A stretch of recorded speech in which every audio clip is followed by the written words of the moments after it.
The young man, though the son of a trader and often discriminated against, never expected that the presence of a star-level mentor at the career awakening ceremony would cause such a stir at 7th High School and make the talent awakening event even more mysterious.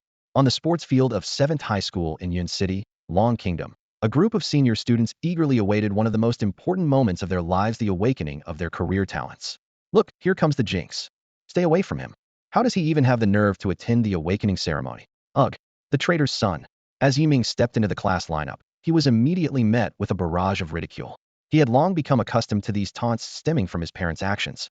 Having been in this demon-infested, beast-ravaged world for 3 years, he regarded these people as mere passers-by, unworthy of his attention. Hey, quiet down, everyone. The principal walked onto the podium with a megaphone, smiling as he said, "Today is an important day, so I won't waste your time with unnecessary words. I am honored to announce that this year's awakening ceremony will be personally hosted by a star-level mentor from Jingbei University."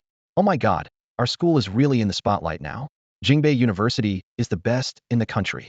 A star-level expert. The highest combat power in Yun City is just star-level. I heard that due to the tense situation on the front lines, the higher-ups are paying special attention to this year's newcomers and might focus on nurturing those with high talent. The crowd buzzed with excitement. An energetic old man took the stage, warmly welcomed by the principal, and introduced himself. "Hello, students. I am Zhao Shilai." With that, he took out various strange instruments and energy stones, setting up a hexagram magic array that shimmered with a mysterious glow. The first student called was Xiaohua. Under Zhao Shilai's guidance, as the instruments hummed, a white light enveloped Xiaohua and quickly dissipated. Seeing Xiaohua's disappointed expression, Zhao Shilai comforted him. "Remember, there are no useless professions, only useless professionals." Over a dozen students went through the awakening, yet none managed to awaken a primary combat profession, not even a support role.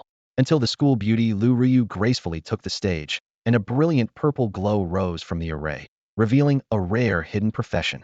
Next, Wu Hao, the son of the president of Yun City's Xinghai Guild, impatiently stepped into the array. Suddenly, an even more dazzling orange light than Lu Ryu's burst forth, with arcs of electricity dancing around him. 6 stars. Thunderlord. Zhao Shilai exclaimed in shock, recognizing it as the legendary profession akin to the ruler of Long Kingdom. "Wu Hao, you will become the pride of all Yun City's schools," the principal said excitedly. "I've always been Yun City's pride," Wu Hao replied arrogantly. "Ahem. Next, Ming." The principal's voice rang out once more. "Finally, it's my turn." Ming took a deep breath and strode confidently to the center of the array. Ming stood at the center of the magic circle, his heart pounding with a mix of anticipation and nervousness. He took a deep breath, closed his eyes, and tried to calm the storm within him. As the circle began to glow, a brilliant, multicolored light enveloped him. "Colors!" the crowd exclaimed, holding their breath and staring intently at the phenomenon within the circle.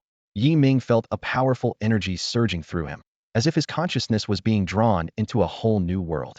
The principal, witnessing this, murmured to himself, "What level of profession is this? In all my years, I've never seen an awakening circle emit such light." Beside him, Zhao Shilai trembled with excitement, his mouth agape, unable to speak. As the light gradually faded, Ming slowly opened his eyes. The principal exclaimed, "My goodness! This is the highest rank profession our race has awakened in a century." But then, recalling Ming's background, his face showed a hint of regret. Someone in the crowd shouted, "What? The Jinx has awakened the only hidden profession? And it's 9 star. The heavens must be blind." Another voice chimed in. "But seeing that he's in the support class, I'm relieved." At this moment, Wu Xiao spoke up. "No one is allowed to team up with Ming, or else face my wrath." Someone mocked. "Isn't this pushing Ming to a dead end? Are we expecting him, a healer, to wave a fan at monsters?" "Huh, serves him right. A trader's son should be isolated," another agreed. Zhao Shilai, unaware of the situation, looked puzzled at the crowd's reaction. After the principal whispered in his ear, Zhao Shilai understood. But being someone who appreciates talent, he approached Ming, gently patting his shoulder, and said, "Ming, would you consider joining me? I can form a 5-member team with you as the support. But you must join our organization for life and fully comply with its management." Ming was eager to leave and examine the unique aspects of his profession, especially the divine skill that had shocked him. He politely replied, "Thank you for the offer, sir. I prefer a life of freedom, so I must decline." Zhao Shilai sighed and handed Ming a business card. "All right, here's my card. If you change your mind, feel free to contact me anytime." "Thank you, sir," Ming said, taking the card and quickly stepping off the stage. He couldn't wait to open the personal attribute panel generated by his profession awakening and examine it closely. Name, Ming. Awakening level. Profession, Divine Grace Spirit Master Unique. Level 10,100. Health 100. Mental power 100. Physical attack 10. Magic attack 10. Physical defense 10. Magic defense 10. Skills 1. Fan strike, long-range basic attack.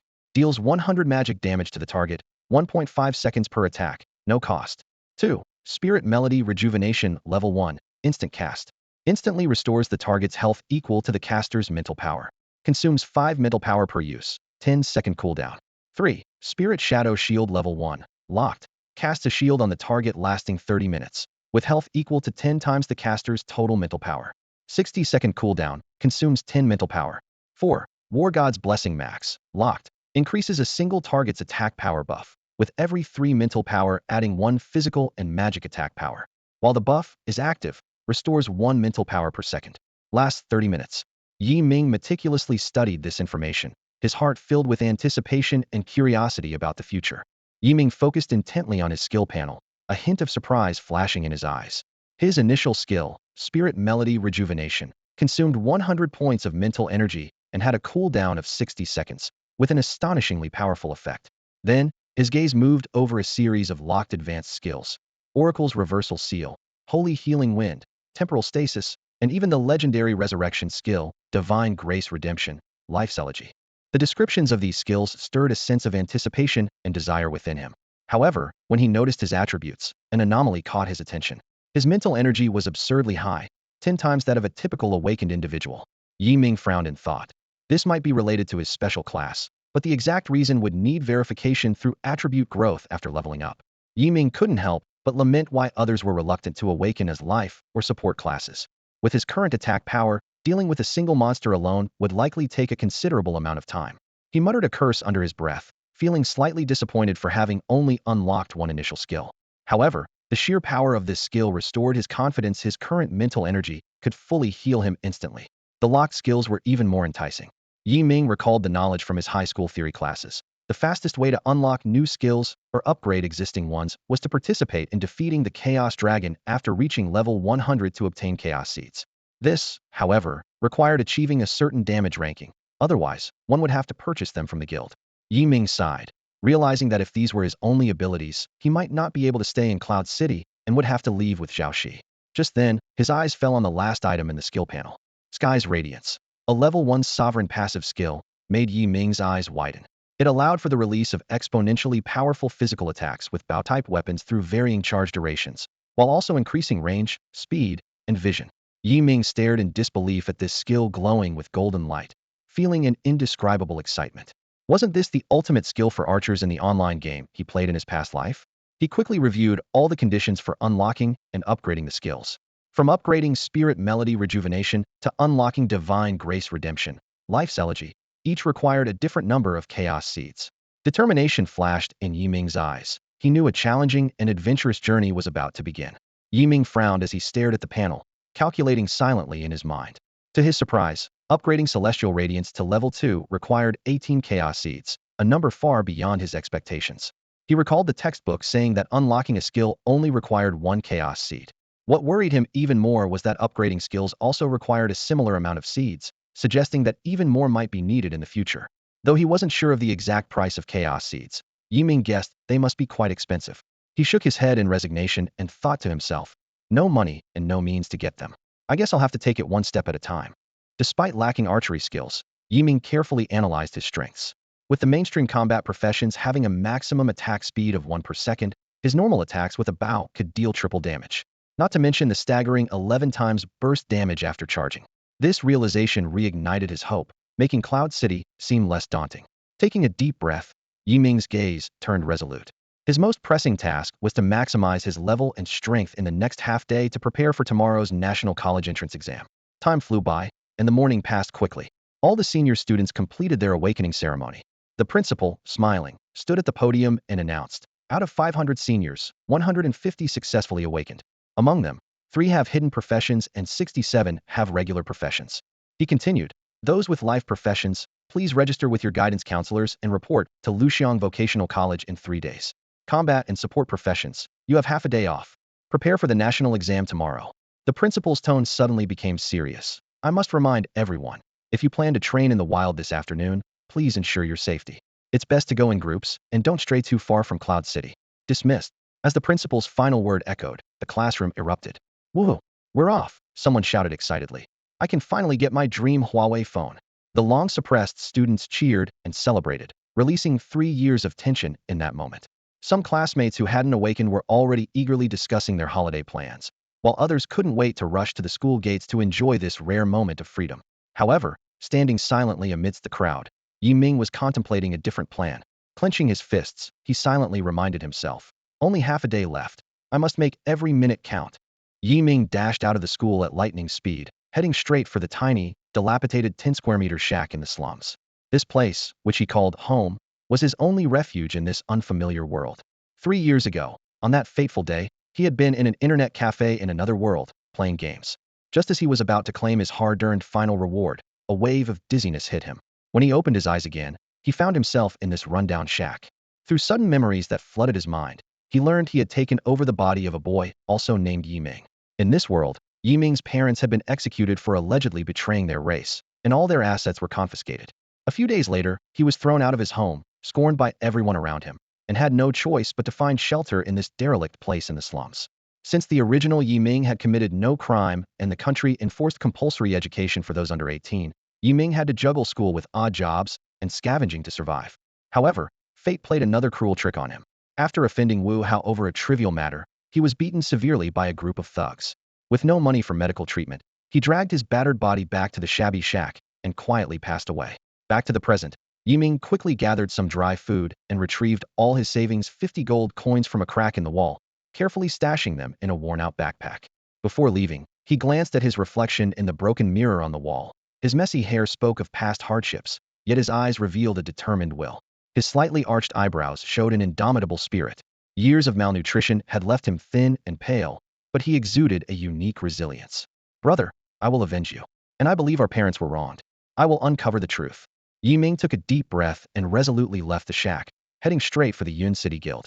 At the guild, he faced the disdainful gaze of the shop owner and gritted his teeth, using all 50 gold coins to buy a weapon exclusive to healers and a wooden bow. After some haggling, he also secured an additional 50 wooden arrows. Wooden bow, level 1, physical attack 1, durability 1010. Wooden fan, level 1, magic attack 1, durability 1010. In this world, a profession's active skills could only be used with the corresponding weapon. For example, holding a bow meant he couldn't use healer skills, only perform regular attacks. Although Ming wasn't sure if there was a future way to overcome this limitation, for now, he cautiously chose weapons from 2 different professions. Sigh, that's my entire fortune. Ming chuckled wryly and quickly headed toward the city gate. Time is money, and if he could enhance his strength even a little in the short half-day he had, it would greatly benefit him in the upcoming college entrance exams. Getting into a good university would mean receiving substantial support from the state, and his hard days would finally be over. Despite the guards' warnings, Ming resolutely stepped into the wilderness surrounding Yun City. Before him lay a series of rolling hills, their slopes carpeted with lush green grass. In the distance, sparse woods occasionally revealed the bustling figures of humans and monsters. Is this what it's like outside the city? Ming marveled. So beautiful, yet who would think it's fraught with hidden dangers? It was his first time venturing beyond the city in 3 years, and the sight filled him with both excitement and caution. Ming cautiously surveyed his surroundings, assessing his situation. With such low health and defense, survival seemed to be his only option. After all, this wasn't a game. He had only one life. In this world, the initial range for long-distance attacks was 50 meters, but Ming's Sky Radiance ability doubled both his attack range and vision. He scanned the area warily and soon spotted an intense battle not far away. A young man wielding a large knife was fighting against a dozen oversized roosters. The man occasionally took a potion from his backpack, clearly struggling to maintain his health. Ming quietly moved to a position about 100 meters away and silently cast a detection spell. Steel Rooster, level 1, 100 physical attack, 10 physical defense, 5 magic defense, 0 skills, Ming recited in his mind. What kind of creature is this? Without hesitation, Ming swiftly drew his wooden bow, smoothly knocking an arrow. As he charged, a powerful energy rapidly gathered on the arrow. Within seconds, Ming felt he had reached the peak of his charging power. Aiming at one of the steel roosters, Ming gently released the bowstring. The arrow streaked through the air like a meteor, hitting the target with precision. Experience 10. The system's notification sounded as the steel rooster fell. The sudden long-distance attack startled the young man, who frantically looked around, trying to find the hidden archer. However, Yi Ming ignored him and continued focusing on his sniping. Whoosh, whoosh, whoosh. Arrows flew continuously, each hitting its target with precision. The steel roosters fell one after another under the fierce assault, their cries echoing in the air. Congratulations, you have leveled up to level 2. The system notification chimed again. The young man finally pinpointed Yi Ming's location and quickly ran towards him. Yi Ming frowned, immediately nocking an arrow and adopting a defensive stance. Don't misunderstand, bro, the young man shouted. I just wanted to see who the expert was. Are you a newcomer too? I'm Tang Si from the 9th school. How about we team up? Tang Si's eyes sparkled with excitement, clearly impressed by the scene he had just witnessed. After all, it took him at least 10 attacks to kill one rooster, and he had to use a small healing potion worth 200 gold coins. Although cheap, each potion only restored 20 health points and had a 20-second cooldown. Yet this person could take them down with one arrow, and from such a distance. Sorry, I don't like teaming up. Yi Ming coolly rejected Tang Si's offer and quickly headed towards the fallen steel roosters. Hey, listen to me, Tang Si persisted. I won't take advantage of you. How about we adjust the experience distribution? Yi Ming paid no attention, reaching the site and starting a thorough search. Don't bother. These things don't drop anything. Tang Si followed closely, arriving at the scene. After a careful search, Yi Ming found nothing besides the steel rooster corpses. Worse, his wooden arrows were all destroyed due to the powerful impact. He sighed, calculating that he had used over a dozen arrows, leaving him with just over 30. He recalled that after upgrading, Sky Radiance would add a feature allowing him to generate energy arrows while drawing the bow, eliminating the need for physical arrows. However, that was still a long way off. For now, he had to rely on these primitive tools. Suddenly, Yi Ming's lips curled into a slight smile as he turned to face Tang Si, revealing a meaningful grin. The sudden change in expression sent a shiver down Tang Si's spine, as if a chill had swept over him. Well, what do you want? Tang Si stammered. Tool have you know, I'm a decent person. Ugh, what are you thinking? Yi Ming frowned in disgust, his sharp gaze fixed on Tang Si. Do you have any money? Tang Si instinctively clutched his pocket, a flash of panic crossing his face.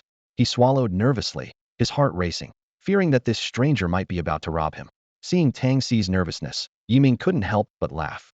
He relaxed his tone and said, Don't worry, I'm Yi Ming, a student from number 7 high school. We can team up, but I have one condition. Tang Si breathed a sigh of relief, but remained cautious. What condition? Yi Ming looked Tang Si in the eye, his tone firm.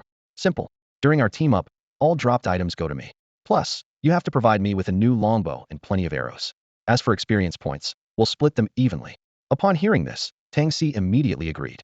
That's it. No problem. But I don't have a bow and arrows with me right now. How about you wait here for an hour while I go to the city to buy them? Deal, Yi Ming said with a smile, patting Tang Si on the shoulder. Hurry up. Hearing this, Tang Si immediately turned and sprinted toward Cloud City, leaving a trail of dust behind. Yi Ming watched Tang Si leave, then opened his panel to check the attribute increases after leveling up to level 2. Name, Yi Ming. Enlightenment Realm. Class, Divine Grace Spirit Master Unique. Level, 230240. Health, 200. Mental Power, 200. Physical Attack, 16. Magic Attack, 15. Physical Defense, 15. Magic Defense, 15. Yi Ming analyzed the data carefully and found that all attributes had increased slightly, but the growth rate of mental power was astonishing, 10 times that of ordinary classes. However, it currently had little use beyond healing. Not wanting to waste time, Yi Ming continued to search for other monsters nearby.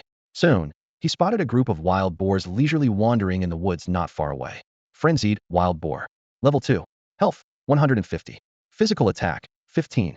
Physical Defense, 10. Magic Defense, 5. Skill, Charge. Yi Ming quietly approached, finding a suitable position. He took a deep breath, drew his bow, and aimed at one of the boars. Whoosh! With a soft sound, the arrow flew through the air, hitting the target precisely. Experience 15. One-shot kill. The other boar seemed unfazed by their companion's sudden fall, merely glancing around before continuing to forage. Seizing the opportunity, Yi Ming rapidly knocked arrows and fired. Whoosh! Whoosh! Whoosh! The arrows flew in quick succession. Experience 15. Congratulations, you have leveled up to level 3. After taking down more than 10 boars, Yi Ming leveled up again. But with arrows running low, he decided to pause his hunting and sat down to wait for Tang Si's return. Before long, Tang Si appeared in the distance, carrying a longbow and a bulging backpack. Yi Ming stood up and waved to him. Phew, I'm exhausted. Tang Si panted as he reached Yi Ming, placing the backpack on the ground. Yi bro, you seem to be in a good mood. Yi Ming replied with a smile. Yeah, seeing you back does that. As he spoke, he eagerly opened the package Tang Si brought. Wow, 10 bundles, a total of 1,000 wooden arrows. This should be enough. Tang Si wiped the sweat from his forehead and handed Yi Ming an iron longbow. Here for you. Yi Ming quickly took it and examined its attributes. Refined iron longbow. Black iron grade. Level 1. Physical attack 10. Durability 1010. Yi Ming felt a slight thrill inside. This was quite a rare find. He immediately checked his current panel attributes, filled with anticipation. Yi Ming, an adventurer with the divine blessing profession, is embarking on an unknown journey with his new companion, Tang Si. Their attributes and equipment are quite distinctive.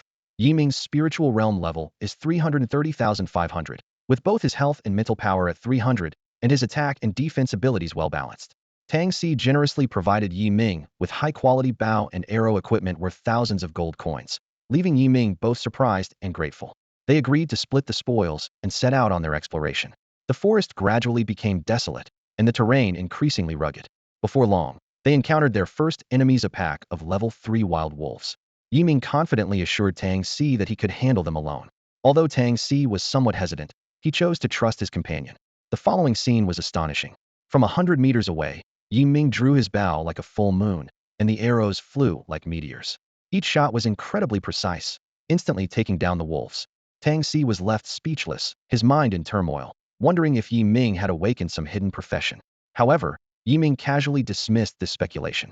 After the battle, they searched for spoils but found nothing. Yi Ming was slightly disappointed but quickly regained his spirits, suggesting they continue deeper to seek more valuable targets. At that moment, a piercing cry for help shattered the silence from deeper within the forest. "Little sister, watch out. Someone help." This sudden call alerted them, signaling that a new adventure awaited. Yi Ming and Tang Si exchanged glances and immediately quickened their pace towards the direction of the sound. After pushing through a dense thicket, the scene before them unfolded dramatically. A petite girl was surrounded by a group of massive bears, clearly in distress. She wielded a short sword, valiantly fending off the beast's attacks. Each time a bear's claws grazed her, a 10 damage value appeared above her head. Beside her, a boy with a worried expression was continuously casting healing spells, trying to restore her health. However, his healing abilities were evidently insufficient against the bear's ferocious onslaught. As the girl's health was on the verge of depletion, despair was etched on both her and the boy's faces. Seeing this, Tang Si was about to rush forward to help, but it was clearly too late. In that critical moment, Yi Ming decisively pulled out a wooden fan, swiftly replacing his longbow. He took a deep breath, focused his energy, and softly commanded, "Spirit rejuvenation." Instantly, a rich green energy surged from the wooden fan in Yi Ming's hand, enveloping the girl like a gentle spring breeze. A large green 300 appeared above her head. The sudden infusion of energy made the girl let out a soft gasp, feeling warm and comfortable all over. Yi Ming's spirit rejuvenation was remarkably effective, instantly restoring the health of the level 3 girl to full. This unexpected turn of events left everyone present stunned, all eyes turning to Yi Ming, especially the boy, whose eyes were filled with shock and disbelief. How could there be such a vast difference in healing spells? Tang Si snapped back to reality and asked in surprise, "Yi, aren't you an archer? How did you suddenly become a healer?" Yi Ming smiled calmly. "I told you before, I'm not an archer, but you wouldn't believe me." "But what's going on?" Tang Si wanted to press further. Yi Ming interrupted. "No more talking. Let's clear these bears first." "Oh, right, the girl is still in danger. Watch me with my big sword." Tang Si remembered the urgent situation and charged forward with his sword. Yi Ming used a detection spell on the bears, quickly obtaining their information. Frenzied bear, level 4, health 300, physical attack 25, physical defense 20, magic defense 10, skill, bear hug instant kill. Yi Ming's lips curved slightly as he drew his bowstring and took aim. Arrows flew through the air in graceful arcs, hitting the bear's vital spots with precision. Experience 15, congratulations on leveling up to level 4. The system notification chimed in Yi Ming's ear. Roar. One by one, the bears let out cries of pain as their massive bodies swayed and collapsed. In less than a minute, Yi Ming had cleared out more than a dozen bears. The boy and girl watched in astonishment, exclaiming, "Wow, this archer is incredible. All one-hit kills. Could it be a hidden class?" Tang Si, however, wore a nonchalant expression, clearly accustomed to such feats. Yi Ming ignored their amazement and swiftly swept the battlefield. Unfortunately, he found nothing of value from the low-level monsters. Tang Si noticed and kindly reminded, "Yi, don't bother looking. Monsters below level 10 rarely drop items. Also, are you short on money? If you are, just let me know." Yi Ming silently thought, "Of course I'm short on money. Why else would I bring you along?" But he wasn't inclined to borrow money from a stranger. At that moment, the boy and girl approached Yi Ming and respectfully bowed. The boy spoke, "Thank you for saving us. My name is Chun Xiang, and this is my sister Chinyu." If it weren't for you today, I don't know what would have happened to her. Yi Ming smiled and waved a hand dismissively, interrupting. No need to thank me. It was nothing. Chen Xiang looked at Yi Ming with gratitude, admiration filling his eyes. He eagerly asked, Brother, what's your name and which high school are you from? How about we team up? Yi Ming smiled slightly and shook his head, his tone calm but firm. I'm Yi Ming from Qi High. Sorry, I already have a team. At this point, Chen Yu chimed in, her voice filled with anticipation. Brother Yi, you're so amazing. Could you guide us? Her eyes were full of longing, making Yi Ming feel a bit awkward. Yi Ming hesitated internally. With the college entrance exams approaching, he needed to enhance his level and skills as much as possible before the test.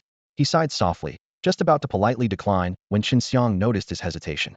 Chen Xiang spoke again, sincerely. Brother Yi, how about this? We can distribute the experience gained from teaming up according to each member's contribution. He paused and added. Also, I heard there's a level 10 dungeon nearby that we can enter as long as we're below level 10.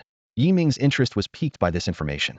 He recalled from his high school textbooks that dungeons of various levels appear randomly around the world and only last for 24 hours. Entering a level 10 dungeon could yield considerable items and experience. Yi Ming turned to Tang Si, asking for his opinion. What do you think, Brother Tang? After all, Tang Si was their financial backer. Tang Si shrugged, appearing indifferent. It's up to you, Brother Yi. I'm just following your lead. Seeing this, Chen Yu quickly reassured. Brother Yi, don't worry, we won't hold you back. I'm pretty capable too, you know. As she spoke, she skillfully demonstrated a few moves with her short sword. Yi Ming thought for a moment and finally nodded in agreement. All right. With Yi Ming's confirmation, Chen Xiang exclaimed excitedly, Great. Thus, the four of them formed a small team and followed Chen Xiang to the dungeon location. Along the way, Chen Xiang eagerly shared information about the newly appeared level 10 dungeon. It's said to have very rare gear, and the difficulty is moderate, perfect for a team like ours. His voice was full of anticipation. Yi Ming nodded silently, contemplating how to maximize his effectiveness in the dungeon. Tang Si appeared somewhat nonchalant, seemingly unconcerned about the upcoming challenge. Chen Yu, however, was particularly excited, gripping her short sword tightly with a determined gleam in her eyes. Soon, they arrived at the dungeon entrance, an ancient stone gate shrouded in mist, engraved with mysterious runes and exuding an inexplicable aura of pressure. Chen Xiang turned to his teammates and asked, Is everyone ready? Let's go in. Yi Ming took a deep breath and nodded. Tang Si and Chen Yu were ready as well. The four exchanged determined glances before stepping into the dungeon together. As they entered, the stone gate slowly closed behind them, isolating them from the outside world. The scenery inside the dungeon was entirely different. A dark forest with towering, twisted trees, the ground covered in thick moss, and the air filled with a decaying scent. Yi Ming cautiously observed their surroundings, whispering a reminder. Be careful, everyone. It's our first time in a dungeon, so we don't know what dangers we might face. Before he finished speaking, a rustling sound suddenly emerged from the nearby woods. The four instantly assumed battle stances, tensely watching the direction of the noise. As the rustling grew closer, a massive figure slowly emerged from the forest. It was a massive wolf-like creature, its eyes gleaming with a fierce light. As it appeared, more giant wolves emerged in quick succession, gathering to a total of 30 in no time. Yi Ming quickly analyzed. Shadow wolves, level 4, 300 physical attack power, 25 physical defense, 20 magic defense, 15 skills, with the ability to launch a sudden bite. It seems the monster's level is set according to the highest level character in the team. Prepare for battle. Yi Ming ordered, then instructed. Chun, keep an eye on their health. Don't worry about me. Got it, Chen Xiang responded. Yi Ming shouted, drawing his bow and aiming at the lead wolf-like creature. The arrow tore through the air like a meteor, whizzing past the ears of those in front, hitting the target with precision. One-shot kill. Unbelievable. The other three were amazed. Tang Si charged at the nearest giant wolf with his large sword, giving it his all with a powerful slash. This is ridiculous. He couldn't help but complain. Let me try too. Chen Yu exclaimed excitedly, thrusting her short sword forward. Tang, stop complaining. We're the normal ones here. Chen Xiang reassured Tang Si while quickly casting a healing spell to stabilize his health. However, Chen Yu was also under constant attack from the wolves, leaving Chen Xiang overwhelmed and sweating. In no time, Tang Si and Chen Yu's health dropped to about half. Tang Si hastily took out a potion to recover some health, but Chen Yu had no potions and her health was about to run out. Yi, help us out. Chen Xiang shouted anxiously. Seeing this, Yi Ming quickly switched to a wooden fan and cast a rejuvenating spell on Chen Yu, instantly restoring her health. Then he swiftly switched back to his bow and continued his fierce attack on the enemies. Yi is incredible. I don't know how he does it. Chen Xiang was deeply impressed. He finally saw Yi Ming's moves clearly and was even more puzzled. These were clearly skills of a support class healer. So why could Yi Ming use them? Was his profession really not an archer as he claimed? Why, then, did he keep using a bow to attack monsters with such high damage? Chun, just focus on healing Tang Si. I'll take care of your sister. Yi Ming reminded the dazed Qin Xiang. Oh right, got it. Qin Xiang snapped back to reality. Yi, you're just going to abandon me like that, huh? Tang Si joked, teasingly. With their coordinated efforts, they managed to wipe out all the wolves. Look, some gold coins and an item dropped. Qin Yu excitedly pointed to the ground. Yi Ming stepped forward to collect the items, which immediately appeared in the team's shared storage. This was a unique mechanism of each dungeon. Upon entering, a shared storage is automatically formed, and all dropped items are stored there regardless of who picks them up. There are two ways to acquire items from the storage. Either everyone else passes on them, or they are auctioned off to the highest bidder. As for gold and experience, they are distributed according to the team's preset method, such as evenly, or like in their case, based on contribution, including damage dealt and healing done, settled in a lump sum after clearing the dungeon. Eagerly, everyone except Tang Si checked out the first item drop from their battle. A worn-out leather armor, level 4, for physical defense, durability 1010. What a piece of junk. Yi Ming couldn't help but complain. Don't worry, Yi. Who knows, maybe the boss will drop some awesome gear. Qin Xiang quickly reassured him, with a hint of anticipation in his voice. Tang Si waved his hand dismissively, looking calm. I understand. This piece of gear, you and Qin Yu can decide who takes it. It might boost your frontline defense. He paused and added, give it to Qin Yu. I don't need it, I have something better, just can't wear it yet due to my level. Hearing this, Qin Yu's eyes lit up. She happily picked up the faintly glowing leather armor, caressing it with affection. Thank you, Tang Ge. Yi Ming, observing Tang Si's nonchalant demeanor, couldn't help but be curious. I say, Tang, you seem indifferent to wealth. Are you some kind of rich kid? Tang Si chuckled mysteriously. Not really, but I'll take you to my place someday.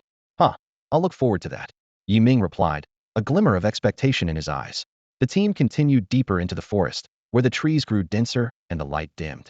Suddenly, a deep growl echoed from ahead, causing everyone's heart rate to quicken. Be careful, there's a monster up ahead. Qin Xiang warned in a low voice. The group tightened their grips on their weapons, holding their breath as they cautiously moved forward. Before long, a pack of enormous tigers appeared in Yi Ming's sight. Their eyes glowed blood-red, flashing with menace in the darkness. A system prompt appeared. Saber-toothed tiger level 4. Health, 320. Attack, 26. Defense, 22. Skills, rend, claw, roar. Stop. Yi Ming suddenly raised his hand. The Qin siblings looked at him in confusion. What's up, Yi? Anything wrong, Yi Ge? Yi Ming and Tang Si exchanged a knowing smile. Watch this, Yi Ming said, raising his longbow, knocking an arrow, and beginning to draw back the string. Yi, you must be kidding, right? From this distance? It's at least 100 meters. Qin Xiang exclaimed. Yi Ming ignored him, focusing intently on his target. As soon as he finished drawing, he released the arrow. With a sharp whistle, it sliced through the air, heading straight for the saber-toothed tiger. The arrow struck the tiger right in the head. The beast let out a pained roar before collapsing. The other tigers, enraged by the sudden attack, turned their gaze towards Yi Ming's group. Spread out, don't cluster together. Stick to the old tactics. Yi Ming shouted to the two siblings, who were still in shock. Oh, right, okay. They finally snapped out of it, looking at Yi Ming with awe. They thought to themselves, what is this? Is he cheating? Not only is his attack powerful, but his range is insane. And he claims he's not an archer? Wow, we're all blind. After a fierce battle, the group worked together and managed to take down all 30 saber-toothed tigers. Great job, Tang Si said, looking around at his teammates with appreciation. Our teamwork is getting better and better. Look, another piece of gear dropped. Qin Yu exclaimed excitedly, pointing at a white glowing item on the ground. They quickly picked it up to examine. Beginner's ring level 4. Physical attack 4. Durability 1010. This ring is great, adding a full 4 points to attack. That's like gaining a level's worth of attack power. Qin Xiang analyzed. Indeed, I suggest we give this ring to Yi, given his contributions. Everyone can see that, Tang Si proposed, and the others nodded in agreement. Everyone else chose to give up without hesitation, except for Yi Ming, who took out a ring and carefully slipped it onto his finger. Instantly, a warm current surged through his body, and he felt his attack power had significantly increased. Excited, Yi Ming estimated that if he were to sell this ring on the market, it could fetch at least 100 or 200 gold coins. However, he had no intention of selling it now, unless he acquired better equipment in the future. Having finally acquired a piece of jewelry equipment, Yi Ming couldn't help but recall the equipment system for professionals in this world. The standard gear included a top, bottom, shoes, necklace, weapon, bracelet, and ring, totaling 7 items. The equipment grades range from lowest to highest as follows: whiteboard, black iron gray, bronze green, silver light blue, gold dark blue, platinum purple, diamond orange, starshine pink, and king dark gold. Additionally, there were special items like cloaks and medals. Each piece of equipment could enhance the wearer to some degree, and powerful gear was undoubtedly key to increasing one's strength. After 2 intense battles, the group's mental energy was completely depleted. They all sat cross-legged in unison and began meditating to recover their mental strength. Yi Ming recalled his high school teacher's advice. The simplest way to restore mental energy was to meditate, recovering 1 per minute. Although mental potions worked faster, they were expensive, had limited daily usage, and overuse could cause irreversible damage to the brain. Over an hour later, everyone's mental energy had finally returned to peak condition. They quickly packed their bags and continued advancing toward the center of the forest. As they moved deeper, the surrounding light gradually dimmed, and the trees grew denser. The team's pace slowed down, and each person tightly gripped their weapons, vigilantly observing their surroundings, ready to respond to unexpected situations. Soon, they arrived at an area covered by thick vines. These vines, like giant pythons, coiled around the tree trunks, severely obstructing their view and progress. Tang Si swung his weapon, impatiently cutting a path through, and the team carefully followed. Suddenly, a low growl emanated from ahead. A gigantic demon bear appeared before them, its fur blazing red like fire, and its eyes gleaming with bloodthirsty light, fixed on Tang Si, who was clearing the path. It turned out that Tang Si's reckless swinging had accidentally struck the bear's rear, disturbing its slumber. The enraged demon bear, a level 4 boss, had 3,000 health points, 40 attack power, and 30 defense. Its skills included Furious Strike, Roar Intimidation, and Bear's Howl. With a roar, the bear shook the surrounding leaves, then swung its massive paw at Tang Si. Tang Si quickly retreated, but was still grazed on the shoulder by the bear's paw, feeling a surge of pain. This single hit took nearly a fifth of his health. Such strong attack power. Be careful, everyone. Yi Ming warned his companions while swiftly drawing his bow and arrow, aiming for the bear's eyes. The arrow hit its target accurately, causing the bear to roar in pain and momentarily shift its attention. Stay alert, spread out. Yi Ming commanded, and the group quickly dispersed to avoid being a concentrated target for the bear's attacks.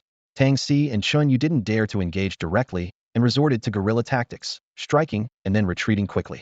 Chen Xiang closely monitored their health from a distance, ready to cast healing spells as needed. Due to his high attack power, Yi Ming soon attracted the bear's attention and was chased by the boss.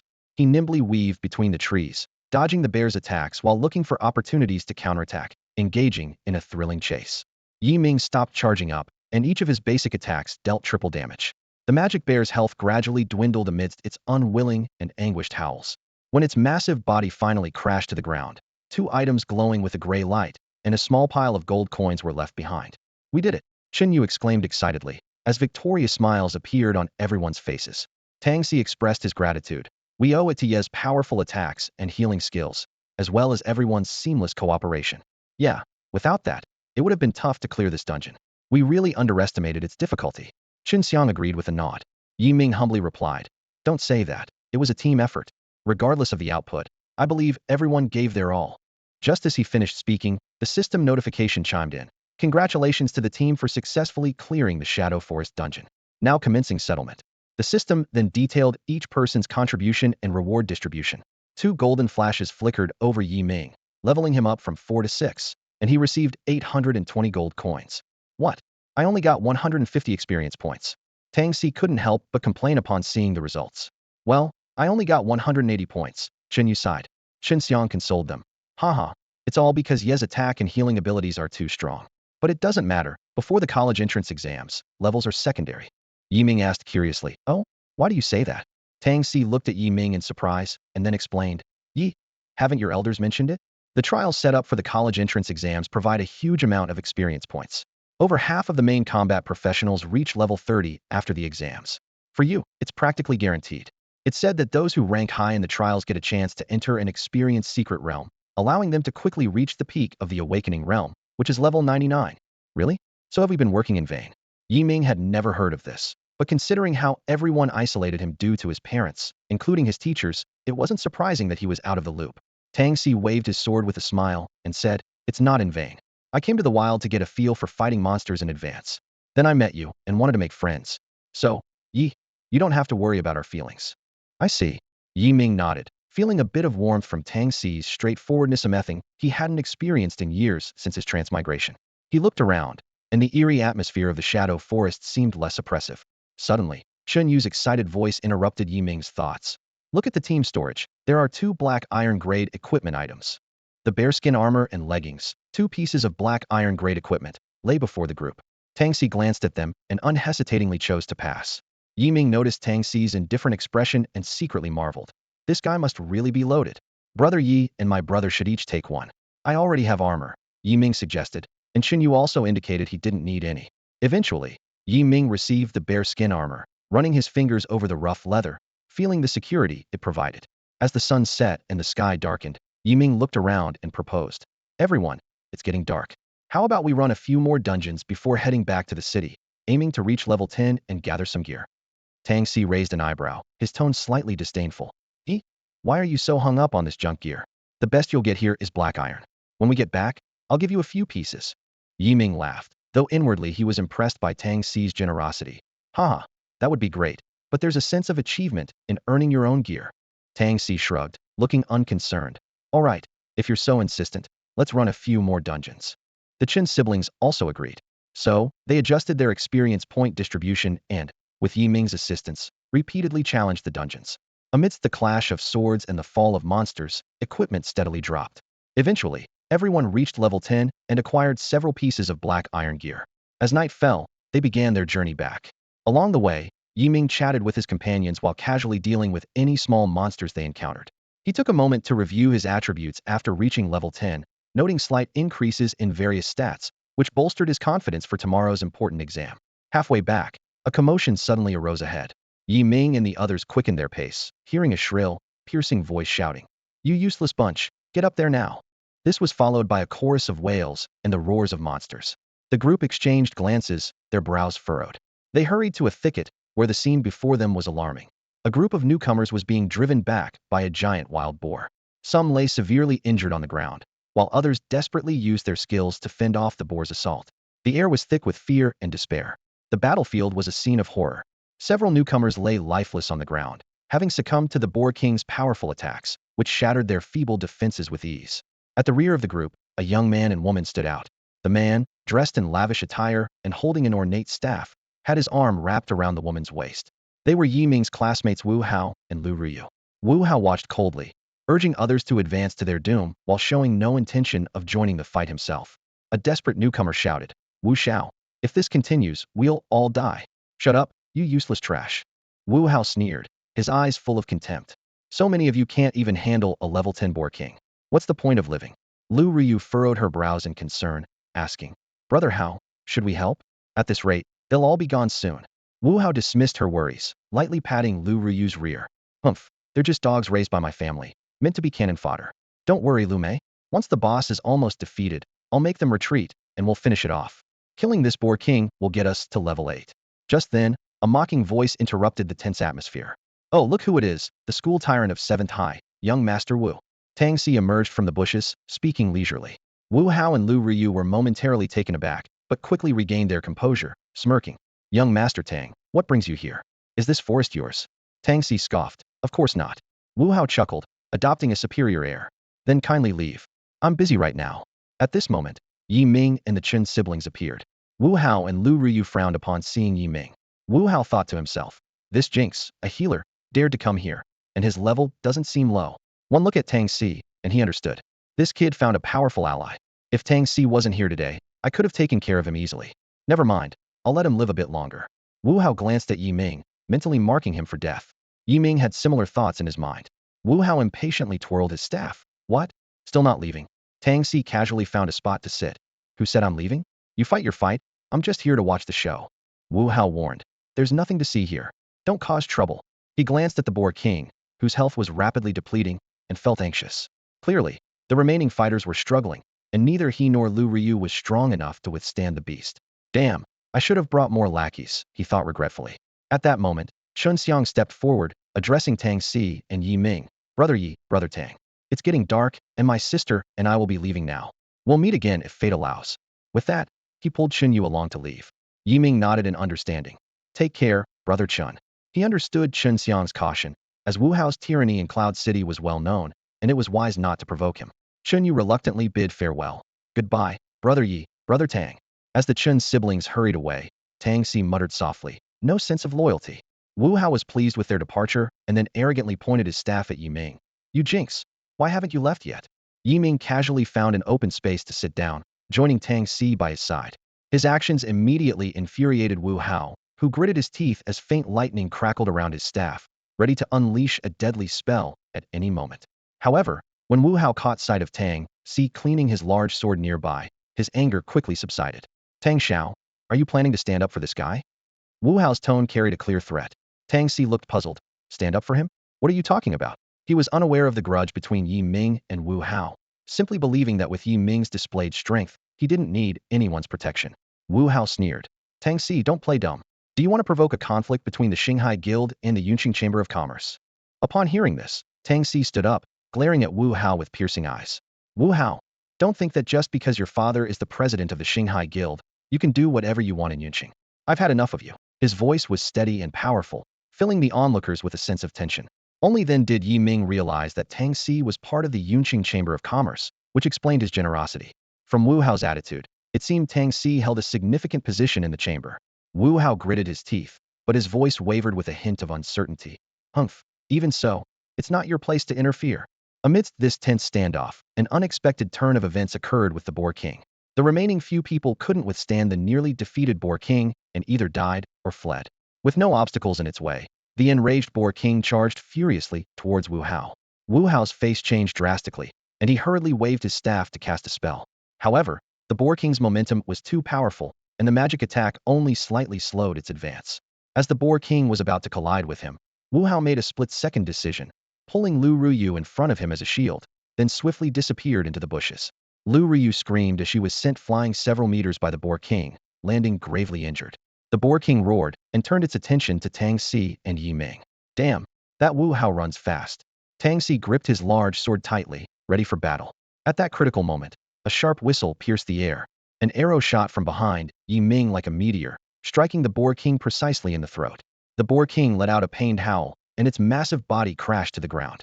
Tang Si breathed a sigh of relief and glanced at Yi Ming, a hint of awe in his eyes. This guy's gotten stronger. I can't wait to see how he performs in the exams. Yi Ming stood there, gave Tang Si a slight smile, and playfully winked his left eye. Don't fall for me. Yi. The Boar King dropped an item. Check it out. Tang Si reminded. On it, Yi Ming eagerly approached the Boar King's corpse, picking up the item that glowed with a gray sheen. His eyes lit up as he examined the loot, his face beaming with excitement. The Razor Fong Longbow, a level 8 black iron grade weapon, boosts physical attack by 80 and has a durability of 1010. Holding this powerful weapon, Yi Ming was thrilled. 150 attack points. With this, I'm even more confident about tomorrow's college entrance exam. He eagerly showed it to Tang Si. Tang Si merely shrugged and responded indifferently. It's okay. He then turned to the fallen Lu Ruyu, carefully checking her injuries. Though serious, she was merely unconscious. Brother Yi, she's fainted from blood loss.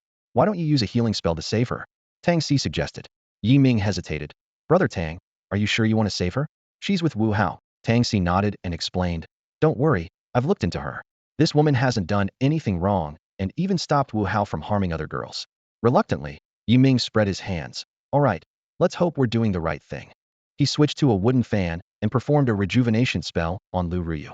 As she was healed, Lu Ruyu's breathing steadied, and some color returned to her face. She slowly opened her eyes, looking around to see the wild Boar King had been defeated. Yi Ming, was it you who saved me? Thank you, Lu Ruyu said weakly. Yi Ming replied coldly. Now that you're okay, you should head back. It's not safe out here after dark. With that, he turned to leave. Brother Yi, wait. Tang Si called after him. Aren't you short on money? There's plenty here, don't you want it? Yi Ming looked at Tang Si in confusion, and the latter explained. The Wild Boar King is full of materials for crafting low-level equipment. Just this one can sell for 10,000 gold coins. 10,000 gold coins. Yi Ming exclaimed, his heart racing. It was an astronomical amount for him. Tang Si laughed. I can help you find a buyer. If you're willing, we can take it back and sell it. Yi Ming took a deep breath. All right, let's split it 50-50. I don't need it, Tang Si waved his hand. Do I look like someone who needs money? Seeing Tang Si's relaxed demeanor, Yi Ming was filled with gratitude. Together, they lifted the Wild Boar King and headed towards Cloud City. Lu Ruyu, with her clothes in disarray, followed behind, while in the distance, Wu Hao watched them with a cold gaze. By the time they returned to Cloud City, it was already dark. Tang Si offered to handle the Wild Boar King's remains, but Yi Ming awkwardly admitted he didn't have a phone to make contact. Helpless, Tang Si lent Yi Ming his new phone. Yi Ming carefully tucked the phone close to his body, cautiously looking around. This scene left Tang Si speechless, his eye twitching slightly.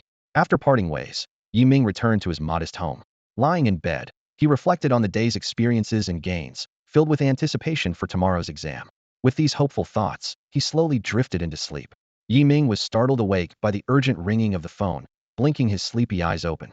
Relying on memories from his previous life, he quickly answered the call. Hello? Brother Tang. So early. Yi Ming's voice still carried a trace of drowsiness. All right. I'll be there right away. It turned out that Tang Si had successfully sold the wild boar king's carcass and arranged to meet Yi Ming at the central square of Yun City, saying he had something good to give him. Yi Ming was instantly energized, leaping out of bed with anticipation. He quickly washed up, grabbed his gear and backpack, and dashed out the door. Today marked the National College Entrance Exam Day. All senior high students in Yun City who had awakened either a primary combat or support profession were to gather at the central square before 8 o'clock. Although it was just past 6, the square was already bustling with early arriving students. Weaving through the crowd, Yi Ming finally spotted Tang Si in a corner. Brother Tang. Good morning. Yi Ming greeted with a smile, his face brimming with joy. Seeing Yi Ming arrive, Tang Si also beamed with delight. Brother Yi, you finally made it. I've been waiting for you for ages. As he spoke, he pulled out an exquisite black card from his pocket and handed it to Yi Ming. Here, these are the coins from selling the wild boar king, a total of 10,000. I've deposited them all on this black card. Yi Ming accepted the black card with excitement. This was the largest fortune he had amassed since his reincarnation. Adding the previous 2,000 coins, he now had a hefty sum of 12,000 coins at his disposal. Brother Tang, thank you so much. How about I treat you to dinner tonight? We'll talk about dinner after the exams. Tang Si waved it off and then lowered his voice. By the way, I suppose you've guessed my identity by now. I won't hide it any longer. My father is the president of the Yun City Chamber of Commerce. Yi Ming's eyes widened in surprise, but before he could say anything, Tang Si continued. Also, keep that black card safe. There are only a few across the entire country. Although it's already linked to your information, there's always a risk of it being exploited by ill-intentioned people. It can be used at any chamber of commerce nationwide with a dragon symbol, offering a 20% discount on purchases and up to a 20% premium on certain sales. In crucial moments, you can even advance up to 10 million coins from the chamber. Hearing the card's significant value, Yi Ming's hand trembled slightly, nearly dropping it. Brother Tang, this is too valuable. I feel unworthy of it. Brother Yi, don't be so quick to say that. Just keep the card safe for now. I have more to tell you. Tang Si's eye twitched slightly again. Sensing this, Yi Ming quickly tucked the black card securely inside his inner shirt. Brother Tang, please go on. Tang Si looked around, ensuring no one was watching, then pulled Yi Ming into a more secluded corner. He retrieved an exquisite box from his coat and handed it to Yi Ming, speaking in hushed tones. Brother Yi, these are 3 chaos fire seeds. They can help you unlock 3 skills in advance. Upon hearing this, Yi Ming jerked his hands back, his eyes widening even further. He could hardly believe his ears. Chaos fire seeds. These were precious treasures awarded to top-ranking participants in the newcomer Chaos Dragon event at level 100. In Yi Ming's memory, such seeds were extremely rare for ordinary people and typically held only by a select few newcomers. Others who wished to obtain them had to pay a steep price, provided the owners were even willing to sell. Brother Tang, where did you get these? Yi Ming asked in a low, tense voice, his eyes shining with disbelief. Tang Si smiled mysteriously and said, Yi Xiong, there's no need to ask too much. These 3 chaos fire seeds were prepared by my father especially for you. Yi Ming looked puzzled, furrowing his brow. Prepared for me? But your father doesn't even know me. There's no such thing as a free lunch. Feeling slightly embarrassed, Tang Si continued. Yi Xiong, don't misunderstand. I actually have a favor to ask. Of course, even if you don't agree, we would still give you these as a gesture of friendship. He took a deep breath and explained. You might have noticed that I only awakened the 1-star blade master profession. At that moment, I felt like the sky was falling. So, I went out alone to vent my emotions, and that's when I met you. A glimmer of hope appeared in Tang Si's eyes. Your presence gave me hope. As you know, achieving good results in the college entrance exam is almost impossible on my own. So last night, I told my father about you. I'd like to invite you to form a team with me.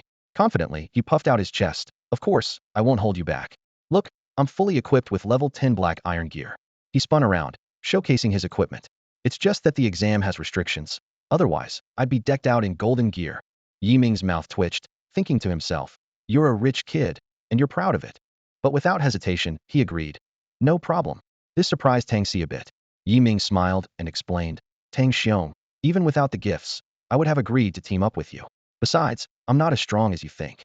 You might have noticed, I currently lack area attack skills, which puts me at a disadvantage during trials. Tang Si breathed a sigh of relief. No worries, I believe in you. Plus, I have area attack skills. Together, we'll definitely come out on top. Yi Ming decided not to be modest. All right, I'll humbly accept. I'll remember this favor, and I'll repay it in the future. He thought to himself, to survive in this world, strength is essential. He must quickly improve his abilities to achieve his goals. Yi Ming accepted the box Tang Si handed him, which contained a full set of level 10 black iron gear. Carefully opening the box, he felt a powerful energy wave emanating from it. Inside were three brilliantly shining orbs, each the size of a goose egg, smooth and translucent, with a ruby-like luster flowing within. Taking a deep breath, Yi Ming opened his skill list. The only skill he could unlock with the minimal consumption of Chaos Fire Seeds was War God's Blessing, which required exactly 3 seeds. Without hesitation, he chose to unlock it. As the 3 Chaos Fire Seeds in his hand transformed into streams of light and merged into his body, Yi Ming felt a shackle within him being released. He knew the War God's Blessing had been activated. Tang Si asked with concern, Yi Xiong, how do you feel? What skills did you unlock? Knowing Yi Ming had a hidden profession, he anticipated powerful skills. Yi Ming responded awkwardly. Just one skill. What? 3 seeds for just one skill? Could it be? You're the only one. Tang Si was shocked, his voice trembling. Yi Ming smiled mysteriously. You'll find out soon enough. He quickly donned the equipment Tang Si had given him and reviewed his current attributes. Name: Yi Ming. Spirit Awakening Realm.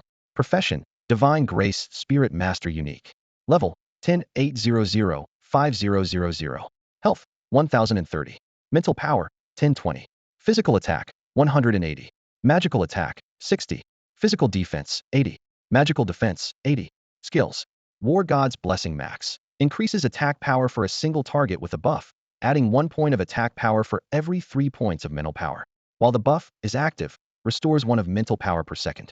Lasts 30 minutes. Consumes 100 points of mental power per use. 30-second cooldown.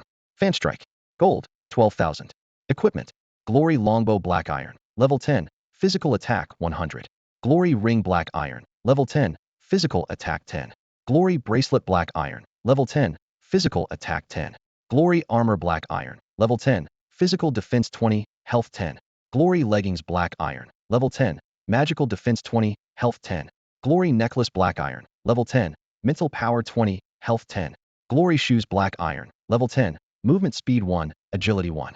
Glory Iron Fan Black Iron. Level 10. Magical Attack 10. Mental Power 10. Tang Si thoughtfully prepared a support weapon, making Yi Ming's attributes more comprehensive. Yi Ming gazed at the newly upgraded panel attributes, feeling deeply astonished. The massive boost in equipment made him truly appreciate the power of wealth. This was the chasm between the ordinary and the affluent. He recalled the days of battling hard in the wild, yet it couldn't compare to the equipment others casually wielded. No wonder Tang Si was indifferent to gear before. He had planned ahead. Yi Ming couldn't help but speculate that Tang Si had probably chuckled to himself quite a bit. However, there was good news: his old gear could be sold off, likely fetching a few thousand gold coins.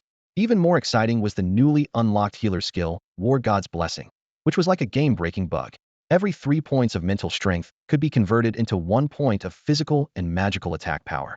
With his current 10-20 points of mental strength, it could boost his or others' attack power by an astounding 340 points. This state not only lasted for a full 30 minutes, but the cooldown was negligible. Yi Ming calculated silently. 340 points added to his original attack power resulted in a total of 520 points, almost tripling his current attack power. Even better, in this state, his mental strength could recover completely, eliminating any worries of depletion. He couldn't help but imagine how terrifying this skill would become as his mental strength continued to grow. Taking a deep breath, Yi Ming realized that his current abilities far surpassed ordinary professionals, filling him with confidence for the upcoming college entrance exams. Just then, Tang Si lightly patted Yi Ming's shoulder, pointing toward the center of the square. Yi, it's time to gather. Following his gesture, Yi Ming's eyes lit up. A massive arched portal had appeared in the square's center, emanating a faint blue glow and surrounded by mysterious runes, as if calling warriors to embark on an unknown journey. The two exchanged a smile, catching the excitement and anticipation in each other's eyes. At this moment, a dozen instructors began organizing students from different schools around the podium. Due to being from different schools, Tang Si and Yi Ming had to part ways temporarily. Yi, see you later. Tang Si was about to leave when Yi Ming stopped him. Tang, your phone. Yi Ming reminded him. Tang Si grinned and waved a brand new phone in front of Yi Ming. Yi, this phone is for you, so we can stay in touch. I've got a new one. Once again, Yi Ming was struck by the generosity of the wealthy. Before leaving, Tang Si made a point to remind him. Oh, and remember to change the ringtone. After pocketing the phone, Yi Ming joined his school's lineup. Everything was as usual, except for the familiar indifference and isolation from his classmates. Interestingly, Wu Hao and Lu Ryu were once again inseparable, highlighting the advantages of wealth and power. At this moment, a mentor stepped onto the podium. It was Zhao Shilai, who hosted the awakening ceremony yesterday. He took a deep breath and spoke loudly. Students, please quiet down. Today marks the annual National College Entrance Exams, one of the most important challenges each of you will face in your lives. This exam not only concerns your future, but also the future of the entire nation. Zhao Shilai's voice echoed across the square, each word brimming with strength and seriousness. He paused for a moment, his gaze sweeping over the young faces filled with anticipation and nerves, before continuing. Remember, every effort you make, every attempt, could change your destiny. Now, I announce the official start of the National College Entrance Examination. With this proclamation, the square erupted. Applause thundered, and the faces of the examinees were filled with both tension and anticipation. Zhao Xilai stood on the high platform, scanning the dense crowd below, and gestured for everyone to quiet down. Next, I'll briefly go over the exam guidelines. His voice, amplified by the speakers, spread across the entire square. This year's exam is different from previous years. There will be only one trial. As soon as he said this, whispers broke out among the crowd. Some people murmured in confusion. Weren't there always 3 trials before? Yeah, has something unexpected happened? I heard it's because the frontline battles are intense, and there's severe resource shortage due to corruption at the top. Chill. Keep your voice down. Don't talk nonsense, someone cautioned warily. Zhao Shilai raised his hand again, signaling for silence. I cannot disclose the reason for having only one trial. This decision was made by the national leader and several high-ranking officials of the Dragon Kingdom. He paused, then continued. Now, let's go over the rules of this trial. He began listing them one by one. First, each examinee will go to their respective class teacher to receive a recording wristband and a set of beginner-level equipment for the exam. Second, those with their own equipment must not use anything above the black iron grate. If found, you will be immediately disqualified from the exam. Someone grumbled. This isn't fair to us.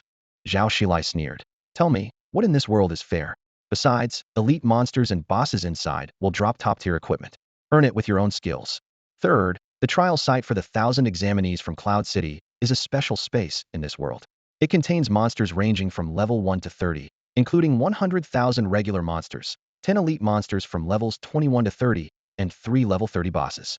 Defeating a regular monster earns you 1 point, an elite monster 1,000 points, and a boss a whopping 10,000 points. The locations of the elite monsters and bosses are marked on the maps you bring. Zhao Shilai's tone became serious. I warn you all, don't let ignorance blind you. Elite monsters are no easy feat, let alone bosses. Remember, in past trials, bosses have been defeated only once. So, don't aim too high. Focus on defeating regular monsters. He continued, although being killed by monsters inside won't result in actual death, you will be immediately transported out of the trial area and lose the chance to earn more points. Also, everyone inside the trial area is in a forced peaceful state, preventing any malicious incidents. Finally, the part everyone is most concerned about, the rewards. As Zhao Shilai finished speaking, the atmosphere among the crowd grew lively again. The top 3 examinees in the Cloud City trial area will receive 1 to 3 Chaos Seed rewards, as well as a chance to challenge the illusory Light Realm. As for the national exam rewards, they remain confidential for now. Hearing this, the students below were instantly abuzz. Wow, Chaos Seeds. If I could get just one, I could sell it and enjoy an early retirement. That's your only ambition? Forget it. These are meant for geniuses. Zhao Shilai signaled for quiet once more and concluded. In short, your task is to accumulate as many points as possible within the 12-hour limit in the trial area. That's all from me. Next, you have half an hour of free time to form teams. Remember, although teaming up means splitting points, it's an excellent opportunity to enhance teamwork skills. Also, don't underestimate the crucial role of support professions. As soon as Zhao Shilai finished speaking, most students rushed to find their class teachers to collect their beginner equipment. The square became lively and filled with a tense yet exciting atmosphere, as everyone made their final preparations for the upcoming exam trial. Ming looked around, furrowing his brow slightly. Most of the students' attire and gear suggested they came from modest backgrounds. As he pondered this, Tang Si came running over, his face alight with anticipation. Yi, let's team up, just the 2 of us, no need for anyone else, right? Tang Si asked eagerly. Ming smiled confidently. Of course, the 2 of us are enough. Just then, a mocking voice sounded from behind. Oh, the broom star is quite arrogant. What? You think clinging to Tang's coattails will make you successful? Ming turned to see Wu Hao, his arm around Lu Riyu's waist, looking at them with disdain.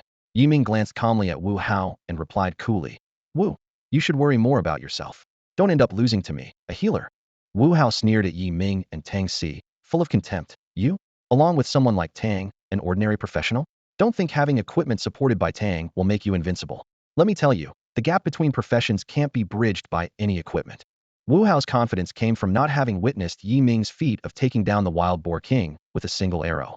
Lu Ryu had only vaguely mentioned that Yi Ming had assisted Tang Si in the kill. Tang Si's lips curled into a sly smile. Oh, really? Wu Hao, how about we make a bet? Wu Hao was intrigued. Sure. Tang, it's not often you show such interest. What's the bet? Let's see who has more points by the end of the trial. Tang Si said nonchalantly. A level 100 golden weapon is the stake. Any type of weapon you choose. How about it? Wu Hao was momentarily stunned, then burst out laughing. A level 100 golden weapon was worth about 2 million gold coins, not a problem for him. He responded confidently. All right, Tang, since you're so confident, how could I back down? I'm in. Yi Ming stood silently by, feeling a twinge of pity for Wu Hao's arrogance. Tang Si said solemnly, then it's a deal. I trust Wu isn't someone who can't afford to lose. We'll see. Wu Hao's confidence wasn't unfounded. He had awakened a powerful hidden profession, and with his family's resources, his strength was indeed unmatched among his peers. Finally, out of respect for Tang Si, he left with a reluctant Lu Ryu. Half an hour flew by. All 1,000 students present were ready, forming teams of 2 or 3. Some, confident in their abilities, chose to go solo. At this moment, an instructor announced loudly, now, everyone line up and follow the instructors to the portal. No pushing, and once inside, wait for the referee to announce the start. In the trial grounds, Yi Ming and his fellow classmates stood within a safe zone about 100 meters in diameter, surrounded by various pieces of equipment and a massive electronic screen. Yi Ming curiously observed his surroundings, which featured a diverse landscape, rolling hills, dense forests, and expansive grasslands. All right, everyone is here. Good luck.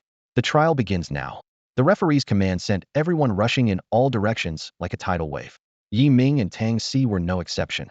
Carrying backpacks filled with wooden arrows, they quickly merged into the running crowd. Meanwhile, the instructors from various schools and Zhao Shalai remained in the safe zone, eyes fixed on the big screen, awaiting the real-time scores and rankings to be displayed in an hour. Not long after Yi Ming and Tang Si set off, they noticed a few newcomers chasing a level 1 little rabbit. The rabbit dodged nimbly, prompting Tang Si to grip his large knife tightly and charge at it with a shout of charge, like a blur. The poor rabbit, with only 100 health points, was instantly killed. Note, eliminating targets below your own level does not earn points or experience, the system prompt announced.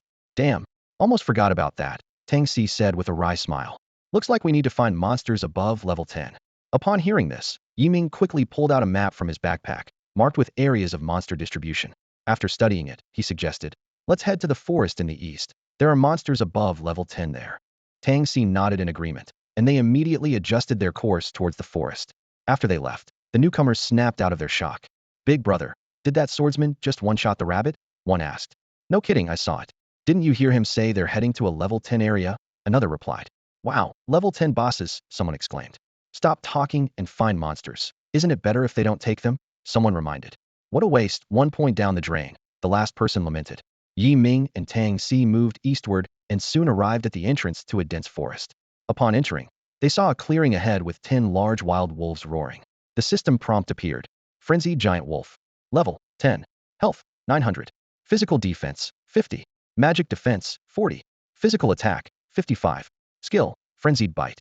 Eagerly, Tang Si raised his large knife to charge forward, but Yi Ming held him back. Hold on, brother Tang, Yi Ming said with a mysterious smile, switching to his glorious iron fan and gently waving it at Tang Si.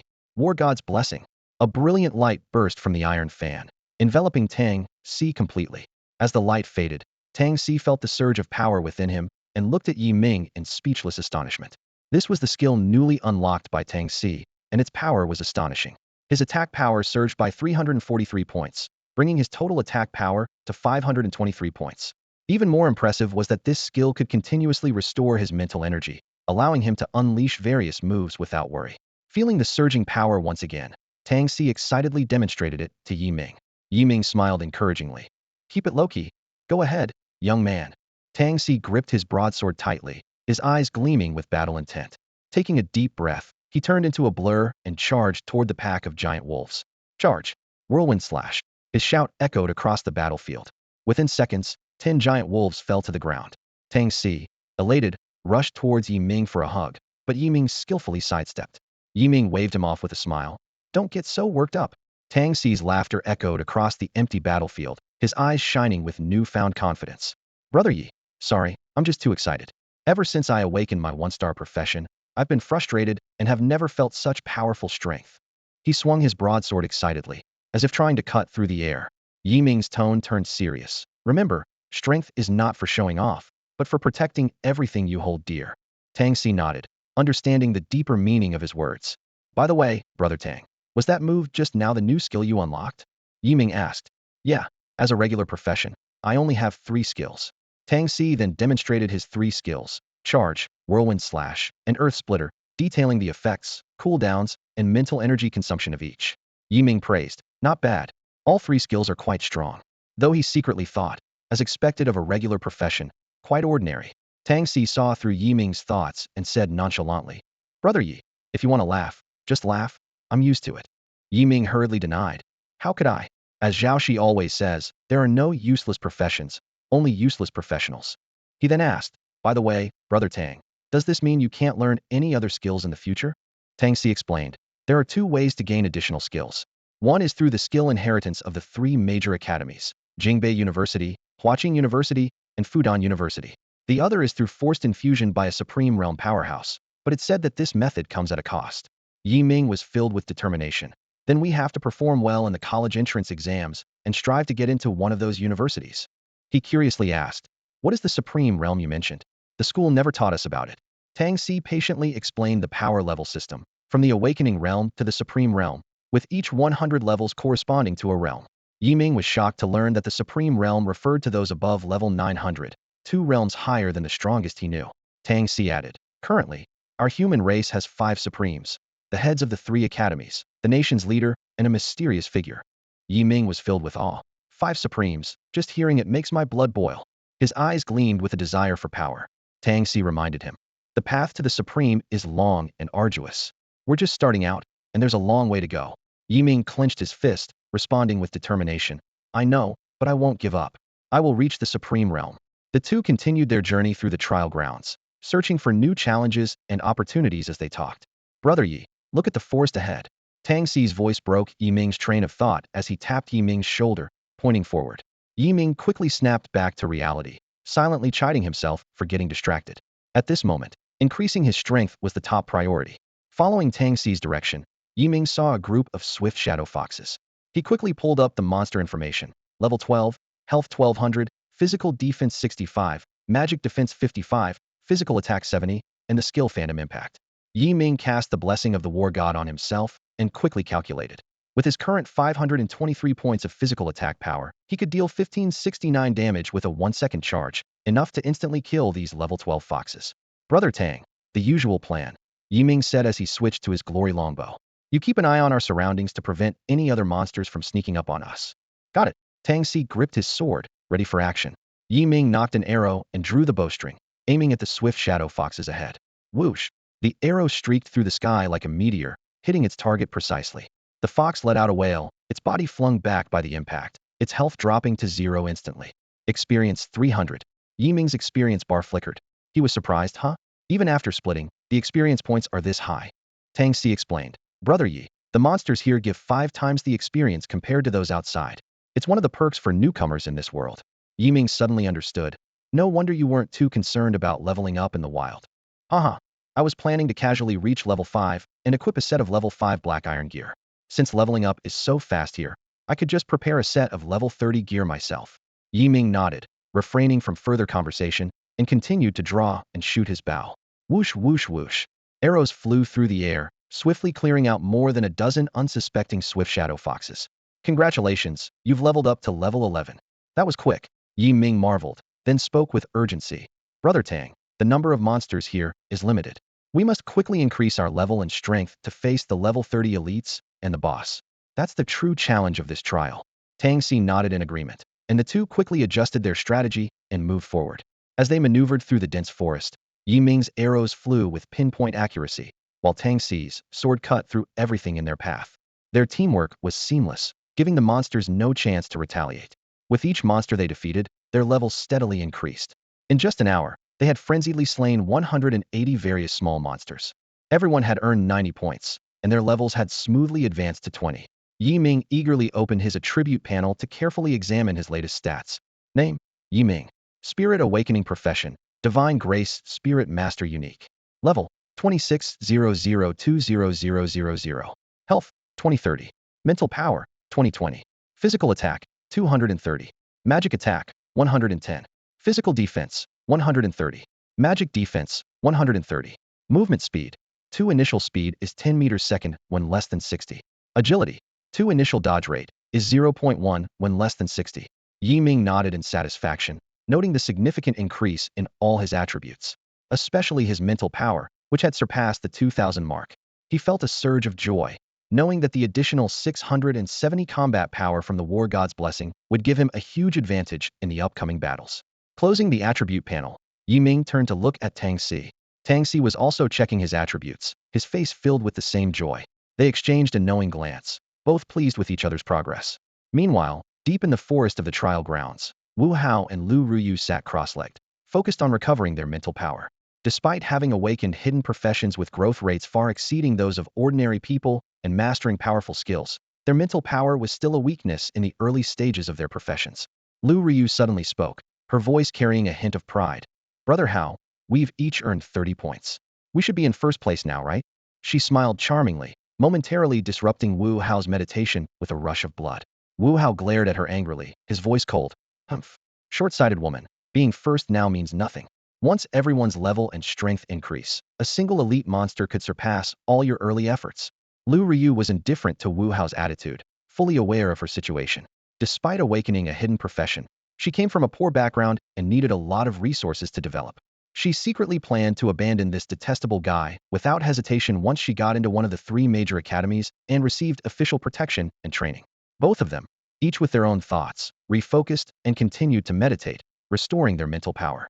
Meanwhile, in the safe zone, the mentors closely monitored the situation of all the examinees. One mentor brought a cup of hot tea to Zhao Xilai, who was resting with his eyes closed, and asked curiously, Mr. Zhao, who do you think will take first place in this first trial of Cloud City? Zhao Xilai accepted the cup and gazed deeply into the trial field. After a moment of contemplation, he said slowly, this trial is unusual. Who will ultimately win depends on their on-the-spot adaptability and teamwork. However, I do have some expectations for that young man Wu Hao. He paused and continued. Wu Hao has awakened a profession as powerful as the one held by the nation's leader. Just as Zhao finished speaking, a commotion erupted in the safe zone. The mentors all turned their attention to the large screen. Look, the points ranking has been updated, one mentor shouted. Oh my, this Yi Ming and Tang Si are at the top with 90 points. Wu Hao and Lu Ruyu are tied for second with 30 points. Most others are below 10. How is this possible? How did Yi Ming and Tang Si manage that? I know Tang Si. He's the son of Tang Tianhao, the guild president. But I heard he awakened a 1-star ordinary blade master profession. Could it be that Tang Tianhao secretly gave him equipment exceeding the standard? No way. Any equipment exceeding the standard would be detected upon entry. I think Tang Tianhao might have used a chaos seed to unlock skills for his son in advance. Those greedy capitalists, a chaos seed costs at least 20 million gold coins on the market. Indeed, the wealthy are different. Tang Si having equipment, skills, and a main battle profession makes sense. But what's going on with Yi Ming? Zhao Xilai calmly explained. Yi Ming awakened a unique hidden profession of the 9-star support class. I personally oversaw it. I believe they formed a team, with Yi Ming providing support and Tang Si leading the attack. As expected of a unique hidden profession, truly powerful. However, when he thought of Yi Ming's background, Zhao Xilai's expression became slightly troubled, as if he had concerns about Yi Ming's background, but he chose not to voice them. Yi Ming and Tang Si's remarkable performance sparked a lively discussion among the mentors. One mentor speculated, Yi Ming's initial support skill likely includes an attack boost, which explains their significant lead in points. Another mentor, eyes gleaming with anticipation, agreed. Indeed, Yi Ming has shown incredible potential as a support. If he maintains this level, the 3 major academies will likely compete to recruit him. However, a mentor from 7th Middle School suddenly sighed, looking somber. Have you forgotten about the incident with Yi Lingfeng and his wife 3 years ago? This statement was like a cold shower, quelling the enthusiasm of the other mentors. Yi Lingfeng? The traitor to the human race? Could Yi Ming be? One mentor asked in disbelief. The 7th Middle School mentor nodded in confirmation. That's right. Yi Ming is Yi Lingfeng's son. This means he won't pass the political review, and no matter how excellent his exam scores, he won't be able to attend university. This harsh reality left the mentors in silence, their faces full of regret. What a pity, one mentor lamented. Yi Ming is exceptionally talented, but his family background limits his future. Another mentor echoed, if he were born into an ordinary family, he'd surely be sought after by every major institution. A more pragmatic mentor tried to ease the tension. We can't ignore the importance of rules. The political review is something every student must face. However, this statement wasn't well received. Someone argued, rules are important, but sometimes they become obstacles to talent development. As the discussion reached an impasse, a mentor suddenly spoke harshly. Have you forgotten the immense harm traders have caused our people? This statement hit like a hammer, plunging the entire safe zone into silence. Zhao Shilai fell into deep thought, seemingly weighing the balance between rules and nurturing talent.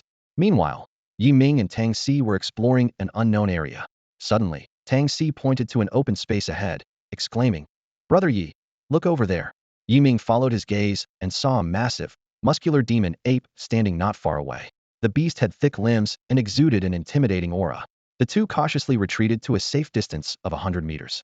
Yi Ming immediately used his probing skill to gather detailed information about the demon ape. Frenzied demon ape level 21 elite. Health, 14,000. Physical defense, 600. Magic defense, 550. Physical attack, 800. Skills, frenzied smash, leaping pound. Brother Tang, our luck is unbelievable. We've stumbled onto an elite monster's territory. Yi Ming's voice was a mix of excitement and caution. This guy has an attack power of 800. If it gets close, it could take us down in 2 hits. So, Brother Yi, what should we do? Tang Si, though equally excited, knew better than to act rashly. Yi Ming quickly calculated his damage output. With the blessing of the war god, his attack could reach 907 points. A 3-second charged attack would deal 9,977 damage, and after deducting the ape's 600 defense, the actual damage would be 9,377. This meant that just one 3-second charge and one 2-second charge could finish the ape. However, Yi Ming harbored a worry. During the 2 seconds of the second charge, what if something unexpected happened? This concern hung over him like a sword, preventing him from acting impulsively. After all, this guy is an elite. He could cover 100 meters in just 2 jumps. Yi Ming's eyes flashed with caution. He knew he couldn't let Tang Si take any risks. He quickly calculated in his mind, then turned to Tang Si and said with firm resolve, Tang, I have a plan. I estimate I can take it down in 2 moves. However, there will be a 2-second gap in between, and you'll need to be ready. If it charges at us quickly, I need you to block it for a moment, then retreat immediately. My second attack will follow right after. Tang Si nodded, took a deep breath, and gripped his large blade tightly, standing ready in front of Yi Ming. Yi Ming, on the other hand, held his bowstring taut, his eyes sharp and focused on the target. Suddenly, Yi Ming drew the bowstring fully, and a power-charged arrow shot through the air like a meteor, hitting the demon ape squarely in the chest. The creature let out a painful howl, but quickly recovered. With a leap, it was right in front of them in the blink of an eye. Tang Si reacted swiftly, charging forward to block the demon ape's path. At the crucial moment, his stunning skill activated. The demon ape stood there, shaking its head in confusion, seemingly dazed. Success! Tang Si shouted excitedly. However, an unexpected turn of events occurred. The demon ape quickly regained its senses and delivered a heavy blow to Tang Si's head. With only a little over 2,000 health points, Tang Si's health was nearly depleted in an instant. The demon ape pressed its advantage, ready to strike again. This is it for me, Tang Si thought with alarm. At that critical moment, an arrow sliced through the air, hitting the demon ape's vital spot directly. Its health was instantly drained, and it collapsed to the ground, kicking up a cloud of dust. The body slowly disappeared, leaving behind 2 pieces of equipment glowing with a gray light and a pile of gold coins. The system notification sounded. Experience 5,000, points 500. Yi Ming quickly switched to an iron fan, restoring Tang Si's health to full, then swiftly picked up the loot from the ground. Acquired 1,000 gold coins. Demon Ape Necklace Black Iron level. Level 20, Spirit 100, Health 50, Durability 2020. Demon Ape Greatsword Black Iron level. Level 20, Physical Attack 200, Durability 2020. Yi Ming quickly reported the equipment details. The greatsword is yours, and I'll take the necklace. Tang Si took the greatsword, feeling the sharp blade and its hefty weight, and his confidence soared. Coming back to his senses, he said with lingering fear, Yi, you really gave me a scare back there. I thought I was going to miss the college entrance exam. Yi Ming patted Tang Si's shoulder, his voice full of confidence. Tang, what are you afraid of? You've got me, don't you? They exchanged smiles and continued deeper into the forest, entering a safe zone. At that moment, a mentor in the examination hall suddenly raised their voice. Look, Tang Si and Yi Ming's points have skyrocketed to 590. What the heck? That fast? It's only been a minute, another mentor exclaimed. Did they defeat an elite monster? How is that possible? Only then did everyone notice that the number of elite monsters displayed on the big screen had changed to 910. My goodness, someone exclaimed. I remember even the weakest elite monsters have at least 14,000 health, not to mention their attack and defense, which are a nightmare for newcomers. Indeed, another mentor agreed. In past entrance exams, it's usually close to the deadline when a team manages to defeat an elite monster. How long has it been now? Just about an hour. How did they do it? Someone questioned, eyes fixed on the changing data on the screen. Could it be that Tang Si awakened a powerful hidden class that we didn't detect? That's very possible. Equipment failures have happened before. Too bad we can only see the point changes, not the actual footage. As the mentors discussed, the atmosphere in the examination hall became tense and excited. All eyes were on the points data for Yi Ming and Tang Si, eagerly anticipating their next performance. Meanwhile, Zhao Xilai quietly took out his phone and sent a message. Yi Ming and Tang Si were fully absorbed in searching for wild creatures in the dim forest, completely oblivious to the outside world's reactions. Their earlier victory over the elite demon ape had bolstered their confidence, making them believe they were unmatched. Knowing that the number of elite creatures was limited, they were racing against time, determined to defeat as many elite creatures as possible before others leveled up, ensuring they stayed ahead in points. Tang, Yiming said while studying the map. With our current strength, there's no need to hunt small creatures anymore. Let's tackle the elite ones marked on the map, from weakest to strongest. What do you think? Tang Si's eyes sparkled with excitement. Sounds good, Yi. An elite creature is worth as much as 1,000 small ones in points, and there's gear to be had. Why not? After carefully examining the map, they discovered that the nearest elite creature was nearby. They quickly set off and soon arrived at their destination. In front of them was a giant spider, its 8 eyes glinting cunningly in the dim forest.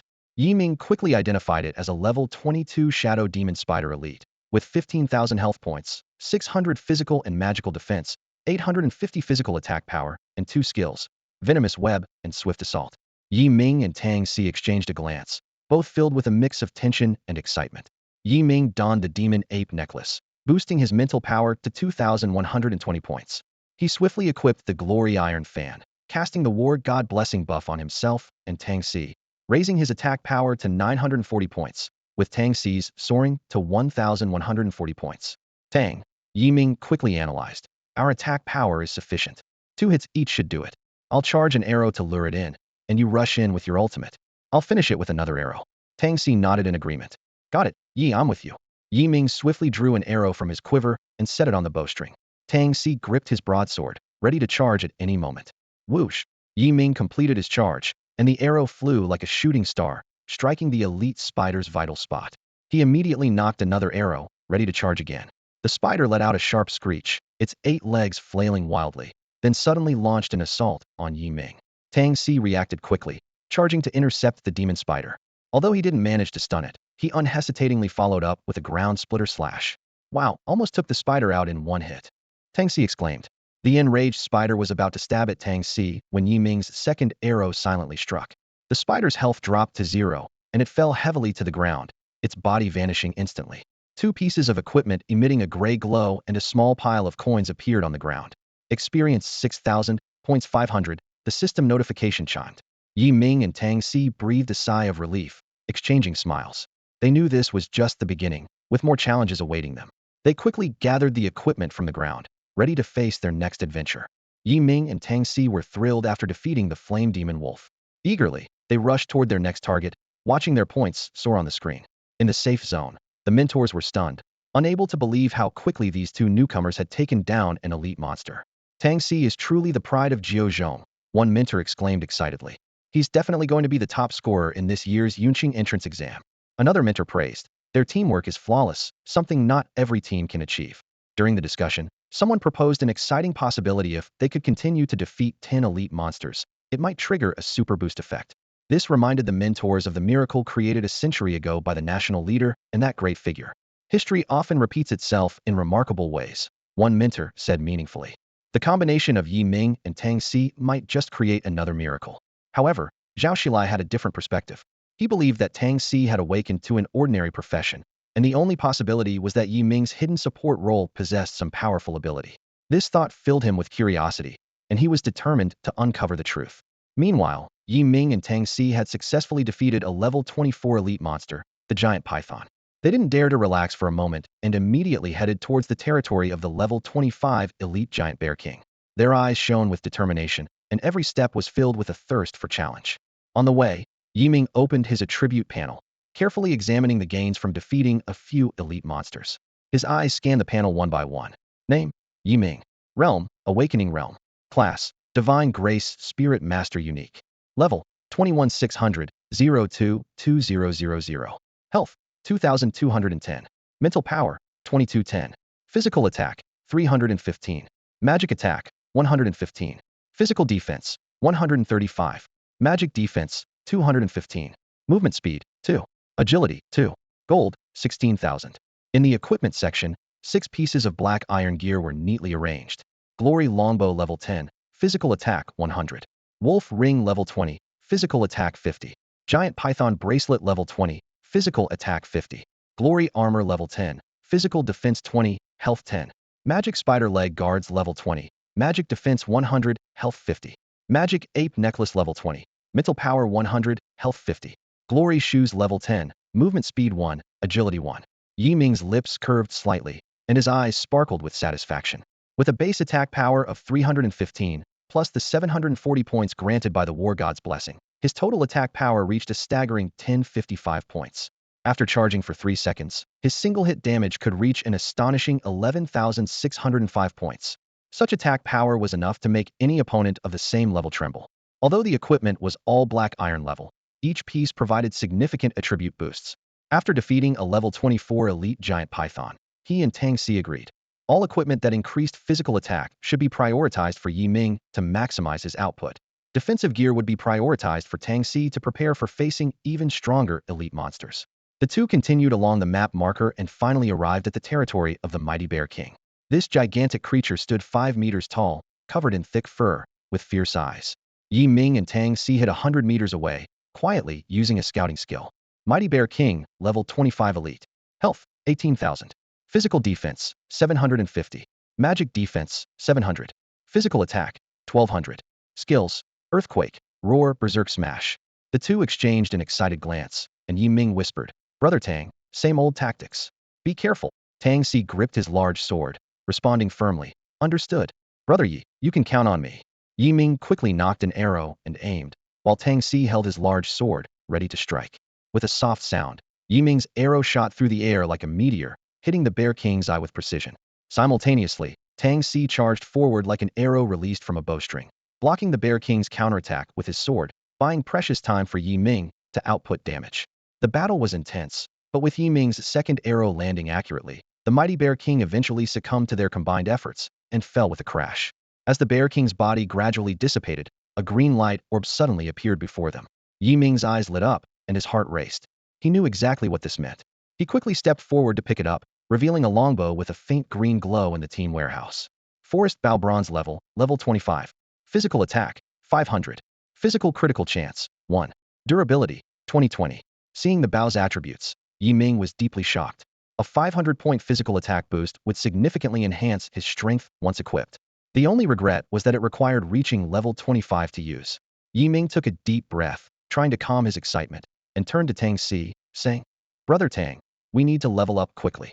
It seems you've also noticed that the elite monsters are getting increasingly stronger," Ming said gravely, a glint of wariness in his eyes. Tang Si nodded in agreement, fully aware that even a slight mistake could be catastrophic. "How about we take on some smaller monsters first, level up to 25, and then come back to challenge the elite ones?" Ming suggested. "I doubt anyone in this trial ground has managed to defeat a level 26 elite monster yet." After a moment of consideration, Tang Si agreed. "Yes, with this bow at level 25, we'll have a much better chance against the stronger elite monsters." The two quickly planned their next moves and began searching for creatures suitable for their current level to challenge.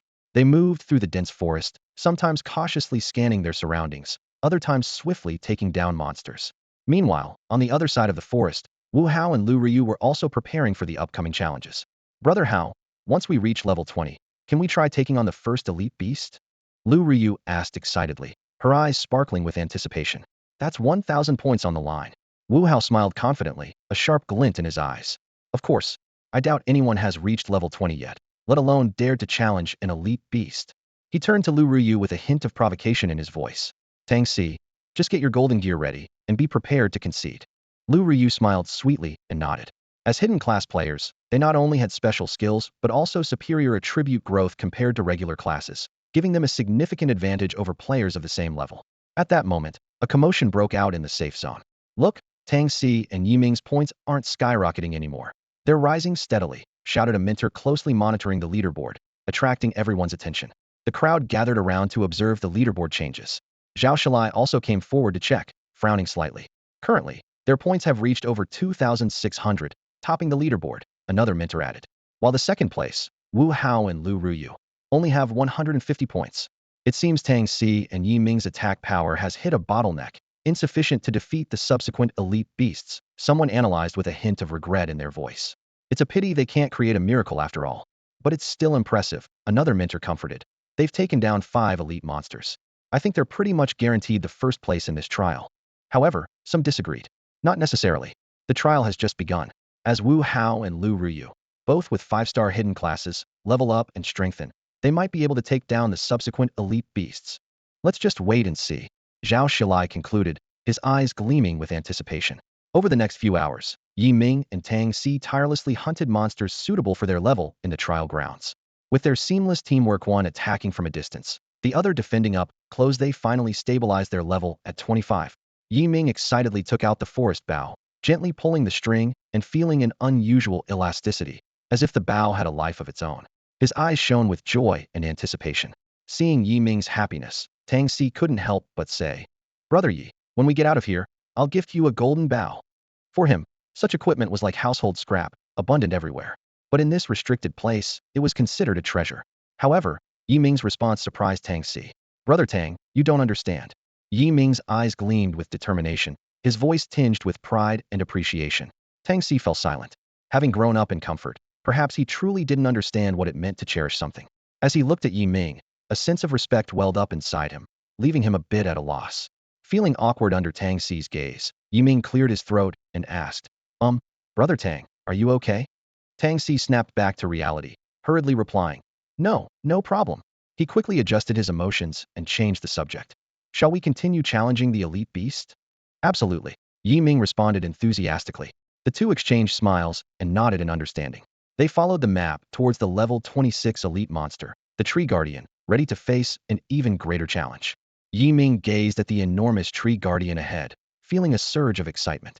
This level 26 elite monster boasted a staggering 20,000 health points, 750 physical defense, 800 magical defense, and 1,400 physical attack power. It also wielded skills like Earth Spike and Vine Entangle. Most importantly, it couldn't move. "Brother Tang, are you ready?"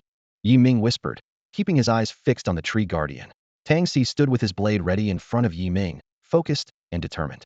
"Bring it on, Brother Yi." Feeling a warm sense of camaraderie, Yi Ming quickly knocked an arrow to his bow. Whoosh! An arrow flew straight and true, striking the Tree Guardian's trunk. With his upgraded forest bow, Yi Ming's attack power had reached 735 points, and with the added War God blessing, his total attack power soared to an impressive 1,608 points. When fully charged, his damage could reach a staggering 17,688 points. As the arrow hit, the Tree Guardian let out a low growl, swinging its branches in an attempt to retaliate. However, unable to move, its attack range fell far short of the two, standing 100 meters away. "Is it really this easy?" The two exchanged a knowing smile. Without hesitation, Yi Ming unleashed a flurry of arrows, quickly taking down the Tree Guardian. "Experience 10,000, points 500, chimed the system as the Tree Guardian fell, dropping 2 pieces of gear glowing with a green light and some coins. "More bronze-level gear," Yi Ming exclaimed joyfully, quickly inspecting the loot. "Blade of the Spirit Wood Bronze, level 25, physical attack 500, physical crit chance 1, durability 2020. Tree Guardian Armor Bronze, level 25, physical defense 300, health 200, durability 2020. They swiftly gathered their spoils and moved on to the next elite monster marked on their map.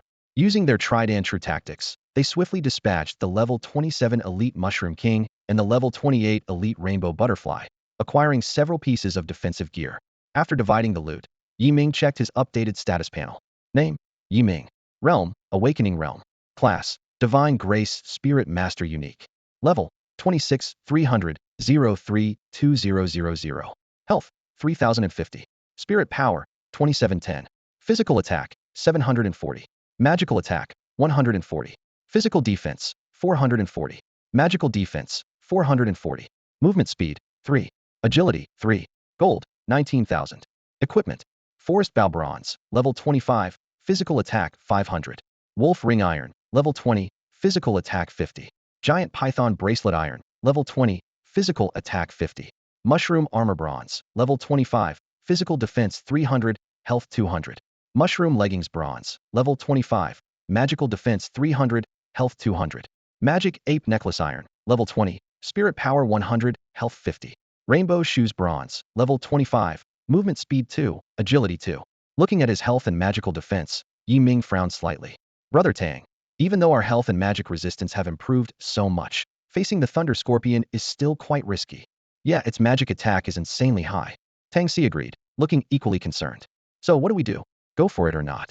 Yi Ming asked Tang Si, seeking his input. Tang Si laughed heartily. Of course we'll go for it. We're already here. Worst case, we die and respawn. We've gained enough points not to be at the bottom. Yi Ming nodded, and the two exchanged a smile, gearing up for the tough challenge ahead. With determination, Yi Ming took a deep breath, his eyes sharp as he aimed at the Thunder Scorpion. He slowly drew the bowstring, the arrow ready to be released. This level 29 elite monster had a staggering 28,000 health points, with both physical and magical defenses at 900, and an incredible magical attack power of 2,500. Its skills, Lightning Strike and Furious Thunder, were enough to instill fear in anyone. Tang Si put away his usual playful demeanor, gripping his dual blades with a serious expression as he stood in front of Yi Ming, facing the giant creature Heaton. The air seemed to freeze, and time slowed to a crawl at that moment. Yi Ming, having gathered his strength, released the arrow. Whoosh! The arrow sliced through the air, heading straight for the Thunder Scorpion. Thud! With a soft sound, the arrow precisely hit the scorpion's eye. The scorpion shuddered violently, its body convulsing before it collapsed with a thud. The system notification chimed. Experience 15,000, points 500. What?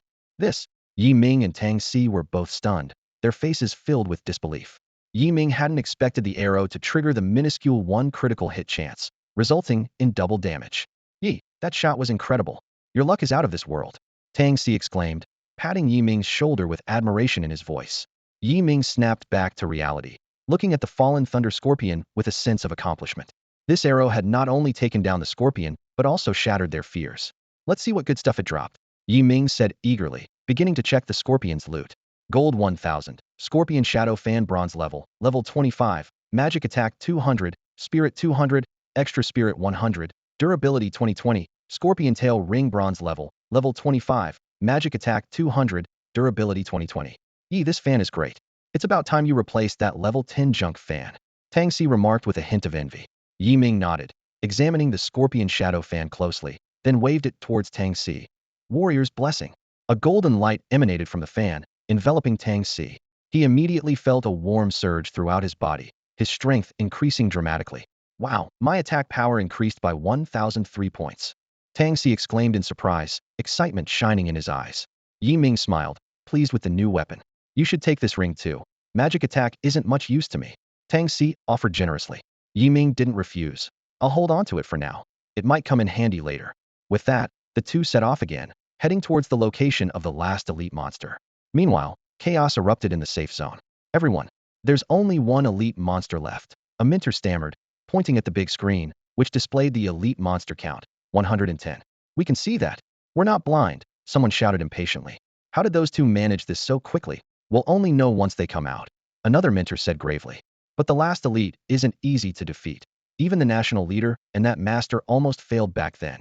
Yes, the last elite monster is said to have a powerful counterattack ability, specifically targeting those with high attack power. Another Minter added, worry etched on their face. In any case, whether they can create a miracle depends on this. Meanwhile, on the other side of the trial grounds, Wu Hao and Lu Ryu had reached level 20 and donned their pre-prepared level 20 black iron gear. They were eagerly heading towards the location of the first elite monster. How? We're about to take down an elite beast. That's 1,000 points. Lu Ryu's eyes sparkled with excitement, gripping her staff tightly, as if she could already feel the points within reach. Wu Hao appeared more confident, nodding as he looked determinedly toward the distant forest. Yes, we've prepared for this long enough.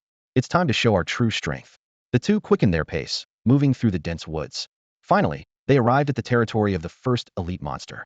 Where's the elite monster? Where's that huge elite monster? Wu Hao and Lu Ryu searched the area for a long time, their eyes scanning every possible corner where a beast might hide, but they didn't find any trace of the elite beast. They exchanged puzzled and disappointed glances. Wu Hao frowned, a wave of frustration washing over him.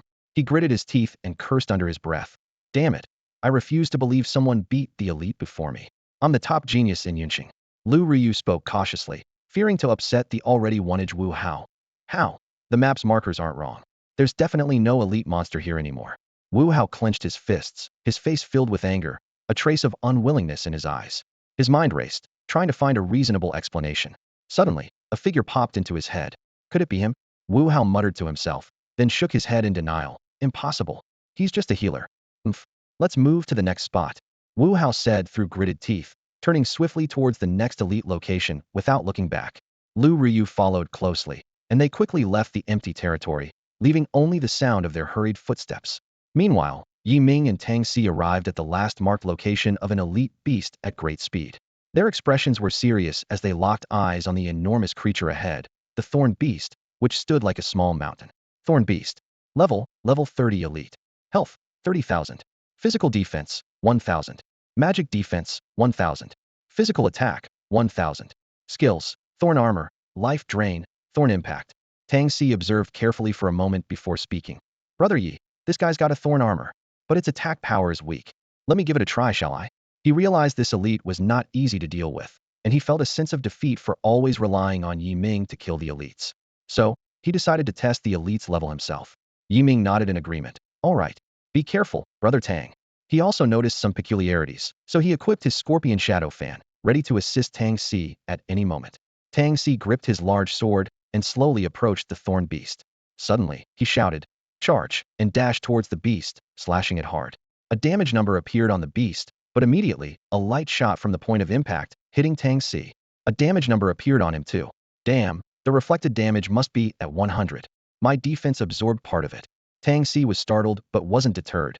Instead, it fueled his fighting spirit. The Thorn Beast roared, raising its massive fist to smash down on Tang Si. Such weak attack power. Yi Ming noticed, and quickly waved his Scorpion Shadow Fan to use the Spirit Rejuvenation skill on Tang Si. 3010. Tang Si's health instantly returned to full. Yi Ming felt a sense of relief. He thought to himself, if he had shot an arrow earlier, he might have been dead by now. It looked like they would need to work closely together to defeat this beast. Brother Tang, hold off on attacking. My healing skill has a 10-second cooldown. Yi Ming reminded. Got it. Just watch this, Brother Yi. Tang Si responded excitedly, eager to showcase his skills. As time passed, Tang Si and Yi Ming grew more in sync.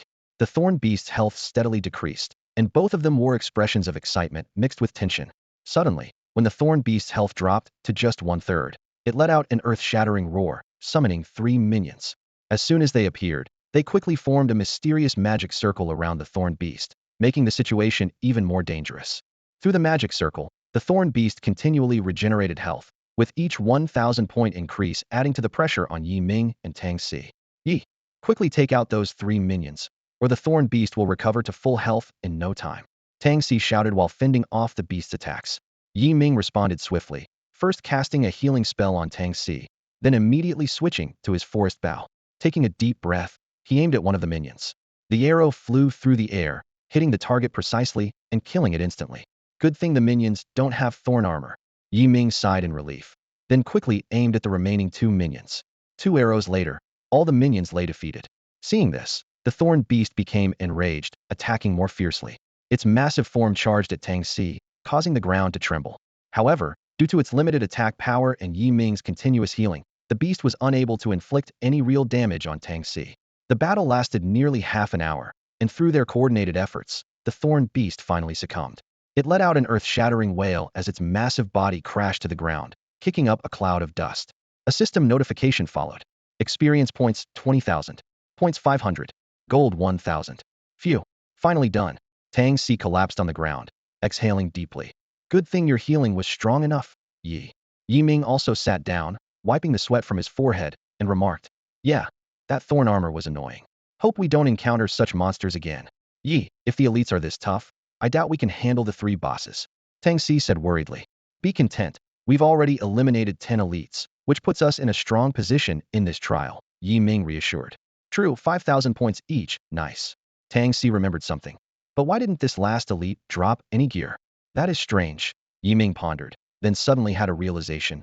Wait, check your attributes. Just then, a national announcement appeared. Congratulations to the Tang Si and Yi Ming team for fully defeating 10 elite beasts in the Yun City High Exam trial, earning a 1-hour super buff, with all attributes increased tenfold. The bosses are still ahead. Can they continue their legendary run? Stay tuned. This announcement was broadcast 3 times in the World Channel, immediately capturing the attention of everyone in Long Country. People stopped what they were doing, staring at the announcement in disbelief. How is this possible? 2 newcomers taking down 10 elites. Could they be hidden class holders? Even hidden classes vary in strength, unless they've awakened a class like the national leaders. You don't know anything. Our Magic City's top genius, Jun Moku, awakened an even more powerful class this year, the Infinite Sword Saint. And he has only just defeated his second elite. Who are these 2 people?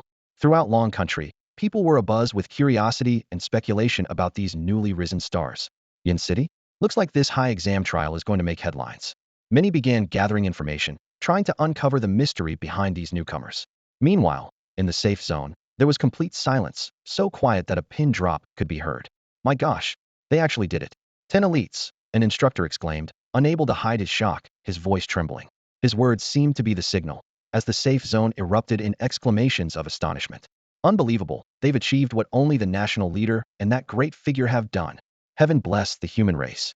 We're about to ascend to the top of the 9 major races again. At that moment, Zhao Xilai was anxiously watching the time. The message had been sent long ago, so why hadn't anyone arrived yet? Just as he was about to send another message, a white-haired elder suddenly appeared in the safe zone of the trial area. The elder's sudden appearance immediately drew the attention of all instructors, plunging the safe zone back into silence, everyone holding their breath, anticipating the extraordinary event about to unfold. This is Mr. Feng Xian, the Vice Dean of Jingbei University, an instructor exclaimed, his voice filled with reverence. Zhao Xilai immediately stepped forward respectfully, saying, Teacher, you're finally here. His tone was full of admiration. Mr. Feng Xian's eyes were sharp as he scanned the surroundings. How are those 2 young people doing now? He asked in a deep voice. Zhao Xilai, unable to contain his excitement, replied, They just accomplished a remarkable feat by taking down 10 elite monsters. Upon hearing this, Feng Xian's eyes flashed with excitement. The younger generation is truly promising, he marveled, then looked toward the depths of the trial area. Now let's see if they can take down one of the 3 bosses. Feng Xian's gaze held both anticipation for the future and concern for the present. He was well aware that for a century, humanity had not produced any exceptional talents, and their influence was waning, while other races were flourishing with new talents. If humanity did not develop new powerful forces, they would be at a significant disadvantage in future racial conflicts. Zhao Xilai shook his head. I think it's unlikely. His tone carried a hint of regret. Oh, why do you say that? Feng Xian asked calmly. Zhao Xilai respectfully explained. Teacher, as far as I know, Tang Si has awakened to a common class, while Yi Ming has the only hidden class, but it's a support type. I believe their ability to defeat 10 elite monsters is likely due to Yi Ming having a powerful support skill. Feng Xian frowned slightly at this. You mean to say that Yi Ming's support played a direct role in this? I believe so, Zhao Xilai affirmed. Feng Xian nodded, contemplating for a moment before saying, If what you say is true, then Yi Ming's unique hidden class is incredibly powerful. This would be a blessing for humanity. He spoke with determination as he instructed Zhao Xilai. By the way, Xilai, once the trial is over, you must do everything in your power to recruit Yi Ming into our Jingbei University. I intend to personally mentor him. Upon hearing this, Zhao Xilai showed a hesitant expression. Teacher, but what? Is there a problem? Feng Xian pressed. Zhao Xilai hesitated, then confessed. Well, Yi Ming has an issue. Speak frankly, Feng Xian ordered sternly. Zhao Xilai took a deep breath and admitted. Yes, teacher. Yi Ming is the son of Yi Lingfeng, the traitor of humanity from years ago. Therefore, his political background check. Upon hearing this, Feng Xian furrowed his brows, deep in thought. After a moment, he slowly asked, Xilai, what do you think of Yi Ming's character? Zhao Xilai shook his head. I don't know, teacher. When I learned of his situation, I was impressed by his talent and invited him to join Hidden Dragon, but he declined. Feng Xian nodded, seemingly coming to a decision. Then, let's not rush to conclusions. Once the trial is over, I will personally speak with Yi Ming. Zhao Xilai felt a sense of relief and agreed with his teacher's decision. How is this possible? Wu Hao's eyes widened in disbelief as he stared at the world announcement. The news of 10 elite beasts being defeated felt like a heavy blow to his pride. His face turned pale, and his hands began to tremble uncontrollably. I actually lost. Lost to 2 nobodies. His voice was filled with resentment and anger. Wu Hao had always held himself in high regard, especially after awakening a powerful hidden class. In his mind, he was supposed to be the one celebrated as the genius youth. Yet reality had dealt him a harsh slap. He had been defeated by two seemingly insignificant opponents. Yi Ming, Tang Si. Wu Hao gritted his teeth as he spat out their names, his eyes flashing dangerously. You brought this upon yourselves. Don't blame me for being ruthless. His fists clenched tighter, his nails digging into his palms without him feeling the pain. The anger inside him burned like a blazing fire, and he swore to himself that he would reclaim his honor. Just then, a timid voice interrupted his thoughts. Hauga, what do we do now? Lu Ryu asked cautiously, afraid of further provoking the already furious Wu Hao. Wu Hao took a deep breath, forcing himself to calm down. He coldly analyzed. Humph. Even if they can defeat elites, they can't possibly take down a boss. Since the elites are gone, we should focus on the exam. Hunt more small monsters to earn more points. He paused, a hint of malice flickering in his eyes. As for that kid, I'll deal with him when I get the chance. Lu Ryu quickly nodded in agreement. I'll follow your lead, Hauga. Meanwhile, Yi Ming and Tang Si were rushing toward the first boss's marked location. The super buff they received only lasted an hour, so they had to make every second count. Along the way, Yi Ming opened his panel to check the specific stats after receiving the temporary buff. Seeing his attributes, he couldn't help but gasp. Name: Yi Ming. Qi Ling Realm. Class: Divine Grace Spirit Master Unique. Level: 27600, 034000. Health: 31,500. Mental Power: 28,000. Physical Attack: 7,450. Magic Attack: 1,450. Physical Defense: 4,450. Magic Defense: 4,450. Movement Speed: 30. Agility: 30. Gold: 21,000. I didn't expect this buff to be so powerful, even enhancing my equipment attributes by 10 times. Yi Ming marveled, feeling the surging power within him. Tang Si was equally excited, and the two exchanged a knowing glance before turning their attention to the boss not far away. What lay before them was a massive lion engulfed in flames, resembling a burning red mountain, majestic and formidable. The scorching heat waves radiated from its body, distorting the air around it. Blazing Flame Lion Level 30 Boss. Health: 200,000. Physical Defense: 5,000. Magic Defense: 5,000. Physical Attack: 5,500. Skills: Flame Breath, Claw Strike, Firestorm. Tang Si looked at the legendary boss with a hint of disdain. Brother Yi, this boss doesn't seem that impressive. I think it's all just hype. Yi Ming smiled slightly, explaining. Brother Tang, that's because we just gained immense power. Anyone else wouldn't even be able to break through its defenses. With that, Yi Ming quickly equipped his Scorpion Shadow Fan, applying the War God's blessing to himself and Tang Si.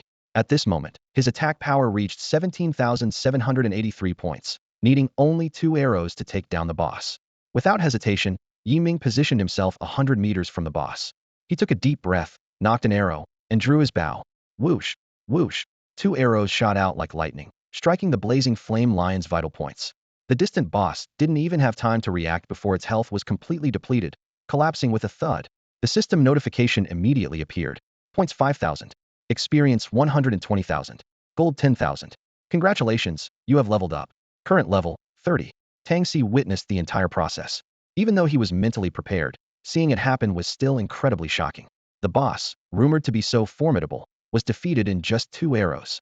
He couldn't help but wonder, as Yi Ming continued to grow stronger, how far would he himself progress? A strange feeling stirred within Tang Si, making him acutely aware that the gap between him and Yi Ming was widening rapidly. This realization prompted him to reflect. Should he work harder? Should he stop relying on his family's resources and instead strive to achieve everything through his own strength? As Tang Si was lost in thought, Yi Ming's voice brought him back to reality. Brother Tang, are you in awe? Yi Ming teased with a smile. Then he pointed to a faint blue glow near the boss's corpse, exclaiming excitedly, Look, it dropped something good. It's Silvergrade. Tang Si and Yi Ming's eyes lit up simultaneously. They finally had a decent piece of equipment. Eagerly, they rushed forward and picked up the Silver Moon Bow. Yi Ming examined the equipment's attributes closely. Silvergrade, level 30, physical attack 1200, critical hit chance 2, durability 30-30. His breath quickened with excitement. Such high attack power. Tang Si, however, seemed unimpressed. It's okay, but it's nowhere near gold grade. Yi Ming shot him a glance, thinking this guy probably doesn't find any equipment impressive. He quickly equipped the Silver Moon Bow and felt his attack power soar to 23,933 points, boosting his confidence for the upcoming boss battle. Tang, let's keep going. Yi Ming said eagerly. Got it, Tang Si replied. With anticipation, the two continued towards the location of the next boss. Meanwhile, the safe zone was buzzing with excitement. Oh my gosh, Tang Si and Yi Ming actually did it. They took down a boss, a mentor exclaimed. disbelief evident in his voice. A whole century has passed. Finally, someone has reached the level of the national leader and that great figure. Heaven bless the human race. Our race is destined to rise again. Other mentors were moved to tears, as if seeing the hope of the human race's resurgence. Zhao Xilai and Feng Xian couldn't hide their excitement either. Teacher, who would have thought these two youngsters could actually defeat a boss? They're geniuses, Zhao Xilai praised. I'm getting more and more interested in them. Do you think they can continue to defeat the remaining two bosses? Feng Xian pondered for a moment before replying. It's hard to say. That's something even the national leader and that great figure couldn't achieve back in the day. It said that the second boss's defense was too strong, preventing the two supreme beings from succeeding. I'm increasingly curious about how they did it. Zhao Xilai added. We'll have to wait until the trial ends and analyze the battle data to understand it better. It's certainly something to look forward to. Feng Xian gazed at the distant edge of the trial ground, his eyes calm and profound, marked by the passage of time. Elsewhere, Yi Ming and Tang Si finally arrived at the second boss's marked location. Before them stood a massive rhino, like a moving mountain. Its skin was a deep black, covered in scales as hard as iron. The rhino's eyes were like two burning rubies, exuding a fierce aura. Its heavy breathing seemed to shake the ground with each exhale. Yi Ming and Tang Si exchanged a glance, seeing a mix of tension and excitement in each other's eyes. Thunderhorn Rhino level 30 boss. Health, 250,000. Physical defense, 7,000. Magic defense, 5,500. Physical attack, 6,000. Skills, Thunder Stomp, Horn of Thunder Rage, Thunder Charge. Yi Ming carefully calculated his attack damage against the boss's health and defense. After a moment, his eyes narrowed slightly, and he spoke with a hint of excitement. Tang, I won't hold back. With that, Yi Ming drew his arrows and aimed at the Thunderhorn Rhino. Tang Si teased. Yi, it looks like this trial ground has become your personal stage. Yi Ming smiled without responding. He focused entirely and began to charge his shot. Release. Whoosh. The arrow sliced through the air, speeding towards the Thunderhorn Rhino. The next moment, system notifications flashed continuously. Instant kill. Points 5,000. Experience 120,000. Gold 10,000. Congratulations, you've leveled up to level 33. Tang Si's eyes widened. Even though he had anticipated this outcome, witnessing it firsthand was still unbelievable. Wow, Yi, I have to say. Tang Si started, but he was so stunned by the scene that he couldn't finish his sentence. Yi Ming's arrow was incredibly powerful, prompting Tang Si to exclaim in admiration. The power of that shot rivals that of a gold-ranked warrior. His tone was filled with respect. Yi Ming, however, just smiled lightly, as if everything was going according to plan, and replied casually. Tang, let's keep it low-key. He bent down to pick up an item glowing with a faint blue light from beside the corpse of the Thunderhorn Rhino. Tang Si leaned in for a closer look and commented. Another piece of silver-grade gear. Yi Ming examined the ring in his hand closely, feeling a surge of joy. This Thunderhorn Rhinoceros ring wasn't just a level 30 silver-grade item. It also increased physical attack by 600 points and accuracy by 2, with a durability of 3,030. Excited, Tang Si urged. Yi, put it on quickly. We're counting on you for the last boss. All right, no need to be modest.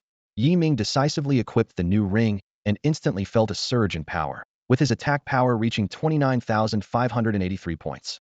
He felt confident about facing the final boss.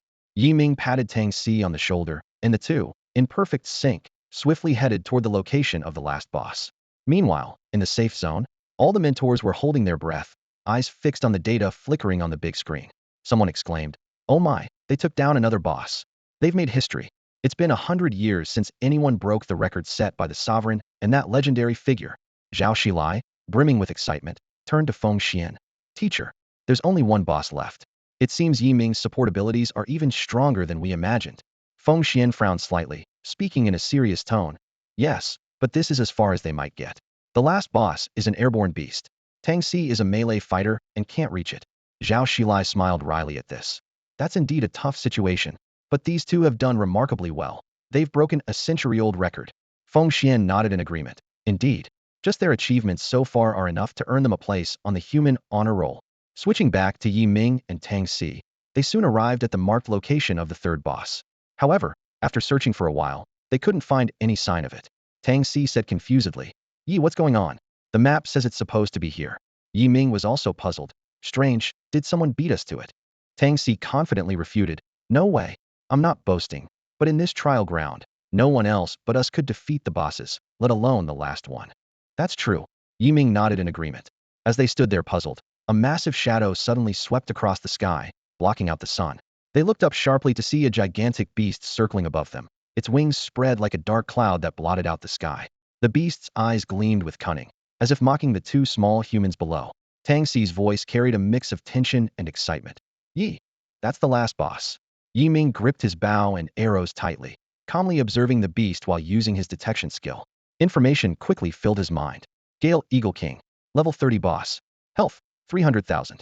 Physical defense, 6,500. Magical defense, 7,500. Physical attack, 7,000. Skills, Gale Pierce, Wind Blade Dance, Fury of the Storm. Seeing its health and defenses, Yi Ming's lips curled into a confident smile. He could one-shot it. Wasting no time, he quickly drew his bow, aiming at the swiftly flying Eagle King. Once he gathered enough power, Yi Ming released the arrow decisively. Whoosh! The arrow shot through the air like a rainbow, heading straight for the Eagle King. However, unexpectedly, the Eagle King evaded the lethal strike with astonishing speed. Yi Ming frowned slightly, as this was the first time he had missed. The Eagle King continued to fly rapidly through the air, showing no intention of attacking, almost as if it was deliberately taunting them. Watching the smug Eagle King, Tang Xi couldn't help but comment, "Hey, this guy's really showing off." Ignoring it, Yi Ming calmly notched another arrow and began to gather his strength once more. Whoosh! Another arrow flew through the air, aimed directly at the Eagle King's vital point. The King of Eagles skillfully dodged again. Yi Ming's brow furrowed, and with a serious expression, he said, "This guy is too fast. It easily evades us." Tang Xi's eyes gleamed with mischief, and a slight smile appeared on his lips. "I've got an idea," he exclaimed, abruptly turning and taunting the King of Eagles circling in the sky. "Hey, ugly creature, dare to single combat with your grandpa Tang." As expected, the King of Eagles was enraged by these words. It hovered in the air, emitting a sharp screech as if responding to Tang Xi's challenge. Then, its wings spread wide, and with a swift motion, a massive wind blade came howling toward Tang Xi. Yi Ming instantly grasped Tang Xi's strategy. He quickly drew his bow, gathering strength, his eyes flashing with determination. At the moment the King of Eagles paused to launch its attack, Yi Ming released an arrow that flew straight and true, hitting the target perfectly. "Instant kill," Yi Ming murmured. The King of Eagles let out one last mournful cry in midair before plummeting like a broken kite.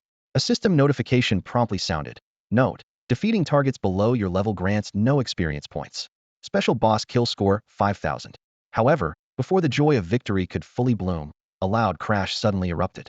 Tang Xi was sent flying by the Eagle King's attack, landing heavily on the ground, blood spurting from his mouth.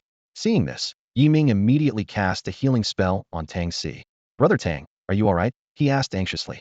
Tang Xi struggled to sit up, wiped the blood from the corner of his mouth, and forced a smile. "I'm fine, Brother Yi. This guy is really strong. One hit took away most of my health." Yi Ming breathed a sigh of relief and nodded. "As long as you're okay." He then praised sincerely. "You really had a great idea, successfully drawing the King of Eagles' attention." Tang Xi waved his hand dismissively. "It was nothing. Too bad this guy is only level 30 and can't give us any experience points," he said with a hint of regret in his voice. Yi Ming reassured him. "No worries, we'll have plenty of opportunities. We've secured first place this time. The rewards won't be meager. Besides, I bet the rewards from the 3 academies will be even more impressive." His eyes shone with anticipation for university life ahead.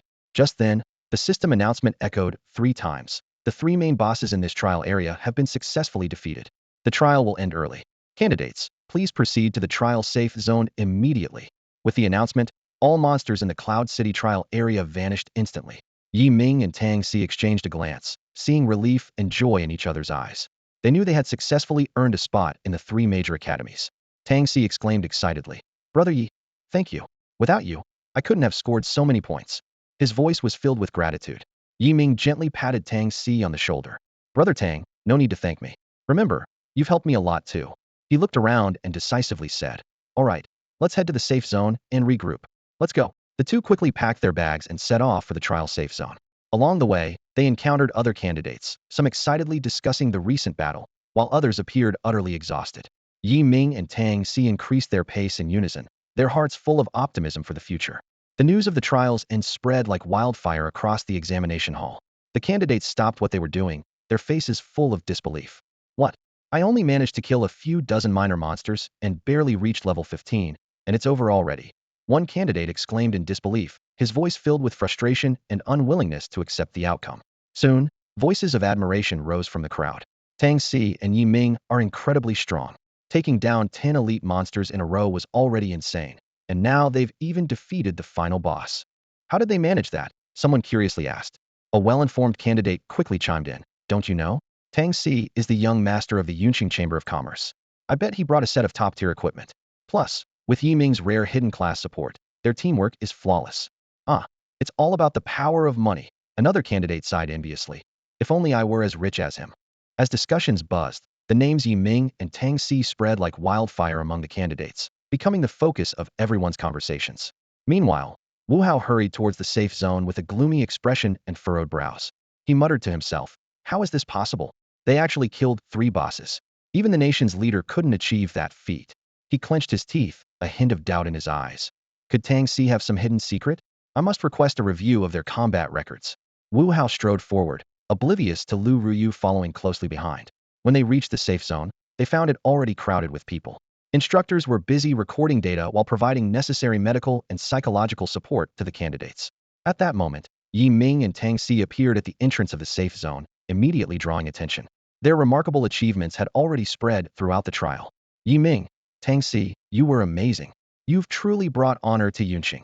A group of instructors excitedly approached, their eyes filled with admiration and pride. Thank you, instructors, they replied in unison, their faces beaming with a sense of accomplishment. Just then, Zhao Xilai and an elderly man with white hair approached. Zhao Xilai nodded in satisfaction and said, you two have brought us a tremendous surprise, far exceeding our expectations for new students. The elderly man looked kindly at Yi Ming and said warmly, young man, you've performed outstandingly. I wonder if we could have a private chat later. Yi Ming looked at the old man with curiosity. Zhao Xilai quickly introduced him. Yi Ming, this is Feng Xian, the vice dean of Beijing North University and one of the top 10 kings in our nation. Ah, Yi Ming and Tang Si exclaimed, hastily bowing. Greetings, Elder Feng.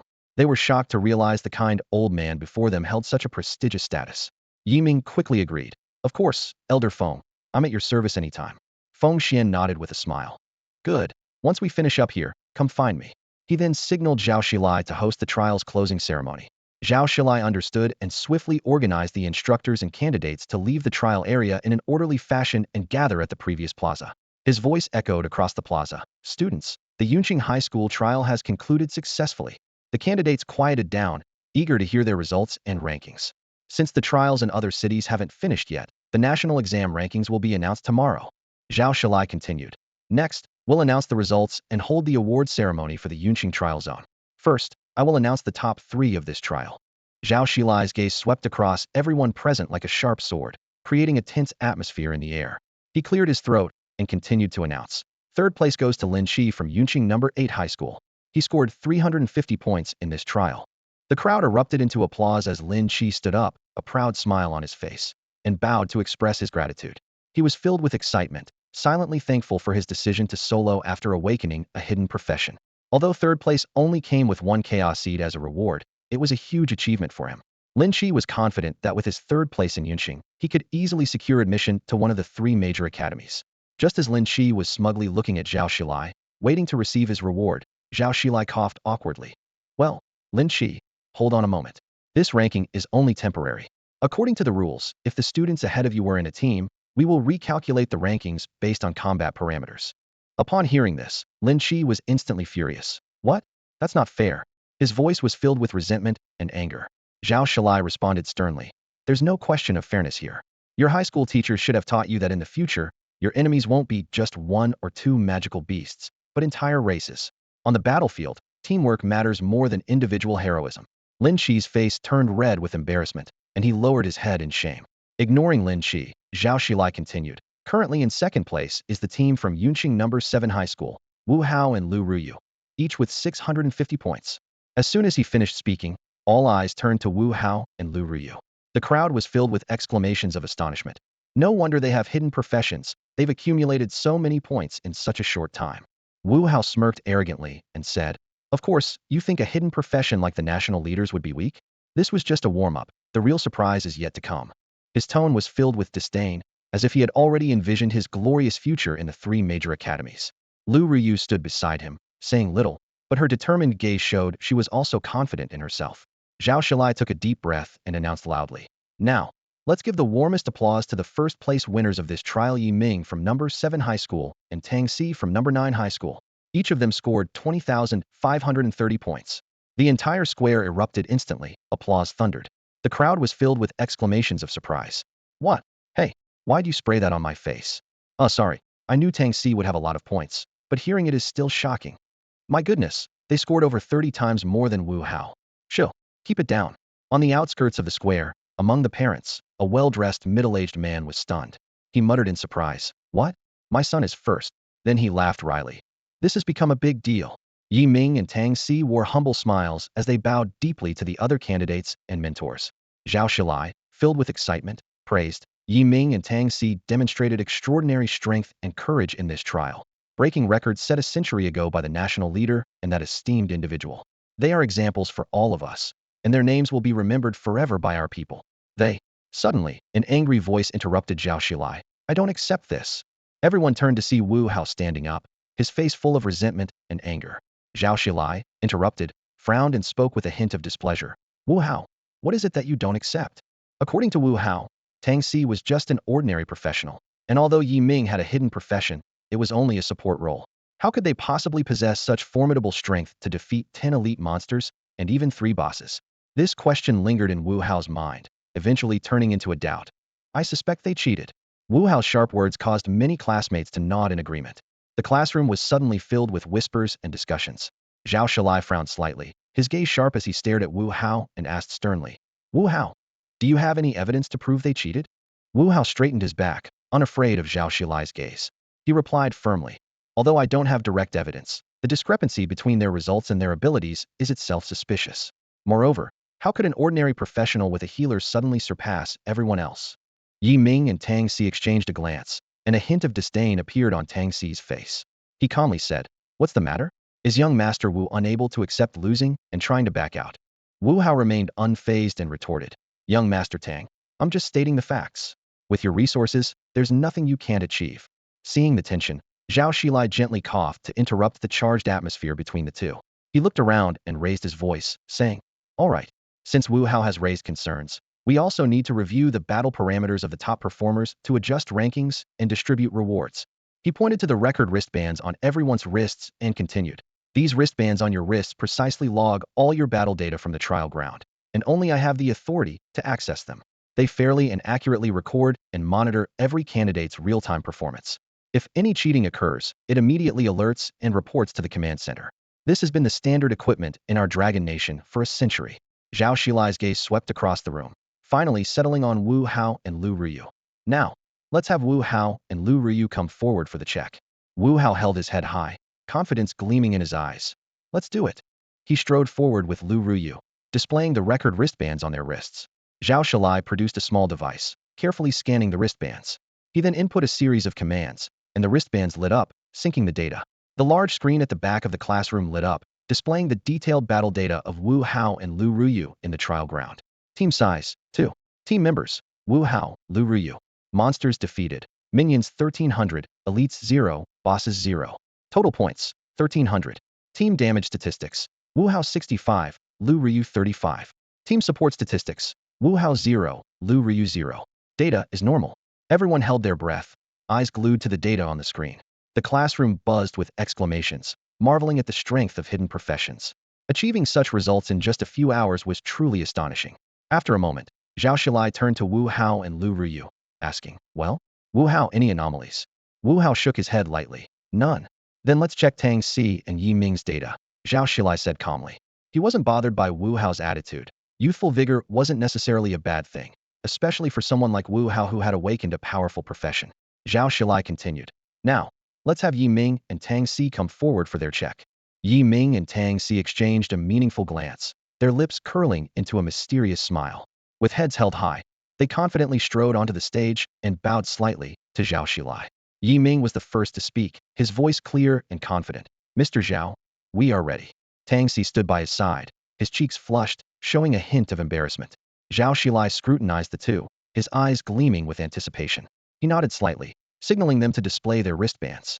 With Zhao Shilai's skilled operation, the large screen swiftly displayed the detailed combat data of Tang Si and Yi Ming. The data was clear. Team size, 2. Members, Yi Ming, Tang Si. Monsters defeated. Minions 1060, elites 10, bosses 3. Total points, 41060. Damage statistics, Yi Ming 90, Tang Si 10. Support statistics, Yi Ming 100, Tang C 0. The release of the data was like a bombshell, leaving everyone in the room momentarily speechless. Some rubbed their eyes in disbelief, repeatedly confirming the numbers on the screen. A voice burst out from the crowd in shock. How is this possible? Yi Ming's damage output is as high as 90. Isn't he supposed to be a support? Is this the kind of damage a healer should have? Another voice followed with disbelief. Did you notice? This data shows that almost all the elites and bosses were solo killed by Yi Ming. Someone analyzed. Oh my gosh. How did he do it? Did he fan the bosses to death? The candidates below the stage could no longer contain themselves, erupting into a heated discussion. Meanwhile, Wu Hao, still standing on stage, stared intently at the large screen, his pupils contracting dramatically, his lips trembling slightly. He couldn't accept the reality before him, shock and confusion surging through him like a tide. Scapegoat, how did you do it? Wu Hao finally spoke, his voice trembling with disbelief and reluctance. Yi Ming smiled calmly, his eyes reflecting confidence and composure. Normal attack. What? Wu Hao doubted his ears and asked again. Yi Ming ignored him, while Tang Si loudly reminded. Wu Hao, don't forget the bet. Or don't blame me for being ruthless. Just a piece of golden equipment. Wu Hao gritted his teeth, clearly unwilling to accept this outcome. He clenched his fists, his eyes flashing with complex emotions, both anger and helplessness. All right, then get me a level 100 golden bow. Tang Si responded coolly. Tang you? Yi Ming looked at Tang Si in confusion. Tang Si waved his hand, indicating that Yi Ming didn't need to say more. Tang, if you don't mind me asking, why would a swordsman like you need a bow? Wu Hao asked, puzzled. That's none of your business. Just prepare the equipment and deliver it. Tang Si's tone was calm, but firm. Humph. Wu Hao's voice was filled with reluctance and defeat as he turned to leave. Suddenly, he stopped and looked back at Yi Ming. Yi Ming, don't get too complacent. Even though I don't know how you managed to defeat the boss this time, the journey of cultivation has just begun. We have a long way to go. Wu Hao's provocative words lingered in the air, but Yi Ming merely responded with a slight smile, choosing not to react. He understood that Wu Hao's arrogance stemmed from his awakening to a powerful class, but in Yi Ming's eyes, Wu Hao was never considered a true rival, simply didn't measure up. Meanwhile, the instructors on stage were left in a state of bewilderment. They stared intently at the flickering data on the large screen, beginning to question their own judgment. Earlier, they had speculated that Yi Ming might have acquired some powerful support skill that boosted Tang Si's attack power, allowing him to sweep through the elite and boss in the trial arena. However, the results before them were entirely unexpected. Who would have thought that a character assumed to be a support healer could possess such astonishing attack power? The instructor's curiosity was thoroughly piqued, and they were eager to understand how Yi Ming had achieved this. However, it was clear that Zhao Xilai and Mr. Feng Xian had no intention of satisfying their curiosity. In truth, when Yi Ming's combat data appeared, both Zhao Xilai and Feng Xian were deeply shocked. Clearly, they hadn't anticipated such an outcome either. Yet, their years of experience on the battlefield and in the workplace told them that the fewer people who knew about Yi Ming's situation, the better.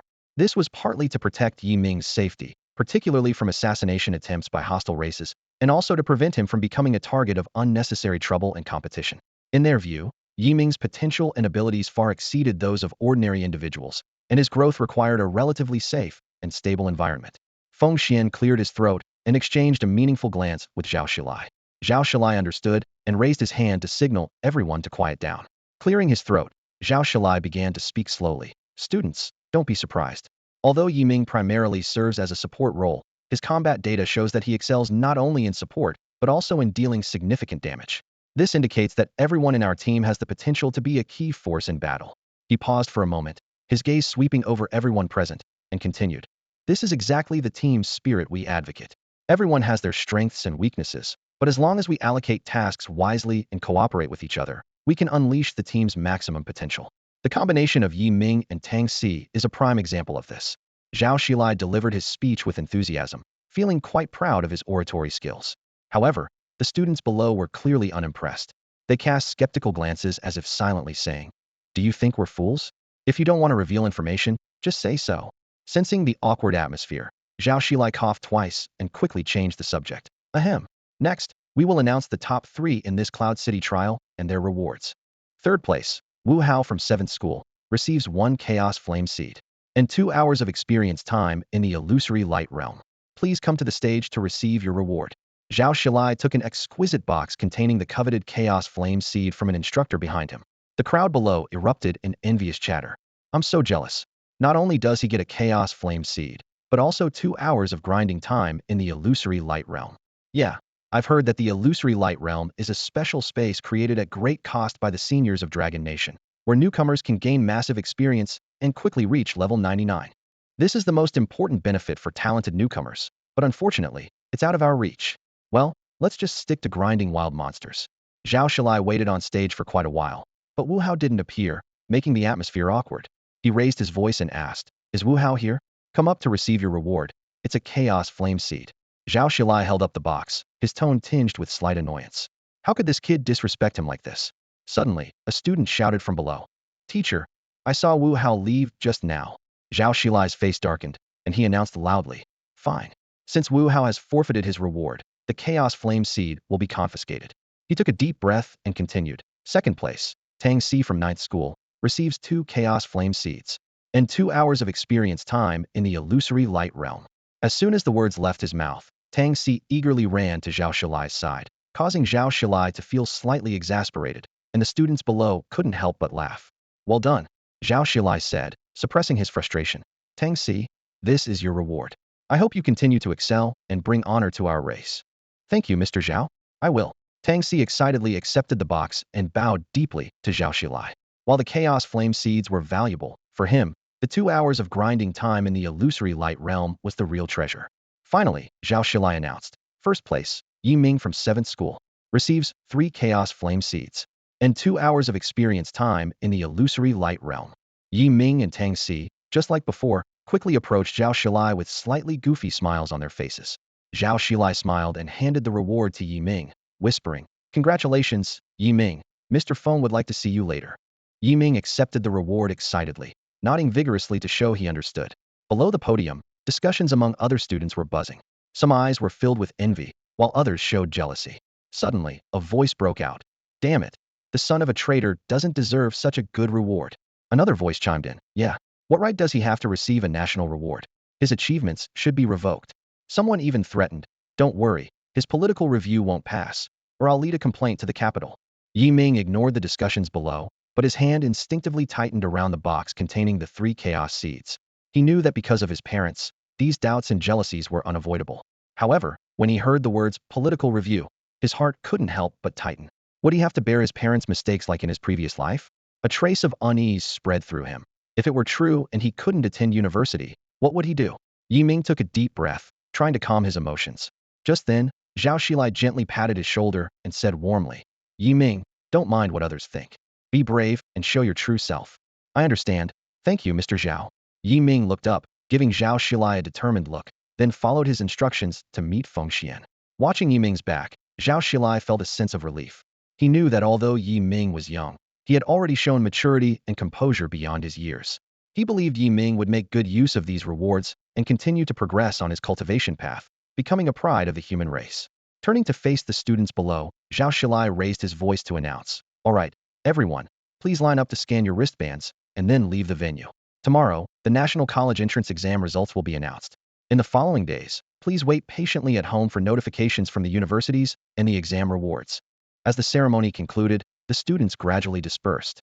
Tang Si spotted his father, Tang Tianhao, waiting outside. He excitedly ran over and gave his father a big hug. "How did I do, Dad? I think I did pretty well." Tang Si's face beamed with pride. Tang Tianhao smiled, patting his son's back, his eyes filled with pride and satisfaction. "You did great, son. This was a very worthwhile effort." He paused and added, "However, I didn't expect Yi Ming to be so outstanding, even defeating the boss. It seems we need to work harder to build a good relationship with him in the future." Tang Si couldn't help but say, "Dad, I genuinely consider Yi Ming a friend, without any ulterior motives." Tang Tianhao's expression turned serious as he advised, "Son, remember that this is a world where the strong prevail. Friends are important, but in this world, strength is the real currency. If your friendship with Yi Ming is based on mutual respect and strength, it will be the most solid." Tang Si nodded seriously, understanding the deeper meaning in his father's words. In this world full of competition and challenges, only by constantly improving oneself can one earn respect and trust from others. "I understand, Dad," he said firmly. Tang Tianhao smiled with satisfaction, knowing his son was growing up and beginning to understand the harsh and beautiful realities of the world. He had a feeling that the friendship between Tang Si and Yi Ming would become the most valuable asset on their business journey ahead. After leaving the central square, Yi Ming walked briskly to the temporary guest house of Feng Xian in Cloud City. His heart was pounding with a mix of anticipation and nervousness. This meeting could determine his future, as Mr. Feng Xian's invitation was undoubtedly a recognition of his abilities, but it also meant greater challenges and responsibilities. Standing at the door, Yi Ming took a deep breath to calm himself. Just as he was about to knock, a kind yet aged voice came from inside. "Young man, come in." As he pushed open the door, a faint scent of sandalwood greeted him. Inside the room, behind an ancient wooden desk, sat an elderly man with white hair, none other than one of the 10 great kings of the Dragon Kingdom, Mr. Feng Xian. The old man wore a gentle smile, his eyes showing appreciation for Yi Ming. "Yi Ming, you're here." Feng Xian's voice was warm and strong. Yi Ming respectfully bowed. "Hello, Mr. Feng." Feng Xian nodded, gesturing for Yi Ming to sit. Taking the seat opposite, Yi Ming clasped his hands together, still feeling a bit anxious. Feng Xian got straight to the point. "You may already know that I invited you, because your performance has caught our attention." Yi Ming understood. His outstanding performance would naturally draw the attention of the Dragon Kingdom's upper echelons, though he wasn't particularly concerned about that. Feng Xian continued, his eyes gleaming with curiosity. "If I may ask, how did you manage to defeat the elites and bosses?" "Of course, you're not obliged to answer." Yi Ming thought for a moment, deciding to keep the divine skill Sky Radiance a secret, only disclosing part of the truth. "Actually, Tang Si gave me a chaos seed, which unlocked a powerful support skill ahead of time." Feng Xian's eyes lit up. "Oh, what kind of skill is so powerful?" Yi Ming then demonstrated his spirit rejuvenation and war god blessing skills. Feng Xian was astounded. Such powerful support skills. Feng Xian's breath quickened, eager to uncover Yi Ming's secret. "They are directly linked to your mental strength." "How is your mental strength?" "It's currently 10 times the growth of an average profession," Yi Ming answered honestly. 10 times. Feng Xian exclaimed, his expression becoming more animated. "My goodness, no wonder it's a unique hidden profession. Do you know how the growth attributes of a hidden profession as powerful as the national leaders are?" Yi Ming shook his head, indicating he didn't know. Feng Xian explained excitedly. "The national leader's awakened profession is Thunder Mage, with Intelligencer magical attack power growing at 6 times that of a regular profession. That's already a rare genius among our people. But you have a tenfold growth. Imagine, once you fully develop, you could assist even a pig to reach incredible heights." As he spoke, Feng Xian stood up, his words filled with excitement. "By the way, are these the only 2 skills you've unlocked so far? What about future skills?" Feng Xian inquired further. Yi Ming cautiously replied, I can't see the future skills yet, but I imagine they won't be weak." Feng Xian noticed Yi Ming's caution but wasn't bothered, even showing some approval. He continued, "All right, how many chaos seeds do you need to unlock the next skills?" "You just received 3 as a reward. You can use them right away." Yi Ming scratched his head awkwardly. "My profession is special. Currently, unlocking a skill requires at least 6 seeds." "What? 6 seeds?" Feng Xian was slightly surprised. "My goodness. No wonder it's a unique profession, truly exceptional." He added, "Tomorrow, there will be chaos seed rewards for the national exam rankings. The top spot is surely yours, and then you can unlock new skills." Yi Ming nodded, filled with anticipation for tomorrow's rewards. Suddenly, Feng Xian's expression changed, his tone carrying a hint of anger and helplessness. "By the way, there's an important matter I need to discuss with you." Yi Ming's heart tightened suddenly. He had long anticipated that his parents' situation might affect his college admission. Sure enough, Feng Xian sighed deeply and spoke slowly.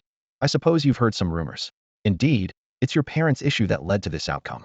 Feng Xian's voice carried a mix of anger and helplessness. "Your parents' situation affected your political review, which prevented you from getting into college. Although your personal abilities are outstanding, rules are rules, and we can't break them. I've urgently reported your situation to the deans of Jingbei University and 2 other top colleges, but the response was unanimous no admission." Seeing the disappointment flash across Yi Ming's face, Feng Xian quickly added, "But rest assured, the rewards you earned for your national exam ranking won't be deducted.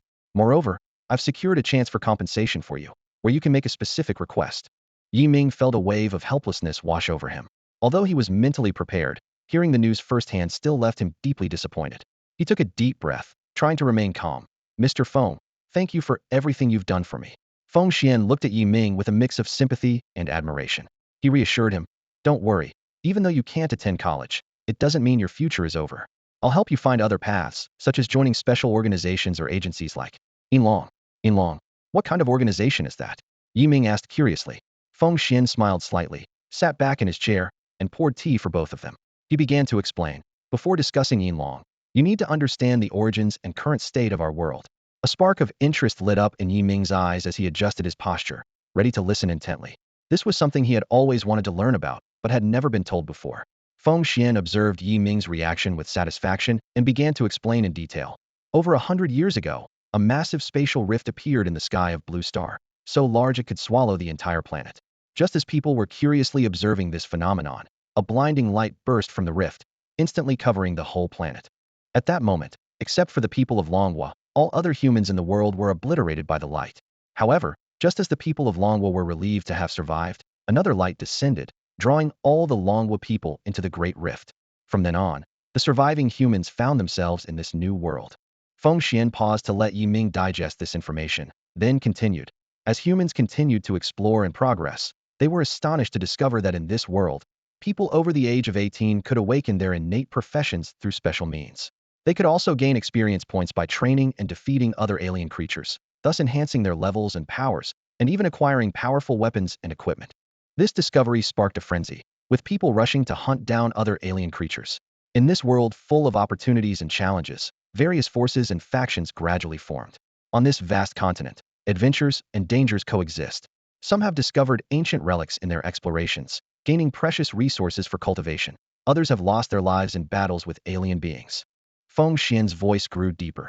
Every adventure and challenge propels humanity forward, in pursuit of the legendary Supreme Realm.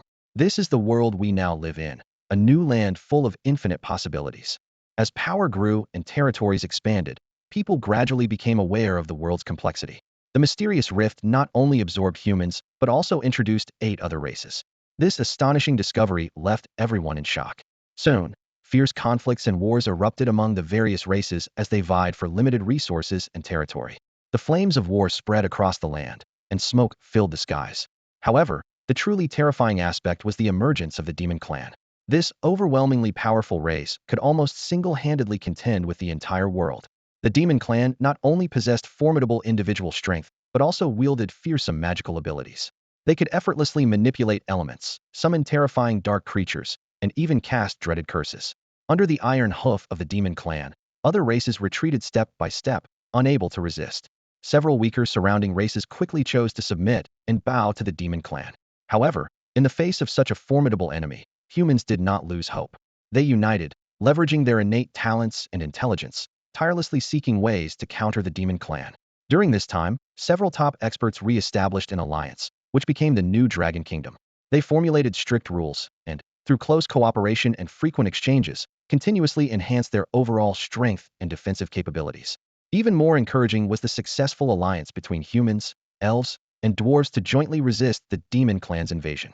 This powerful alliance, coupled with the deterrence of the mysterious and mighty Dragon Clan, finally forced the Demon Clan to temporarily retreat. Nonetheless, everyone could sense that the Demon Clan was still restless, ready to return at any moment. During these challenging times, a group of heroes gradually emerged. Among them, the most dazzling were the 5 Supremes and the 10 Kings. With extraordinary wisdom and courage, they achieved numerous feats in countless battles, becoming legends in people's hearts. The legendary stories of these heroes, like sparks, inspired more and more people to engage in arduous training and brutal battles, contributing their strength to protect this hard-won land. Today, while the Dragon Kingdom has gained a foothold in this challenging new world, they remain vigilant against the powerful Demon Clan alliance. The leaders of the Dragon Kingdom know well that only by continually strengthening themselves can they ensure long-term stability and peace. Thus, they invest heavily not only in the military, but also in breakthroughs in education and technology, cultivating generation after generation of outstanding talent. At the same time, the Dragon Kingdom actively engages in deep exchanges and comprehensive cooperation with other friendly races, jointly building a diverse and stable alliance system. However, despite the absence of large-scale racial wars for the time being, frequent small-scale invasions by other races and the potential threat of internal traitors remain ever-present, necessitating constant vigilance. At this point, Feng Xian glanced at Yi Ming without a trace, seeing his usual expression before continuing his narrative. Against this complex backdrop, Chu Lanfeng, one of the 5 Supremes of humanity, proposed the establishment of a special organization independent of the National Regular Army, which later became the renowned Hidden Dragon. Initially, Hidden Dragon's responsibilities were relatively singular, mainly to resolve small-scale racial conflicts and purge traitors within the human race. However, after extensive development, Hidden Dragon has evolved into a comprehensive organization involved in talent cultivation and discovery, intelligence gathering, and the execution of special tasks.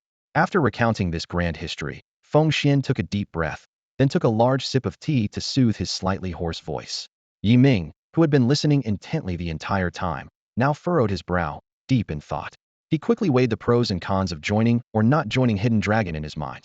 Yi Ming knew well that joining Hidden Dragon meant shouldering the significant responsibility of protecting human security while gaining more resources and opportunities to enhance his abilities. However, he was also acutely aware that once he became a member of Hidden Dragon, he would lose his current freedom and have to strictly adhere to the organization's management. More importantly, he could face life and death tests at any moment. Yet, at this moment, Yi Ming recalled his recent experience of being rejected from college admission, which had instilled a sense of doubt and dissatisfaction with the state's organization. After a moment of internal struggle, Yi Ming took a deep breath, a hint of determination flashing in his eyes. He looked up directly at Feng Xian and said calmly and firmly, "I'm sorry, Master Feng, I will not join." Feng Xian couldn't believe it as he spat out the tea he had just sipped, the cup trembling slightly in his hand. He stared wide-eyed at Yi Ming, as if trying to confirm whether he had heard correctly. "Can you tell me why?" Feng Xian's voice carried a hint of confusion and disappointment. Yi Ming shook his head firmly, his eyes revealing determination. He took a deep breath and slowly expressed his thoughts. "I am grateful for the opportunity you've given me, Feng Lao, but I want to choose my own path. I have my own dreams and pursuits and don't wish to be bound by any organization." Feng Xian listened quietly, then sighed deeply. If that's the case, I won't force you." He stood up, patted Yi Ming on the shoulder, a hint of regret flickering in his eyes. "Yi Ming, I see your courage and resolve. Remember, the doors of Hidden Dragon are always open for you. If you change your mind, you're welcome back anytime." Yi Ming bowed slightly and said solemnly, "Thank you, Feng Lao. I take my leave."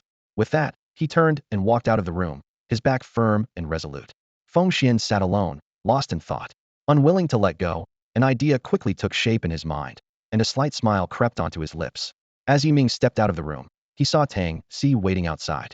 Tang Si held a deep blue bow and arrow, gleaming brilliantly in the sunlight. "Yi, you're finally out." Tang Si greeted him with a smile. Yi Ming's attention was drawn to the bow, sensing the extraordinary power it contained. "What's this?" he asked curiously. Tang Si grinned proudly, handing the bow to Yi Ming. "This is from that kid Wu Hao who lost to us. With this, your power will surely reach new heights." Yi Ming took the bow, his fingers gently caressing its surface. He could feel the immense power within it. He tried to pull the bowstring, but found it immovable. "Not high enough level to use it," Yi Ming said, a bit disappointed. But he quickly cheered up. "Even though I can't use it now, I can still check its attributes." He examined the bow's attributes carefully. Feathered bow, gold grade, level 100. Physical attack 8,000. Critical chance 10. Durability 4,040. Yi Ming was astounded by the bow's attributes, with a staggering 8,000 attack power, nearly 7,000 higher than his current Silver Moon. He calculated silently, knowing that with this bow, his damage output would reach terrifying levels. At that moment, Yi Ming wished he could instantly level up to 100 and equip this gold-grade weapon. An idea flashed in his mind. There was a way to quickly reach level 99, which was the 2-hour monster farming time in the illusionary light realm. But then he realized a potential issue. It was said to be filled with swarms of small monsters, and without any area attack skills, he might be at a disadvantage. Yi Ming's eyes shone with determination as he looked at Tang Si, gratitude evident in his expression. "Brother Tang, thank you. It seems I need to find a way to acquire a multi-target skill for archery. Fortunately, Feng Lao mentioned I could request a compensation opportunity. Maybe I can ask the Academy for a legacy multi-target archer skill." Tang Si waved his hand with a sincere smile. "We're brothers, no need for thanks. By the way, Yi, what are your plans for the future?" His tone carried a hint of concern, clearly aware from his father that Yi Ming might not be able to attend university. With eyes full of longing for the future, Yi Ming replied firmly, "I plan to venture into the wilderness alone for some training." Tang Si's brows furrowed slightly, concern evident on his face. "Going into the wilderness alone? Isn't that too dangerous?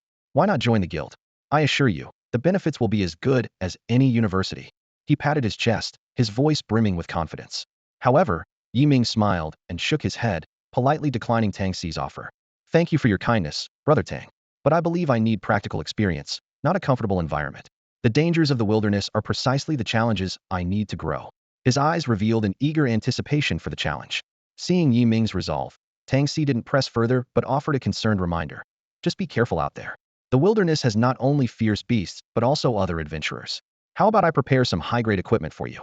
It might make you a bit safer in the wild." Yi Ming shook his head again, a warm feeling rising in his heart. "Don't worry, Brother Tang, I'll be careful. As for equipment, if I rely too much on powerful gear from the start, I might lose my ability to protect myself in real challenges. Tang Si nodded, pulling a phone from his pocket and handing it to Yi Ming. All right then, if you run into trouble, remember to contact me with this. Yi Ming accepted the phone, solemnly promising, I will. If I encounter any difficulties, you'll be the first I reach out to. His voice was firm and strong. Tang Si, satisfied, patted Yi Ming on the shoulder in support. Then I won't say more. Yi, I look forward to witnessing your success in the future. His eyes sparkled with expectation for Yi Ming. Yes, Brother Tang, you too. We'll meet again. Yi Ming thanked Tang Si once more, then turned and walked away with determined steps, leaving Tang Si alone in thought. Back in his small, rundown house, Yi Ming began packing his gear. He opened his status panel and carefully checked his stats and equipment. Name: Yi Ming. Spirit Awakening Stage. Class: Divine Grace Spirit Master Unique. Level: 3, 390-004, 9000. Health: 3750. Mental Power: 3410. Physical Attack: 2025. Magic Attack: 175. Physical Defense: 475. Magic Defense: 475. Movement Speed: 4. Agility: 4. Gold: 31,000. Equipment: Silver Moon Silver, Level 30. Physical Attack: 1200. Thunderhorn Ring Silver, Level 30. Physical Attack: 600. Python Bracelet Iron, Level 20. Physical Attack: 50. Mushroom Armor Bronze, Level 25. Physical Defense: 300. Health: 200. Mushroom Leggings Bronze, Level 25. Magic Defense: 300. Health: 200. Demon Ape Necklace Iron, Level 20. Mental Power: 100. Health: 50. Illusion Shoes Bronze, Level 25. Movement Speed: 2. Agility: 2. Yi Ming quietly reviewed his status panel. His attack power had surpassed 2,000, and his mental power was over 3,000. With the blessing of the War God and the support of the Celestial Glory, his damage could reach over 35,000. Such power was rare among his peers, but Yi Ming did not become complacent. He knew that the path to becoming truly strong was long and required more battles and challenges to constantly push his limits and reach higher levels. Taking a deep breath, Yi Ming turned his attention to the box containing 3 Chaos Seeds. He calculated that he needed at least 6 Chaos Seeds to unlock a new skill. He hoped tomorrow's rewards would exceed 3 seeds, allowing him to unlock another skill. With this hope, Yi Ming tightly held the box with the 3 Chaos Seeds, lay on his bed, and closed his eyes. He allowed himself to be enveloped in the tranquility, gradually drifting into sleep. Coughing uncontrollably, Yi Ming was jolted awake by the thick smoke filling the room. Realizing the danger, he quickly jumped out of bed, his eyes scanning the smoke-filled room for the source of the fire. With his vision obscured, he grabbed his backpack and the box containing the Chaos Fire Seed and dashed out of the small house. As soon as he stepped outside, Yi Ming froze. In front of the house, 3 menacing young men stood holding oil cans and torches, the fire casting eerie shadows over their faces. Boss, this guy's got some luck. He survived the fire, one of them exclaimed, pointing his torch at Yi Ming. The leader barked, enough talk. Finish him off and grab the Chaos Fire Seed. Yi Ming's brow furrowed as he quickly assessed the situation. This was clearly a premeditated attack with a clear target: his life and the Chaos Fire Seed. Forcing himself to stay calm, he took a deep breath. Who are you? Why are you doing this? Yi Ming asked in a steady voice. Kid, save your breath. All you need to know is that today is your last day, the leader taunted, signaling the others to surround Yi Ming.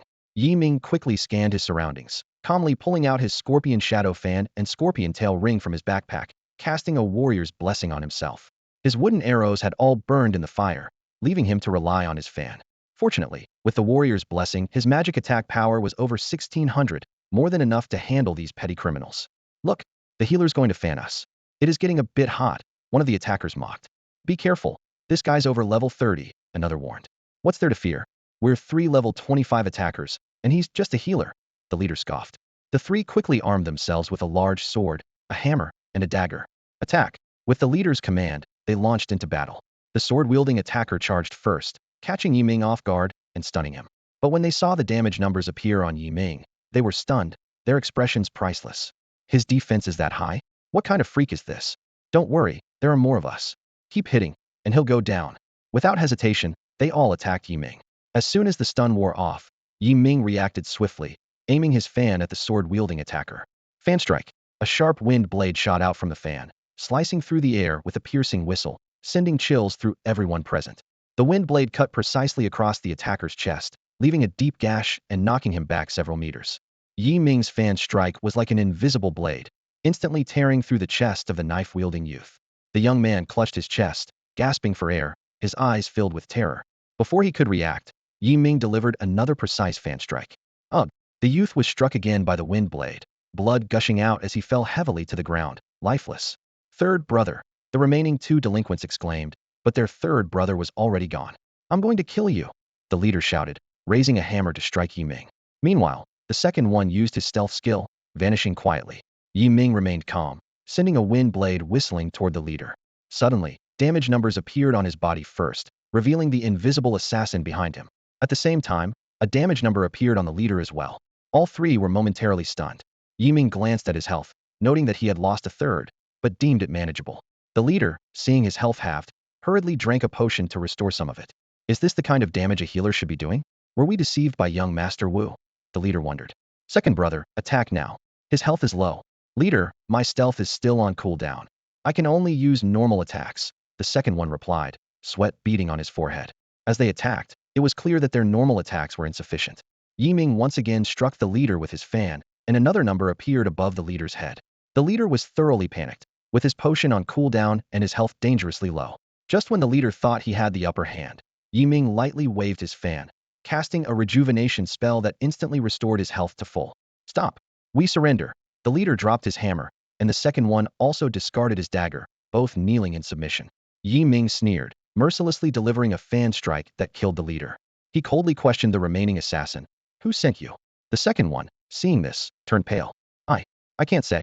Another fan strike left the second one with most of his health gone. Stop. I'll tell you. It was Wu Hao who sent us. The second one hastily confessed. Yi Ming nodded, asking no more questions, and finished off the second one with a single strike. After searching their bodies, Yi Ming threw one corpse, similar in build to himself, into the flames. He dragged the other two bodies to the abandoned sewer in the slums, where the magic rats would erase all traces. Before leaving, Yi Ming looked back at the small house consumed by flames, a deep sadness welling up inside him.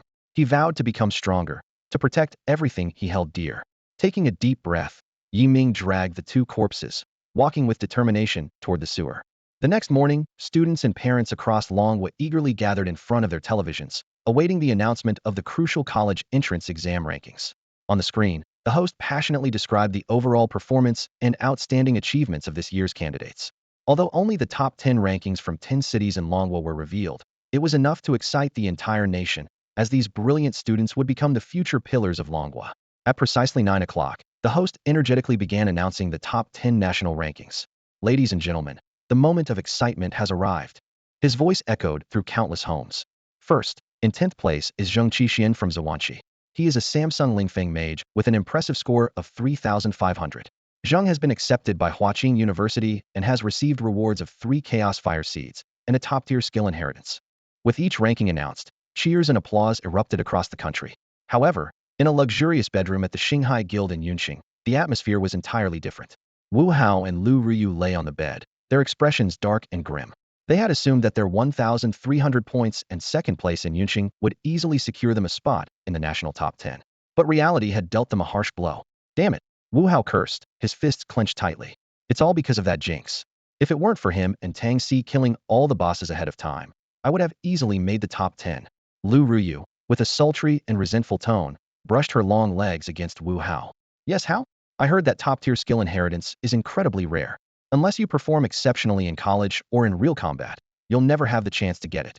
She added through gritted teeth. They didn't even leave us a single elite monster. Wu Hao snorted, flipping over to pin Lu Ruyu beneath him, a fierce glint in his eyes. Even so, I'll still get into Jingbei University. Don't forget, I have the same profession as the national leader. And what about me? Lu Ruyu asked coyly. Sweetheart, of course, you'll be with me. Your profession isn't bad either. Wu Hao said fiercely. No matter how good that guy is, I've already sent someone to deal with him. He probably won't even see the sun today. How, you're so resourceful. Lu Ruyu praised, a hint of cruelty flashing in her eyes. How, I want more. You little vixen. Wu Hao growled, about to take action when the host's voice on the television interrupted them again. Next is the 9th place, Luo Li from Xingguangxi. Her profession is a Samsung Dream Archer, with a score of 3,600. She has been accepted by Fudan University, and her rewards are. The host continued to announce the achievements of one talented student after another with fervor, but Wu Hao and Lu Ruyu were no longer paying attention. They were engrossed in their anger and plans for revenge, completely ignoring the accomplishments of these exceptional students. The entire nation was abuzz in front of their televisions. The host's voice echoed across the country, announcing the results of the college entrance exam rankings. In fourth place, we have Lin Jicheng from Shangyu City. The host exclaimed enthusiastically. His profession is a 5-star Holy Flame Dragon Spear, and he scored 8,888 points. Lin Jicheng's achievement sparked a wave of cheers. 3 universities extended offers to him, and the reward of 6 Chaos Fire Seeds and 2 top-tier skill inheritances made the audience envious. Next, the host announced the third place. From Magic City, we have Jun Moku, a 7-star Infinity Sword Saint with 12,000 points. Jun Moku's battle record was astonishing, single-handedly defeating 9 elite monsters with his sword, losing only due to underestimating the last one. He received invitations from 3 major academies, 9 Chaos Fire Seeds, and 3 top-tier skill inheritances. The audience in Magic City erupted in excitement. Some were surprised that their idol only secured third place, while others were immensely proud of his achievements. The discussions were lively, and the entire nation was singing praises for Jun Moku. However, even greater surprises were yet to come. In second place, Tang Si from Yun City. The host announced, struggling to hide her shock. Profession, a 1-star Blade Warrior? The audience was in an uproar. A 1-star Blade Warrior scoring 20,530 points and breaking a century-old record? It was a revelation that shattered everyone's understanding. The host worked to regain her composure and continued with the announcements. Lastly, in first place is Ming from Yun City, a 9-star support profession, Divine Grace Spirit Master, with the same 20,530 points. However, when it came to announcing Ming's university acceptance and rewards, the host stumbled. No university? No rewards? This anomaly caused her to momentarily lose her composure, blurting out, "What is going on today?" Realizing her mistake, she quickly regained her composure and hastily concluded the broadcast. That's all for today's report. We hope to bring you more surprises next time. As the broadcast ended, the audience was left in heated discussions. Why were Ming's rewards so mysterious? Why were the 3 major academies keeping it confidential? Those in the know could only sigh helplessly. Rules are rules, and not even a prodigious genius can change them. In a luxurious living room of the Yun City Chamber of Commerce, Tang Si was furious. His phone was hurled at the enormous TV screen, shattering both into pieces. Debris scattered, leaving a mess on the carpet. "This is unfair," Tang Si roared. "Why should the sins of Ye's parents affect the next generation? He's innocent." Tang Tianhao looked at his son coldly and said dismissively, "What do you know? These are the rules, and it's only right for traitors to the human race. It serves as a warning to everyone not to make mistakes lightly." Tang Si frowned, a hint of doubt in his eyes. "Dad, were Ming's parents really traitors? What exactly happened back then?" Tang Tianhao was silent for a moment, a complex emotion flashing in his eyes. He took a deep breath and spoke slowly. The events of that time involved not just Ming's parents but the safety of the entire Yun City. Ming's parents were indeed deemed traitors for certain reasons. But as for the truth, it's beyond our judgment now. As the president of the Yun City Chamber of Commerce, I must follow the rules and protect the interests of the chamber. Listening to this, Tang Si furrowed his brows, seemingly pondering something. He asked in a low voice, "Who reported or determined this back then?" "It was Wu Mingyuan, the president of the Shanghai Guild." Tang Tianhao replied emphatically. Tang Si's eyes lit up, and he pursued, "Was it him? Could there be something more to this? Or were Ming's parents wrong?" Tang Tianhao sighed slightly, gazing deeply out the window, and said slowly, "The truth of those days has become elusive with the execution of Ming's parents. At that time, I had just received orders from the headquarters to establish a branch in Yun City, and my foundation was unstable. Meanwhile, the Shanghai Guild had been entrenched in Yun City for years. Moreover, Wu Mingyuan's father is Wu Bo Xiong, one of the top 10 rulers of Long Country. Although his ranking is not as high as your grandfather's, he's also a member of the Congress. His influence is enormous. So, at that time, no one would doubt the decisions of the Wu family." After hearing his father's words, a mix of anger and helplessness welled up in Tang Si's heart. He understood that some things were beyond his power to change at the moment.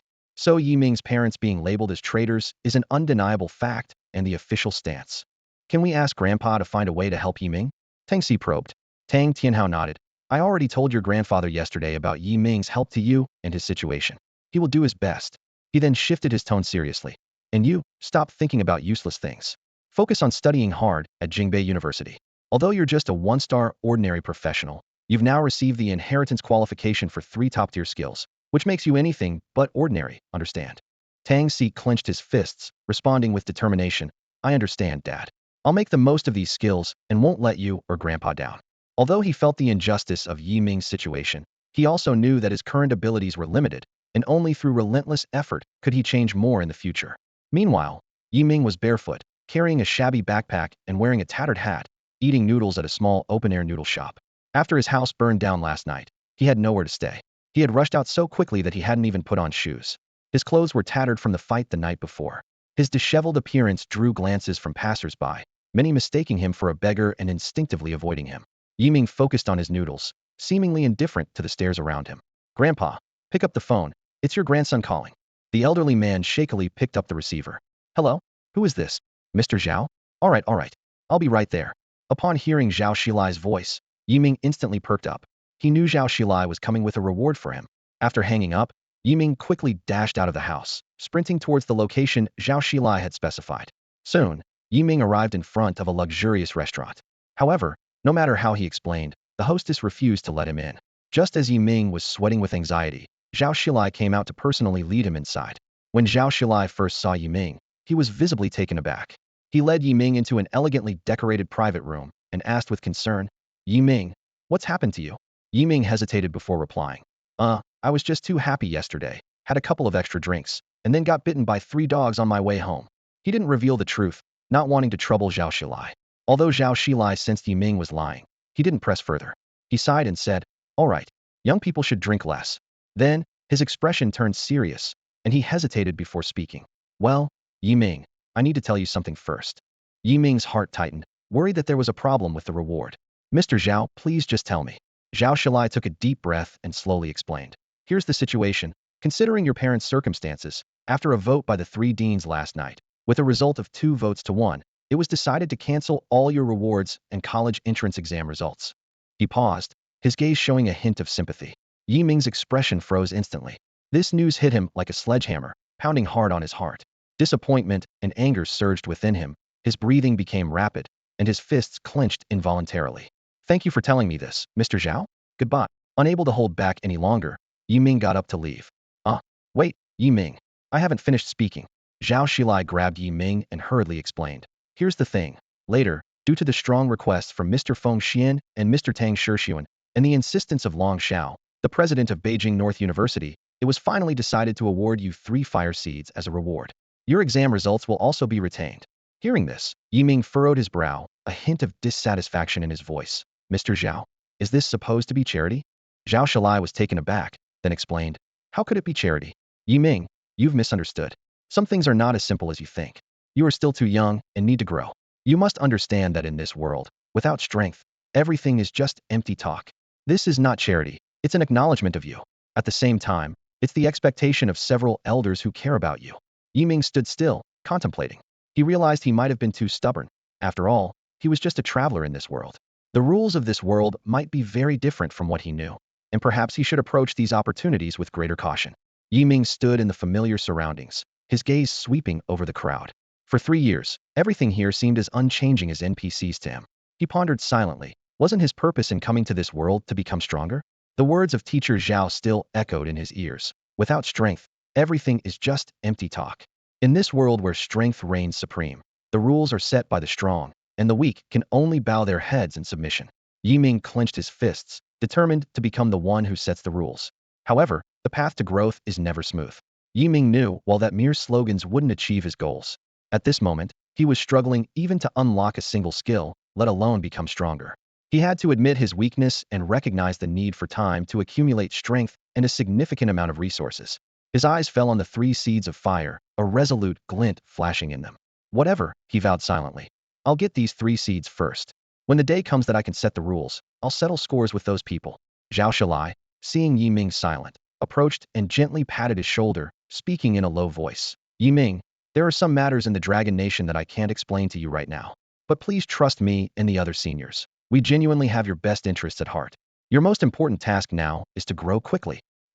Before Zhao Shilai could finish, Ming interrupted him with a smile on his face. "Thank you, Teacher Zhao.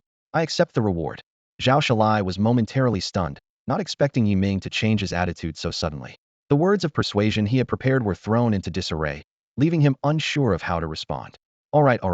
Zhao Shilai regained his composure, nodding with a smile.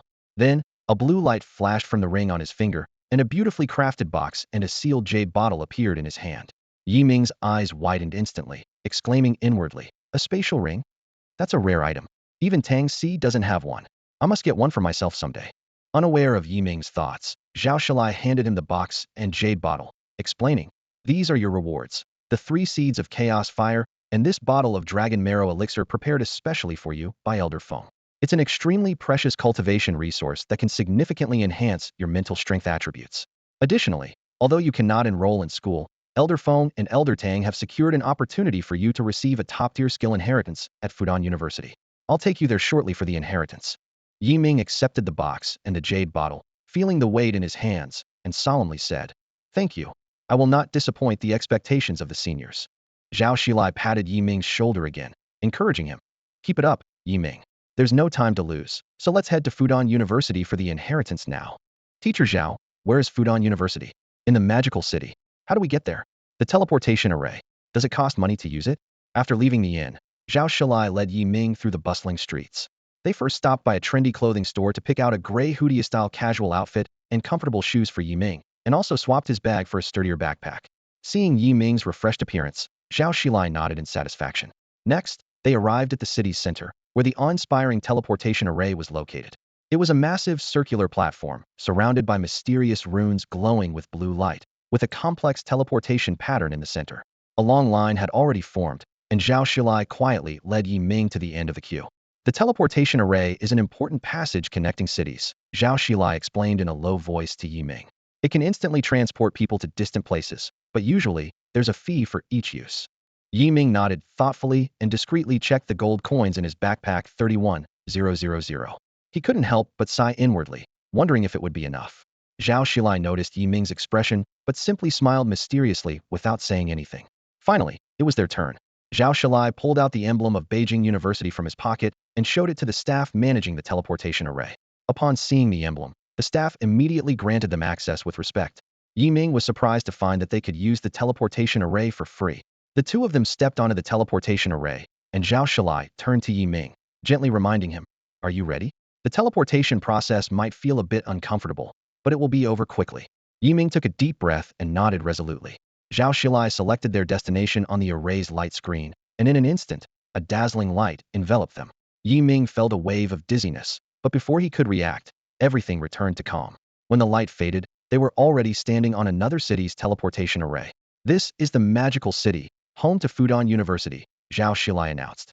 As soon as Yi Ming stepped off the teleportation array, he couldn't help but bend over and vomit. Despite this, his eyes sparkled with excitement. "That was amazing," he gasped. Zhao Shilai smiled and patted his back reassuringly. "Everyone feels that way the first time. You'll get used to it after a few more trips." Yi Ming looked around and saw that the teleportation array was located in the center of a large plaza, surrounded by bustling crowds and various buildings. In the distance, a majestic university campus came into view, its scale and grandeur surpassing anything Yi Ming had ever seen. "That's Fudan University." Zhao Shilai pointed to the distant buildings. "Let's go." Yi Ming nodded, filled with anticipation. He followed Zhao Shilai through the crowd toward the main gate of Fudan University. Along the way, Zhao Shilai enthusiastically pointed out the various buildings on campus to Yi Ming. "That's the library. Over there is the training hall. That's the cafeteria. And those are the dormitories." However, noticing the slight disappointment on Yi Ming's face, Zhao Shilai suddenly remembered that Yi Ming wasn't there to enroll. Cursing himself for being thoughtless, he quickly changed the subject. "Ahem. Yi Ming, up ahead is the skill inheritance room." Yi Ming lifted his head and looked in the direction Zhao Shilai indicated. He saw an ancient and solemn building, with the words "Top Inheritance Room" carved above the entrance. Two middle-aged men in training uniforms stood at the door, their sharp gazes and presence on par with Zhao Shilai's. Yi Ming's heart raced as he realized he was about to encounter another side of this world, a realm of mysterious and powerful skill inheritances. Zhao Shilai led Yi Ming toward the two men, politely presenting their credentials and a stamped permit. Yi Ming stepped into the legacy chamber, engulfed by an ancient aura. The spacious room was adorned with strange symbols and patterns on the walls, and at its center hovered a large stone tablet emitting a gentle golden glow. This was the legendary skill legacy tablet. Overwhelmed with awe, Yi Ming took a deep breath and approached it. As he lightly touched the tablet, a dazzling light enveloped him. In his mind, a menu-like array of options appeared, showcasing a dazzling array of skills. Without hesitation, Yi Ming chose the archery path, revealing 3 skills: Triumphant Triple Arrow, Doomsday Judgment, and Meteor Shower. The descriptions of each skill left Yi Ming in awe. The Triumphant Triple Arrow could shoot 3 arrows in succession. Doomsday Judgment had incredible power, while Meteor Shower was a formidable area attack. Although the first 2 skills complemented his celestial glory, Ming knew that what he needed most was a skill for group attacks. A warning alert sounded, cautioning him that choosing an archery skill might affect his career development. Undeterred, Ming resolutely selected Meteor Shower. A warm flow surged from the tablet into his body, merging with his soul. He felt he had mastered this powerful skill. Exiting the legacy chamber, Ming was filled with anticipation for the upcoming illusory light realm. He couldn't wait to test the combined power of Meteor Shower and Celestial Glory. With no one around, he retrieved a chaotic fire seed from his backpack, deciding to use it immediately to unlock new skills, lest opportunities slip away. Ming opened the skill menu, his eyes scanning back and forth between the two unlockable skills. The 6 chaotic fire seeds shimmered with an enticing glow, as if urging him to make a choice. The names Shadow Shield and Oracle's reverse damage mark echoed in his mind. He carefully studied the skill descriptions, envisioning 2 distinct battle scenarios. The Shadow Shield formed an impenetrable barrier around him, while the Oracle's reverse damage mark dismantled enemy defenses. His fingers hovered between the options before finally settling on the Shadow Shield. Safety first, he murmured to himself, closing his eyes to savor the sensation of the 6 chaotic fire seeds transforming into streams of light flowing into his body. A warm current swept through him, and as the Shadow Shield activated, Ming opened his eyes, a smile playing at his lips. Eagerly, he retrieved the Scorpion Shadow Fan, and with a thought, an almost invisible shield formed around him. Ming was amazed to see the health value of the shield clearly displayed. 37,100. The shield's surface shimmered with a subtle glow, as if capable of absorbing any attack. This unprecedented sense of security prompted Ming to gently wave his arm, the shield moving seamlessly with his body. Nodding in satisfaction, Ming's gaze fell on the jade bottle given to him by Zhao Shilai. The name, Dragon Marrow Elixir, alone was enough to evoke longing. He carefully removed the cap and drank it all in one go.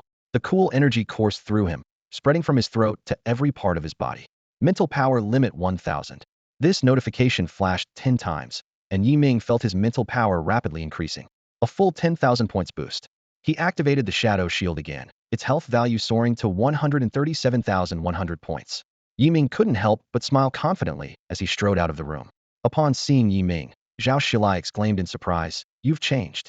His eyes filled with admiration. "You've become stronger and more confident." Ming gave a calm smile. "Mr. Zhao, let's go." Zhao Shilai snapped out of his amazement, quickly greeted the 2 guards, and led Ming away. On the way, he couldn't help but ask, "Ming, what skill have you inherited? Is it a powerful support skill?" "Yes, Mr. Zhao," Ming replied briefly, offering no further explanation. Zhao Shilai wisely refrained from probing further. After exiting the gates of Fudan University, Zhao Shilai handed Ming a card. "Ming, here's a card with 100,000 gold coins. It's a small token of my appreciation. Please accept it," Zhao Shilai said with a smile as he handed the card to Ming. Ming was taken aback, his brow furrowing slightly as a hint of hesitation flickered in his eyes. He took a deep breath and said sincerely, "Mr. Zhao, you've already helped me so much. I can't accept this gold card." With that, he shook his head firmly. Zhao Shilai was undeterred. He gently patted Ming on the shoulder and said earnestly, "Ming, you're a good kid, but you need to understand that there's a long road ahead. You'll need more resources to improve yourself. Consider this as a loan from me." Ming's gaze shifted between Zhao Shilai's sincere eyes and the glittering card. He could feel his teacher's genuine care and, finally, with a slightly trembling hand, he took the card. "Thank you, Mr. Zhao." Ming's voice was filled with gratitude. Zhao Shilai nodded with satisfaction and asked, "That's good. So what are your plans next?"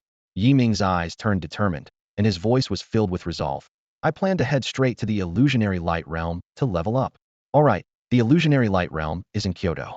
I'll give you a ride there," Zhao Shilai responded cheerfully. The 2 of them stepped onto the teleportation array in the Magic City and, in the blink of an eye, arrived in Kyoto. As Ming stepped out of the teleportation array, he was left speechless by the breathtaking scene before him. Kyoto was even more bustling than the Magic City, with skyscrapers packed closely together, neon lights flashing incessantly, and all sorts of strange flying vehicles weaving through the sky, creating a perfect blend of technology and magic. Ming took a deep breath, feeling the tense yet vibrant energy in the air. He knew this was his new starting point, a place where challenges and opportunities awaited. Turning to Zhao Shilai, Ming bowed deeply and said earnestly, "Thank you so much, Mr. Zhao. I'm heading off now." With that, he stepped into the bustling crowd. Behind him, Zhao Shilai's warm and sincere voice called out, "Good luck, kid. Level 100 is just the beginning in this world. And I hope you won't hold any resentment towards this country." Ming paused for a moment, nodded silently, and then continued on his way. However, amidst his excitement, Ming quickly realized a rather awkward problem, had forgotten to ask Mr. Zhao where exactly the illusionary light realm was located. Now, he was wandering the unfamiliar streets, carrying a large bag, looking somewhat lost. Just then, a young man with yellow hair pulled up next to Ming on a motorcycle. After giving him a once-over, he asked, "Hey, need a ride?" Ming frowned and asked cautiously, "How much to the illusionary light realm?" The yellow-haired youth squinted, thought for a moment, and then quoted an outrageous price. 1,000 gold coins. What? 1,000? Why don't you just rob me? Ming couldn't help but retort angrily. A sinister smile appeared on the yellow-haired youth's face. Ha, ha, ha, you got it right. I am robbing you. With that, he jumped off his bike, brandishing a sharp dagger as he approached Ming. However, the scene 5 minutes later was unexpected. Ming sat comfortably on the back of the motorcycle, while the yellow-haired driver, now sporting a black eye and looking thoroughly beaten, wore a look of resignation. Faster. I'm in a hurry, Ming urged. The yellow-haired youth, on the verge of tears, replied in a slightly fawning tone. Sure thing, bro. Hold on tight. It turned out that this self-assured level 50 yellow-haired youth had been outmatched by what appeared to be a mere level 30 healer. Seeing the two despair-inducing health bars above Ming's head, the yellow-haired youth had no choice but to accept defeat. In the end, he had to pay Ming 1,000 gold coins and give him a ride to the entrance of the illusionary light realm to settle the matter. And so, Ming raced toward the illusionary light realm on his free motorcycle ride, embarking on his first adventure in Kyoto. Indeed, money can work wonders. In less than 5 minutes, Huang Mao safely delivered Ming to the entrance of the illusory light realm. After expressing his gratitude once more, Huang Mao cheerfully rode off on his motorcycle, disappearing into the distance. Watching him leave, Ming felt a sense of relief, fully aware that in this unpredictable and dangerous world, strength is the key to survival. Ming looked around and found himself in the central plaza of the city of Kyoto. The plaza was surrounded by exquisite fountains, with water droplets refracting sunlight into a spectrum of colors that complemented the glow of the portals. The area was bustling with people of all sorts. Some hurried towards the teleportation arrays, while others lounged by the fountains, chatting leisurely. Taking a deep breath, Ming composed himself and faced the row of teleportation arrays, unsure which one led to the illusory light realm. He decided to try each one. The first array lit up with a screen. Teleport to the land of elves. Cost 100,000 gold coins. Ming quickly backed out. Wow, 100,000. Ming was relieved he didn't impulsively confirm, as his remaining 130,000 gold coins wouldn't cover a return trip. He continued trying other arrays. Dragon territory, 200,000. Neutral zone, 100,000. Wilderness area, 50,000. Damn it, which one is the illusory light realm? After several wrong attempts, only one array remained. Finally, the last array displayed. Illusory light realm, current capacity, 299, welcome to enter. Challenger Ming, identity confirmed, remaining time, 2 hours. A wave of dizziness hit, and in an instant, Ming found himself in a vast, boundless plain. The ground was covered with strange glowing grass, swaying like a sea of green light in the gentle breeze. 99 monster spawn points were scattered across the plain, each about 20 meters in diameter, separated by 2-meter-wide paths. As Ming ventured along the path, he was amazed to discover that as long as he didn't enter the spawn point's range, the monsters wouldn't attack. Even more interestingly, these 99 spawn points were divided into experience multiplier zones, ranging from a minimum of 1 to a maximum of 10 times, with monster strength increasing accordingly. Understanding this, Ming headed straight for the central 10-fold spawn point. Upon arrival, he found that it was the only one of its kind and was unoccupied. The nearby 6-fold and 8-fold zones each had one person. Ming couldn't help but stop to observe. In the 6-fold zone was a young woman wielding a longbow, continuously firing arrows using the meteor arrow rain skill. Ming thought to himself that she must be one of the top-ranked students in this year's college entrance exam, having received skill inheritance. In the 8-fold zone was a young man wielding a spear, sweeping it around with some effort, but displaying skilled movements, clearly an experienced veteran. Ming noticed that although the man didn't have high attack power, every time he swung his spear, he hit the monster's vital points with precision. Meanwhile, the two of them were also observing Ming while they fought. "Hey handsome, are you Junma Koei?" the woman suddenly asked excitedly. "I'm Luo Li, nice to meet you." She looked at Ming with anticipation. Ming was taken aback for a moment, then realized she might have mistaken him for someone else. He politely shook his head and replied, "No, you might have the wrong person. My name is Ming." Ming. The young man's expression changed suddenly upon hearing this. "Are you the son of the human trader?" The woman also showed a surprised expression, clearly not expecting to encounter Ming here. "So it's you," the young man said coldly. "I've heard you're from the support class. Are you planning to challenge the tenfold zone? Don't say I didn't warn you." People die in the tenfold zone. Lin Jicheng, stop it, the woman interrupted. If he wants to, let him. After saying this, the two ignored Yi Ming, casting him a cold glance before refocusing on the monsters. Yi Ming could feel the disdain and contempt in their eyes. Yi Ming sighed softly and decided to ignore them. He quickly cast the Spirit Shadow Shield and wore God Blessing on himself. With the Scorpion Shadow Fan in hand, his mental power surged to 13,710 points. With the two statuses, his shield's health reached 137,100 points, and his physical attack power was 6,595 points. He used the detection skill to check the monsters in the tenfold zone. Illusory Slime, level 33. Changes with the attacker's level. HP 30,000, physical defense 3,000, magic defense 3,000, magic attack 3,000. Skills, Slime Spray, Elastic Impact, Devour, Split. Yi Ming scanned the refresh area, and there were over 100 densely packed slimes. No wonder those two didn't dare to come to the tenfold zone.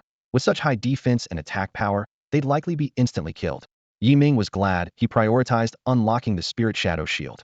Otherwise, even if he could kill some of the monsters instantly, the rest would tear him apart. But now, with such strength, could he not dominate this area? Feeling pleased, Yi Ming switched to Silver Moon, took out the wooden arrows he'd bought from his backpack, and was about to step into the tenfold leveling zone. Wait! Suddenly, a loud shout came from a distance. Yi Ming sighed in exasperation. What's it now? Can't a guy just enjoy monster hunting in peace? He was relieved he hadn't started attacking yet, so the timer was still stopped. The newcomer approached quickly, looking at Yi Ming with curiosity. Hey, are you Tang Si? No. Yi Ming sighed again. Then who are you? The newcomer pressed, clearly curious about Yi Ming's identity. Yi Ming looked up and replied calmly. Yi Ming, the son of the traitor in your eyes. The newcomer was momentarily stunned, then showed a look of realization. So you're Yi Ming. I've heard of you, don't get me wrong. I don't mean anything by it. Nice to meet you. I'm Jun Makue. He extended his right hand to Yi Ming. Yi Ming was a bit surprised by Jun Makue's attitude, but quickly regained his composure. He shook Jun Makue's hand and responded politely. Nice to meet you, Jun Makue. The atmosphere between them eased considerably with this simple handshake. At this point, Lin Jicheng and Luo Li also stopped hunting monsters and quickly approached Jun Makue, their eyes full of admiration. Hello, Jun Makue, I'm Lin Jicheng. Nice to meet you.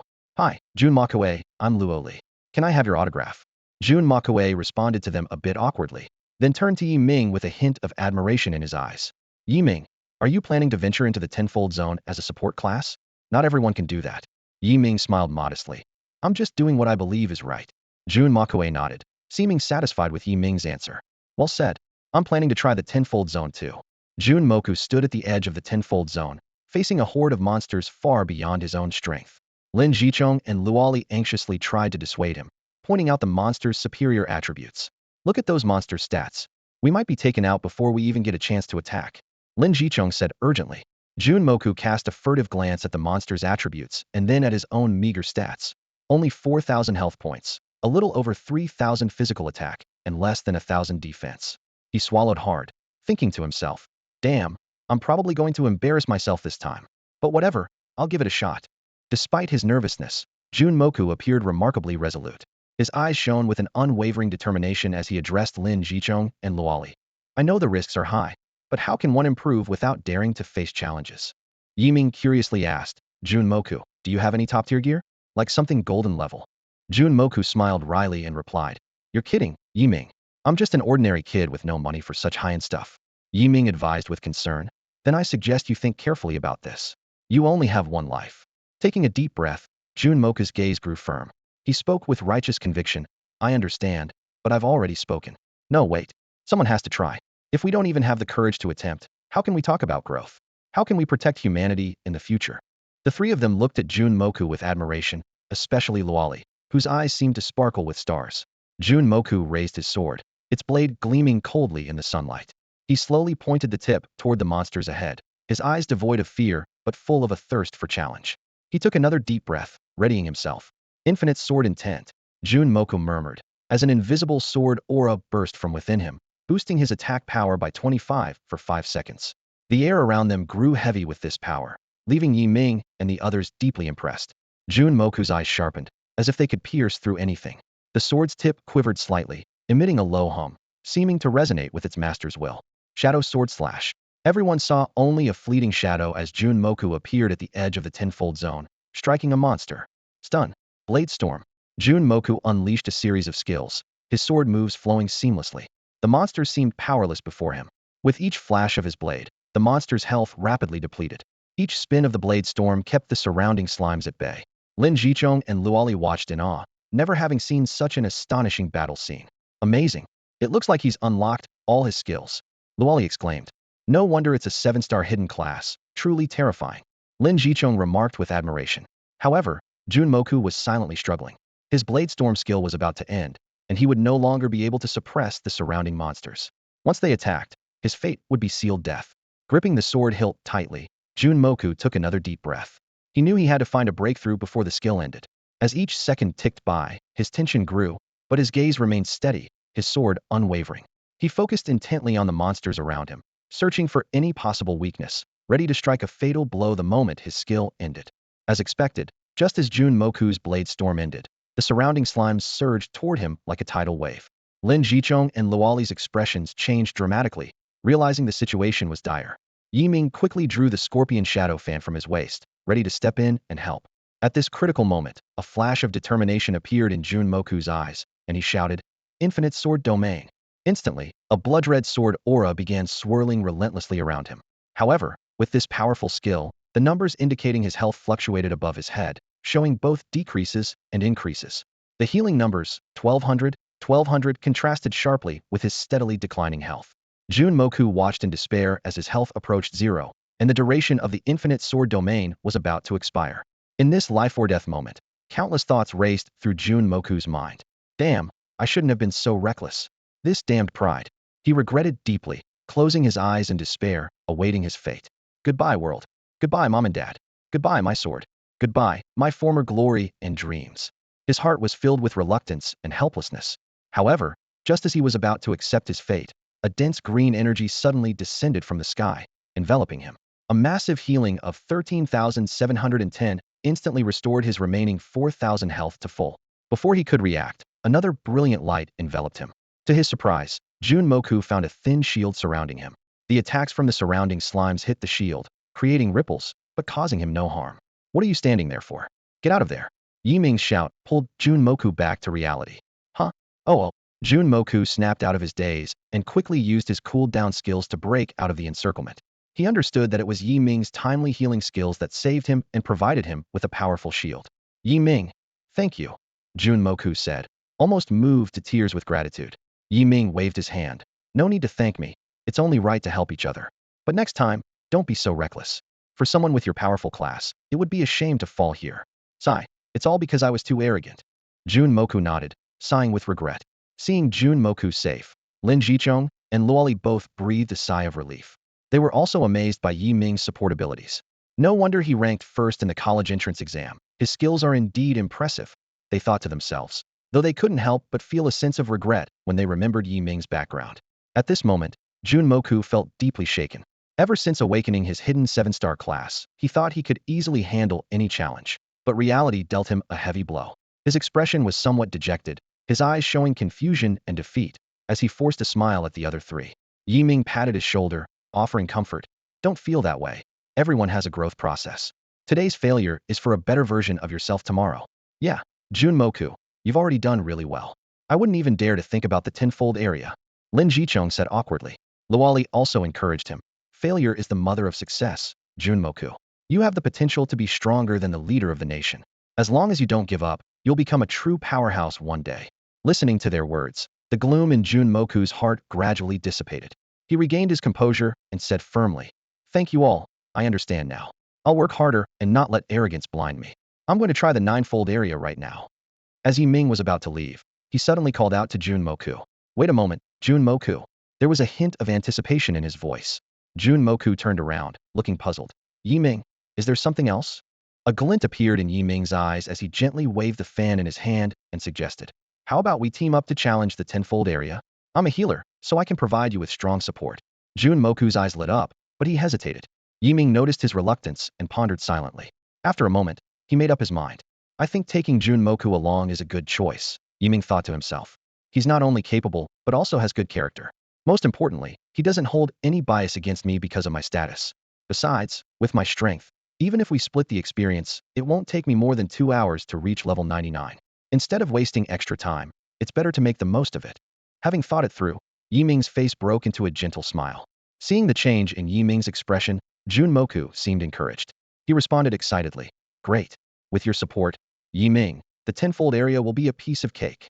His eyes were filled with renewed determination, as if he could already see the dawn of victory. Yi Ming nodded and smiled, then invited Junmoku to form a two-person team, agreeing to split the experience points equally. Eagerly, Junmoku raised his sword, ready to charge into the tenfold area. Wait! Yi Ming called out to him again. Junmoku looked back at Yi Ming in confusion. Yi Ming smiled slightly and waved his fan at Junmoku. Blessing of the war god, he chanted softly. In an instant, a golden light enveloped Junmoku. He felt a warm current surge through his body, and his strength increased dramatically. Astonished, he looked at his hands in disbelief. What is this? Oh my god, my attack power has increased by 4570 points, and I can continuously recover mental strength. Yi Ming, is this the trump card you used to defeat the trial area boss? Yi Ming simply nodded with a knowing smile, as if he had anticipated Junmoku's reaction. Something like that, he answered nonchalantly. Junmoku gripped his sword tightly, feeling the surge of power within him. Wow, now I have 8,000 attack power. With a shield of 130,000 health points, what do I have to fear? His voice was filled with confidence. The next moment, Junmoku became a blur, charging into the tenfold area. His sword flashed like lightning, cutting down several slimes with each swing. The experience points soared rapidly, with 5,000 notifications continuously appearing. Both Yi Ming and Junmoku were stunned by the astonishing rate of experience gain. No wonder it's a special leveling area for newcomers. Yi Ming marveled to himself. He noticed that as their levels increased, the monsters' levels and the experience points gained also rose. This setup indeed allowed newcomers to quickly reach level 99. The only downside was that the monsters here didn't drop any items or gold. Observing Junmoku's attack efficiency, Yi Ming shook his head, thinking it was still a bit slow. He decided to take action himself, casting a shadow shield and blessing of the war god on himself, and switched to his silver moon bow. I hope they won't be too surprised later. Yi Ming smirked confidently. He took a deep breath and boldly stepped into the center of the tenfold area. Yi Ming looked up at the sky, drew his bow, and began to charge his shot. Meteor shower, he called out in a low voice.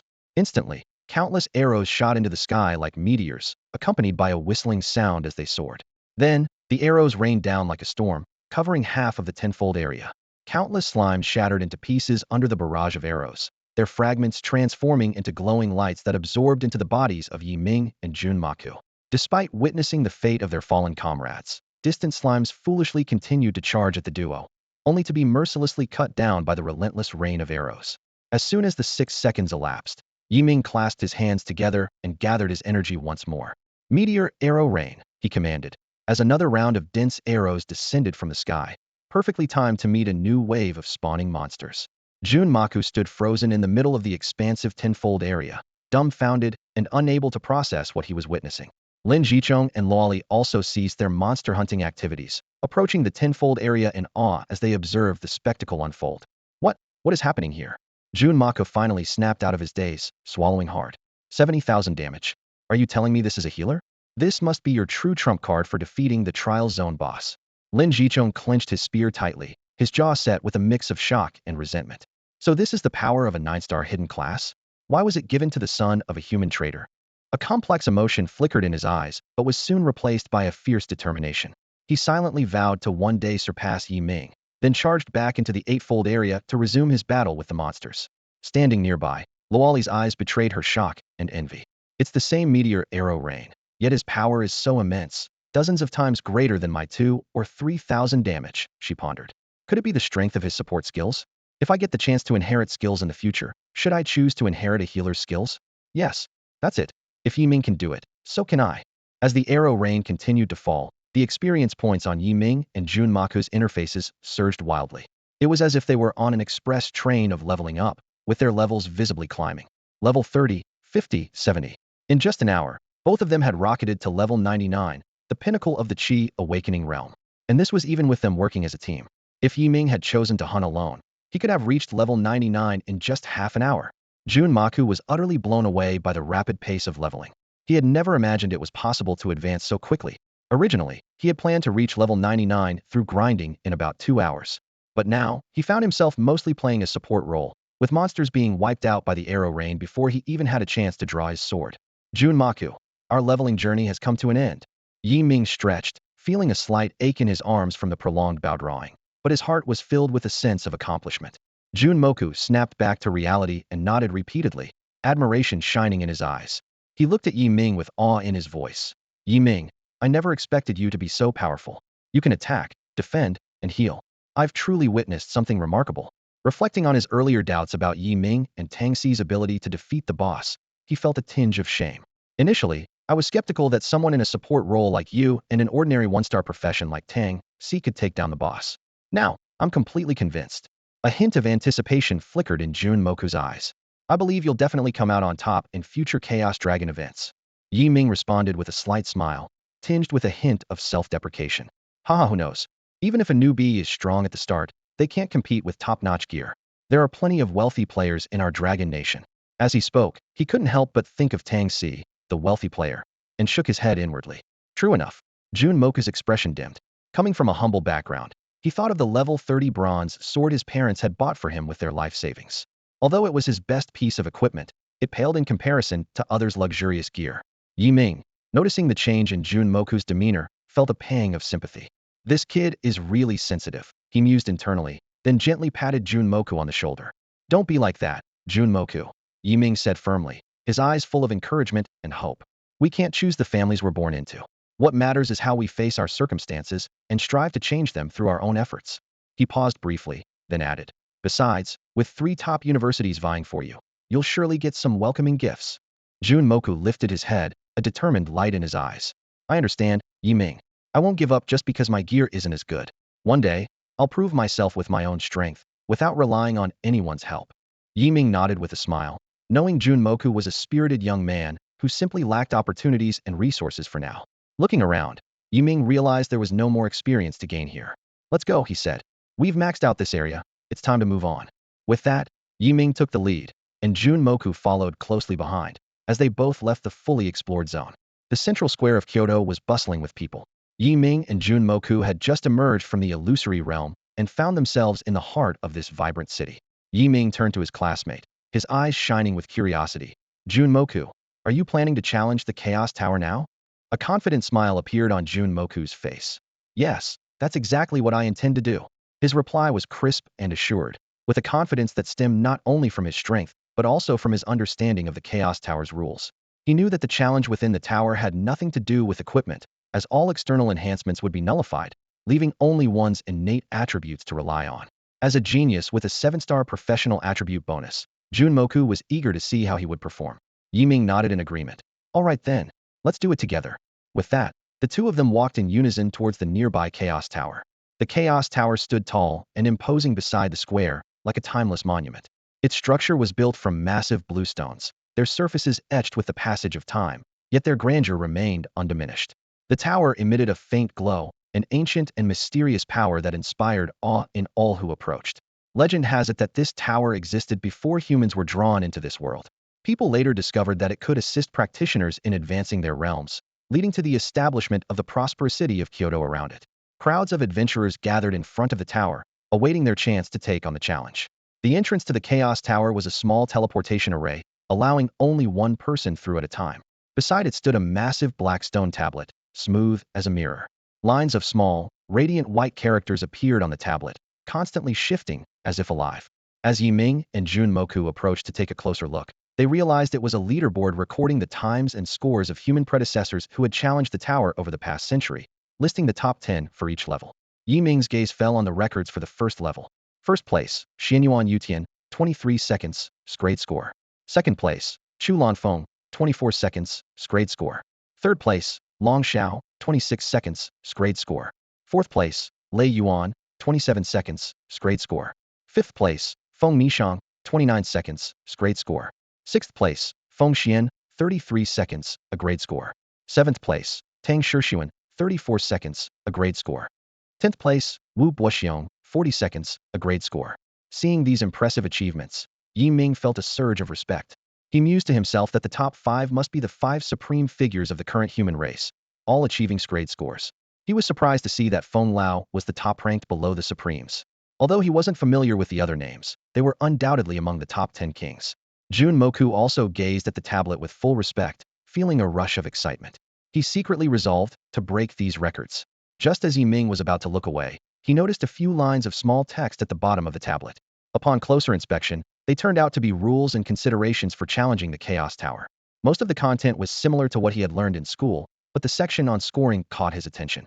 The scoring criteria for the first level of the Chaos Tower were strict and clear. Standing in front of the teleportation array, Ming carefully reviewed these key details. Completing the challenge within 10 seconds would earn an SSS rating, with a reward of 10,000 career attribute points. 11 to 20 seconds would be an SS rating, rewarding 6,000 points. 21 to 30 seconds would be an S rating, with a reward of 3,600 points. And so on, down to 81 to 180 seconds, which would receive an F rating and only 168 points. Failing to complete the challenge within 180 seconds would mean being forever stuck at level 99. These harsh rules highlighted the advantages of high star-grade professions. Without the aid of equipment, the gap in attribute growth was like a chasm. Ming couldn't help but think about his 10-fold mental growth and the 7-fold attack power boost from Jun Makue's 7-star profession. Just as Ming was about to step into the teleportation array, Jun Makue suddenly called out to him. "Hey, Ming, could you give me an attack boost? Please." Jun Makue asked somewhat bashfully. Ming nodded in agreement, waved his fan, and cast the blessing of the war god on Jun Makue. Feeling the enhancement, Jun Makue's face lit up with a satisfied smile. "Thanks, Ming. Now I feel more confident." He gripped his long sword tightly, eyes filled with determination, and stepped into the first level's teleportation array without hesitation. Watching Jun Makue rush into the teleportation array, Ming chuckled helplessly. This guy is always so impatient. Oh well, I'll go in after him. It's just a matter of seconds. At that moment, a lazy yet carefree voice suddenly broke the silence, speaking in a deep, broad accent. "Silly boy, the Chaos Tower tests your own strength. Buffs from others don't work." Ming looked toward the voice and saw a man who looked like a beggar lying on the ground near a stone tablet. He was wearing a tattered t-shirt and baggy shorts, his belly button barely covered, with flip-flops on his feet and sky-blue hair flowing freely. Unkempt and scruffy, he held a wine bottle in one hand and propped himself up with the other, lying on his side. Frowning, Ming approached and politely asked, "Sir, what are you doing here?" The beggar looked up, his eyes revealing a sharpness that belied his appearance. He sized up Ming and lazily replied, "Young man, you and I are destined to meet." Understanding his implication, Ming took a gold coin from his pocket and handed it over. The beggar accepted it, nodding in satisfaction. "Ah, you're a smart kid. Well done," he said, then closed his eyes again as if their conversation had never occurred. Although still puzzled, Ming politely took his leave. Not long after, Jun Makue emerged from the teleportation array with a smile. Ming hurried forward to ask, "How did it go? What's your score?" Jun Makue remained silent, making Ming worry he had failed. But then Jun Makue couldn't contain himself any longer and pulled Ming to look at the record stone tablet. "Wow, 20 seconds, SS rating. Not bad, you did it," Ming exclaimed excitedly, drawing the attention of many onlookers. "Wow, someone broke the first level's record. Oh my gosh, it's been 100 years since someone broke the sovereign's record. Jun Makue? Is that the new genius from the Magic City? I heard he awakened a 7-star hidden profession, stronger than the sovereign." Even the beggar, who had been lying nearby, stood up with a broad grin and said, "Not bad, young man. Truly, heroes come from the young." Basking in the crowd's praise, Jun Makue felt he had reached the pinnacle of his life. However, the beggar suddenly shifted his tone, speaking seriously, "Young man, don't get too carried away. True strength is forged in adversity, not lost in comfort." Jun Makue was momentarily taken aback, then respectfully bowed to him. "Thank you for your guidance, elder." The old beggar nodded, then turned to Ming and said, "Young man, it's your turn now?" Ming nodded and was just about to step towards the Chaos Tower's teleportation array when he suddenly felt the hairs on the back of his neck stand on end. Startled, he instinctively turned around to see a shadow swiftly weaving through the crowd, heading straight for Jun Moku. The figure moved with such speed that in the blink of an eye, they were in front of Jun Moku. Upon closer inspection, the newcomer was a mysterious individual dressed in a black robe and wearing a silver mask, revealing only a pair of sharp eyes. "Jun Moku, watch out," Ming shouted, quickly pulling out his scorpion shadow fan to cast a protective shield over Jun Moku. Without a word, the black-robed figure suddenly conjured a long sword, its blade flashing as it aimed for Jun Moku's chest. Hearing Ming's warning, Jun Moku reacted swiftly, instinctively dodging to the side. However, the attack was so swift that the sword tip nearly grazed his clothing.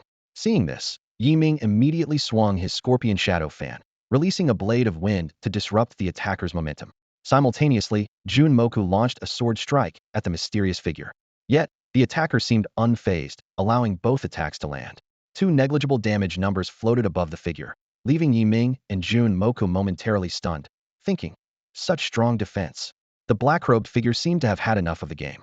Concentrating all his mental energy, his sword suddenly erupted with a dazzling pink glow. Jun Moku and Yi Ming felt an unprecedented pressure, realizing this strike was no ordinary attack.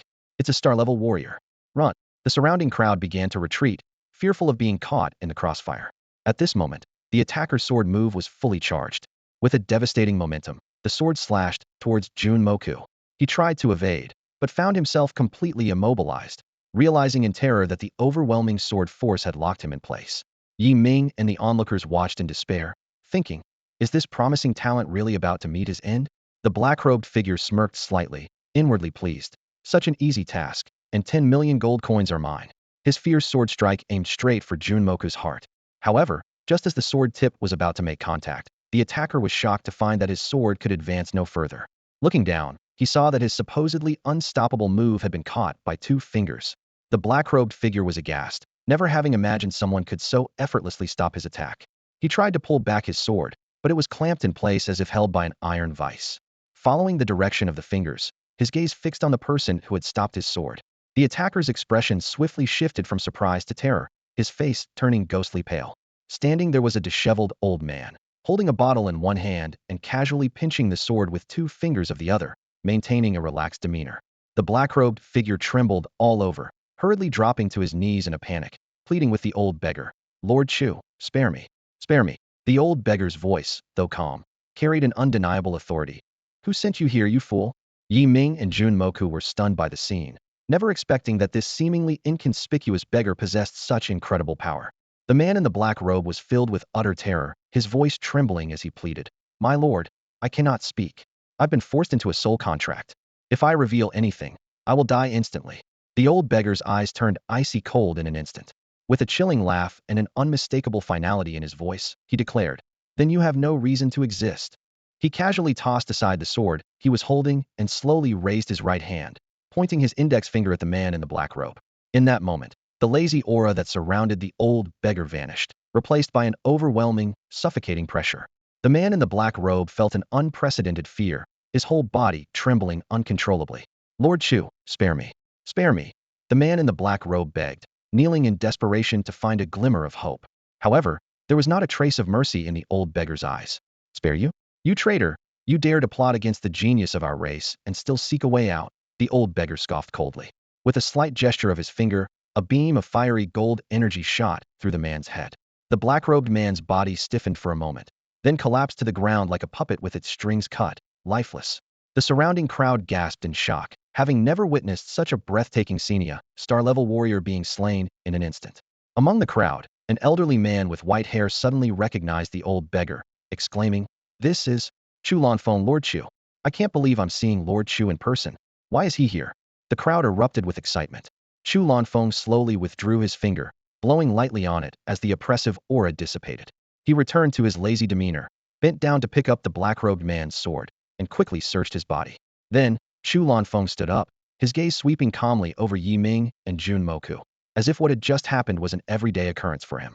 He spoke in a composed yet authoritative tone. You too, come with me. Placing his hands on Yi Ming and Jun Moku's shoulders, a golden light flashed, and the 3 of them vanished without a trace, prompting another wave of astonishment from the crowd. That's teleportation. A unique skill only the Supreme Masters can comprehend, someone in the crowd exclaimed. Meanwhile, 2 human warriors discreetly appeared and swiftly removed the black-robed man's body.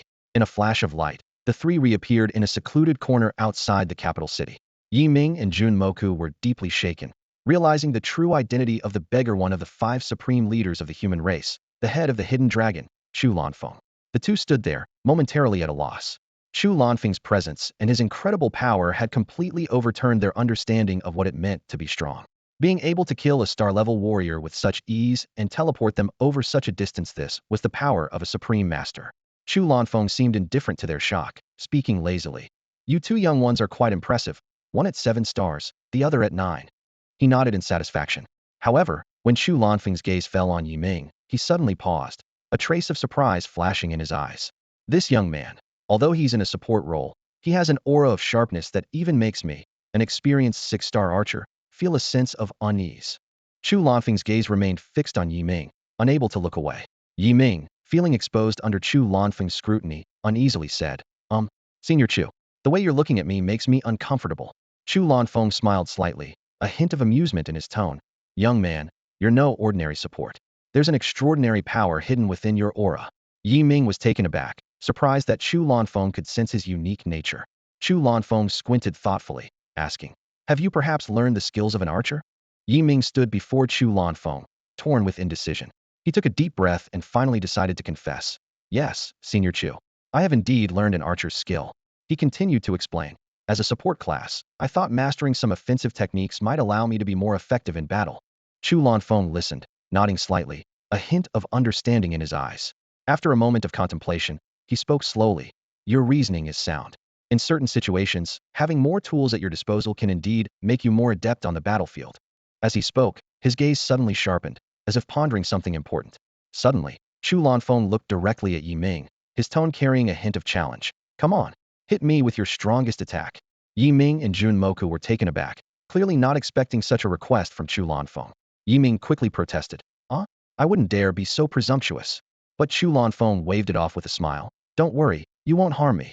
Go ahead. Faced with the command of this supreme powerhouse, Yi Ming dared not be negligent. He was also secretly eager to see if his full-strength attack would have any effect on a supreme expert. He quickly checked his attributes. Name: Yi Ming. Realm: Qi-Ling Realm. Class: Divine Grace Spirit Master Unique. Level: 99. Health: 10,350. Mental Power: 20,000. Physical Attack: 2,345. Magical Attack: 495. Physical Defense: 795. Magical Defense: 795. Movement Speed: 11. Agility: 11. Skills: Spirit Melody Rejuvenation, Spirit Shadow Shield, War God Blessing, Meteor Arrow Rain, Celestial Glory. Yi Ming calculated that with the War God Blessing, his attack power could reach up to 9,112, and with charging, the damage could hit 100,000. He understood that Chu Lanfeng was merely curious about his abilities. Out of respect for Chu Lanfeng, Yi Ming decided to showcase his full potential. He stepped back several meters, took a deep breath, and prepared himself. Yi Ming slowly drew his bow and aimed at Chu Lanfeng. As he charged up, a strange energy began to rapidly gather around the arrow. Chu Lanfeng's casual demeanor vanished instantly. He widened his eyes, observing the incomprehensible power accumulating on Yi Ming's arrow. This energy intensified, transforming an ordinary attack into one of immense destructive force. Whoosh! Yi Ming's arrow flew straight towards Chu Lanfeng with a piercing sound. Chu Lanfeng stood his ground, not dodging, simply watching the arrow with a profound gaze. In a blink, the arrow neared Chu Lanfeng. He raised his hand slightly, catching the fierce arrow effortlessly between two fingers. In an instant, the arrow dissipated into nothing, yet the arrow's formidable force lifted Chu Lanfeng's long, flowing blue hair dramatically. Not bad, not bad. No wonder Feng Xian recommended you to me so strongly. Chu Lanfeng nodded, a hint of admiration in his eyes.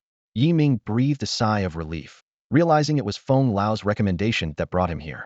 At the same time, he felt immensely proud to receive such praise from a supreme expert like Chu Lanfeng. Senior Chu, you're too kind. Yi Ming responded humbly. I'm still far from your level of strength. Chu Lanfeng smiled slightly and waved it off. No need to be modest. Your abilities speak for themselves. He paused, a thoughtful look in his eyes. Now, I have a proposal for you. Yi Ming and Jun Moku were taken aback once more, not expecting Chu Lanfeng to suddenly present a proposal. They held their breath, waiting for the supreme expert's next words. Chu Lanfeng's eyes were sharp and his tone authoritative as he made a startling proposal to Yi Ming. I intend to take you as my apprentice and teach you more advanced skills. Are you willing? Yi Ming's eyes widened in disbelief, his mouth slightly agape, as if something was caught in his throat, rendering him speechless. He stared incredulously at this formidable figure, his mind in turmoil. Beside him, Jun Moku was equally stunned by the sudden news, his eyes filled with astonishment and envy. Chu Lanfeng was not only one of the 5 supreme leaders of humanity, but also the head of the Hidden Dragon. Becoming his disciple promised a future of limitless potential. Yi Ming took a deep breath, trying to steady his trembling body, and solemnly nodded. I am willing, Master. Please accept my bow as your disciple. As soon as he finished speaking, he respectfully bowed to Chu Lanfeng. Chu Lanfeng nodded in satisfaction and then turned to the eager-looking Jun Moku. As for you, Jun Moku, you have talents greater than both mine and the ruler's. However, our professions do not align, so train well in university, and you can come to me after graduation. Also, take this platinum-level sword as a gift. Use it wisely. With that, he handed the sword from the black-robed man to Jun Moku. Junmoku took the sword with trembling hands, but his face soon fell needed to be level 500 to use it. Chu Lanfeng cleared his throat. Ahem, young people need to be tempered. Level 500 will come quickly. Junmoku responded respectfully. Thank you, senior, I understand. He gripped the sword hilt tightly, determined to quickly improve his strength to the level required to wield the sword. He knew that Chu Lanfeng's gift was not just a present, but also an expectation and a challenge. Chu Lanfeng, satisfied with Junmoku's resolve, recognized the young man's extraordinary potential and tenacity. With the right guidance and opportunities, he was confident Junmoku would shine brightly among humanity.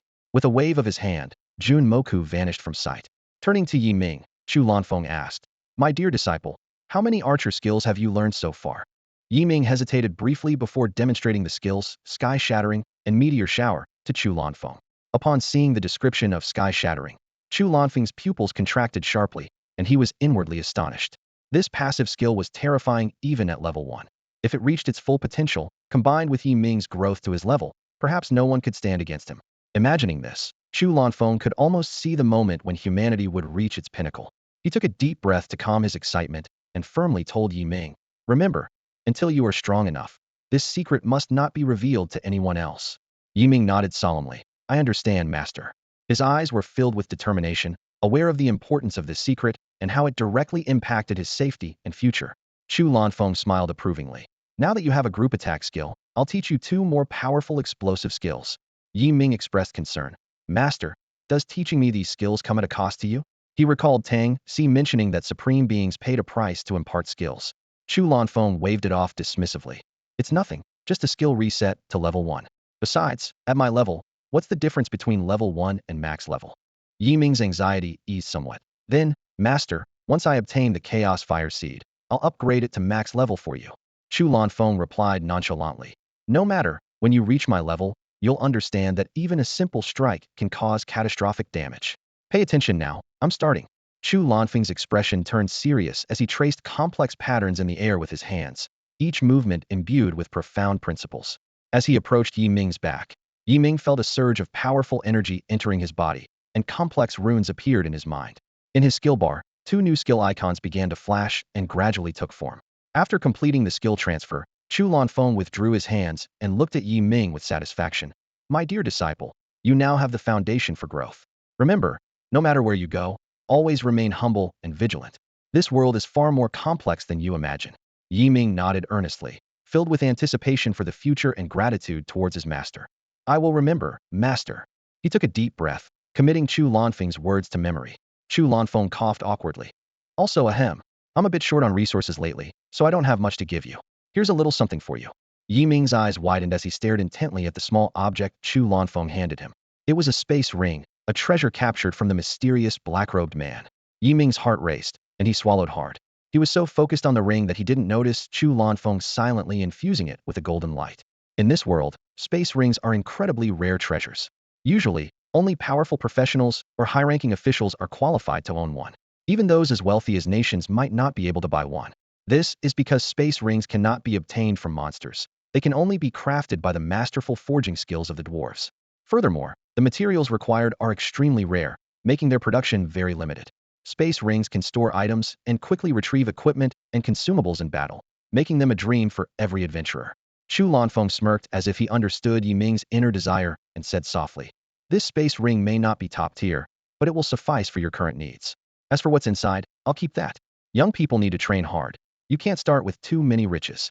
Yi Ming carefully took the ring, feeling the space energy contained within. He hesitated and said, Master, this is too precious. Yi Ming knew such a treasure was not only invaluable, but could also attract envy from others. Chu Lanfeng waved his hand, indicating Yi Ming shouldn't worry. You are the disciple I've chosen, the supreme seed of our human race. Naturally, you deserve the best. Besides, I believe you won't disappoint me. Yi Ming solemnly placed the space ring on his finger and then stored his backpack inside it. Through his mental exploration, he was delighted to discover that the space ring contained a 2 by 2 by 2 meter independent space. He quickly covered the ring with his glove and looked up at Chu Lanfeng with determination and gratitude in his eyes. Thank you, master. I will not fail your expectations. Although Yi Ming's voice was soft, it carried immense power. Chu Lanfeng nodded in satisfaction, knowing he had made the right choice. He patted Yi Ming's shoulder and encouraged him. Go, my good disciple, go and create your own legend. In this world, reaching level 100 is just the beginning. With that, Chu Lanfeng waved his hand, and Yi Ming and Jun Moku vanished instantly. Alone, Chu Lanfeng took out a gold card he had scavenged from the black-robed man's space ring and sighed. Ah, these gold coins should be enough to support Hidden Dragon's expenses for a while. Yi Ming felt a wave of dizziness before finding himself at the base of the Chaos Tower. Once again marveling at the supreme power of his master, he eagerly opened the 2 archer skills his master had imparted. 9-star combo level 1. After an arrow is shot, 8 energy arrows automatically generate behind it, each dealing 100 physical attack damage to the target. Cooldown, 60 seconds, consumes 120 mental points. Falling star level 1. The ultimate strike of the star, Arrow God. After charging for 3 seconds, it releases an arrow with 900 physical attack power, guaranteed to trigger a critical hit. Cooldown, 1800 seconds, consumes 200 mental points. Yi Ming was thrilled, knowing that these 2 powerful skills would significantly boost his combat capabilities. He clenched his fist, determined to train diligently and live up to his master's high expectations. Yi Ming stared in awe at the 2 skills his master had imparted, his heart surging with waves of excitement. These skills were far more powerful than those found in the university's legacy room. The difference was like night and day. Truly, these were the ultimate techniques of a supreme master. He studied the first skill carefully. 9-star arrows. It involved shooting 9 arrows in succession, each dealing 100 physical damage. Yi Ming's eyes lit up as he quickly calculated in his mind. If combined with his Sky Shatterer, that would be 9 arrows, each dealing 11 times the damage. The terrifying power of this made him gasp. Next, Yi Ming turned his attention to the second skill, Meteor Fall. This skill was even more extraordinary. The charged arrow not only inflicted 9 times the physical damage, but also had a 100 critical hit chance, effectively dealing 18 times the damage. Yi Ming's heart raced as he mentally simulated. If combined with the synchronized charge of Sky Shatterer, the damage would reach an astonishing 198 times. This is just a level 1 skill. Yi Ming murmured to himself, his eyes shining with fervor. He couldn't imagine how terrifying these skills would become as he grew stronger and as Sky Shatterer reached its maximum level. Undoubtedly, this would be his most powerful trump card. Taking a deep breath to calm his excitement, Yi Ming resolved inwardly. It's time to challenge the Chaos Tower. Without hesitation, he stepped into the teleportation array at the entrance of the Chaos Tower. In a flash of light, Yi Ming found himself on the first floor of the Chaos Tower. Before him was a massive training arena approximately 100 meters in diameter. Tall stone pillars stood around the arena, inscribed with strange runes that created a unique atmosphere in this space. Suddenly, a mechanical voice echoed in the space. Welcome to the first floor of the Chaos Tower. Please choose your challenge path. 1 for main combat profession, 2 for support profession. Yi Ming quickly realized that each floor offered 2 different challenge modes, allowing support professions to participate more effectively. Without hesitation, he replied, I choose 1. Selection confirmed. The Guardian has been generated. Please confirm to start the challenge. The mechanical voice announced again. The ground trembled slightly, and a huge figure slowly emerged. It was a 3-meter turtle orc with the head of a mighty lion, wielding a giant axe. Its massive, muscular form was imposing, with skin of a deep blue-gray, like ancient stone, exuding an intimidating aura. Yi Ming didn't act rashly but cautiously used an analysis skill to check the Guardian's information. Orc King, level 100. Race, Orc. Health, 100,000. Physical defense, 1. Magic defense, 1. Physical attack power, 1. Skills, Bloodblade Storm, Demon Roar. Seeing these stats, Yi Ming furrowed his brow. Such low defense and attack power? It looks intimidating, but there's basically no danger. However, he quickly noted the Guardian's immense health. But the health is enormous. It seems the challenge for newcomers lies here. Yi Ming quickly reviewed his own stats without equipment bonuses. 19,900 spirit, 495 physical and magical attack. He calculated internally. Without other means, with this attack power, it would take over 200 seconds to defeat this Guardian, far exceeding the minimum limit of 180 seconds, meaning I'd forever be stuck at level 99. Taking a deep breath, Yi Ming cast the blessing of the War God on himself. Instantly, he felt power surging through him, boosting his attack power to 7,128 points. His gaze became resolute, locking onto the massive Orc King ahead, thinking to himself, let's see how you handle my meteor fall. Begin. Yi Ming decisively commanded. Confirmed. The challenge will begin in 10 seconds. 10, 9, 8. The mechanical voice began counting down. Yi Ming was taken aback, not expecting such preparation time. He quickly adjusted his stance. Sorry about this. Knocking an arrow. Charging. 3, 2, 1. Meteor fall. Yi Ming muttered as he released the bowstring. Whoosh. An arrow, radiant with brilliant golden light, shot forth like a meteor streaking across the sky, tearing through the air, leaving a long trail of light, speeding directly toward the Orc King. Before the Orc King could react, a massive number appeared above its head. The arrow struck the Orc King's head with precision, and the tremendous energy burst through its skull, striking the stone pillar behind it, causing a violent tremor. Ming watched the scene unfold, swallowing hard in shock. He glanced at his slightly trembling bow, Silver Moon, noting its durability had dropped a few points. It seems Silver Moon can't withstand such powerful energy loads, he mused. As the Orc King's massive corpse fell heavily, the mechanical voice sounded once more. Ming held his breath, awaiting further instructions. A flood of system notifications overwhelmed Ming in an instant. Congratulations on your successful challenge. Time taken, 1 second. Rating, SSS. You have received a 10,000 point boost to your mental strength attribute, echoed the system's voice in his mind. More notifications followed. Level breakthrough, world channel unlocked, boss arrival system, chaos dragon event, remote system activation, and more. Ming took a deep breath, trying to process the sudden changes. Star prison world, he murmured to himself. Is this world a giant cage? But he quickly shook off these thoughts, reminding himself that he was still just a newbie. Driven by curiosity, Ming attempted to open the Star Prison World channel. Instantly, a chat-like window appeared before him, filled with the chatter of various races. Who the heck just stole my level 300 boss in the neutral zone? Are you trying to mess with the Demon Clan? An angry message popped up. Oh, the Demon Clan thinks they're tough? We dragons aren't afraid, another voice taunted. I took it. Come find me in the Mechanic Clan if you dare. A third party joined the fray. Amidst the chaos, a gentle voice stood out. Dear leaders of all clans, could you please let me kill a level 100 boss later? I'm a newbie. This was a cute request from a young orc girl. Ming was about to type something when a notification startled him. It costs 100,000 gold coins to send a message. He quickly closed the expensive chat window. He then opened the national chat channel, where he found people from the Dragon Nation conversing. A level 599 secret realm has been discovered in the Magic City's Wild Zone. Anyone want to join me for a quest? Sign up. Someone called out for a team. I'm in. I'm a level 588 2-star mage. A mage quickly responded. 2-star won't do. At least 3-star. The initiator raised the requirement. Ming checked the cost to send a message, 10,000 gold coins, and decided against it.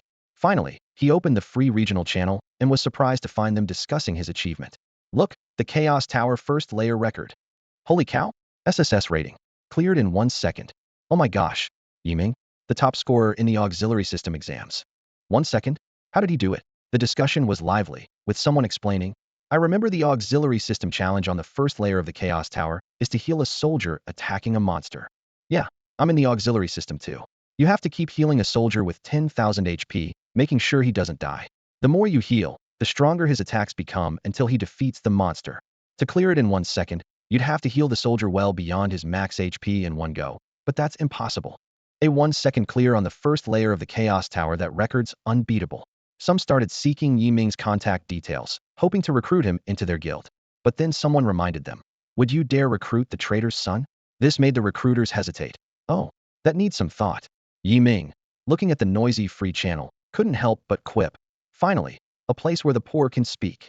With mixed feelings, Ming chose to teleport away from the Chaos Tower, ready to face this unknown new world. After exiting the tower, Ming was on high alert, wary of an assassination attempt similar to the one by Jun Moku. He quickly left the Chaos Tower and moved to a secluded corner of the plaza. His heart raced as he retrieved the Jingyu Bao from his spatial ring, equipping it with trembling fingers. Taking a deep breath, he eagerly checked his attribute panel. The attribute panel unfolded before him, and each statistic made his eyes widen. Name, Ming. Realm, Black Iron. Class, Divine Grace Spirit Master Unique. Level 100. Health, 11,350. Mental power, 31,000. Physical attack, 9,195. Magical attack, 545. Physical defense, 845. Magical defense, 845. Movement speed, 13. Agility, 13. Physical critical rate, 10. Familiar skills were listed in the skill bar. Spirit Melody Rejuvenation, Level 1. Spirit Shadow, Shield, Level 1. War God's Blessing Max. Meteor Shower, Arrows, Level 1. 9-star Beads, Level 1. Starfall, Level 1. Sky Dominance, Level 2. His equipment bar glowed with different qualities. Jingyu Bao Gold, Level 100. Physical attack, 8,000.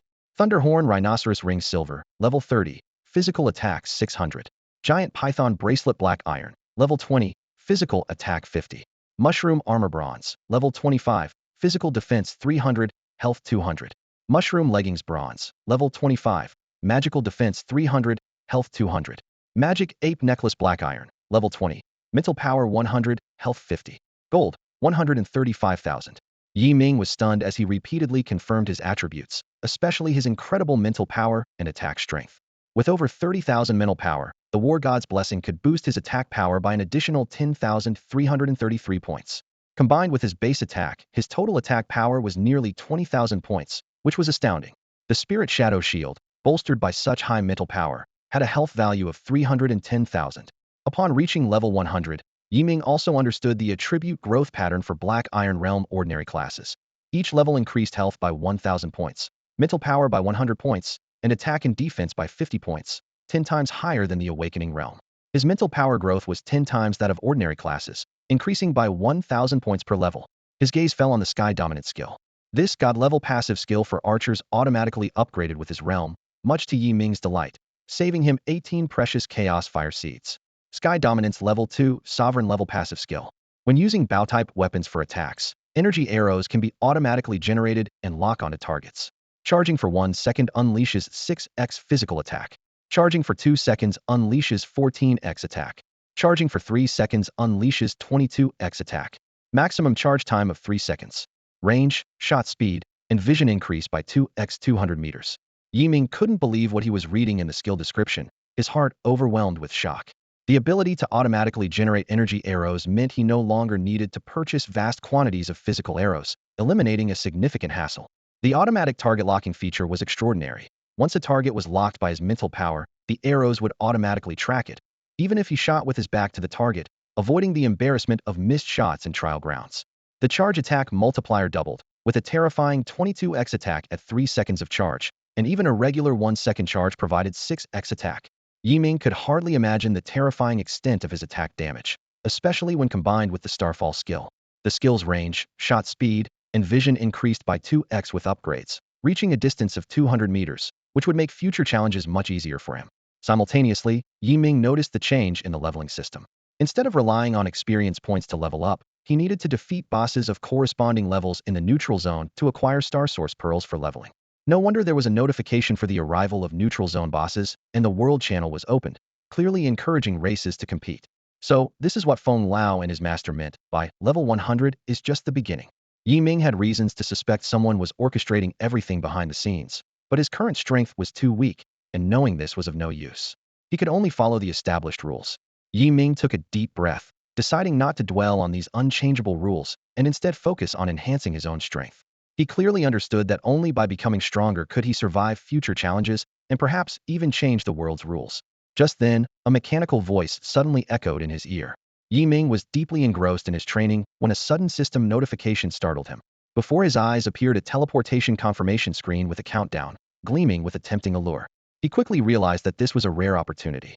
Currently, the only way to level up was by defeating bosses in the neutral zone to acquire precious Star Source Pearls. However, the teleportation cost to the neutral zone was a steep 100,000 gold coins, putting Yi Ming in a dilemma. He glanced at his purse, which contained a total of 130,000 gold coins, thanks to Zhao Shilai's generous help. Furrowing his brow, Yi Ming weighed the pros and cons. Although bosses of various levels would occasionally appear in the neutral zone, he didn't want to miss this chance. After all, he would have to face this challenge sooner or later. Moreover, the system's teleportation only targeted people of the same realm from various races, meaning the competition was relatively fair. He quickly recalled the rules he had heard. Generally, those teleported into the neutral zone either had to defeat all the bosses or be forcibly teleported out by the system after 2 hours. Of course, there was always the possibility of some troublemakers using the teleportation array to cause chaos, but such behavior would incur the wrath of the 9 races and lead to being hunted down. Yi Ming assessed his own strength, believing that in a contest among those of the same realm, he should at least be able to defeat one boss. If lucky, he might even acquire some top-tier equipment, which he could sell to cover his travel expenses. With this in mind, he hesitated no longer and decisively clicked confirm. A dazzling teleportation light instantly enveloped Yi Ming, and his figure vanished from the spot. Simultaneously, the 100,000 gold coin teleportation fee was deducted from his account. As the light dissipated, Yi Ming found himself standing on a massive circular platform. In the center rose a colossal stone pillar, 100 meters tall, covered in ancient and mysterious runes. The top of the pillar emitted a brilliant glow, enveloping a safe zone with a diameter of about 500 meters.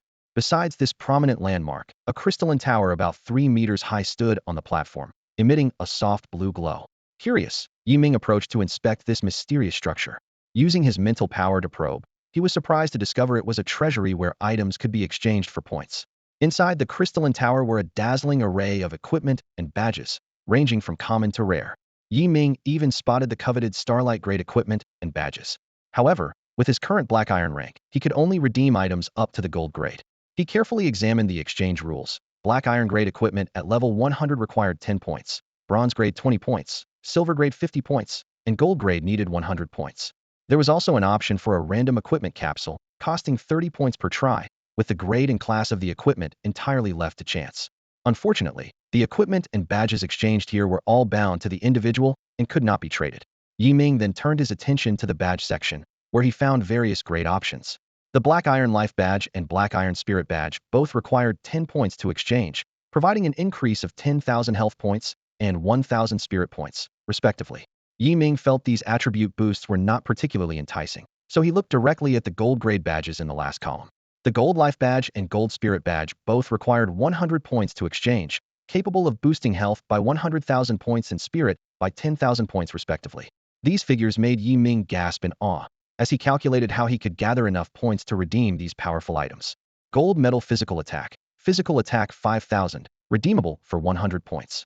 Gold Metal Magic Attack 5,000, redeemable for 100 points. Gold Metal Defense Defense 5,000, redeemable for 100 points. Gold Metal Supreme Health 1,000,000, Mental Strength 10,000, Physical Attack 5,000, Magic Attack 5,000, Dual Defense 5,000, redeemable for 500 points. Yi Ming stared intently at the attributes of the gold-level metals displayed in the crystal tower, his heart involuntarily racing. Each metal was desirable, but the last one was especially captivating. It encompassed all the attributes of the previous metals and even surpassed the total attributes of a level 100 novice. Yi Ming secretly resolved to acquire this ultimate metal no matter what. However, a question lingered in his mind. How many points could one earn by defeating a single boss? With this question, Yi Ming withdrew his mental energy from the crystal tower. The scene before him made him pause slightly. Many adventurers from different races had gathered around, all anxiously awaiting the arrival of the boss. Yi Ming curiously observed these adventurers of various forms. Some had pointed elf ears, others had peculiar horns or long tails, and some even bore sharp fangs or claws. To Yi Ming's surprise, he even saw a giant entirely made of machinery. Each race had its unique traits, and this diversity filled Yi Ming with both novelty and excitement. However, Yi Ming soon noticed a subtle tension among the adventurers. Although they were all waiting for the same target, they kept a certain distance from each other, as if ready to handle any potential conflict. Yi Ming pondered that this might be the survival rule of the neutral zone. Even with a common goal, competition and hostility between races were hard to eliminate completely. Realizing this, Yi Ming decided to keep a low profile, avoiding unnecessary attention. In such a complex environment, staying vigilant and cautious was undoubtedly wise. As time passed, Yi Ming keenly noticed some adventurers starting to whisper, seemingly discussing tactics or plans. He perked up his ears, trying to catch some useful information. Damn it, there are only 10 bosses this time. How can we snatch them with so many people? Last time, there were 50, a gruff voice complained. It's always random, 10 to 100 bosses each time, another voice replied. Yi Ming heard an orc adventurer quietly instruct his companion. Remember, as soon as the boss appears, use the random teleport scroll immediately. Once you find a boss, inform me of the coordinates right away. I'll use the teleport scroll to get there as fast as I can. Got it. Bosses aren't easy to handle. I won't challenge one alone, his companion responded. Yi Ming frowned slightly, wondering, random teleport scroll? Teleport scroll? Suddenly, he realized. He looked around. It was a vast, complex area. Searching for 10 randomly appearing bosses on foot was like finding a needle in a haystack. With this realization, Yi Ming immediately accessed the remote commerce system activated after reaching level 100. The system interface displayed logos of dozens of merchant guilds, most marked with dragon symbols. After a brief consideration, Yi Ming chose to open the Yun City Guild. Honored Dragon Card user, welcome to the Longyao Guild Yun City branch. A gentle voice echoed in Yi Ming's mind, opening a new chapter in his adventure. As Yi Ming opened the Merchant Guild interface, a pleasant voice greeted him. You are entitled to a 20 discount on all items within the guild and can sell certain items at a 20 premium. May your life be full of joy, and may you soon achieve the highest honor. A friendly reminder, malicious reselling will result in the revocation of your privileges. It turned out that the card Tang Si gave him was already linked to his personal information and automatically recognized by the guild system. The interface of the Cloud City Merchant Guild was simple and intuitive, with a comprehensive classification of goods. Ming was pleasantly surprised to find that he could remotely list items directly for sale. He quickly put all the unused equipment from his space ring up for auction at the lowest price. Then, Ming opened the purchase interface and selected a random teleportation scroll. The interface immediately responded, displaying a range of options sorted by price from low to high. His eyes locked onto the lowest priced option, 1,000 gold coins each. Seeing this price, Ming took a deep breath and, gritting his teeth, spent 8,000 gold coins to buy 10 scrolls. Damn, no risk, no reward, he muttered to himself. Suddenly, a system notification sounded. You have 2 new emails, please check them promptly. Being at level 100 really makes everything much more convenient. Click to receive. Ming quickly checked the email content. The equipment you listed has been successfully sold, totaling 6,000 gold coins. After deducting a 10 remote auction fee, you have received 5,400 gold coins. He silently complained about the high system fees, but was still satisfied with the quick efficiency. Meanwhile, the 10 random teleportation scrolls appeared instantly in his hand. Ming carefully examined the scroll description, tear apart to activate, with a 3-second channel time, randomly teleporting you to any location within the current region. Cooldown, 10 seconds. He calculated silently. Sigh. Only 27,500 gold coins left. I wonder if 10 random teleportation scrolls will be enough. Just hope I don't end up losing everything. Afterward, Ming selected teleportation scrolls again in the Merchant Guild interface. However, a second later, he quietly closed the interface. Can't afford it, he thought with a bitter smile. Even the cheapest one costs 500,000 gold coins each. It's ridiculous how these adventurers compete for bosses. How are ordinary folks supposed to survive? At that moment, Ming noticed 3 young demons being teleported into the neutral zone. They had stern expressions, skin pale as snow, and long dark red hair cascading down to their waists like hellfire, giving them an eerie and mysterious aura. The leader wielded a black longsword, coldly surveying the surroundings, exuding an air of arrogance. Several nearby orc and aquatic youths immediately approached, respectfully greeting. Greetings, Prince Funyi. Funyi merely nodded slightly, not saying a word. A demon youth standing behind him spoke. As usual, notify the prince immediately upon discovering a boss. The orc and aquatic youths quickly affirmed. Yes. Ming observed that as soon as these 3 demon youths appeared, the surrounding tribes began to stir. An elven girl couldn't help but complain. Damn, our cohort is truly unlucky to encounter such a star of calamity. Someone nearby agreed. Yeah, this Prince Funyi is the only son of Funtian, one of the top 10 demon lords. Recently awakened as an 8-star sword demon. My goodness, 8 stars. The highest in my mechanical tribe is only a 6-star, another voice exclaimed in awe. Sigh, a bunch of demon vassal tribe newcomers helping him find bosses, once again leaving us out. Let's go. No choice. Can't beat them or outcompete them. Just need to let him reach bronze level quickly, so he won't compete with us. Almost there. This guy is already level 150. Alright, let's get out of here. The crowd around began to disperse, leaving Ming alone to contemplate his next plan of action. Ming furrowed his brow, keenly sensing the extraordinary aura emanating from the young demon, Funyi. This young demon elite was not only well-equipped, but also exuded a confidence and composure typical of those in high positions.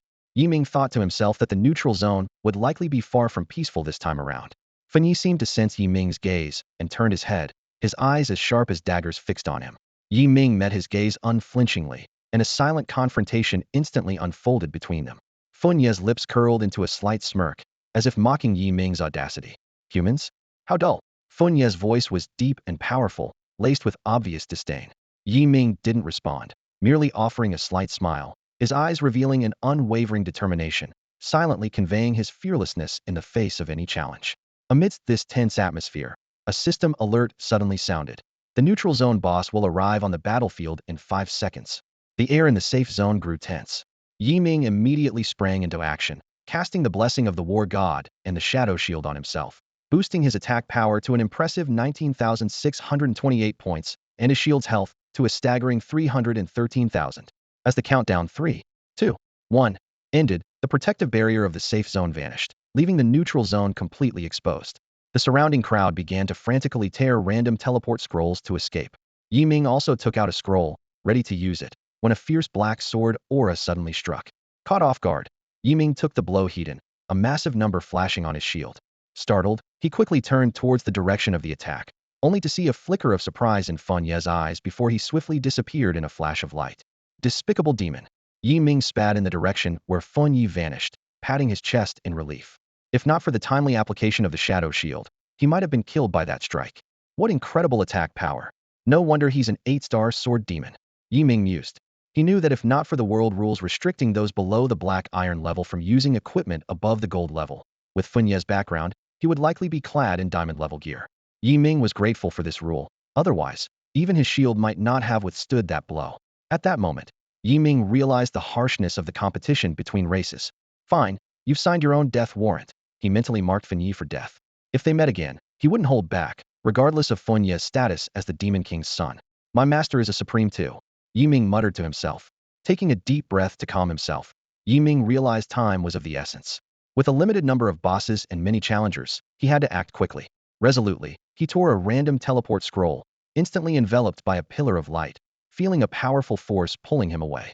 A few seconds later, Yi Ming suddenly appeared on a tree branch, teetering precariously. He looked down and gas speed was over 100 meters above the ground. Yi Ming was secretly relieved he hadn't fallen directly, as that would have been fatal. Taking a deep breath, he continued using the random teleportation. After 5 consecutive teleports, there was still no sign of the boss. Yi Ming frowned, cursing the unreliable nature of the random teleportation. But he knew he couldn't give up and gritted his teeth as he activated the teleportation again. Suddenly, Yi Ming felt a soft, warm sensation under his feet. Looking down, he cursed loudly someone had defecated there. Annoyed, Yi Ming spent a while cleaning the soles of his shoes, feeling disgusted. Time was of the essence, and Yi Ming quickly pulled out another random scroll and tore it apart. With a flash of light, he found himself standing in a vast grassland. In the distance, a towering mountain loomed, and there seemed to be some activity at its base. Yi Ming's eyes lit up, thinking he might finally have a lead, perhaps brought on by the unexpected luck of stepping in dung. He moved lightly towards the mountain base, carefully with each step, wary of alerting any potential target. As he got closer, Yi Ming finally discerned the outline at the mountain's base, a massive orc boss, wielding a giant battle axe, with muscles like forged iron. Yi Ming held his breath, his heartbeat quickening. The boss hadn't noticed his presence yet. He quickly maneuvered to a spot 200 meters from the orc and quietly used his detection skill. Furious Bloodfawn Warlord, level 110 boss, orc race. Health, 2 million, physical defense, 12,000, magic defense, 12,000, physical attack, 12,000. Skills, Blood Rage Charge, Earth Split Axe, Blood Sacrifice Empowerment, Summon Beast Spirit. Yi Ming took a deep breath, focusing his energy on the boss. He slowly raised his feather shock bow, drawing the string. In an instant, a brilliant golden energy arrow appeared on the bow. Yi Ming deliberately aimed away from the boss, targeting another direction, wanted to test if he could hit the target without aiming directly. 9-star bead chain. Yi Ming murmured, gently releasing his fingers. Whoosh, whoosh, whoosh. 9 golden energy arrows shot through the air, tracing dazzling arcs like meteors streaking across the sky, heading straight for the target. Caught off guard, the orc warlord didn't even have a chance to react before being instantly slain. It let out a defiant roar before collapsing powerlessly. Simultaneously, 2 pieces of faintly glowing blue equipment, 2 gray beads, and a small pile of glowing coins fell from its body. Suddenly, a regional announcement rang out. Level 110 boss has been successfully slain, Slayer. Human, Yi Ming, awarded 20 points. Yi Ming was taken aback, not expecting the boss kill to trigger a regional announcement, making it impossible to stay low-key now. However, with one boss kill rewarding 20 points, obtaining golden equipment might not be as difficult as he thought. He quickly ran over to collect the dropped items, filled with anticipation, and began to examine his spoils. After defeating the boss, Yi Ming reaped substantial rewards. He carefully examined his loot, 20,000 gold coins, a pair of beast soul boots, and a pair of wild bull leg guards, all level 100 silver grade equipment. The beast soul boots enhance agility and movement speed, while the wild bull leg guards boost magic defense and health, both of excellent quality. After some deliberation, Yi Ming decided not to equip them just yet. He accessed the remote commerce system and discovered that similar silver-grade armor was valued at around 500,000 gold coins. Excited by this, he immediately put the 2 pieces of equipment up for sale. Who would have thought a single kill could more than cover the costs with some profit left over? The neutral zone really is a gold mine, Yi Ming thought to himself with satisfaction. He then noticed 2 gray glowing orb star source orbs. These were black iron grade items, non-tradable, and could be used to level up once, suitable for players between levels 100 and 198. Surprisingly, the star source orbs had a usage limit of 2 hours. Just as Yi Ming was about to use them, he suddenly thought about the possibility of encountering a level 100 boss. To avoid a situation where a super kill would prevent him from obtaining loot, he temporarily stored the star source orbs in his space ring, planning to use them later.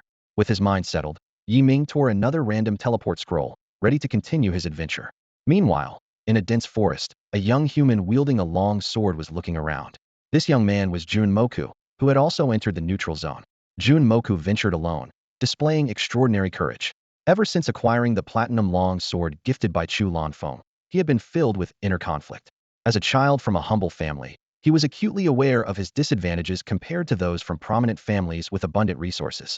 However, this sword gave him a glimmer of hope, a chance to change his fate.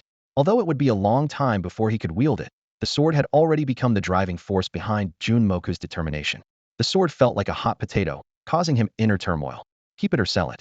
This decision seemed to tear his soul in two. Ultimately, with bloodshot eyes and disheveled hair, he gritted his teeth and made up his mind to sell the sword. When 60 million gold coins filled his pockets, he was momentarily at a loss. He never imagined a sword could fetch such a fortune. This windfall was not just a symbol of wealth, but a key to changing his destiny. He began meticulously planning how to use the money. First, to improve his family's life, and then to invest in his future. Without hesitation, he spent over 16 million gold coins on a complete set of level 100 golden equipment. In addition, he bought a large number of potions, random teleportation scrolls, and even targeted teleportation scrolls. Fully equipped, he embarked on his adventure. He used random teleportation scrolls while keeping a close eye on the regional channel for information. Whenever there was news of a boss's coordinates, he would teleport there immediately. His efforts paid off when he finally caught a crucial piece of information. A mechanical adventurer excitedly reported in the regional channel that a level 150 boss had been found in a valley and shared the exact coordinates. Moku was overjoyed and, without a second thought, used a teleportation scroll to fly over. Meanwhile, other races in the neutral zone were buzzing about Ming's name. Ming? What a surprise. A talent of such extraordinary caliber emerging among the human rookies defeating a boss single-handedly. This is undoubtedly a boon for the Alliance, an elf girl marveled. Indeed, a dwarf agreed. With the demon forces growing stronger and 3 races having already pledged allegiance to them, the Alliance needs such a genius to stand a chance against the demon coalition. However, an orc youth scoffed in disagreement. Humph, with your trifling 3-race alliance, even if a genius appears, so what? Can he match Prince Funyi? Exactly, a water race member chimed in proudly. Prince Funyi is already at level 150, surpassing most of those who awakened last year. Here, you can only hope to find bosses below level 150 that Prince Funyi doesn't need. At that moment, Funyi was also using random teleportation scrolls, searching for bosses above level 150. He seemed a bit irritable, as no news had come yet. Suddenly, a regional announcement caught him by surprise. Ming? Solo boss kill. Funyi frowned. Could it be that human from before? He recalled casually unleashing a sword strike, thinking it would easily eliminate the human, but it was unexpectedly blocked. This seemingly ordinary human youth possessed remarkable strength. Funyi, always proud of his status, never considered other races worth noticing. However, Ming's appearance forced him to reassess the potential of humans. He realized that if Ming was allowed to grow, he would undoubtedly become a significant threat to the demon race in the future. Thus, he issued an order to all his subordinates. If you encounter a human, kill without mercy. At that moment, one of his subordinates sent a message reporting the discovery of a level 150 boss in a valley. Funyi's lips curled into a slight smile as he swiftly tore a teleportation scroll, transporting himself to the designated coordinates. Meanwhile, Ming stood at the edge of a cliff, sighing. He looked at his last random teleportation scroll and thought, time to buy more.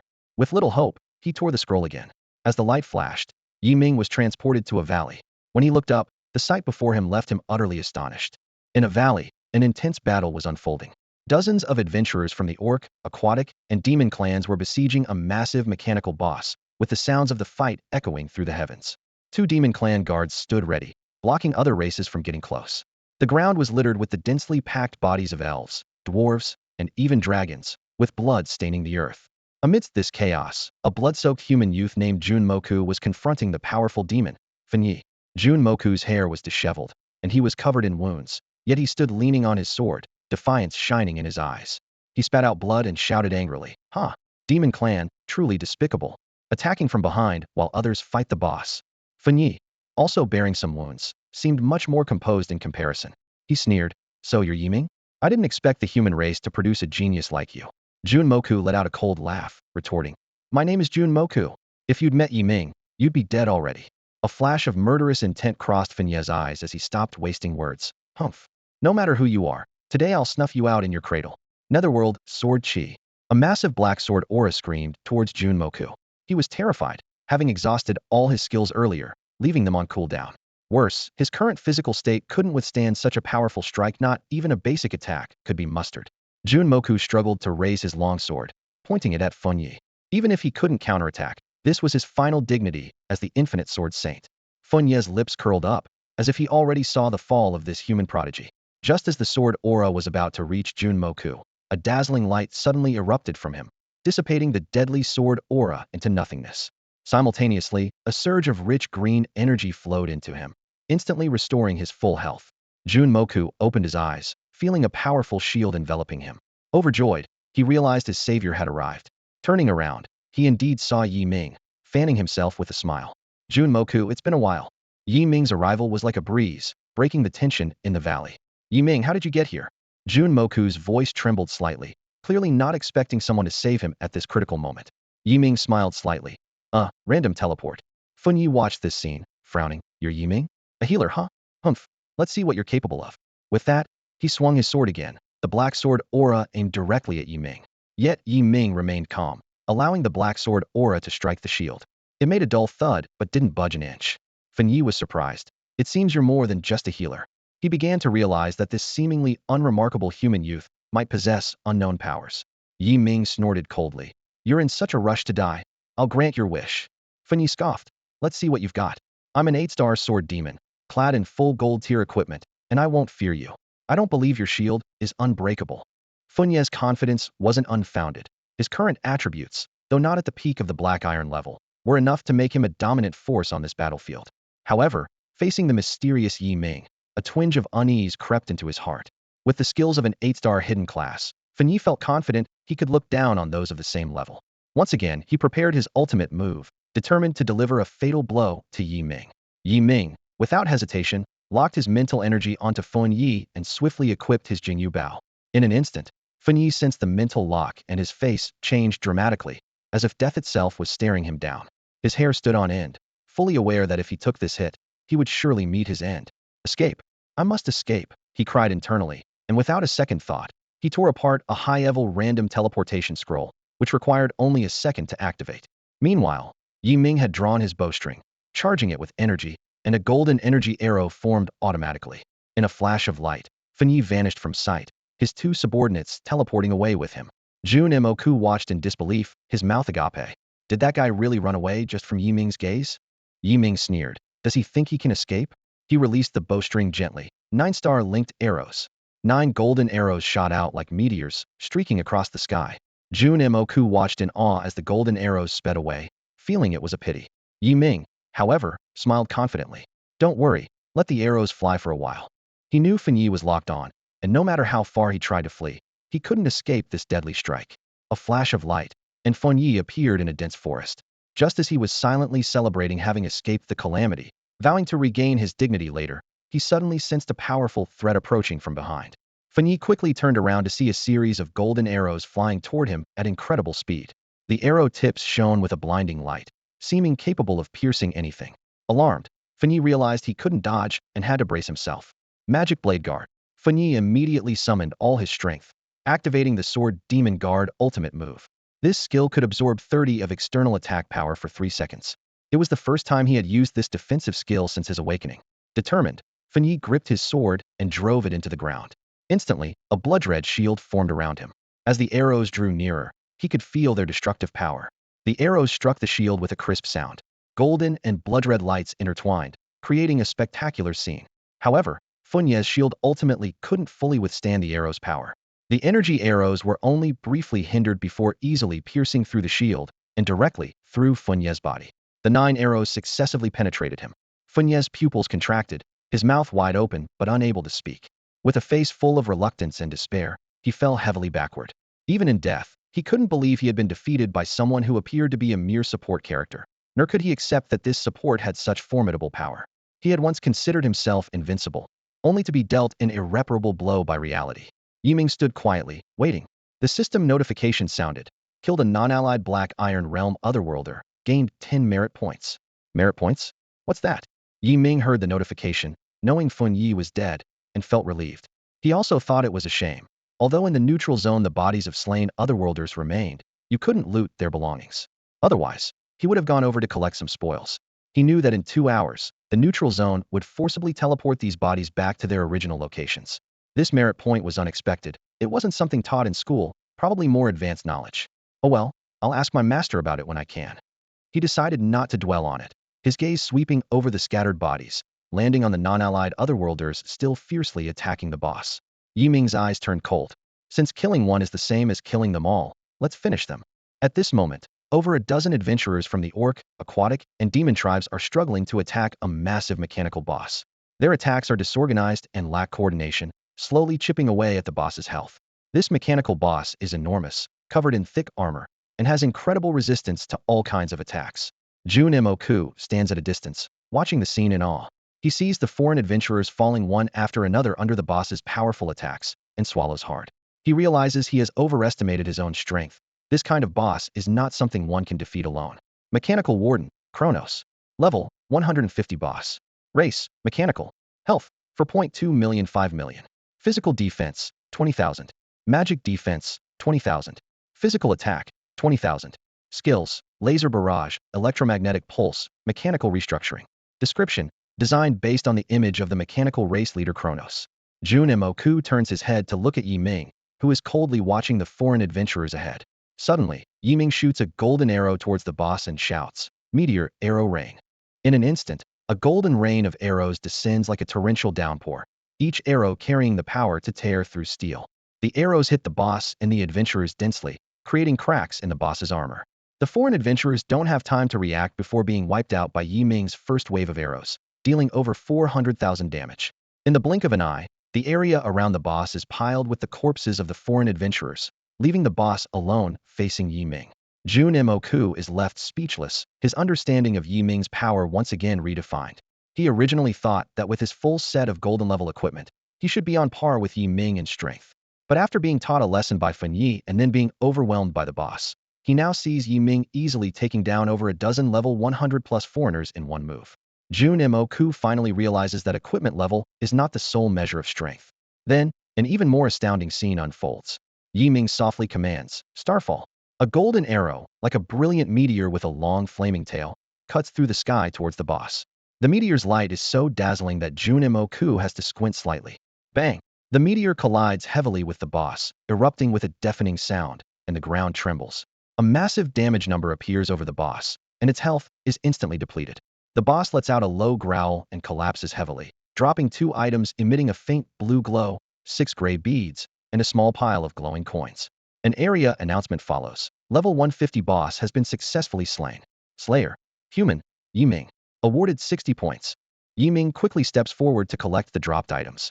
Jun Moku stares wide-eyed at the massive damage number, overwhelmed by an indescribable sense of awe. He finally understands that Yi Ming's displayed strength far exceeds his imagination. He knew well that even with his current full set of gold-tier equipment, he could only deal a maximum of 80,000 damage. Jun Moku stood frozen, eyes wide with disbelief as he stared at the scene before him. His voice trembled, filled with confusion and frustration. How is this possible? How can it be so strong? He turned to Yi Ming, his eyes filled with unwillingness and doubt. Yi Ming, how? How did you manage it? Yi Ming looked at the once proud and confident young man, reluctant to discourage him. He answered softly, "Well, my master taught me, and he gave me a piece of extremely powerful equipment."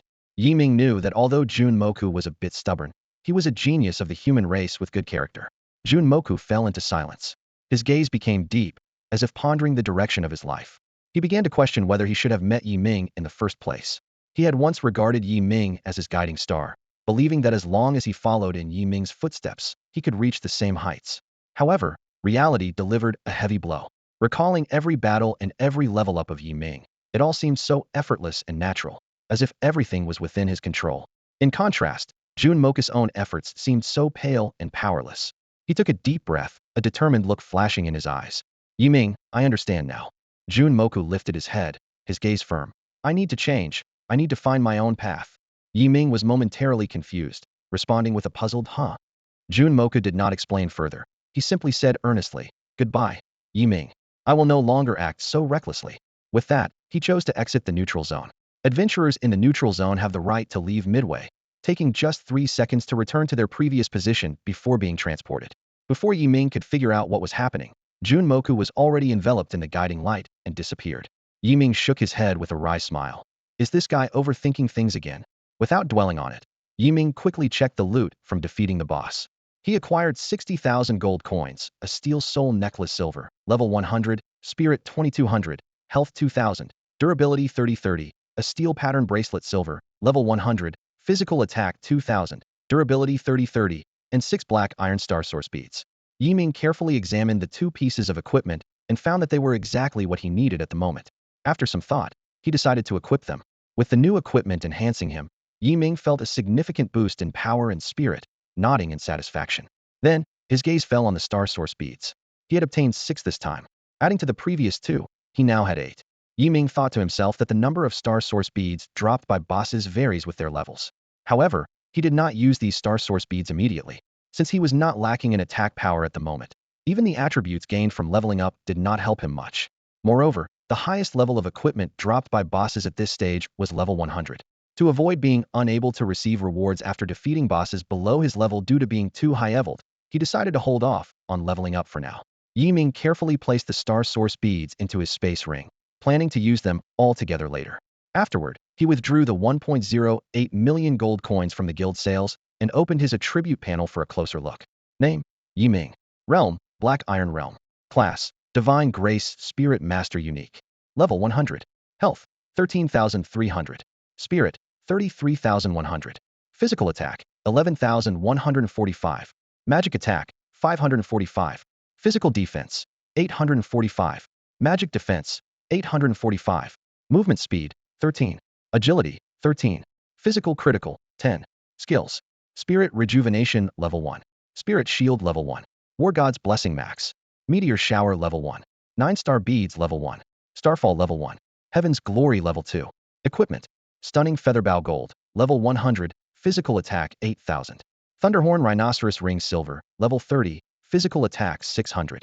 Steel Pattern Bracelet Silver, Level 100, Physical Attack 2,000. Mushroom Armor Bronze, Level 25, Physical Defense 300, Health 200. Mushroom Leggings Bronze, Level 25, Magic Defense 300, Health 200. Steel Soul Necklace Silver, Level 100, Spirit 2200, Health 2000. Iridescent Shoes Bronze, Level 25, Movement Speed 2, Agility 2. Gold Coins, 1.18 million. Merit, 180. Neutral Zone Points. Ming's attack power had surpassed 10,000. He felt a surge of satisfaction as he carefully calculated his strength. With over 30,000 in mental power, and after using the War God's Blessing, his total physical attack power reached an impressive 22,278. This meant that a single charged arrow could deal a staggering 490,000 damage. Not to mention the terrifying 8.8 million damage from his Starfall ability. He frowned slightly, remembering the 30-minute cooldown on Starfall. But he quickly reassured himself. After all, if a powerful skill had a short cooldown, it wouldn't be much of a trump card. He patted his chest, feeling secure with a shield of 330,000 health. Although his defense could be better, he was confident he could stand his ground against bosses in neutral zones. With a confident smirk, Ming calculated that his priority was to take down as many bosses as possible to gather more star source orbs and points. With his current well-rounded offensive and defensive capabilities, along with excellent healing and recovery, Ming was sure he could dominate this area. He decisively pulled out his money pouch and bought 20 random teleportation scrolls in one go. As he was about to tear a scroll, a system notification suddenly chimed. Area announcement. Level 100 boss has been successfully defeated. Slayer, Laya from the Elven race. Awarded 10 points. Another announcement followed immediately. Area announcement. Level 120 boss has been successfully defeated. Slayer, AOU from the Dragon race. Awarded 30 points. Ming raised an eyebrow, thinking, these 2 bosses have already been slain. It seems these individuals are no ordinary talents. This year, both the Elven and Dragon races have produced geniuses. He took a deep breath, realizing he needed to hasten his efforts. Boss numbers were limited, and who knew when the next Black Iron level boss event would occur. After adjusting his state, Ming quickly tore a random teleportation scroll. With a flash of dazzling light, he vanished from his spot. In the next moment, Ming found himself in an unfamiliar area. The environment was vastly different. Dense forests blocked out the sky, and towering peaks pierced the clouds.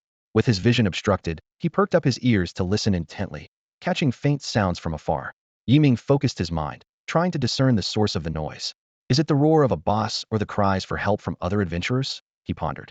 Once prepared, Yiming, wielding his Jingyu Bao, stealthily advanced toward the sound. As he drew closer, he finally identified the Sour Saya. Fierce battle was underway. He saw a 5-member team of the spirit race battling a boss. The spirits were small and adorable, with fluffy ears and large tails swaying to the rhythm of the fight. Their coordination was impeccable, causing the boss's attacks to miss frequently. However, Yiming soon noticed several corpses of elven and human races on the ground. He quickly checked the system notification and found that, under the current alliance attack mode, the spirits were all marked as killable targets. This meant the spirit race was allied with the demonic race. The bodies on the ground were clearly their doing. Yiming shifted his gaze to the enraged boss. It was a dwarf wielding a massive hammer, with the system displaying its information as follows. Rockhammer Sog. Level 130 boss. Race, dwarf. Health, 3.5 million. Current 1.85 million. 3.5 million. Physical defense, 17,000. Magic defense, 15,000. Physical attack, 16,000. Skills, skull crushing blow, hammer combo, savage charge. Description, modeled after the dwarven blacksmith Sog. Yiming narrowed his eyes, carefully observing the battlefield, contemplating how to intervene in this chaotic skirmish. The boss, though powerful in attack, moved as clumsily as a mountain. The spirit tribe squad worked like a well-oiled machine, reducing the boss's health by nearly half. Observing coldly, Yiming quickly decided, if they are enemies, why hold back? He raised his Jingyu Bao, focusing his mental energy on the boss. With a charged shot, a meteor shower of arrows rained down. The arrows sliced through the air, their piercing whistle deafening. An innumerable barrage of arrows engulfed the boss and the 4 spirit tribe members, sparing only one long-range attacker. In an instant, the 4 spirit tribe members fell. Yiming followed up with another arrow, and the boss collapsed with a thunderous crash. System notifications flashed repeatedly. Merit 10. Merit 10. Area announcement. Level 130 boss has been successfully slain. Slayer. Human. Yiming. Awarded 40 points. Sensing the unfavorable turn of events, the surviving spirit tribe member tore a random teleport scroll and escaped. Yiming, frustrated at not being able to lock on, let it go.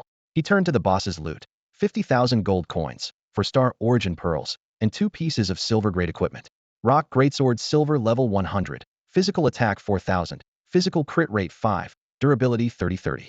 Forge Rock Chestplate Silver level 100. Physical defense 2,200. Health 2,000. Durability 30-30. Yiming equipped the Forge Rock Chestplate to boost his physical defense. The Rock Greatsword was listed in the marketplace for an impressive 1 million gold coins. Just as he closed the remote marketplace, the regional channel exploded. This human, Yiming, is so despicable. Our spirit tribe squad was about to kill the level 130 boss, and he snatched it with 1 arrow, killing my teammates. What? Daring to snatch a boss from my tribe's ally. Yiming, just you wait. If my water tribe encounters Yiming, we will kill him. Yiming just killed my demon tribe's Prince Fenny. This deep grudge must be avenged. Fenny is dead? Damn, this is a big deal. Yiming won't be jumping around for long. We've informed the Demon King of Blaze, who will definitely send level 199 Demon Tribe elites to wipe out Yiming. Yiming frowned slightly, not expecting to become famous overnight. But he was unafraid, his gaze steady. As long as the Demon King doesn't come personally, bring on your level 199. Suddenly, different voices emerged in the channel. So what if he snatched it? And so what if he killed? The neutral zone is survival of the fittest. My elf tribe supports Yiming. Exactly. On the battlefield, it's every man for himself. Yiming doesn't owe you any compassion. My dwarf tribe also supports Yiming. Yiming, don't worry. We'll be there whenever you call. Yiming was surprised to find that the alliance between the 3 tribes remained strong. The dragon tribe and the mech tribe also made statements. We hope you don't involve us. Whoever is blind enough will taste our firepower. Just as Yiming was about to leave, another voice suddenly echoed in the regional channel. Yiming of the human clan. If you've got the guts, don't run. The Flame Demon King has prepared a gift for you. The taunting voice of the demon clan echoed in the regional chat. Hearing this, Yiming couldn't help but let out a cold smile. A gift? He thought. Let's see what it is. I'll be waiting for you. Yiming spoke in the regional chat for the first time, his voice filled with disdain and challenge. This immediately sparked reactions from other players. Wow, Yiming is incredible. Daring to go head-to-head with the demon clan, regardless of the outcome. I am impressed, someone exclaimed. However, the demon clan did not back down. You're just all talk. Hope you don't end up dying too miserably. Yiming couldn't be bothered to argue further and directly closed the regional chat channel. At this moment, his attention was entirely focused on finding the boss, completely indifferent to the so-called gift from the Flame Demon King. In Yi Ming's view, even the Demon King wouldn't dare to break the 9 clans' rules and come personally. In fact, Yi Ming's concerns were not unfounded. In the order of this world, above the Demon King exists an even more powerful being, the Demon Emperor. The Demon King's strength is equivalent to the Supreme of the human clan, while the Demon Emperor is a level above the Supreme. There are 3 such powerful entities in the entire world: the Demon Emperor of the Demon Clan, the Dragon Emperor of the Dragon Clan, and the Mechanical Overlord of the Mechanical Clan. These 3 supreme beings, with their power and authority, form the cornerstone of the world's order.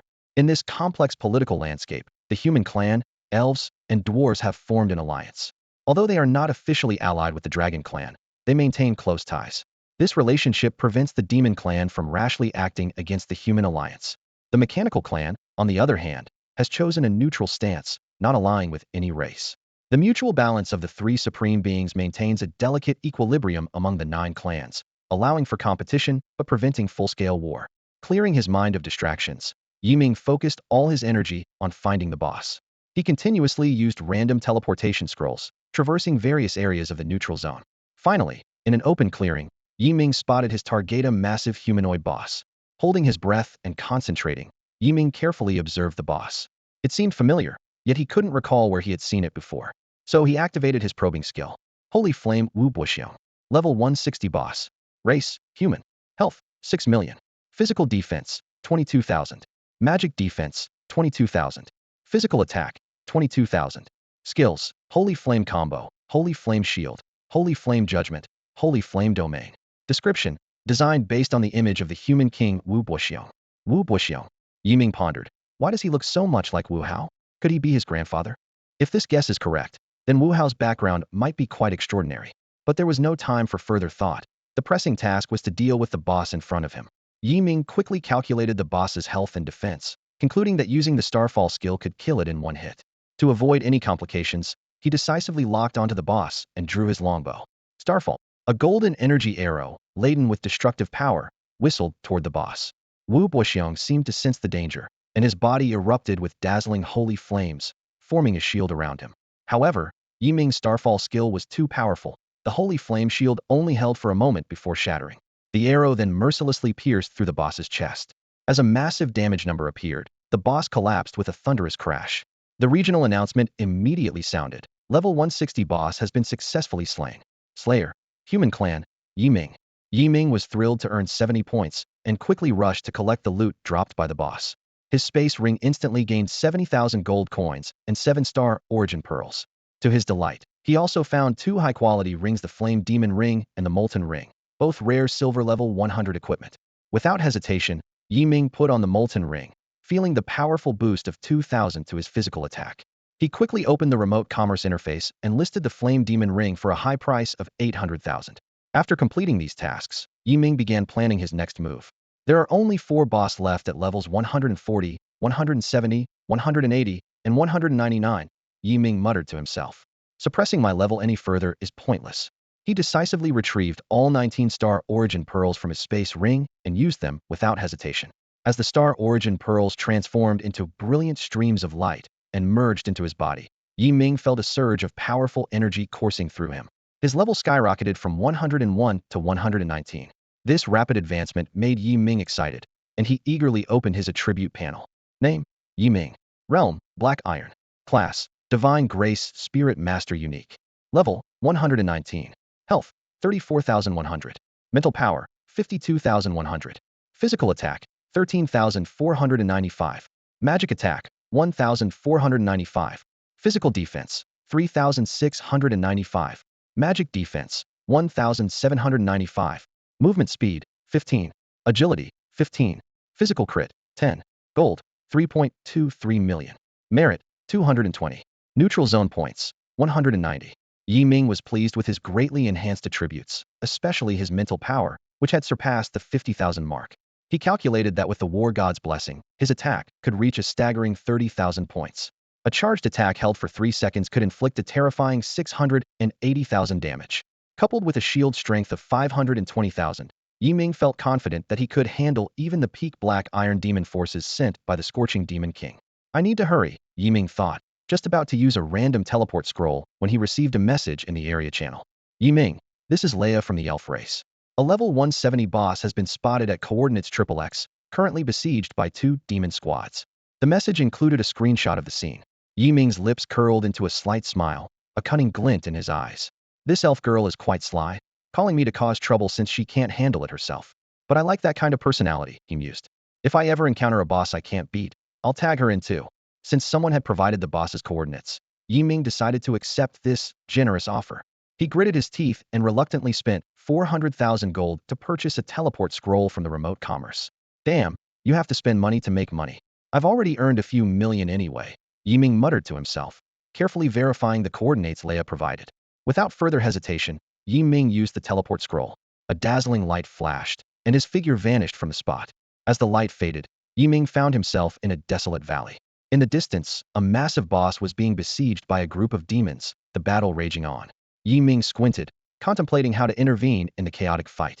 The group of demons focused intently on attacking the boss, completely unaware of the figure quietly appearing in the distance. Yi Ming quickly assessed the situation, his gaze locked on the massive dragon boss. Flame Ash Ancient Dragon, Faloa, level 170 boss, Dragon Race. Health points, 7 million current, 4.12 million 7 million. Physical defense, 24,000. Magic defense, 25,000. Magic attack power, 25,000. Skills, Flame Ash Breath, Firestorm, Flame Ash Body. Yi Ming noticed the boss's health was about to drop below half, and the demon squad members were showing signs of fatigue. He thought to himself, it's time to make a move. To act before other high-level players from different races could teleport here using coordinates, he had to act decisively. Taking a deep breath, Yi Ming swiftly drew his Jingyu Bao. Meteor Arrow Rain. With his low shout, countless arrows shot through the sky like meteors, heading straight for the boss. As the arrow rain descended, 6 close combat demon members fell instantly, and the boss's health plummeted under the fierce assault. Damn it, it's Yi Ming. Spread out and attack him with all you've got. A familiar voice roared angrily from one of the 4 demons standing at a distance. It was a subordinate of Feni, while another had already left the neutral zone to report Feni's death to the demon race. The remaining 4 demons, enraged beyond measure, launched an attack on Yi Ming. Meanwhile, the dragon boss, drawn by Yi Ming's formidable attack, let out a deafening roar. From its enormous mouth, purple flames shot towards Yi Ming. This boss is actually a long-range magic attacker. Yi Ming was startled but remained composed. Shielding himself, he ignored the demon's attacks and quickly targeted the remaining 4 demons. Drawing his Jingyu Bao, he released an arrow that pierced the air. In an instant, 1 demon fell. Yi Ming's current attack power was a staggering 30,000 points, and a 1-second charged 6-fold attack dealt 180,000 damage. Even Feni at level 150, with full golden equipment, only had tens of thousands of health, let alone these minions. The remaining 3 demons, witnessing their comrades' instant demise, showed expressions of terror. The demon who had been shouting earlier was now frantically pulling out a random teleportation scroll and began tearing it. A glint of coldness flashed in Yi Ming's eyes. Without hesitation, he swiftly took down the other 2 demons. His mental focus locked onto the last one, trying to escape. Just as the teleportation light began to shine, the demon vanished with a smug and taunting smile. Fool, Yi Ming sneered, shooting an arrow into the air. A few seconds later, a notification appeared. Merit 10. Yi Ming turned his attention to the distance, where the dragon boss continued its relentless long-range attacks. Astonishingly, the boss had endured 6 seconds of meteor arrow rain. Now, its health was nearly depleted. Without further delay, Yi Ming quickly fired the final arrow, decisively slaying the boss. In an instant, an area-wide announcement echoed throughout the neutral zone. Level 170 boss has been successfully slain. Slayer. Human. Yi Ming. 80 points awarded. Yi Ming's heroic feat swept through the neutral zone like a whirlwind. People from various races chatted in the regional channel, expressing their admiration for the human warrior. Notable figures such as Longzhu Aoyu, Elf Laya, and Dwarf Abaniu conveyed their sincere respect. However, there were also malicious whispers predicting impending doom for Yi Ming. After the battle, Yi Ming eagerly checked his spoils. He had earned 80,000 gold coins, 8-star origin pearls glowed with mysterious light, and a dragon breath staff and dragon scale leg guards emanated powerful magical energy. Without hesitation, Yi Ming absorbed the energy of the star origin pearls, and a dazzling light enveloped him, instantly boosting his level to 127. After careful consideration, Yi Ming decided to list the dragon breath staff at a high price of 1 million in the marketplace, while keeping the dragon scale leg guards for himself. With the new equipment, he felt a significant increase in his magical defense. Just as he was satisfied with his newfound strength and was about to use a random teleportation scroll to leave, a crisis suddenly struck. A pitch-black arrow shot through the air, followed by a crimson lightning bolt, both striking Yi Ming's shield simultaneously. The massive damage numbers appeared in the air, causing Yi Ming's heart to tighten. Before he could react, 6 menacing demons surrounded him, their eyes filled with greed and murderous intent. Yi Ming instantly realized this was the so-called gift from the demon King Finshin. A demon with a dark blue bow sneered. So you're the human Yi Ming? Not much to look at. Yi Ming chuckled coldly, quickly assessing the 6 demons around him and formulating a plan. Before the demons could react, Yi Ming swiftly drew his bow and shot a golden arrow, instantly piercing the arrogant archer. As the other demons watched in shock, the archer fell to the ground. The remaining 5 demons panicked, glancing at their meager 120,000 health, swallowing nervously. Damn, this kid doesn't fight fair, cursed one demon. Attack quickly, break his shield, and he's done for. Before the words were finished, 4 demons charged at Yi Ming, weapons raised. In a blur, Yi Ming was suddenly stunned. The other demons seized the opportunity to unleash a barrage of attacks. Within a second, Yi Ming's shield lost 150,000 health. As the stun wore off, another control skill hit him. Under continuous control and attacks, his shield's health plummeted, leaving only 150,000. Seeing Yi Ming's shield grow increasingly transparent, the demons sensed victory. They remembered the demon King Finshin's promise of a 1 billion gold coin reward and grew even more excited. However, at this critical moment, the control skills finally ended. Furious, Yi Ming raised his bow to the sky and shouted, "Meteor arrow shower." Simultaneously, he targeted a distant mage and shot an arrow. Golden energy arrows rained down like a storm, instantly engulfing the 4 surrounding demons. Without even a chance to scream, they were annihilated by the deadly arrow shower.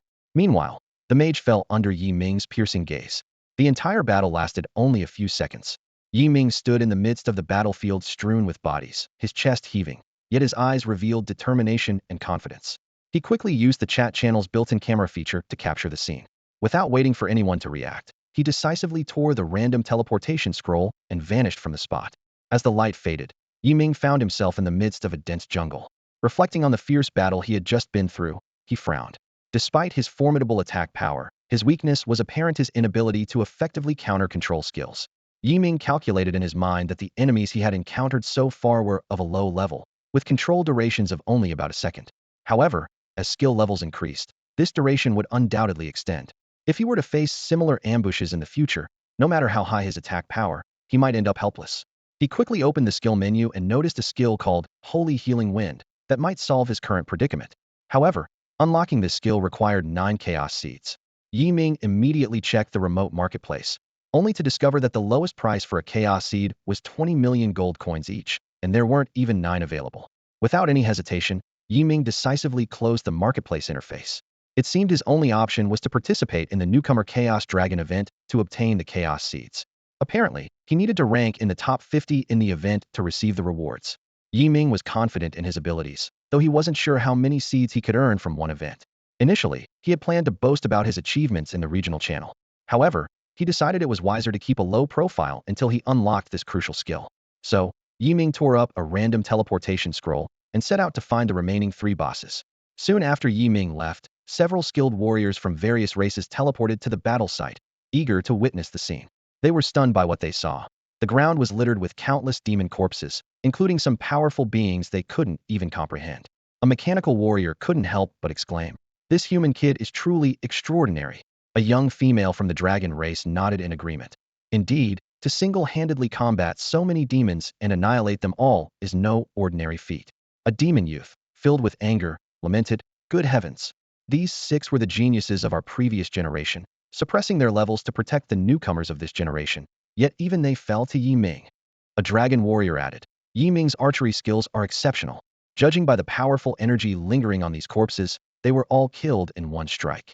I suspect Yi Ming might be the grandson of a human supreme and has awakened a high-grade hidden class. Otherwise, how could he possess such immense power and resources?" His eyes gleamed with admiration for Yi Ming. "It seems our demon alliance will need to reassess the potential of the human race." Indeed, Yi Ming's emergence could alter the balance of power among our races. With his current strength, once he matures, he could become our nightmare. However, a young mechanical warrior scoffed, "Relax, this world won't see the rise of a 4th sovereign. The 3 sovereigns would never allow such a balance to be disrupted. Alright, let's go find the remaining 3 bosses." "Forget it, you think you can take on a level 199 boss? That's suicide." Indeed, a level 199 boss is known as an Iron Realm killer, with a 150-meter attack range usually requiring a swarm strategy to conquer. And remember, the level 199 boss won't appear until all previous bosses are defeated. Although this boss is extremely challenging, everyone who participates in the attack is guaranteed at least 1-star Origin Pearl as a reward. Ming calculated in his mind and decided on a cautious strategy. I'll just strike once and then retreat. At least I'll have participated. As the discussion concluded, experts from various races gradually dispersed. After this battle, Ming's name became a hot topic among the races, leaving a deep impression on everyone with his strength and courage. At this moment, Ming was continuously using random teleportation scrolls, searching for the remaining bosses.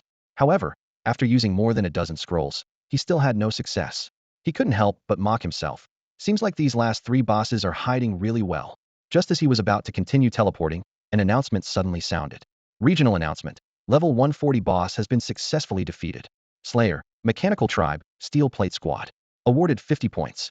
Ming was taken aback and quickly analyzed the current situation. With the number of bosses decreasing, competition was bound to become fiercer. He needed to find the remaining 2 bosses quickly, or else other experts from different races might beat him to it. Without further hesitation, he continued random teleporting. Meanwhile, at the outskirts of the level 180 bosses territory, several teams from different races were in a tense standoff. The air was thick with tension, yet no one dared to make the first move as they were wary of each other. Hey, our elven tribe found this boss first. Are you planning to snatch it? An elf tribe member loudly questioned. So what? Isn't the human tribe's Ming snatching everywhere?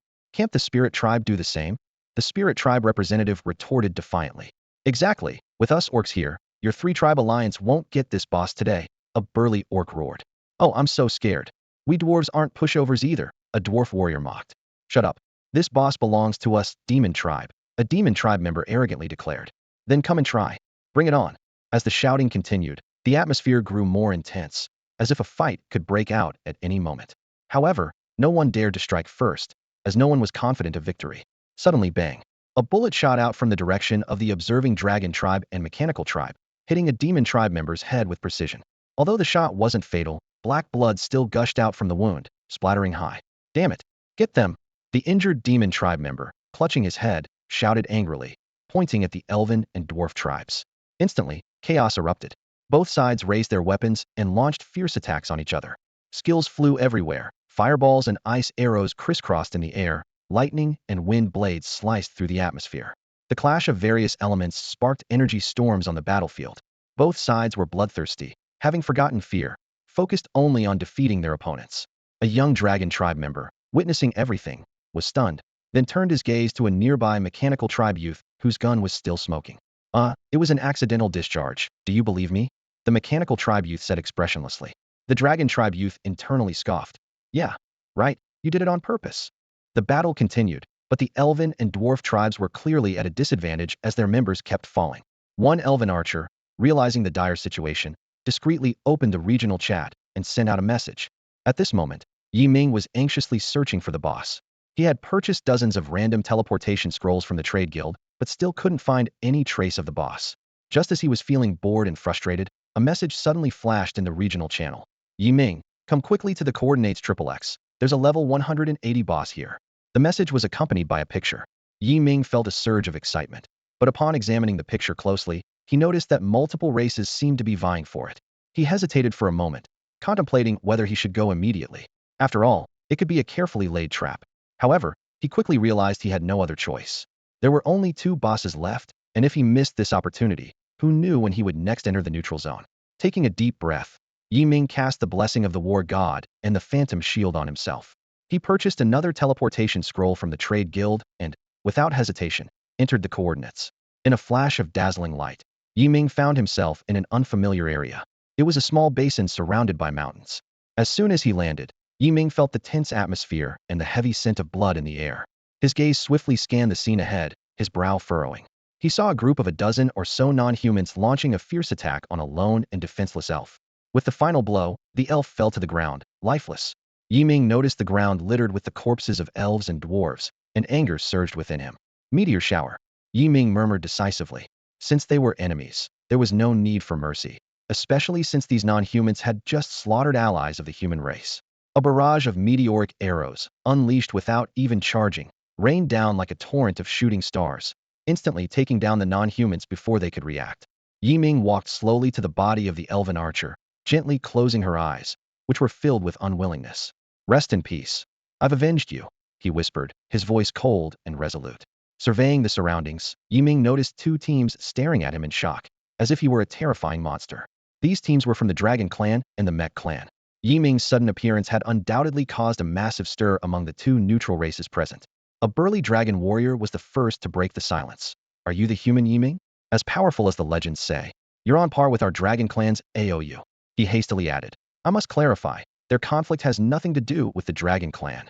Ah, yes, we're just here to watch. A member of the Mech Clan quickly chimed in. Yi Ming smiled slightly, not wanting to engage in unnecessary conflicts with these two powerful neutral factions. I'm here only for the boss, he stated with confidence and calmness, which instilled a sense of awe in the dragon and mech warriors present. But we were here first, the mech member protested quietly. Yi Ming responded calmly. This boss isn't about who arrived first, it's about strength. His gaze was steady as it swept over each non-human present, his voice firm and authoritative. A dragon warrior stepped forward and loudly suggested, I understand your perspective. Since no one wants to back down, I have a proposal. He paused for a moment, then continued. Everyone, switch to peace attack mode and freely attack the boss. Whoever lands the killing blow gets the reward. How about that? A glint flashed in the eyes of the dragon warriors. Their team of 5 was clearly stronger than the mechanical tribe. Although Yi Ming had just demonstrated astonishing power, judging by the damage he dealt in taking down dozens of the Demon Alliance, it was only in the hundreds of thousands. Meanwhile, the boss in front of them had a massive 8 million health. The dragon warriors calculated quietly, doubting that Yi Ming could outdo them. There are 2 conditions to claim the final ownership of the boss in the neutral zone, one dragon warrior announced loudly. First, an individual or team must deal more than half the damage to the boss, and at least one member must be present before the boss is defeated. Second, if the boss wipes out everyone, the ownership resets. The mechanical tribe quickly agreed, finding the proposal fair. Yi Ming also nodded in agreement. Seeing this, the dragon warrior lifted his chin with satisfaction, thinking it was all due to his influence. Looks like the dragon tribe's reputation is still strong, he thought smugly. Since everyone agrees, let's begin, the dragon warrior declared confidently. As soon as he finished speaking, all the dragon and mechanical warriors charged towards the boss like arrows, launching a fierce attack. Yi Ming, however, stood still, carefully examining the boss's stats. Demon King Cassius. Level 180 boss. Race, Demon. Health, 7.92 million 8 million. Physical defense, 27,000. Magic defense, 28,000. Magic attack, 26,000. Skills, Shadow Curse, Abyssal Hellfire, Demon Summon. Description, designed based on the image of the Demon King Cassius. Yi Ming looked up at the towering, dark peak-like boss in the distance, calculating quickly in his mind. His Starfall skill could deal 13.47 million damage, enough to one-shot the boss. But doing so would reveal his trump card. After a moment's thought, Yi Ming decided not to hold back. In this environment, being overly cautious would only make other races think he was easy to bully. Since he was already gaining fame, why not gain a bit more? At that moment, as the dragon and mechanical warriors were fully engaged in attacking the boss, they glanced at Yi Ming, who seemed to be in a daze, thinking he was intimidated by their strength and perfect coordination. Looks like this guy has realized the reality and is ready to give up. Of course, no matter how strong he is alone, can he really compare to our elite team? Let's let our 2 teams decide the boss's ownership. The dragon tribe is invincible. Don't underestimate the mechanical tribe. Just as the 2 teams were feeling smug, suddenly, a golden energy arrow shot across the sky like a meteor, trailing a long tail of flames, carrying an aura of destruction as it headed straight for the boss. Boom. A huge damage number appeared above the boss. Immediately, the boss let out a low, unwilling roar and collapsed heavily backward. Area announcement. Level 180 boss has been successfully slain. Slayer. Human. Yi Ming. Awarded 90 points. The dragon and mechanical warriors were stunned by the sudden attack. They all stopped in their tracks, staring in shock at Yi Ming, who was holding a longbow in the distance. Gulp. A dragon warrior swallowed, rubbing the large eyes on his dragon head. What kind of power is this? He had been right next to the boss and felt the terrifying power of that arrow, which made his very soul tremble. This can't be real. At this stage, how could anyone deal over 10 million damage in one hit? A mechanical warrior shouted incredulously, his voice filled with shock and confusion. How did he do it? The 2 teams began whispering among themselves, their eyes filled with caution and doubt.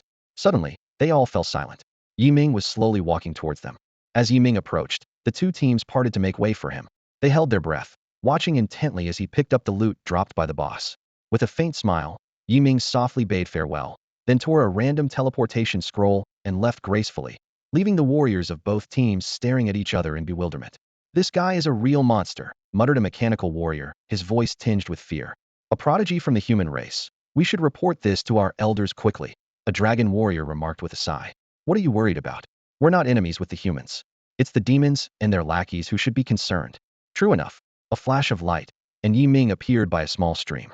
He quickly checked the spoils from the level 180 boss. 90,000 gold coins, 9 star source pearls, shadow ring silver, level 100, magic attack 2000, durability 30-30, and hellfire boots silver, level 100, movement speed 40, agility 40, durability 30-30. Yi Ming immediately used all the star source pearls, boosting his level to 136. He donned the hellfire boots and sold the shadow ring for 800,000. Opening his status panel, the attributes were clearly displayed. Name: Yi Ming. Realm: Iron Realm. Class: Divine Spirit Master Unique. Level: 136. Health: 52,900. Spirit: 69,100. Physical attack: 14,345. Magic attack: 2,345. Physical defense: 4,545. Magic defense: 4,545. Movement speed: 53. Agility: 53. Physical crit: 10. Equipment: Featherbow Gold, level 100, physical attack 8,000. Molten Ring Silver, level 100, physical attack 2,000. Steel Bracelet Silver, level 100, physical attack 2,000. Forge Rock Chestplate Silver, level 100, physical defense 2,200, health 2,000. Dragon Scale Leggings Silver, level 100, magic defense 2,200, health 2,000. Steel Soul Necklace Silver, level 100, spirit 2,200, health 2,000. Hellfire Boots Silver, level 100, movement speed 40, agility 40. Scorpion Fan Bronze, level 25, magic attack 200, spirit 300. Gold, 4.8 million. Merit, 530. Neutral zone points, 360.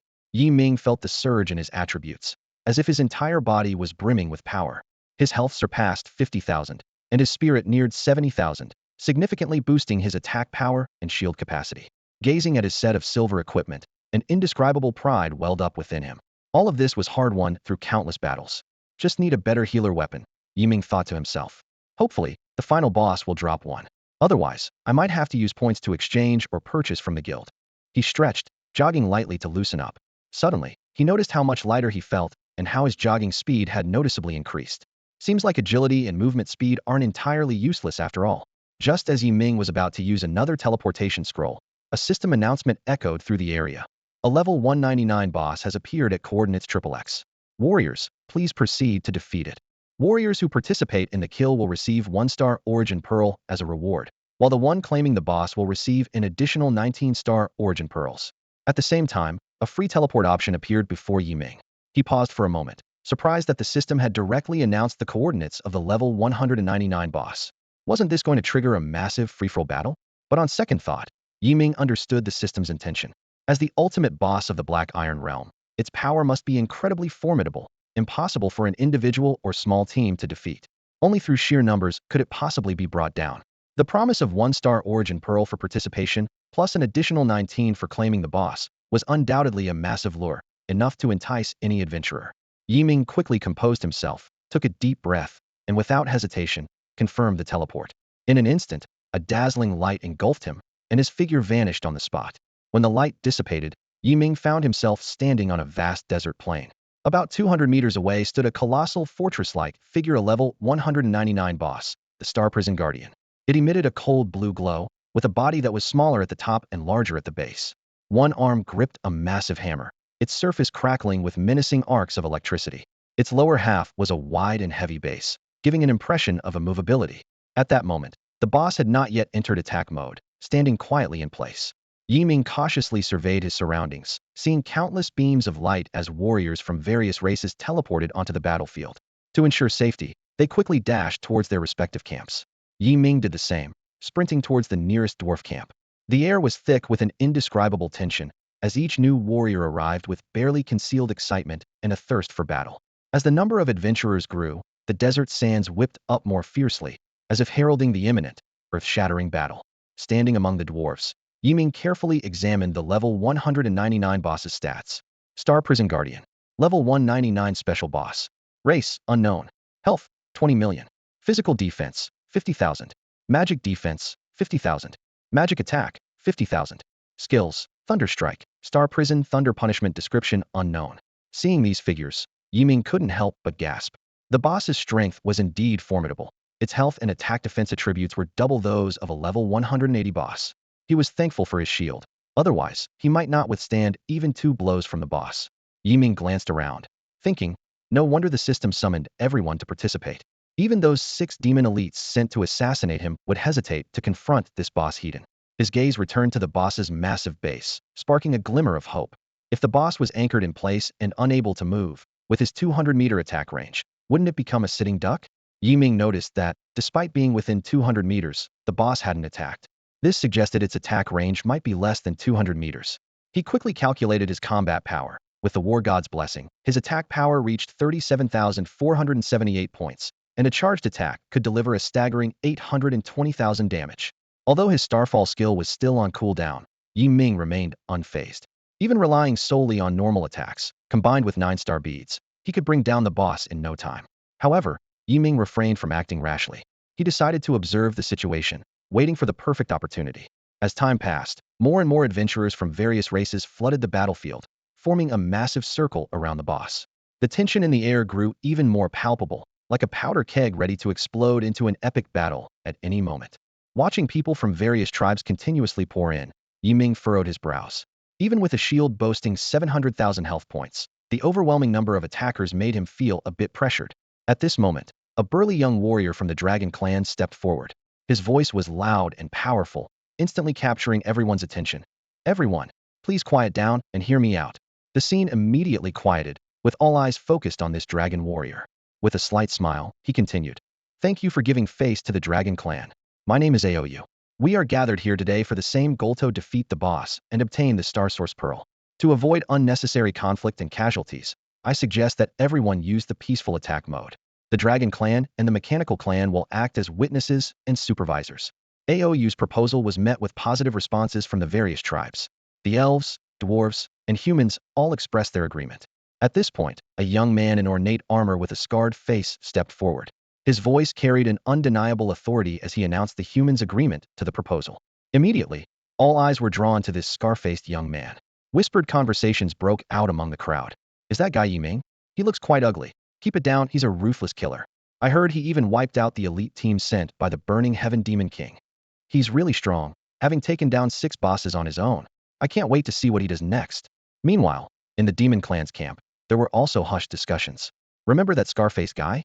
Don't use the peaceful mode. Once the attack on the boss starts, focus all your firepower on him. Avenge His Highness Wuya. Yes, for the glory of the Demon Clan, and to avenge His Highness. As representatives from each tribe voiced their stance, a tense yet expectant atmosphere enveloped the desert plains. Aoyu loudly announced, since everyone agrees, let's begin. Warriors from each tribe raised their weapons and slowly advanced toward the boss. However, no one dared to attack first, knowing that the initial strike would draw the boss's wrath and a fierce counterattack. Ming stood his ground, calmly observing the situation and strategizing. He decided to take the initiative. Since Starfall is still on cooldown, let's go for the 9-star volley. Taking a deep breath, Ming pulled his bowstring to a full draw, and 9 golden energy arrows automatically formed. To avoid revealing his position, he deliberately aimed in a different direction. Whoosh, whoosh, whoosh.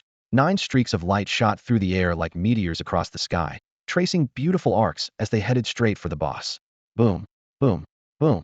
The 9-star volley's arrows hit their mark with precision, causing the massive boss to stagger violently under the impact, its health plummeting by over 7.7 million. All the slowly advancing adventurers from various tribes stopped in their tracks, looking around in shock, trying to locate the source of this astonishing strike. Only a few Dragon and Mechanical clan adventurers shook their heads with wry smiles. He's here too. It seems the boss is out of our reach. Roar. The boss let out an enraged roar, raising its thunder hammer to charge up its power, instantly heightening the tension across the battlefield. Oh no, the boss is enraged. In 3 seconds, it will unleash a devastating lightning attack covering a 150-meter radius. Ming sensed trouble. The boss had entered its rage state much quicker than expected. He quickly decided to launch an attack and then retreat immediately to ensure he contributed to the boss's defeat. As the boss gathered power, chaos erupted among the warriors of various races. Some tried to flee but were blocked by the panicked crowd. Melee fighters hesitated, torn between attacking and fearing they wouldn't escape in time. Only a few ranged fighters managed to attack the boss and escape the danger zone. Amidst the chaos, Yi Ming remained unusually calm. He seized the moment and fired another arrow, striking the boss with precision and inflicting over 700,000 damage. Just then, the boss's power-up completed, and it swung its thunderous hammer. In an instant, a blinding bolt of lightning shot skyward, tearing the sky apart. Immediately, countless bolts surged from the fissure, flooding outward from the boss's center. The boss, engulfed in a continuous storm of lightning, advanced angrily towards Yi Ming. Everyone's vision was filled with blinding white as the furious lightning roared. Adventurers closest to the boss were shattered within seconds by the relentless strikes, disappearing without a trace. Warriors with higher health and defense scattered, trailing smoke, clothes scorched, their eyes filled with fear of death and a desperate will to survive. Healers in the team frantically cast healing spells, but against the overwhelming lightning, their efforts seemed insignificant. The shadow of death loomed over everyone. As Yi Ming saw the furious boss moving towards him, he was momentarily stunned, surprised that it could move. However, with the shield as his assurance, he remained calm and fired another arrow. The boss, now utterly enraged, accelerated rapidly. In the blink of an eye, it was within striking range. A massive damage number appeared on Yi Ming's shield, with his health decreasing by 70,000 per second. Yi Ming's expression turned grave, realizing this couldn't continue. His shield had only 700,000 health, lasting at most 10 seconds. Without hesitation, he grabbed his Jingyu Bao and sprinted in the opposite direction. The boss pursued relentlessly, but to Yi Ming's delight, it couldn't catch up, thanks to his increased agility and movement speed. Thus began a chase in the desert between Yi Ming and the boss. Yi Ming occasionally turned to shoot an arrow at the boss, hitting with precision. With the boss drawn away by Yi Ming, other races were temporarily safe but dared not approach, watching from afar in awe. Wow, he took down half the boss's health alone. So that's Yi Ming, he's amazing. He must be using a golden bow, but why only normal attacks? The human race has produced an extraordinary figure this time. He's so cool, not only powerful, but also with such agile movements. I really like him. EW, you old creep, stay away from me. Yi Ming's battle not only drew attention from other races, but further enraged the boss. Its lightning grew even more violent, but Yi Ming skillfully dodged lethal strikes, continuing to whittle down the boss's health. At this moment, a group quietly approached the battlefield. Boss, I think we targeted the wrong person. That guy is Yi Ming. Damn it, wrong target or not. That scar-faced guy shouldn't have stepped up. You guys flank and focus on Yi Ming. Yes. At this moment, Yi Ming was still in a fierce chase with the boss. As he ran, he continuously turned back to attack, and the boss's health had dropped below 8 million. Yi Ming felt a surge of joy. Just one more charged 9-star strike would be enough to finish off this formidable opponent. He glanced at the cooldown time for his skill, 10 seconds left. Yi Ming decided to widen the gap to buy time for charging. He quickened his pace, sprinting forward. Just then, 5 demon warriors suddenly appeared before him. Before Yi Ming could react, one of them turned into a shadow and rushed at him. In an instant, Yi Ming felt his body stiffen, unable to move. The others seized the opportunity to launch a fierce attack. Damn, how is this shield so tough? One of the demon warriors exclaimed. Despite this, Yi Ming's shield health was rapidly decreasing, losing 100,000 after one round of attacks. Since he hadn't updated his shadow shield in time, it was now down to just 200,000 health. As soon as the control effect wore off, another demon immediately cast a control skill. The new wave of attacks left the shield dangerously low, with only 100,000 remaining. Just as the demon warriors were about to continue their assault, they suddenly looked behind Yi Ming in terror. The boss, surrounded by thunder and filled with rage, was rapidly approaching. The boss's attack instantly engulfed both the demon warriors and Yi Ming. Yi Ming quickly regained his senses, immediately switching to his scorpion shadow fan to apply a new shield and adjusting his attack mode to ally mode. He angrily watched the demon warriors struggle in the thunder, seeing them wiped out by the boss's attack in just 2 seconds. A slight smile appeared on Yi Ming's lips as an ingenious idea crossed his mind. He began to lead the rampaging boss straight toward the demon camp. This sudden onslaught caught everyone off guard. Spectators from various tribes witnessed the entire event and began accusing the demons of breaking the rules. The dragon and mechanical tribes were particularly furious, viewing it as a blatant provocation. The demons argued that it was merely a personal vendetta. Since the attackers had been killed by the boss, the other tribes were temporarily helpless. The dragons issued a stern warning, promising joint sanctions with the mechanical tribe if any further violations occurred. As the demons reveled in their perceived victory, they suddenly noticed Yi Ming bringing the boss toward them. Damn, this guy plays dirty, run. The demon camp descended into chaos, with someone shouting in terror, "Oh no, my legs are weak, I can't run." The demon warriors fled in all directions, abandoning their supplies in an attempt to escape the boss's thunderous wrath. Yi Ming chuckled coldly, thinking, "You brought this on yourselves? I'm not breaking any rules." Soon, Yi Ming charged into the demon camp with the boss in tow. The rumbling thunderstorm raged above, and those who couldn't escape in time screamed in agony. Yi Ming led the way, occasionally turning to shoot an arrow, drawing the boss's ire as he continued to chase the fleeing demons. The other tribes watched in astonishment, gathering to witness the sudden chaos unfold. Aou from the dragon tribe commented softly, "This Yi Ming is quite ruthless, but I like it." A hint of admiration gleamed in his eyes. A mechanical genius nodded in agreement, expressing admiration for Yi Ming's strategy and bravery. Yi Ming was not only extraordinarily powerful, but also exceptionally clever. A member of the elven race quietly remarked, eyes shining with admiration. Haha, he not only cleverly used the boss's power but also made the demons suffer the consequences. A dwarf chimed in, with a hint of amusement in their voice. Various races praised Yi Ming's actions, while a few allied with the demons expressed anger but were helpless. By now, Yi Ming had led the boss to clear most of the new demon members from the battlefield. However, a small number of stronger demon members were still fleeing, and Yi Ming found it difficult to catch up. Taking a deep breath, Yi Ming decided to abandon the chase and focus on the boss. At this moment, the boss's health had fallen below 7 million. Yi Ming knew that only by defeating the boss could he truly end this chaos and earn more star source pearls for himself. He drew his bowstring to the fullest, ready to unleash his power. Golden energy arrows shimmered brilliantly on the bow. 9 stars in a row, Yi Ming shouted, releasing 9 energy arrows that streaked across the sky like meteors, striking the boss directly. Boom, boom, boom. A series of deafening explosions rocked the air. The boss's fortress-like body staggered backward under the tremendous impact, its health plummeting until it finally hit zero.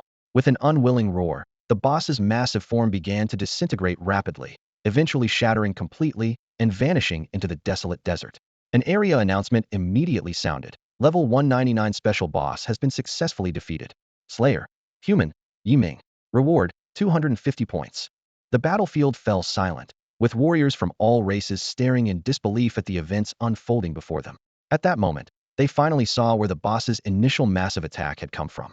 Yi Ming's name spread like wildfire across the battlefield, becoming a legend among the warriors of various races.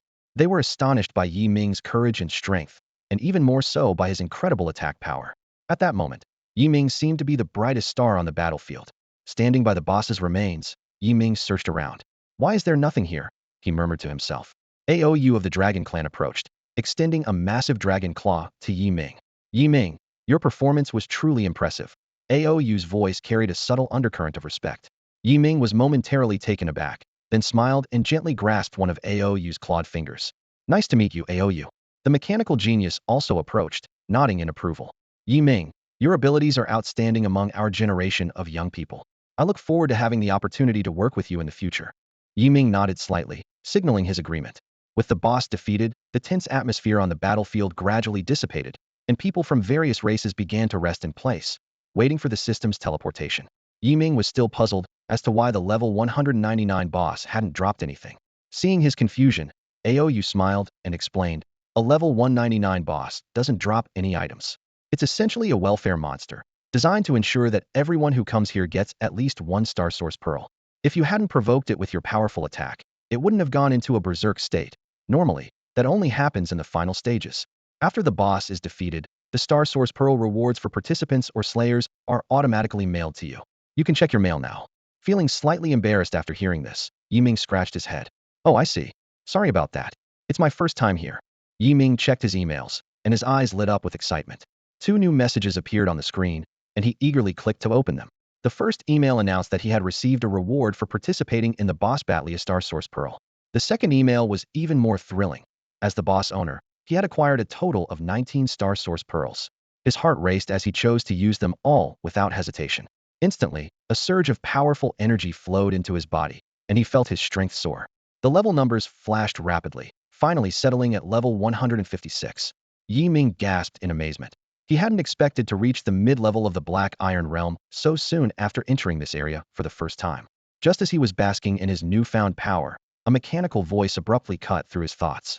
The regional announcement declared, "The Black Iron Realm hunting event in the neutral zone has concluded. All adventurers will be forcibly teleported out in 10 minutes. Those needing to exchange equipment or metals, please proceed to the safe zone." This area will remain open for 10 more minutes. As soon as the announcement ended, an option to teleport to the safe zone appeared before all adventurers. Yiming glanced at his points 610, enough to exchange for a gold-level medal. He immediately chose to go to the safe zone without hesitation. Upon entering the safe zone, Yiming was struck by the sight before him.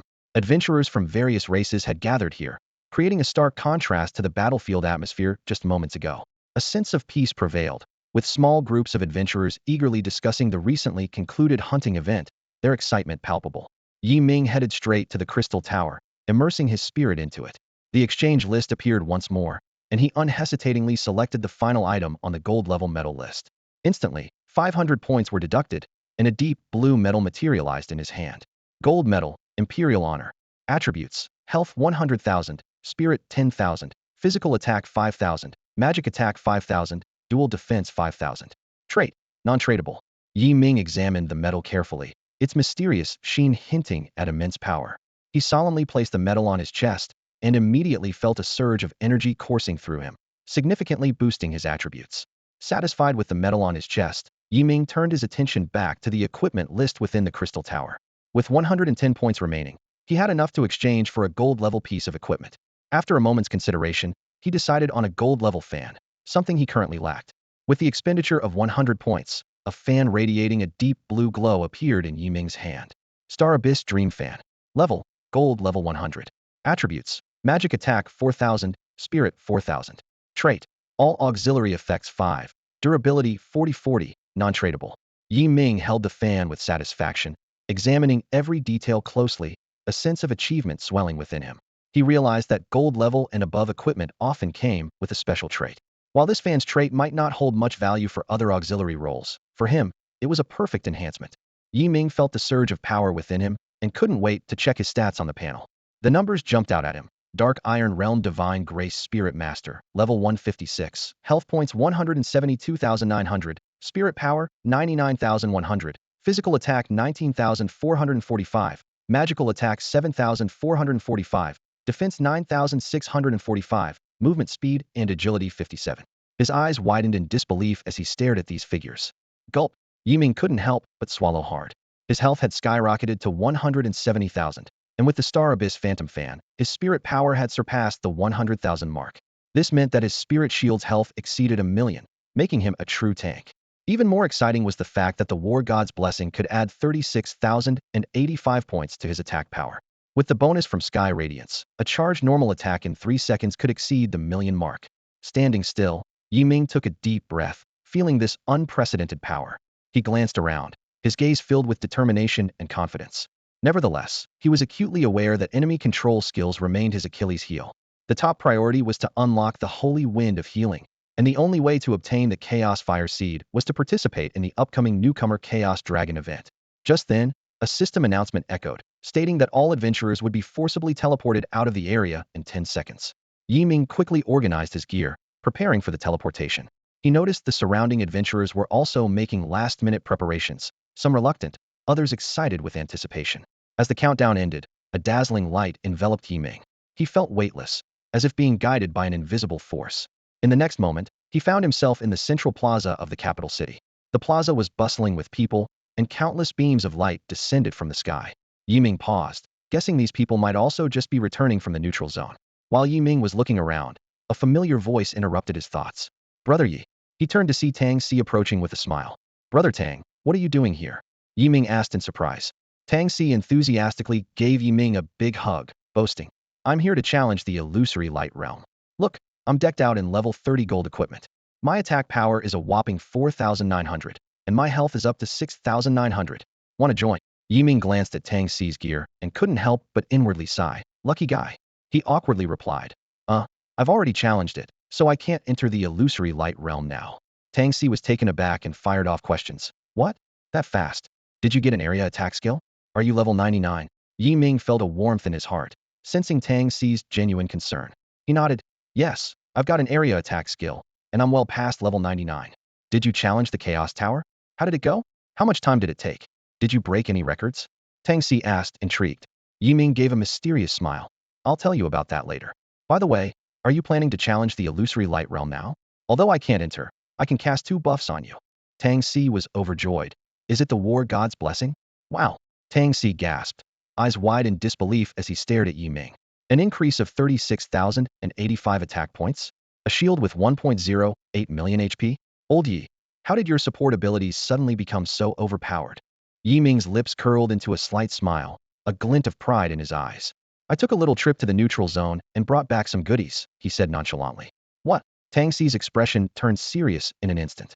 You went to the neutral zone alone? Are you crazy? Do you know how dangerous it is there? Yi Ming remained calm, his tone confident. I know, but sometimes you have to take risks to get the rewards you want. Tang Si sighed, though his eyes were filled with admiration and respect. You crazy guy? But with your skills, you definitely have what it takes to go solo in the neutral zone. Meanwhile, I have to wait until I enter Jingbei University and form a team under the Academy's guidance before I dare to venture there. Yi Ming changed the subject, not wanting Tang Si to worry too much. Enough about me. Weren't you planning to challenge the illusory light realm? You should get going.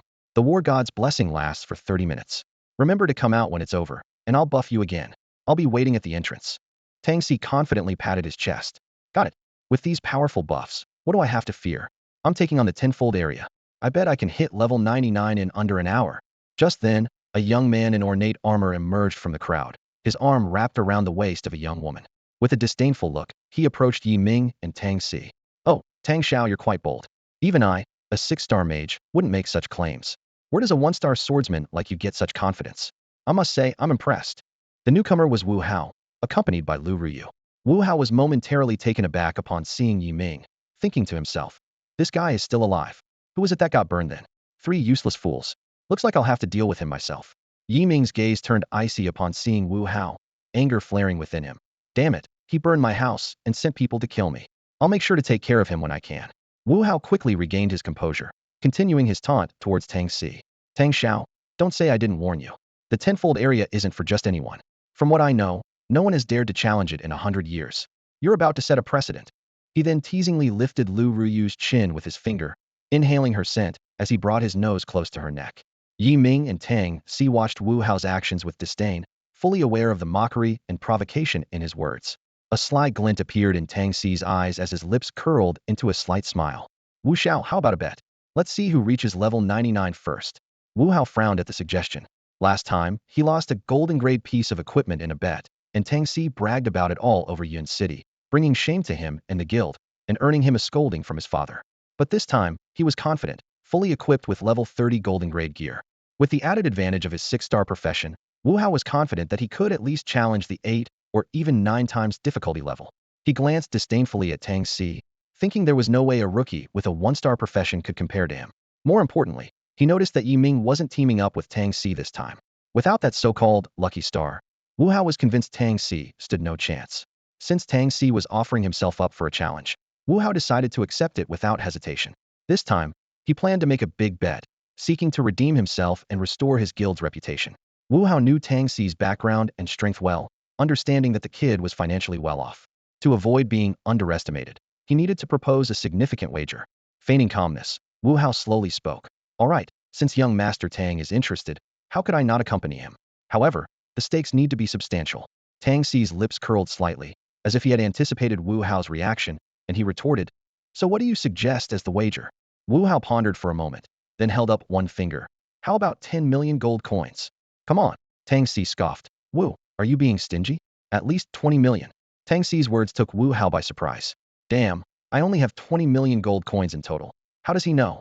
Wu Hao cursed inwardly but maintained a slight smirk on the surface. All right, young Master Tang. Since you're so confident, I'll play along. 20 million it is. After speaking, Wu Hao clapped his hands nonchalantly, as if declaring to the onlookers that this was just a small bet.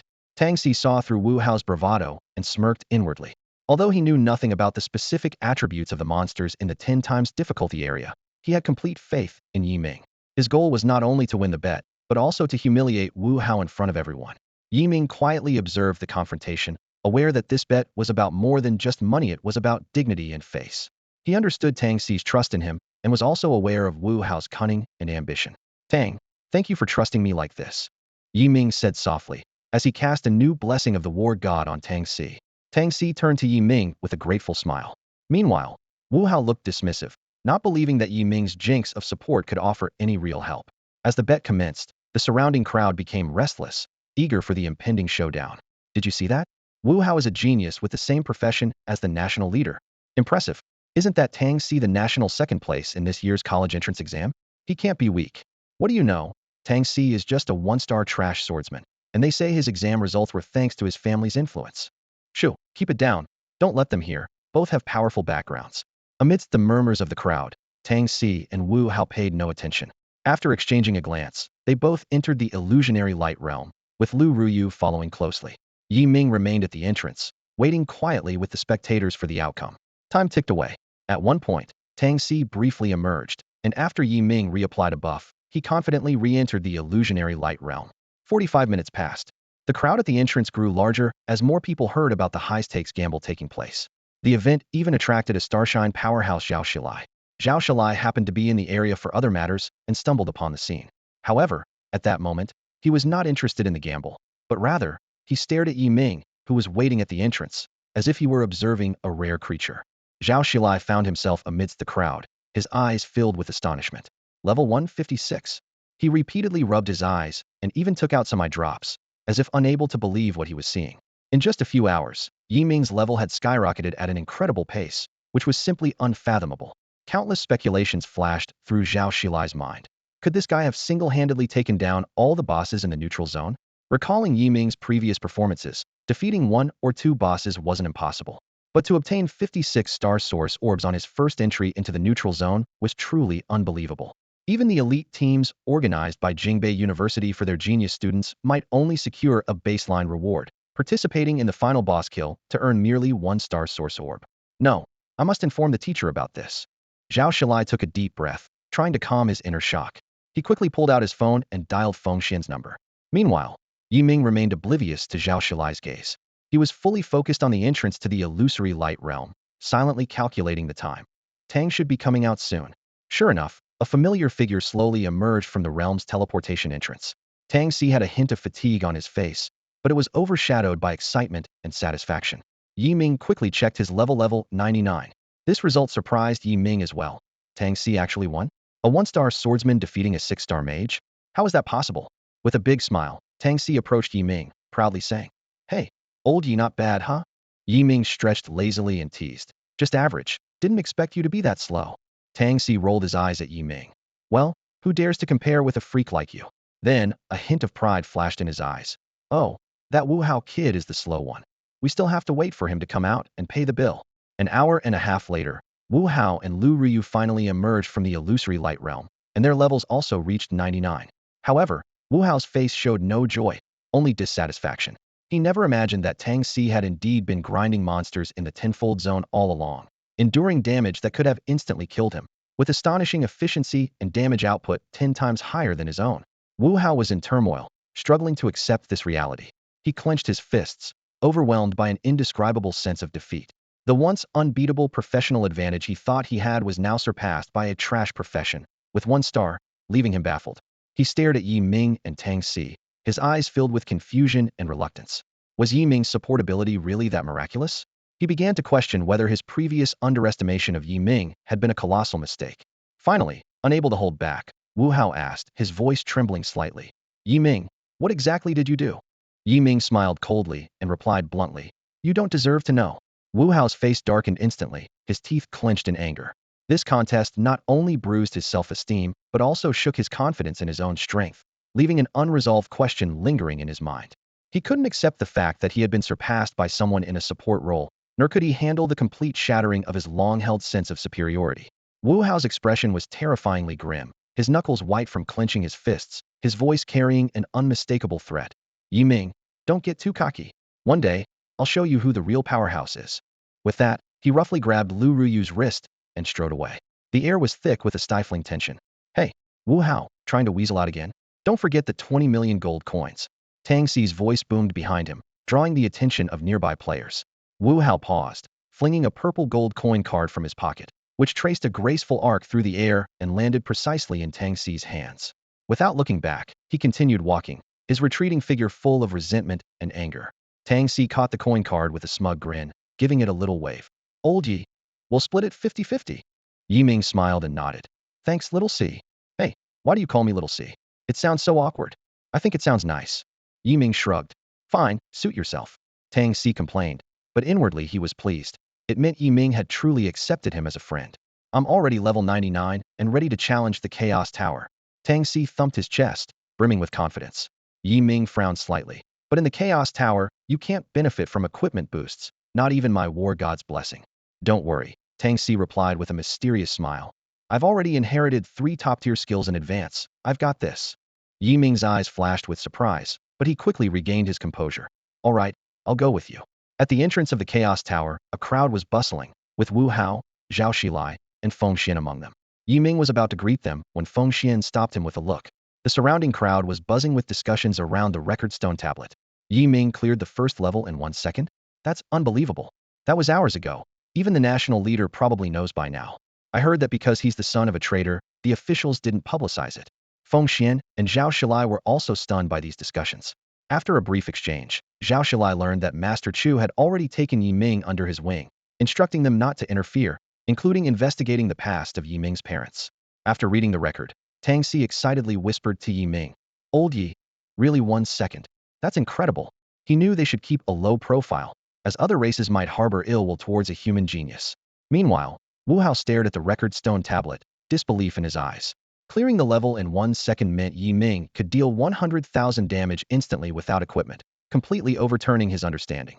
Jealousy, frustration, and anger surged within him, a hint of malice flickering in his eyes. They couldn't let this kid continue to grow unchecked. Sigh. Old Yi, why am I so bad at this? I barely made it to 80 seconds, just reaching an 11 level rating. Tang Si returned from the Chaos Tower challenge, looking dejected as he confided in Yi Ming. His brows were furrowed, and his arms hung limply by his sides, clearly dissatisfied with his performance. This reaction was understandable, given that Tang Si had only awakened an ordinary 1-star profession. If not for his previous good fortune in inheriting 3 top-tier skills, he might not have even reached the 11 level threshold. Yi Ming patted Tang Si on the shoulder, speaking gently to reassure him. Don't be discouraged, you've done very well. Achieving a level with a 1-star profession is already a testament to your strength. Tang Si shook his head, a hint of frustration in his eyes. But compared to you, I'm just. Before he could finish, Yi Ming interrupted with a smile. Everyone has their own growth path. No need to compare excessively.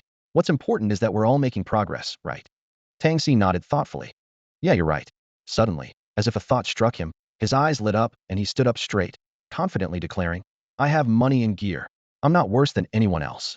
Just then, a commotion caught their attention. Not far away, a group of people was eagerly discussing in front of the leaderboard. Look, the 3rd place record on the 1st floor has changed. It's Wu Hao, with a time of 22 seconds. Wow, he even pushed the national leader down. Too bad he couldn't break into the 22nd S level. Still quite a bit behind the top 2, especially the 1st place freak. But a 22-second score is still impressive. The Thunder Mage is indeed no ordinary talent. Standing nearby, Wu Hao couldn't hide the smug look on his face as he listened to the crowd's praise. Although he didn't achieve an S-level rating, breaking the national leader's record was enough to prove his prowess. He glanced at Tang Si with disdain, his eyes full of scorn. Tang Si seemed unfazed by Wu Hao's gaze, instead leisurely pulling out a stack of purple gold coin cards from his pocket, fanning himself with them. The sight made Wu Hao's lips twitch with envy.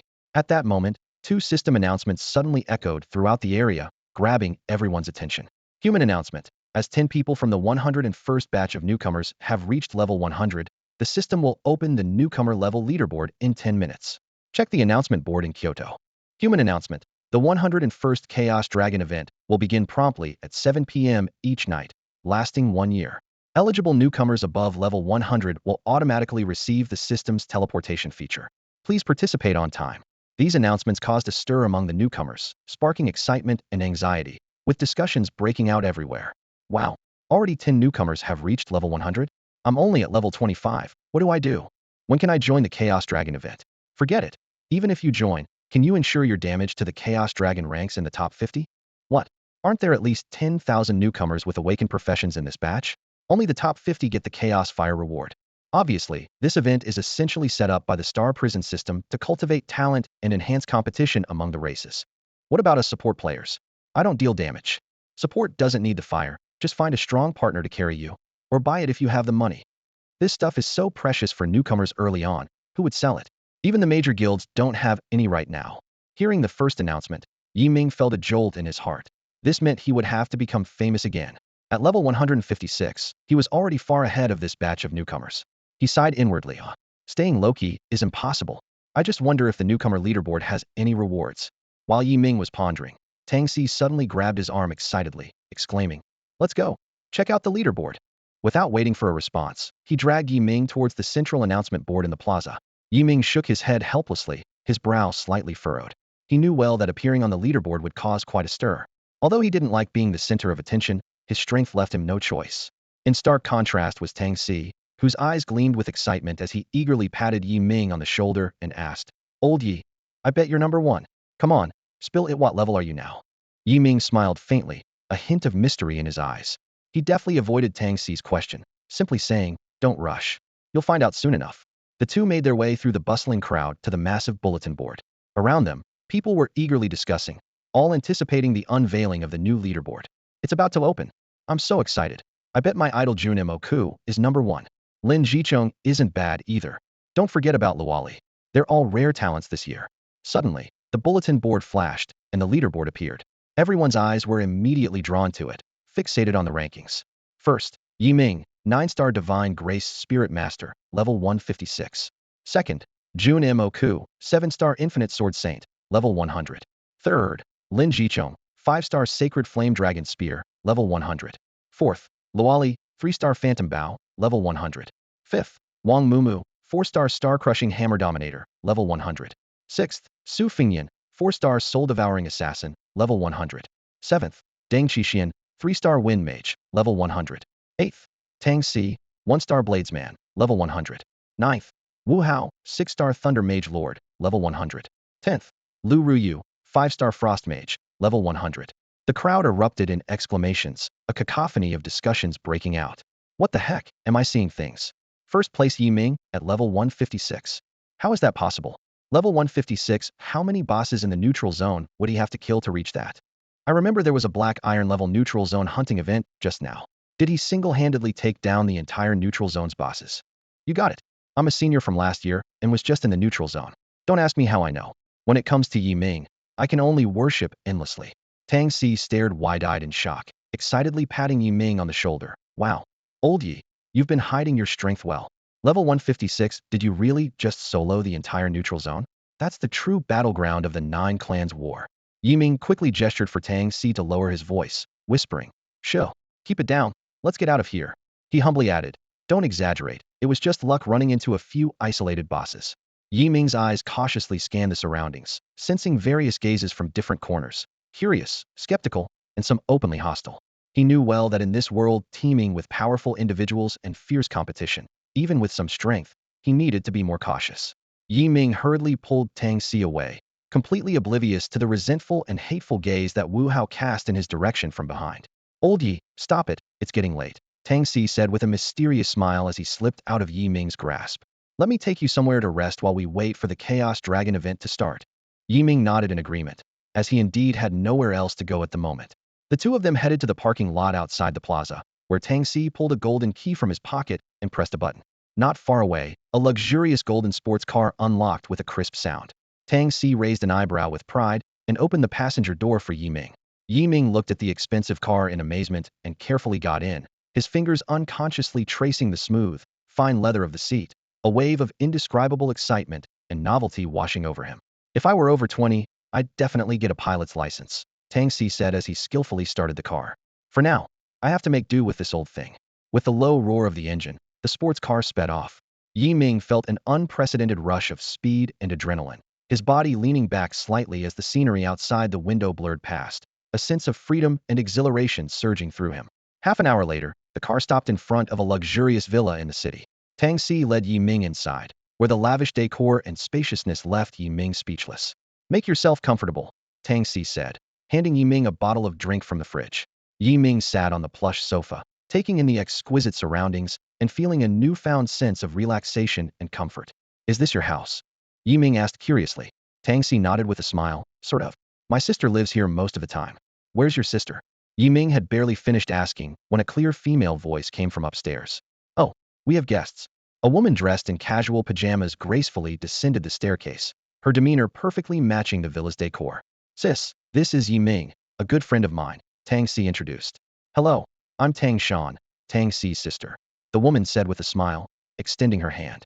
Blushing, Yi Ming stood up and politely shook her hand. Hello, Sister Tang Shan. I'm Yi Ming. He realized why Tang Si was called Tang Si. Please, sit down. Make yourself at home. Tang Shan gestured for Yi Ming to sit, then sat down opposite him with grace. Yi Ming, my brother has been singing your praises these past few days. Really? He's always so exaggerated. Yi Ming laughed sheepishly. He wasn't exaggerating. He said you're quite a special person, Tang Shan said earnestly. Yi Ming looked at Tang Si in surprise. Little Si, have you been talking behind my back again? Tang Si waved his hands innocently. Not at all. My sister is just telling the truth. You too, stop teasing, Tang Shan said with a smile, interrupting their playful banter. Tang Shan's smile was as warm as sunshine as she gently interrupted the two people who were talking. Her gaze fell on Yi Ming, with a glimmer of admiration and expectation in her eyes. Yi Ming, your potential is astonishing. I firmly believe your future will be brilliant, Tang Shan said sincerely. I would like to establish a partnership with you. Yi Ming was slightly taken aback, raising his eyebrows, clearly not expecting Tang Shan to suddenly make such a proposal. Curiously, he asked, partnership? In what aspect exactly? Tang Shan's lips curved into a slight smile, her eyes flashing with a hint of shrewdness. She stood up straight, as if reintroducing herself. Let me introduce myself again. I am the general manager of the Longyao Chamber of Commerce. Her tone became more formal. I hope that when you acquire extra high-level equipment or rare materials in the future, you will consider selling them to our chamber first, including Chaos Fire Seeds. We guarantee our prices will be higher than other chambers. She paused, then continued. Of course, in return, our chamber will grant you access to purchase high-level equipment and top-notch materials. We can both benefit and progress together. What do you think? Yi Ming felt a stirring in his heart. He had already learned that the Longyao Chamber of Commerce was the largest chamber in Longhua, with branches all over the country, even Yunqing Chamber being one of its subsidiaries. Establishing a good partnership with them would undoubtedly pave the way for his future development. Deal. Yi Ming agreed decisively. Sister Tang, I accept your proposal. Tang Shan's face broke into a satisfied smile. That's great. She extended her hand. Then, here's to a successful collaboration. The two exchanged smiles and shook hands once more, as if sealing an invisible contract at that moment. Tang Shan checked the time and said, all right, I have some matters to attend to. It's almost 7 o'clock. You two should check your equipment and get ready for the Chaos Dragon event. With that, she turned and went upstairs, leaving Yi Ming and Tang Si behind. Tang Si eagerly grabbed Yi Ming's arm, saying excitedly, Old Yi, how about I get you a full set of level 100 gold-grade equipment? Yi Ming shook his head confidently. No need. I believe with my current strength, first place is guaranteed. He thought to himself that Tang Si had already given him so much, and he didn't want to owe too many favors. Tang Si shrugged, a bit disappointed but also somewhat proud. All right, since you're so confident, I won't say more. But I've prepared a full set of level 100 gold-grade equipment, with an attack power of 16,545 points. Huh. Yi Ming rolled his eyes, thinking, a rich player indeed.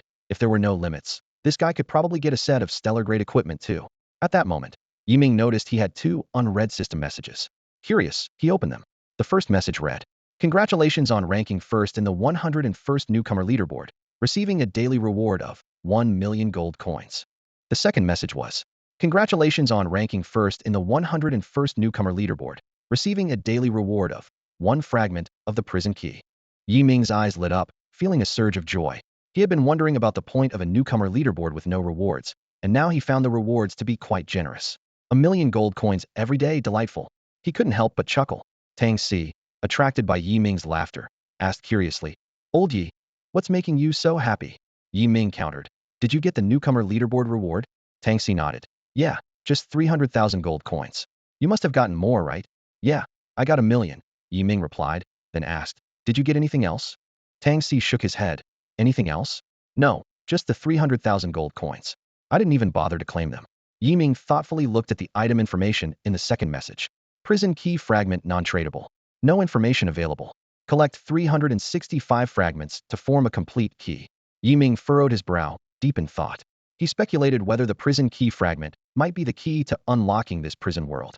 If his guess was right, he would need to collect 365 fragments to reveal the secret. Precisely 1 year, meaning he would have to maintain first place on the leaderboard every day for a year. Yi Ming felt confident about that. Just then, a system announcement suddenly popped up. Human announcement. The 101st Chaos Dragon event will commence in 10 minutes. Newcomers who have received a teleport invitation, please confirm your participation.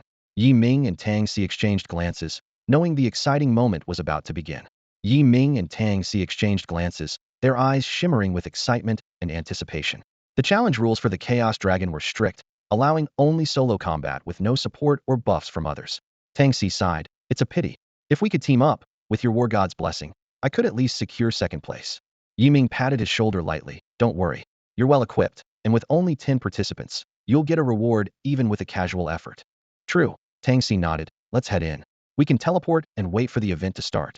"All right." They both agreed, confirming the teleportation. In an instant, they transformed into two dazzling beams of light, vanishing from the spot. As the light faded, Yi Ming and Tang Si found themselves on a massive circular platform, seemingly suspended in the void, about 200 meters in diameter.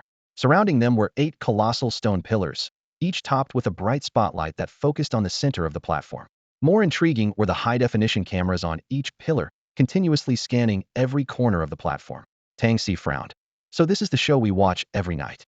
Yi Ming nodded, sensing the eyes behind the cameras. "This year, it's our turn to be the stars." He shrugged helplessly. "The whole country can see our every move on TV, even our personal rankings and damage scores." Tang Si gave a wry smile, clearly uncomfortable with the sudden attention. Yi Ming remained calm. "Let them watch. We're not exactly ugly." Yi Ming scanned the area and noticed a sign at the edge of the platform, detailing the event rules and rewards. With time to spare, he studied it carefully. The rules were straightforward. Within 10 minutes, deal the maximum damage to the unlimited health dragon using individual strength. The rewards were as follows. Ranks 50 to 31 receive 1 Chaos Seed. 30 to 11 receive 2. 10 to 4 receive 3. Third place gets 4, second place gets 6, and first place a whopping 9. Yi Ming was thrilled. 9 was just enough to unlock the holy wind of healing. He was confident he could secure first place every time, allowing him to unlock subsequent skills more quickly. "Yi Ming," a familiar voice called from behind. Yi Ming turned to see Junmoku. He also noticed that the top 10 ranked players had gathered, clearly not wanting to miss this rare opportunity. Junmoku, who had disappeared after suffering a setback in the neutral zone, now seemed more composed. Yi Ming smiled in response. "Junmoku, you're here too. Feeling confident this time?" "Of course. My sword is already itching for action. My goal is second place." Junmoku shouted with bold enthusiasm, his eyes gleaming with a fighting spirit. Yi Ming sighed helplessly and shook his head. This kid hasn't changed a bit. He turned to the person next to him. "Let me introduce you to Tang Si, a good friend of mine."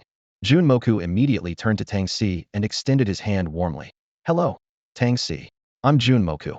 A flicker of surprise crossed Tang Si's eyes as he shook Junmoku's hand and smiled. "Hello, Junmoku. So you're the prodigy from Modu. I've heard a lot about you." He paused and took out a set of golden equipment from his storage ring. "As a first meeting gift, here's a set of golden equipment for you." Junmoku quickly waved his hands. "Thanks a lot, but I'm already decked out in full golden gear." Just as Yi Ming was about to say something, a deep roar suddenly echoed from the center of the platform, filled with power and wildness. A massive figure slowly materialized from the void. It was an enormous black dragon, so large that Yi Ming and the others seemed like ants in its presence. The dragon's eyes burned like two fiery orbs, exuding an ancient and mysterious aura. It slowly spread its wings, covering half of the sky, emanating an overwhelming pressure. "Chaos Dragon!" Yi Ming exclaimed softly, sensing the terrifying aura emanating from the dragon. The system notification sounded. "Chaos Dragon. Level 999, transformed boss. Race, Dragon. Life. Physical defense, 999. Magic defense, 999. Physical attack, 999. Skills, Chaos Breath, Dragon's Roar, Void Wings, Reverse Scale Curse." Description: a venerable elder who tirelessly brings the seeds of chaos from the abyss every day. Looking at the Chaos Dragon's attributes, Yi Ming murmured to himself. As expected, infinite health, attack, and defense negligible. It's all about dealing damage. Excellent. Meanwhile, the people of Longwo were gathered around their televisions, watching this daily program, reminiscent of how Yi Ming watched the news in his past life. "Honey, come quickly, the show is starting," a wife called out. "I'm coming, dear. I'll bring the sunflower seeds," the husband replied. The audience in front of the TV engaged in lively discussions. "Hey, who do you think will be the top freshman this year?" "Obviously, it's Junmoku, the 7-star unmatched sword saint. Just thinking about it is thrilling. Wu Hao is also good, the 6-star thunder magister, powerful and domineering. Remember, the national leader dominated the rankings for a year with that class. What about the trader's son? He's a 9-star class. Are you dumb? He's a support class. Do you expect him to fan the boss with a fan? Oh right, support classes don't have attack skill bonuses." Suddenly, the system notification sounded. Chaos Dragon event starting. Yi Ming was taken aback. So direct? No countdown. He was glad he had applied the war god's blessing in advance. or he would have wasted a precious second. The other 9 contestants unleashed their strongest skills to attack the dragon. Yi Ming drew his bow and aimed, deciding to start with a continuous attack using meteor arrow shower, followed by 9 star beads and starfall to maximize skill cooldown time. The event lasted only 10 minutes, meaning starfall could only be used once. Within just a second, a massive damage ranking screen appeared floating next to the dragon. First place, Jun Moku, damage 120750. Second place, Wu Hao, damage 113350. Third place, Lu Ruyu, damage 91467. Fourth place, Tang Si, damage 82725. Fifth place, Lin Jichong, damage 53625. Sixth place, Wang Mumu, damage 40720. Seventh place, Su Fengyan, damage 38909. Eighth place, Luo Li, damage 36572. Ninth place, Deng Qixian, damage 36001. 10th place, none. As the rankings appeared, most of the contestants, except Tang Si and a few others in the know, looked puzzled. Why isn't Yi Ming on the list? Is this healer unable to even break the boss's defense? So what if you're first in the Chaos Tower? It's all about support skills. Wu Hao felt smug, having long forgotten Yi Ming's true strength, thinking, indeed, without help, a healer is useless. Meanwhile, many of Longgua's citizens watching at home were equally puzzled, discussing why Yi Ming's name wasn't on the leaderboard. 2 seconds later, Yi Ming's name still didn't appear on the leaderboard. The audience at the scene and the live stream viewers were buzzing with excitement. See? I told you support roles have no attack power. They can't even break the boss's defense. One spectator shouted, a smug look on his face. Exactly. You're the real expert here, someone beside him chimed in. Jun Moku is the undisputed #1. At this point, someone noticed Lin Jichong's ranking and asked in confusion, huh? Why is Lin Jichong's damage so low? Isn't he a 5-star class too? Obviously, another person scoffed. He's decked out in silver gear. How can he compete with those wearing all gold? Ugh, I really hate these rich players, someone else grumbled sourly. At that moment, the leaderboard data kept refreshing. Jun Moku's damage to the dragon had soared to 190,000, and even Deng Qixian in 9th place had reached 60,000. However, the most eye-catching was Wu Hao, who was following closely behind. Wu Hao was thrilled, his eyes gleaming with ambition. Just a little more effort, and I can surpass Jun Moku and take first place, he encouraged himself. As a Thunder Mage, Wu Hao's class was known for its dominance and speed. He knew Jun Moku's class focused on control and protection, and he believed that once the opponent's skills were exhausted, his own advantages would shine through. First place is mine for the taking. Wu Hao gritted his teeth. I'm the strongest among the newcomers. He was already planning how to use the 9 Chaos Fire Seeds he received daily. With my 6-star class, upgrading a skill requires at most 2 seeds, so I have plenty left over. Wu Hao thought excitedly. I can auction them off. The starting price is a whopping 20 million gold coins. As he envisioned waves of gold coins pouring in, Wu Hao couldn't help but smile smugly. I won't have to envy Tang Si's lavish lifestyle anymore, or beg my father for pocket money all the time. With this determination, Wu Hao attacked the dragon even more fiercely. However, just as he used his 3rd skill, a golden rain of arrows suddenly descended from the sky. Immediately after, a scene that shocked all the participants and viewers appeared. Yi Ming's name suddenly shot to the top of the leaderboard. First place, Yi Ming, damage, 1,220,661. Second place, Jun Moku, damage, 241,630. Third place, Wu Hao, damage, 239,321. 10th place, Deng Qixian, damage, 80,086. The crowd erupted in disbelief, everyone unable to trust their eyes. What kind of insane damage is this? Wang Mumu and Su Fengyan were internally shaken. I was starting to think everything in the illusory realm was just an illusion. Lin Jichong and Luo Li remained expressionless, sighing. As expected of Yi Ming, he's become even more formidable. I've already fallen far behind. Jun Moku chuckled wryly. This guy, always making a splash. He keeps saying he wants to keep a low profile, but how can he with results like this? Tang Si shook his head helplessly. How is this possible? 1.22 million. Wu Hao's eyes widened in disbelief as he stared at the leaderboard data. He couldn't fathom that a healer had learned an archer's skills. Even more shocking was that Yi Ming, after making a move 3 seconds later, had surpassed all offensive classes with a single strike, claiming the top spot with overwhelming superiority. Meanwhile, the people of Longguo watching on TV were also in a frenzy. Yi Ming's astonishing performance had everyone going wild. 1.22 million damage in a single hit? This can't be real. On the forum, a post questioning this claim sparked a heated debate. Users expressed disbelief, questioning how a newcomer could achieve such astonishing damage in their first event. Even with a full set of level 100 platinum gear, this kind of output seemed beyond reason. Amidst the discussion, a player named Ming caught everyone's attention. His combat style was unique and powerful, would let his opponent attack for 3 seconds before striking and defeating them in one move. This stark contrast left onlookers in awe.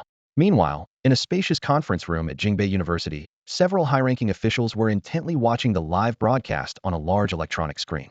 Feng Xian turned to the silver-haired elder sitting at the front and asked with a smile, "Principal Long, what do you think of this Yiming?" Long Xiao, with a profound expression, pondered for a moment before replying. His performance is indeed unexpected. As a support, he ventured alone into the neutral zone, slaying 6 bosses and even defeating the demon prodigy Fen Yi. And now he's showing such incredible prowess in the dragon event. Zhao Shilai, sitting at the back, added with a wry smile, "This kid, when I took him to Fudan University for skill inheritance, he secretly learned the archer's meteor arrow rain skill. The other students did well too, especially Jun Makue and Wu Hao. But Yiming only has one skill. Without burst damage, he might struggle later." Feng Xian just smiled silently, as if he knew something. Suddenly, Long Xiao stood up abruptly, his gaze fixed on the screen. Ming released his grip on the bowstring, and 9 golden energy arrows shot out, heading straight for the dragon. A series of massive damage numbers appeared on the dragon. "What the heck? Is that Master Chu's 9-star beads?" Long Xiao couldn't help but exclaim in disbelief. How does he know this move? Did Master Chu teach him? Zhao Shilai's expression became animated, while Feng Xian facepalmed with a wry smile. "This kid, can't he be a little more discreet?" Sensing that Feng Xian knew something, Long Xiao asked sternly, "Feng Xian, do you know anything about this?" Faced with the overwhelming presence of the supreme-level expert, even the king-level Feng Xian felt immense pressure. He responded cautiously, "Principal, Master Chu instructed us not to interfere with anything regarding Yiming." Long Xiao was silent for a moment, then sighed. "Fine. If that's Master Chu's wish, I won't pursue it further." He sat back down, continuing to watch the unfolding events with great anticipation for Yiming's performance. At this moment, the leaderboard underwent a dramatic change. First place, Yiming, damage, 19.54 million. Second place, Jun Makue, damage, 270,000. Third place, Wu Hao, damage, 270,000. 10th place, Deng Qixian, damage, 130,000. The audience erupted in astonishment. What did I miss? In the time it took to take a sip of water, Yiming's damage nearly hit 20 million. What was that skill just now? It was incredible. Can anyone explain? That didn't look like the Aoshi triple arrows. There were 6 extra arrows. Did he acquire some hidden skill or special equipment? Wow. Yiming is ahead of the second place by over 19 million. It's like he's cheating. On the field, Wu Hao stared at the leaderboard with wide eyes. Yiming's damage numbers left him feeling hopeless, his voice filled with frustration and confusion. What is that skill? Its power far surpasses the top-tier skills taught at the academy. The change in the rankings was like a bombshell, causing a stir among the major powers. Yiming's display of the 9 stars aligned skill was not only extraordinarily powerful, but also sparked curiosity about his identity. At Huaqing University in Kyoto, Principal Lei Yuan stared at Yiming's name on the rankings, his brow furrowed. Meanwhile, Principal Feng Nishang of Fudan University also took a keen interest in this young man. Elegantly seated in her office, she softly remarked, "Yiming, this young fellow is indeed intriguing. I wonder if his rise will affect the leader's plans." In the center of Kyoto, the Capitol building loomed over the city like a giant steel beast. In a luxurious office on the top floor, a silver-haired elder in traditional Tang attire, Xian Yuan Yutian, gazed out the window. Suddenly, a lazy voice broke the silence. "You finally agreed to see me, old friend." Xian Yuan Yutian turned to see a scruffy elder, Chu Lanfeng, lying unceremoniously on the sofa, even picking his toes. Xian Yuan Yutian was unfazed and poured Chu Lanfeng a cup of tea, getting straight to the point. "You're here because of Yiming?" "That's right," Chu Lanfeng replied lazily. "I've taken him as my disciple. I hope you won't trouble him, or we might have to fall out with each other. By the way, hand over that item to me." Xian Yuan Yutian chuckled lightly. "Don't worry, I won't make things difficult for him. The kid does have some talent, and I'm quite interested too. But are you sure you want to give him that item? If it falls into the hands of another race, it could spell disaster for our people." A flash of reminiscence crossed Chu Lanfeng's eyes. "I trust Yiming to protect it. Don't forget, this item was something we owned together." Xian Yuan Yutian pondered for a moment, then retrieved an object resembling a jade seal from his spatial ring. "I intended to give it to that Wu kid, but since you've asked, you can have it. But on the condition that he doesn't interfere with my plans." Chu Lanfeng took the jade seal, his tone suddenly turning serious. "Plans? Plans? Do you realize, to satisfy your personal desires? The lack of talent in our nation for decades has nearly caused a collapse in our people's strength." Chu Lanfeng, upon receiving the item, shed his usual laid-back demeanor, his eyes blazing with anger as his voice thundered through the office. Xian Yuan Yutian was not to be outdone, dropping his usual reserve as he retorted sharply. Umph. If it weren't for your interference, my plan would have been completed. His face was full of resentment and fury. Chu Lanfeng, undeterred, continued to press his point.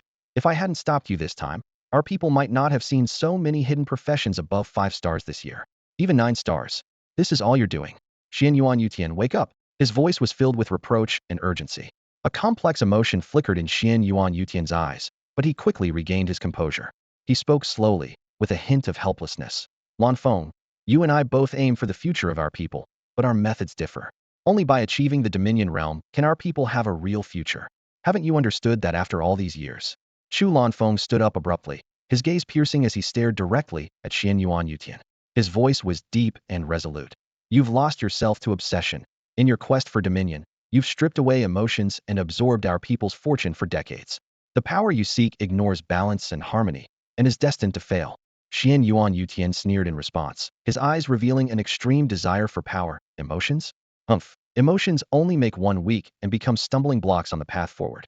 Chu Lanfeng's tone grew even more determined, believing that the power of emotions is irreplaceable by any other force. You're wrong, Xian Yuan. Emotions are our people's most precious treasure. They allow us to support each other and progress together in the face of challenges. Without emotions, how are we different from beasts that only know slaughter? Xian Yuan Yutian dismissed him, his belief deeply entrenched. Humph, that's just naive. In this world, only the strong survive. The weak are eliminated. Chu Lanfeng shook his head in disappointment, his voice tinged with a trace of resignation. Then there's nothing more to say. I hope you take care of yourself. With that, he disappeared in a flash. With Chu Lanfeng gone, the office returned to silence. Xian Yuan Yutian turned again to look out the window, a hint of confusion in his eyes. He knew the divide between him and Chu Lanfeng might affect the entire nation's future. But in a fleeting moment, his gaze turned cold once more, and he murmured to himself, no one can stop my plan. Meanwhile, in the Chaos Dragon Arena, all the rookie participants were fiercely attacking the dragon. Yi Ming, after releasing a 9-star chain, continued to gather energy. He was preparing to use Starfall. In the audience, discussions buzzed. Yi Ming stopped attacking again. He must have run out of skills, right? Yeah, for a healer to acquire 2 top archer skills is already impressive. However, his damage is already over 70 times that of the second place. Even with just normal attacks, it's hard for others to catch up. No, I think this kid is preparing a big move. Yeah, right, like you know everything. At this point, 2 seconds had passed. The rankings had shifted slightly. First place, Yi Ming, damage, 21.98 million. Second place, Wu Hao, damage, 320,000. Third place, Jun Ma Kuei, damage, 310,000. 10th place, Deng Qixian, damage, 150,000. Apart from the rankings of Jun Ma Kuei and Wu Hao, the others remained unchanged. It's undeniable that Wu Hao's class has a strong attack power. With the same equipment, he managed to overtake Jun Ma Kuei's 7-star class with his 6-star class. Thunder Law Sovereign, truly a class known for its dominance. Wu Hao's lips curled slightly as he thought to himself, since first place is out of reach, second place is a must. After being overtaken by Wu Hao, Jun Ma Kuei's expression shifted slightly, a determination not to lose rising within him. He clenched his fists, resolved not to give up easily, refusing to concede to anyone but Yi Ming. In front of their televisions and among a few participants, people watched Yi Ming pause his attack and collectively sighed with relief. This guy, is he finally acting normal? No more surprises, my heart can't take it. However, a keen-eyed viewer suddenly exclaimed, wait, look at his arrow, it has such a strong sense of power. Even through the screen, I can feel a powerful force rapidly gathering on his arrow. What's he up to now? Everyone held their breath, intently focused on Yi Ming. Yi Ming drew the bowstring back to its fullest, his eyes sharp and unwaveringly fixed on the chaotic demon dragon. A golden energy arrowhead shimmered at his fingertips, gathering immense power. With a crisp twang, the bowstring released. The golden arrow shot forward like a meteor, trailing a long tail of light, whistling straight towards the chaotic demon dragon. The arrow hit its mark precisely, and a massive damage number appeared above the dragon. Suddenly, the previously noisy television screens across Longwa fell silent. The entire dragon arena seemed frozen in time, with all participants halting their attacks, staring in astonishment at Yi Ming and the ever-updating leaderboard. The leaderboard displayed clearly. First place, Yi Ming, damage value 43.97 million. Second place, Wu Hao, damage value 340,000. Third place, Jun Mo Ku, damage value 330,000. 10th place, Deng Qixian, damage value 160,000. The national chat channel erupted instantly, with exclamations, doubts, and speculations flooding in. Whoa, 43.97 million? Am I seeing things? How can a newcomer deal such damage? Even with full diamond gear, it's impossible. Did you see that skill? It was like a meteor. Is that skill in the legacy steel?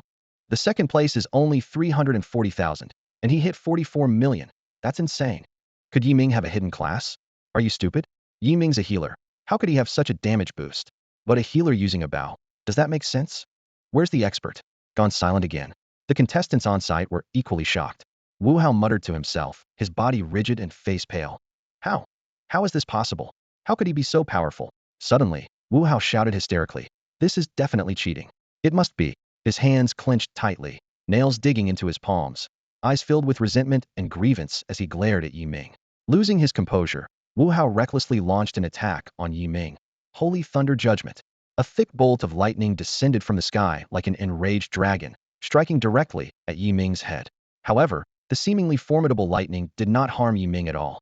Wu Hao? Are you out of your mind? Tang Si shouted angrily at Wu Hao, clearly baffled by his actions. Lu Ryu hurriedly grabbed Wu Hao, cautiously reminding him. How? This is a safe zone. Her eyes were filled with worry and fear. Only then did Wu Hao snap out of it, a look of shock and confusion flashing across his face. He glanced around, noticing the peculiar looks from those around him, as if he had become a monster. Yi Ming calmly watched Wu Hao, his gaze devoid of any emotional fluctuation. He thought to himself, does this guy really want to kill me that badly? Better hope I don't get a chance. Then, he ignored Wu Hao and continued to focus on attacking the chaotic demon dragon. Others also shook their heads and quickly joined in, launching a new wave of fierce attacks on the demon dragon. In the remaining minutes, Yi Ming continuously unleashed meteor arrow rain, interspersed with charged basic attacks. Every time the 60-second cooldown for 9 stars in a row ended, he immediately released this powerful skill. Viewers in front of their televisions stared intently at the screen, baffled by Wu Hao's actions. What is Wu Hao up to? Why is he using a big move on Yi Ming for no reason? Could he be trying to kill Yi Ming? I think it's possible. If he kills Yi Ming, he can take first place. Haha, this year's Demon Dragon event is getting more interesting. The audience buzzed with speculation about Wu Hao's motives. Meanwhile, in the conference room of Jingbei University, Dean Long Zhao's lips curled slightly, his tone filled with appreciation and anticipation. This Yi Ming kid, he's even learned Master Chu's Starfall. It seems Master Chu is grooming him as a successor. Feng Xian frowned and said, Dean, with Wu Hao's poor character, I'm afraid his future achievements won't be very high. Such a powerful profession wasted. Long Zhao nodded in agreement. Indeed. Let's have his resources after enrollment and see how it goes. Yes. Feng Xian responded. Suddenly, the system notification sounded. 10 seconds remaining in the Chaos Demon Dragon event. All the participants and viewers held their breath, eyes fixed on the rapidly changing numbers on the leaderboard. 3, 2, 1. The Chaos Demon Dragon event has ended. As the countdown finished, the enormous demon dragon slowly disappeared, as if it had never existed. A much larger light screen replaced it, hovering where the dragon had been. The leaderboard data shone with blinding brilliance. First place, Yi Ming, damage, 300 million. Second place, Wu Hao, damage, 11.88 million. Third place, Jun Moku, damage, 11.51 million. Fourth place, Lu Ruyu, damage, 8.3 million. Fifth place, Lin Jichong, damage, 7.1 million. Sixth place, Tang Si, damage, 6.01 million. Seventh place, Wang Mu, damage, 5.99 million. Eighth place, Su Feng Yin, damage, 5.18 million. Ninth place, Luo Li, damage, 4.16 million. 10th place, Deng Qi Xian, damage, 3.01 million. Yi Ming's astonishing 300 million damage was like a heavy blow, striking everyone's hearts. The surrounding participants were dumbfounded, staring at the leaderboard in disbelief. Deng Qi Xian murmured, his mind blank. A healer dealing 300 million damage. I only managed 3 million. Not even a fraction. Lin Jichong looked puzzled. How did he do it? Is it just those skills? Luo Li's eyes sparkled with determination. Indeed, the combination of a healer and an archer is the true essence of the strongest profession. I must quickly learn healer skills after enrolling. Tang Si shouted excitedly. That's insane. Old Yi is getting more outrageous, and the craziest part is, he doesn't even have a full set of gold-level equipment. Jun Moku stood in front of the leaderboard, his heart a mix of emotions. Has Yi Ming become this powerful already? And I couldn't even hold on a second place. Sigh. Wu Hao's body trembled slightly, a fierce glint in his eyes. 300 million? How is that possible? He stared intently at the numbers on the leaderboard, a sense of dread rising within him. I can't let this stand. I must eliminate him before he grows too strong, or there will be no place for me. Wu Hao resolved, determined to do whatever it takes to remove this potential threat. At that moment, the viewers in front of their televisions erupted in excitement. The numbers displayed on the screen left everyone in shock. Yi Ming's damage output reached an astounding 300 million. This figure was like a heavy blow, shattering everyone's understanding. Oh my god, someone exclaimed. Yi Ming deals 500,000 damage per second. That's unheard of. Even a powerhouse at the gold level would struggle to achieve that, right? Another voice questioned, filled with doubt. People began to discuss fervently, noting that even the third place, Jun Moku, with 11.51 million damage, had already broken the previous record. However, Yi Ming's achievement far exceeded everyone's expectations. Does he have some secret weapon, or did he inherit some extraordinary power? Speculations arose one after another. At that moment, Yi Ming's name seemed to be engraved on a monument of history, becoming a legend in the hearts of many. Meanwhile, various factions were also reacting to this astonishing result. At Jingbei University, Long Xiao was staring intently at the screen, his eyes sparkling with admiration. This kid really gave us a huge surprise, he remarked. It's a pity we can't admit him because of his parents' situation, as ordered by the national leader. Otherwise, our Jingbei University would shine even brighter with him. Feng Xian was equally shocked, thinking to himself, it's fortunate that this kid is favored by Lord Chu. Now that he's Lord Chu's disciple, his future path will surely be even broader. Long Xiao continued to reflect. Yi Ming's future will undoubtedly make him a pride of our nation and possibly a legend of the world. A senior figure at Huaxing University couldn't help but praise. What a kid. First time in the Chaos Dragon event, and he scored a divine 300 million damage. It's a shame he couldn't join our Huaxing University. I can't understand what the national leader was thinking. Otherwise, I would have fought with that old guy Long Xiao to recruit him. Someone quietly analyzed. It seems the national leader is wary of Yi Ming's talent, and thus personally ordered to cut off his training. Who would have thought Lord Chu would take him in? Meanwhile, in the opulent kitchen of a grand hotel, Chu Lanfeng was hiding in a corner, holding a roast chicken in one hand and a bottle of liquor in the other, his cheeks puffed full. He grumbled helplessly. This brat, can't he be a bit more low-key? He's just making trouble for his master. He took a swig of liquor, a trace of pride in his eyes. 300 million. Back in the day, neither I nor Lanfeng could reach even a 30th of that. This kid, he makes you love and hate him at the same time. Chu Lanfeng muttered to himself. I hope you don't disrupt my plans, otherwise. Just then, a system notification sounded. Congratulations on achieving first place in this Chaos Dragon event. Your reward will be sent directly to your inbox. Please check it. The event has ended, and all participants will be forcibly transported out in 3 seconds. 3, 2, 1. As 10 beams of light descended, all participants were simultaneously transported out of the Chaos Dragon realm. Yi Ming and Tang Si opened their eyes, finding themselves still seated on the sofa, as if everything that had just happened was a mere illusion. Tang Si excitedly said, Old Yi, you really opened my eyes. I think you could just release one skill, and then leisurely sip tea on the side. Yi Ming awkwardly shook his head. I got carried away earlier, went a bit overboard. The temptation of the 9 fire seeds was just too great. I couldn't focus on anything else. He then praised. You did well too, 6th place. Tang Si waved his hand dismissively, self-deprecatingly saying, this time I just had the advantage of equipment. If everyone had the same gear, I'd be at the bottom. Well, being rich and well-equipped is your specialty. Yi Ming glanced at Tang Si with a hint of helplessness in his voice. Tang Si shrugged. I can't even argue with that. Yi Ming didn't pursue the topic further. Instead, he took out 9 chaos fire seeds from his mail and carefully held them in his palm. Instantly, the entire living room was enveloped in a brilliant glow, as if surrounded by a colorful nebula. Tang Si glanced at the 3 fire seeds in his own hand and felt overshadowed. He couldn't help but marvel at Yi Ming's incredible luck. Taking a deep breath, Yi Ming opened his skill panel without hesitation and chose to unlock Holy Healing Wind. As the 9 fire seeds transformed into streams of light and merged into his body, the previously dim icon in the skill panel lit up, radiating a divine glow. Holy Healing Wind Max grants immunity to all negative conditions and control effects. When activated, it can purify negative states and control effects up to 100 levels above the user's own level. Each use consumes 100 mental power, with a cooldown of 30 seconds. Yi Ming carefully read through the skill description, feeling an unprecedented sense of security. He was relieved to have this skill, no longer having to worry about being trapped by control skills. More importantly, being immune to all negative states meant he was now invincible to all poisons, truly worthy of being the exclusive skill of a 9-star healer. Then, Yi Ming's gaze shifted to the other 3 locked skills. Divine Oracle Reverse Injury Seal required 6 Chaos Fire Seeds to unlock. This skill could increase or decrease the damage received by the target.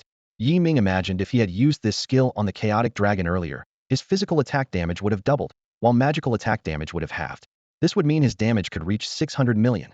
Even Tang Si would benefit, with his damage exceeding 10 million. In comparison, Wu Hao's magic attack would only reach 5.94 million. Yi Ming could almost picture Wu Hao's gloomy expression. Time Stasis was a control skill requiring 18 fire seeds to unlock, with its specifics currently inaccessible. Meanwhile, Divine Grace Redemption, Requiem of Life, required a whopping 36 fire seeds. Although he couldn't see the detailed information, Yi Ming knew it was a resurrection spell. In this world, resurrection spells were extremely rare, and humanity had yet to master any means of bringing the deceased back to life. After careful consideration, Yi Ming decided to unlock Divine Oracle Reverse Injury Seal first, then gather more fire seeds to unlock the resurrection spell. Such a powerful ability was something he wanted to master as soon as possible. Hey Yi, let's go eat. I'm exhausted after a busy day. Tang Si stretched. Also, why don't you stay here with me? There are plenty of spare rooms. Yi Ming nodded in agreement, feeling a bit worn out. The day's battles and exploration had been rewarding, but had also drained his energy.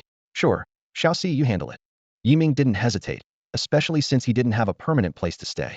Just then, Tang Shan appeared at the door, dressed in a maid outfit, smiling warmly. Welcome back, dragon-slaying heroes. I've prepared a hearty dinner for you both. Please come in. Tang Si sighed and rubbed his forehead. Sis, can't you dress normally? Tang Shan playfully stuck out her tongue, seemingly expecting her brother's reaction. Oh, don't say that. I picked this out specially to celebrate your achievements, especially for you, little brother Yi. Thank you, Tang Sanjia. Yi Ming blushed, scratching the back of his head awkwardly. Tang Si shook his head and sighed, leading Yi Ming to the dining room. The table was laden with a variety of delicious dishes, their aroma enticing. Wow, so much good food. Sis, you're amazing. Tang Si praised, his stomach growling in response to the sight of the feast. Tang Shan sheepishly explained. Most of it is takeout. You know I'm not really. I figured as much. Tang Si shook his head in resignation. But try this stir-fried greens. I made it especially for you, guaranteed to satisfy. Tang Shan said enthusiastically, serving them both. Tang Si took a bite and immediately spat it out. Ugh, sis, how much salt did you put in this? Despite the minor hiccup, the three of them enjoyed the lavish dinner in a relaxed and cheerful atmosphere. After the meal, Tang Si took Yi Ming to a guest room and handed him a silver-white metal bracelet. Yi Ming took it curiously. What's this? Yi Ming took the silver-white bracelet handed to him by Tang Si, examining the mysterious device under the light. Intricate runes were etched on its surface, emitting a faint metallic sheen. Driven by curiosity, Yi Ming asked, how do you use this thing? Tang Si smiled slightly and patiently explained, it's simple. Wear it while you sleep and immerse your mind into it. Your consciousness will be transported to the arena of the Star Prison Realm, a virtual space where opponents from various races gather. Through battles, you can earn arena points and advance in ranks. Points can be exchanged for equipment, materials, potions, and other items, which will be automatically stored in your mailbox. Each rank also grants a powerful title, but you'll have to explore its effects yourself. Yi Ming nodded thoughtfully and asked, is our body safe outside when our consciousness enters the arena? Don't worry. Tang Si reassured him, patting Yi Ming's shoulder. The bracelet has a built-in warning function that alerts you if danger approaches. It's safer than being unaware while you're asleep. Excitement gleamed in Yi Ming's eyes, eager to test his skills. Tang Si, equally enthusiastic, suggested, let's head to the arena tonight and show them what we've got. The two returned to their rooms. Yi Ming carefully put on the bracelet, lay down, and closed his eyes, focusing his mental energy as Tang Si had instructed. Gradually, his consciousness began to blur, and everything around him became ethereal. Suddenly, a blinding light flashed, and Yi Ming opened his eyes to find himself and Tang Si standing in a grand hall. The hall buzzed with activity as adventurers of various races came and went. Strange gems embedded in the walls emitted a gentle glow. Yi Ming noticed that most adventurers had glowing titles above their heads, such as Guardian First Rank and Breaker Second Rank, clearly indicating their achievements and ranks in the arena. In the center of the hall stood a massive bulletin board and a crystal-clear tower. As Yi Ming approached, he saw that the board detailed the arena's rules, rank system, and points exchange policy. The rules were straightforward. The system automatically matched opponents for unknown battles. Winners received star points and rewards, while losers lost corresponding star points and rewards. The rank system ranged from 1 to 7 ranks, with higher ranks like Transcendent King above that. Each rank was divided into 1 to 9 stars. Reaching 9 stars in a rank and winning another match would promote you to the next rank. Losing would demote you to 8 stars. Yi Ming looked around and saw some adventurers excitedly discussing recent battles, while others nervously prepared for upcoming challenges. The entire hall was charged with a tense and thrilling atmosphere, igniting a sense of fervor. Yi Ming carefully reviewed the arena rules and discovered that winning 10 consecutive matches would allow him to advance to a higher rank. Each rank offered a choice of two titles, one focused on defense and the other on increasing attack damage. Although only one title could be selected, titles above the Transcendent King level possessed both attributes. Turning to the points redemption system, Yi Ming found that the highest level of equipment available for exchange was at the Starlight tier. He pondered whether there was a way to obtain King tier equipment, but quickly dismissed the seemingly unattainable idea. He scanned the pricing. Gold tier equipment required 1,000 points, while Starlight tier equipment cost a staggering 1 million points. As for how many points could be earned per victory, Yi Ming decided to find out through first-hand experience. Just then, a familiar voice interrupted his thoughts. Yi Ming, Tangxi, you're here too? What a coincidence. Jun Moku approached them enthusiastically, followed by a sullen-faced Wu Hao. Yi Ming asked in surprise. Jun Moku, what are you doing here? Jun Moku smiled and showed his wristband. I'm here for the arena challenge too. Where did you get your wristbands? Yi Ming asked, realizing he might have missed something. Jun Moku replied without hesitation. They were distributed by the academy as part of the college entrance exam rewards. Every freshman who received an acceptance letter got a set. Yi Ming's expression turned cold instantly. Tangxi noticed the change in his mood and patted his shoulder in consolation. Don't worry, old Yi. My grandfather and Feng Lao have already prepared your wristband. Yi Ming nodded in agreement, but his heart was in turmoil. He reflected on his achievements, killing 10 elite monsters and 3 bosses in the trial ground, being the top scorer in the college entrance exam, ranking first on the newcomer leaderboard, and his overwhelming victory in the Chaos Dragon event. These accomplishments should have drawn the attention of the human race's leadership. Even if he was marginalized due to his parents' situation, his contributions to the human cause and his personal potential should have warranted the Academy's recognition. Taking a deep breath, Yi Ming realized he was still too weak to change his current predicament.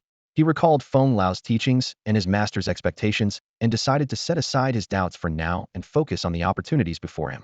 Perhaps when he became stronger, he would find the answers he sought. Old Yi, are you ready? Tangxi's voice brought him back to reality. Yi Ming turned to see Tangxi's expectant gaze and confidently replied, of course. The group arrived at the arena's core area, where a massive circular metal star disk stood on the ground, slowly rotating. The disk was intricately engraved with interstellar runes and surrounded by concentric energy rings that emitted a soft glow, resembling a gateway to another world. Tangxi pointed to the instructions beside it and explained, this is the Star Abyss Hub. It's the core of the arena, used for initiating match pairings and spatial transfers.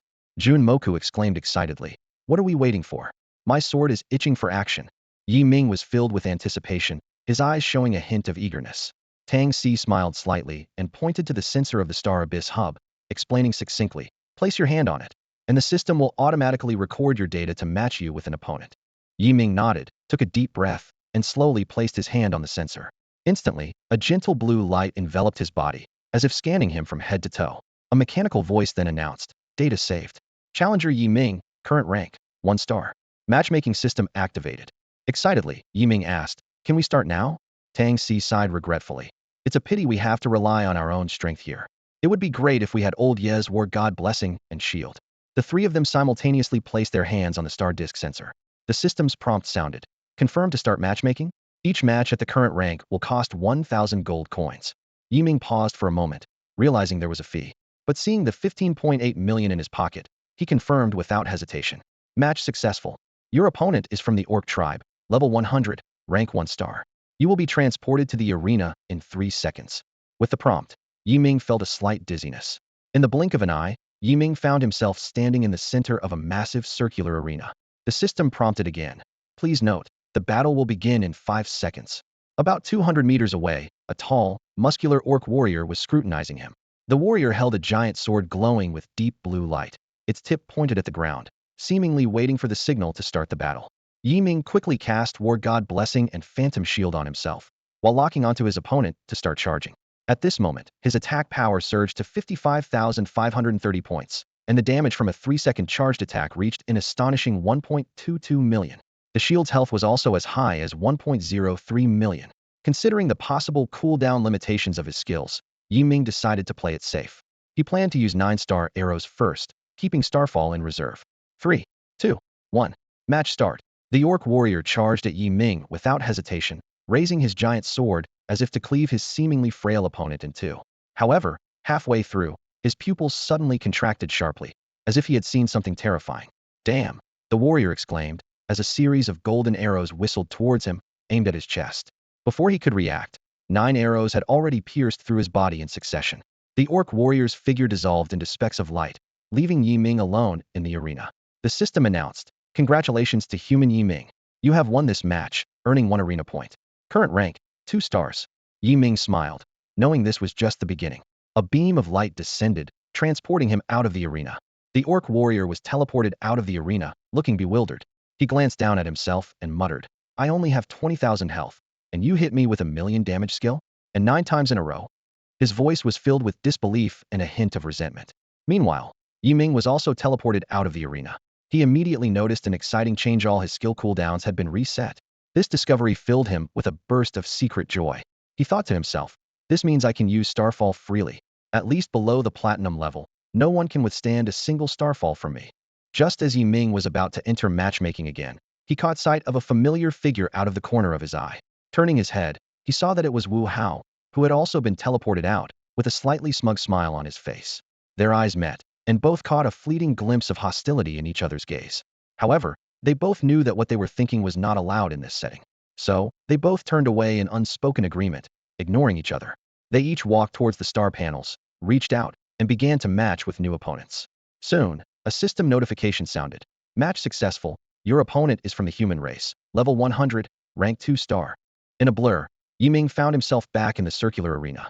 He quickly realized that entering a new match not only reset his skill cooldowns, but also required him to reapply his War God Blessing and shield effects. He immediately began to form seals with his hands in front of his chest, applying 2 buffs to himself. Once prepared, Yi Ming started charging his Starfall, locking onto his opponent's position. However, when he looked up closely, he was stunned Wu Hao. At that moment, Wu Hao stood at the other end of the arena, his eyes flashing with barely concealed fury. Inside, he felt a tumult, as if 1,000 wild horses were galloping through his mind. "Damn it," he cursed inwardly. "Of all the people to match with randomly, why did it have to be this jinx?" Despite this, he steeled himself. "I have to fight. I can't let this bad luck charm look down on me." As the system announced the start of the match, Wu Hao immediately activated Thunder Spirit Form, a powerful evasion skill of the Thunder Mage. Lightning crackled around him, and he felt his body become lighter. This skill increased his evasion rate by 50 for 5 seconds and greatly enhanced his agility and movement speed. Wu Hao was confident in his luck, believing that this 50 evasion would be enough to dodge Yi Ming's charged attack. Wu Hao didn't choose to charge directly, but instead used a clever-shaped movement path. His figure zigzagged across the arena, hoping to make it easier to evade Yi Ming's attacks. However, Yi Ming did not immediately launch his attack. Holding the scorching feather bow, with an arrow knocked, he waited patiently. He watched Wu Hao's movements with an expression as if watching a play. Yi Ming's calmness made Wu Hao uneasy, and he began to doubt whether his strategy was truly effective. After a brief moment of thought, he decided to change tactics, opting not just to dodge, but to go on the offensive. Suddenly, Wu Hao accelerated, charging at Yi Ming from the side. When he noticed that Yi Ming hadn't changed the direction of his bow, his eyes lit up, thinking, "A good opportunity." He quickly gathered a surge of thunder power on his staff, preparing to unleash his ultimate move. Yi Ming saw this, and his lips curled into a slight smile. "Finally, can't hold back anymore," he chuckled inwardly. At that moment, his scorching feather bow emitted a low hum, and the long-charged Starfall was finally released. The arrow sliced through the air, carrying a dazzling brilliance, forming a graceful arc as it flew straight towards Wu Hao. Wu Hao's expression shifted from confidence to confusion and then to terror. Before he could react, he was already reduced to stardust, disappearing from the arena. At that moment, he had only one thought: "I've been played." The system's voice immediately followed. "Congratulations to the human Yi Ming. You have won this match, earning 1 arena point, current rank 3 star." As the system's voice faded, Yi Ming was teleported out of the arena. As soon as he appeared, he saw Wu Hao waiting there, his eyes filled with unwillingness and anger. "Yi Ming, what do you mean by this? Playing me on purpose?" Wu Hao demanded, his voice brimming with obvious anger. Yi Ming gave a faint smile, his gaze as calm as water, and softly replied, "That's right." This brief response completely ignited Wu Hao's fury. You, just wait," he spat through gritted teeth, his tone full of threat. With that, Wu Hao turned and resolutely left, striding out of the arena hall, leaving Yi Ming standing there alone, still wearing a faint smile. Congratulations to Yi Ming of the human race. He won this match, earning 1 arena point, and is currently at the 9-star rank. Yi Ming's figure reappeared in the arena, his eyes shining with determination. Time and again, he unleashed his starfall attack with lightning speed, ending battles in an instant. This efficient fighting style propelled him straight into the qualifying matches. Just one more victory, and he would advance to the next tier. A confident smile spread across Yi Ming's face. Let's keep going, he murmured to himself, re-entering the matchmaking queue. The system notification chimed. Match found. Your opponent is from the mech race, level 199, rank 9 star. A flash of light, and Yi Ming was back in the arena. He skillfully cast the blessing of the war god and a shield on himself, while simultaneously charging his starfall, locking onto his opponent. His opponent from the mech race was massive, covered in thick metal armor that appeared indestructible. Its cold electronic eyes glowed red, and it held a gigantic weapon resembling an oversized Barrett sniper rifle. Yi Ming frowned slightly, but his eyes burned with fighting spirit. Bring it on, he shouted, as a golden energy arrow glowed on his bowstring, ready to be unleashed. Match start. The prompt sounded, and Yi Ming released the bowstring. Whoosh!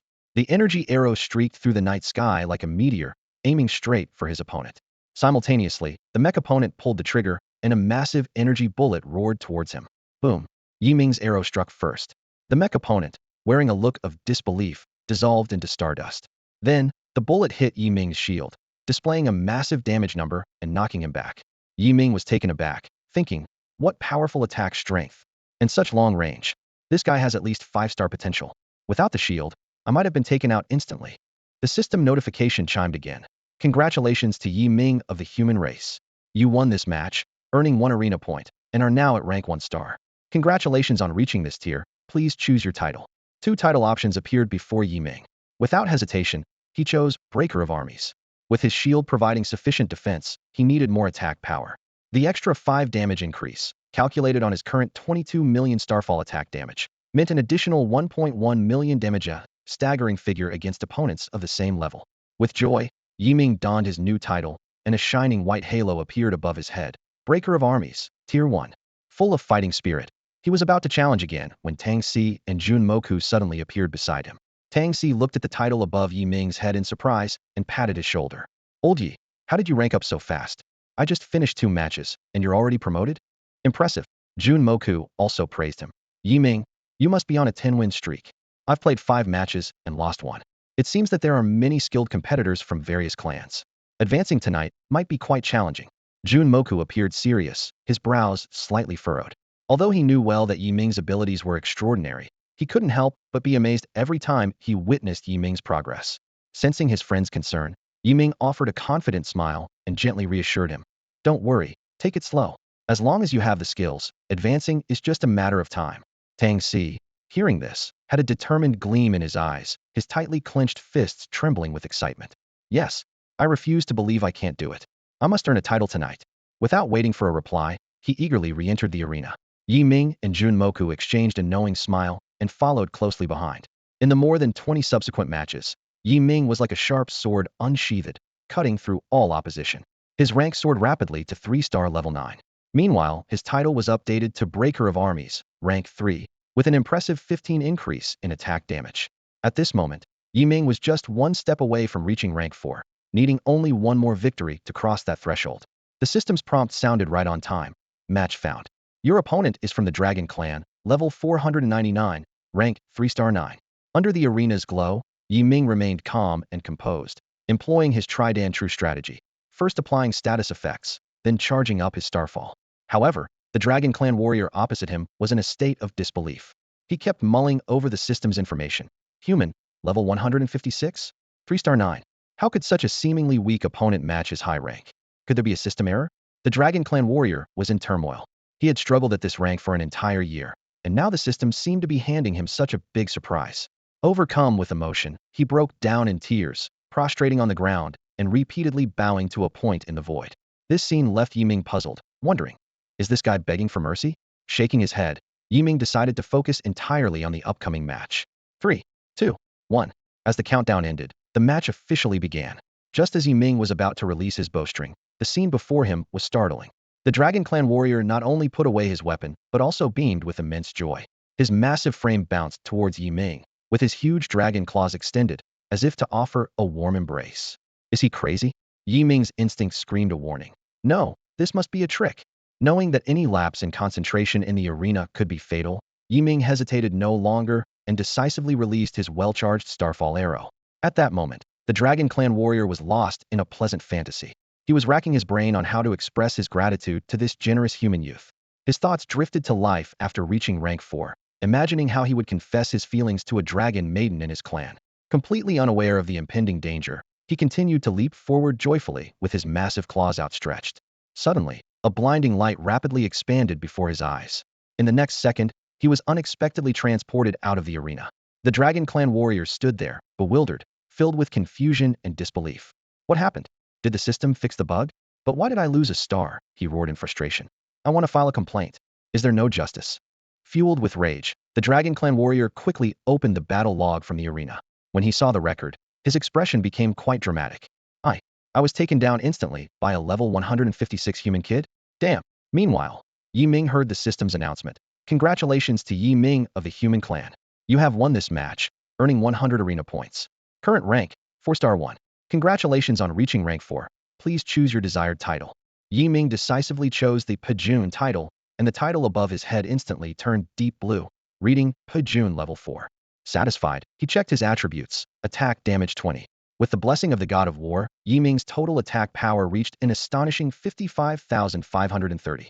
After a 3-second charge, a normal strike with sky shattering could deal 1.46 million damage, while Starfall could unleash a massive 26.39 million damage.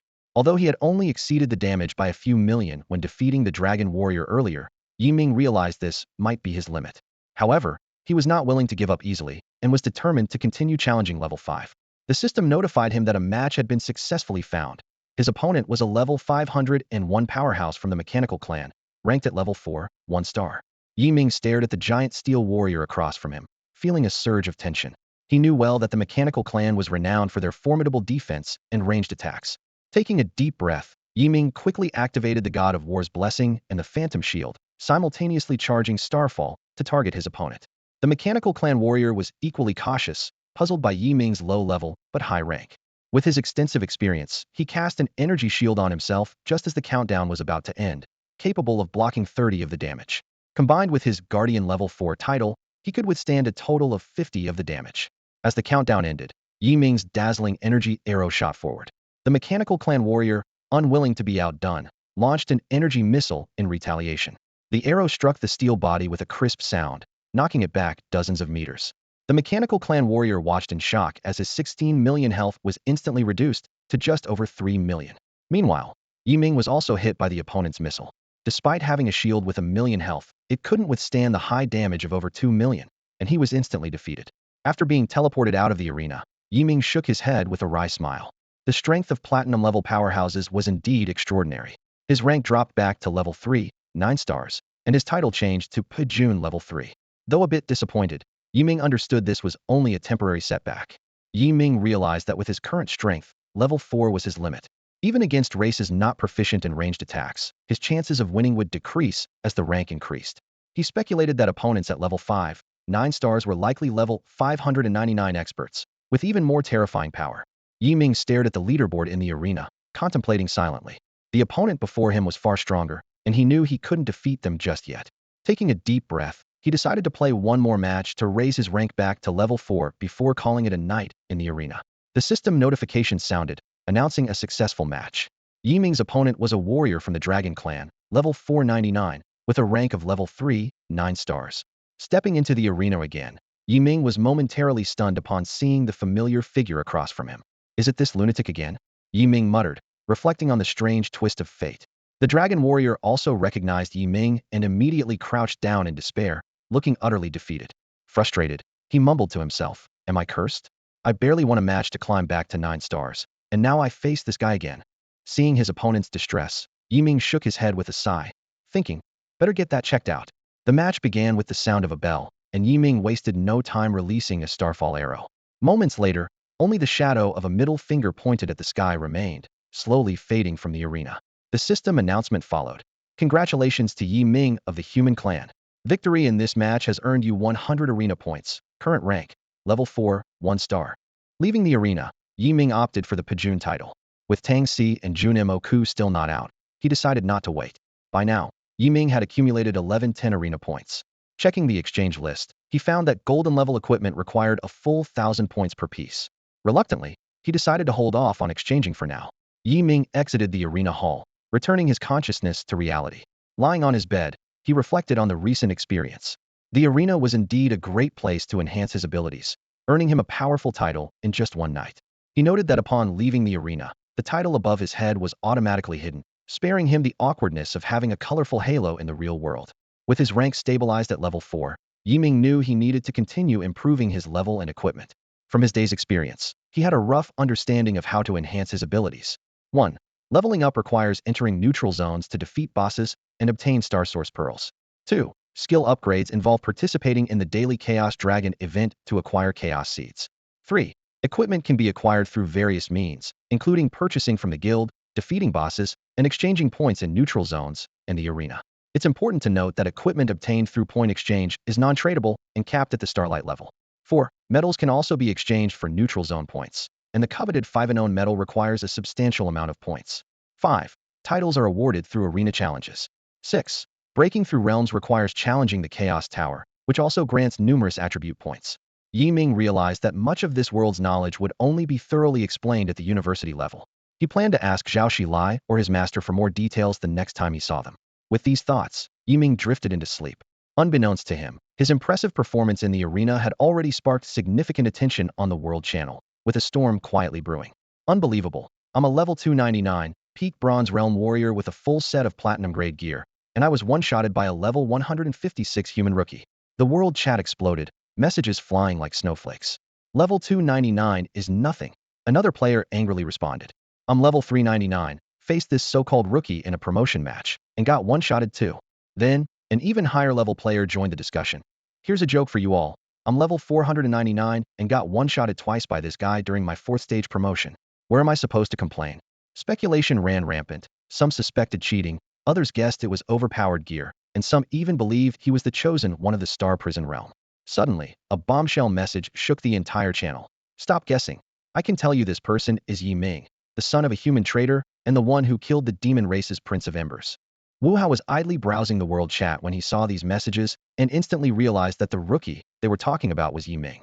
Shocked, jealousy and resentment spread through him like wildfire. He sneered, plotting how to use public opinion to cause trouble for Yi Ming. Just then, an angry reply caught his attention. You bastard. I know you're Wu Hao. I think you're the real traitor, selling out the human race so blatantly. Tang Si had just finished dozens of grueling arena matches but failed to advance a stage. Disheartened, he noticed the discussion about Yi Ming in the world chat. Initially, he was also shocked by Yi Ming's power, but when he saw the obviously malicious message, he immediately recognized the person behind it, Wu Hao. Furious, Tang Si didn't hesitate to retaliate. Wu Hao saw Tang Si's reply and flew into a rage. He gritted his teeth and shot back. Tang Si, stop pretending to be a saint. Did I say anything wrong? Tang Si was undeterred. Wu Hao, you're shameless, can't match Yi Ming. So you resort to slander, even colluding with the demon race. Wu Hao was about to counter when a system message suddenly appeared. Insufficient balance. Sending failed. Damn it. Out of money, he yelled angrily, startling Lu Ruyu, who was trembling beside him. Since Yi Ming's rise to power, Wu Hao had become unusually irritable. At the slightest displeasure, he would fly into a rage, no longer treating Lu Ruyu with the gentleness he once did. Sometimes, he would rudely vent his dissatisfaction and frustration on her. Lu Ruyu was filled with grievance, but didn't dare to resist. After failing her college entrance exams, she could only rely on Wu Hao's connections to get into Jingbei University. Now, she was firmly tied to the Wu family, forced to obey Wu Hao and accept everything passively. Brother Hao, please don't. Lu Ruyu tried to calm Wu Hao, but her faint voice was drowned out by his shouting. Wu Hao ignored her, got out of bed, and slammed the door on his way out. Left alone on the bed, Lu Ruyu's eyes grew wet, filled with confusion and worry about the future. Wu Hao's taunting voice echoed through the arena as he impatiently awaited a response from his opponent. Come on, keep going. I'm waiting for your reply. His tone was dripping with disdain. Cat out your tongue? I'll count to 10, and if you don't speak, it means you're admitting to being a traitor to the human race. As time passed, Wu Hao began counting down. 1, 0, 9, 3, 2, 1. His voice filled with the triumph of victory. Great. Everyone saw it. He admitted it himself. Just then, an impatient voice interrupted Wu Hao's self-satisfaction. Xiao Si, got money to burn, huh? Shut up and go back to sleep. Wu Hao was stunned. Who are you? The voice answered authoritatively. I'm your father. Keep it up, and you'll lose your allowance this month. Wu Hao was incredulous. Really? Let me talk to him. As this farce unfolded, a more commanding voice suddenly boomed. Yi Ming of the human race. I, the demon king of flames, eagerly await your return to the neutral zone. This voice sent a chill through everyone present. Someone exclaimed, "Whoa, was that the demon king of flames? This is going to be interesting." Another voice analyzed. Even the demon king of flames wouldn't break the rules to personally go to the neutral zone and kill Yi Ming, right? Of course not. The three sovereigns wouldn't allow something like that, someone agreed. At that moment, a comical voice broke the tension. Grandpa, pick up the phone. The brat's calling. This was repeated twice, causing a burst of laughter. The next morning, Yi Ming was jolted awake by the sound of a ringing phone. Groggily, he answered, "Hello? Teacher Zhao? All right, I'll be right there." Yi Ming quickly sat up, rubbing his sleepy eyes, and hastily tidied himself. He went to Tang Xi's room and knocked gently on the door, but there was no answer. Looks like Xiao Si was up late battling in the arena last night. Yi Ming thought to himself, oh well, let him sleep a bit longer. Leaving a note behind, Yi Ming stepped out of the villa. The warm sunlight bathed his face as he took a deep breath of fresh air and set off for the place Zhao Xilai had specified. Half an hour later, Yi Ming arrived at an open-air noodle stall. The aroma of food and the steam invigorated him, but soon his attention was drawn to two people in the corner. One was Zhao Xilai, and the other was his master. Yi Ming, you're here. Zhao Xilai stood up with a smile and waved him over. Yi Ming quickly approached the table, nodding respectfully to both of them. Master, what are you doing here? He asked in surprise. Chu Lanfeng smiled slightly, gesturing for Yi Ming to sit. I needed to see you, but I didn't have your number, so I asked Xiao Xilai to find you. He handed Yi Ming a menu. Go ahead, order some noodles, it's on Xiao Xilai. Zhao Xilai coughed repeatedly. Cough, cough. Yi Ming's eye twitched slightly as he took the menu and randomly picked a dish. My good disciple, have you run into any difficulties lately? Chu Lanfeng asked with concern. Yi Ming shook his head. Thank you for your concern, master. Everything is going smoothly. That's good. Remember, try to solve problems on your own whenever possible. It's the best way to train yourself. Chu Lanfeng advised earnestly. By the way, I have something to give you. With that, Chu Lanfeng produced an object that looked like an ancient imperial jade seal. This is a little gadget the sovereign and I used back in the day, and now I'm passing it on to you. Yi Ming accepted it reverently, eager to examine the item's details. Star Track Sacred Seal allows precise tracking of a target boss's coordinates within a region, usable 3 times every 24 hours. Reading its description, Yi Ming gasped in astonishment, his heart pounding. It was like having a GPS system for locating boss positions. With this artifact, he could effectively preemptively acquire 3 boss coordinates for hunts in the neutral zone. Yi Ming lovingly examined every detail of the Star Track's Sacred Seal, feeling the power it held. Master, is this thing really that amazing? He couldn't help but confirm.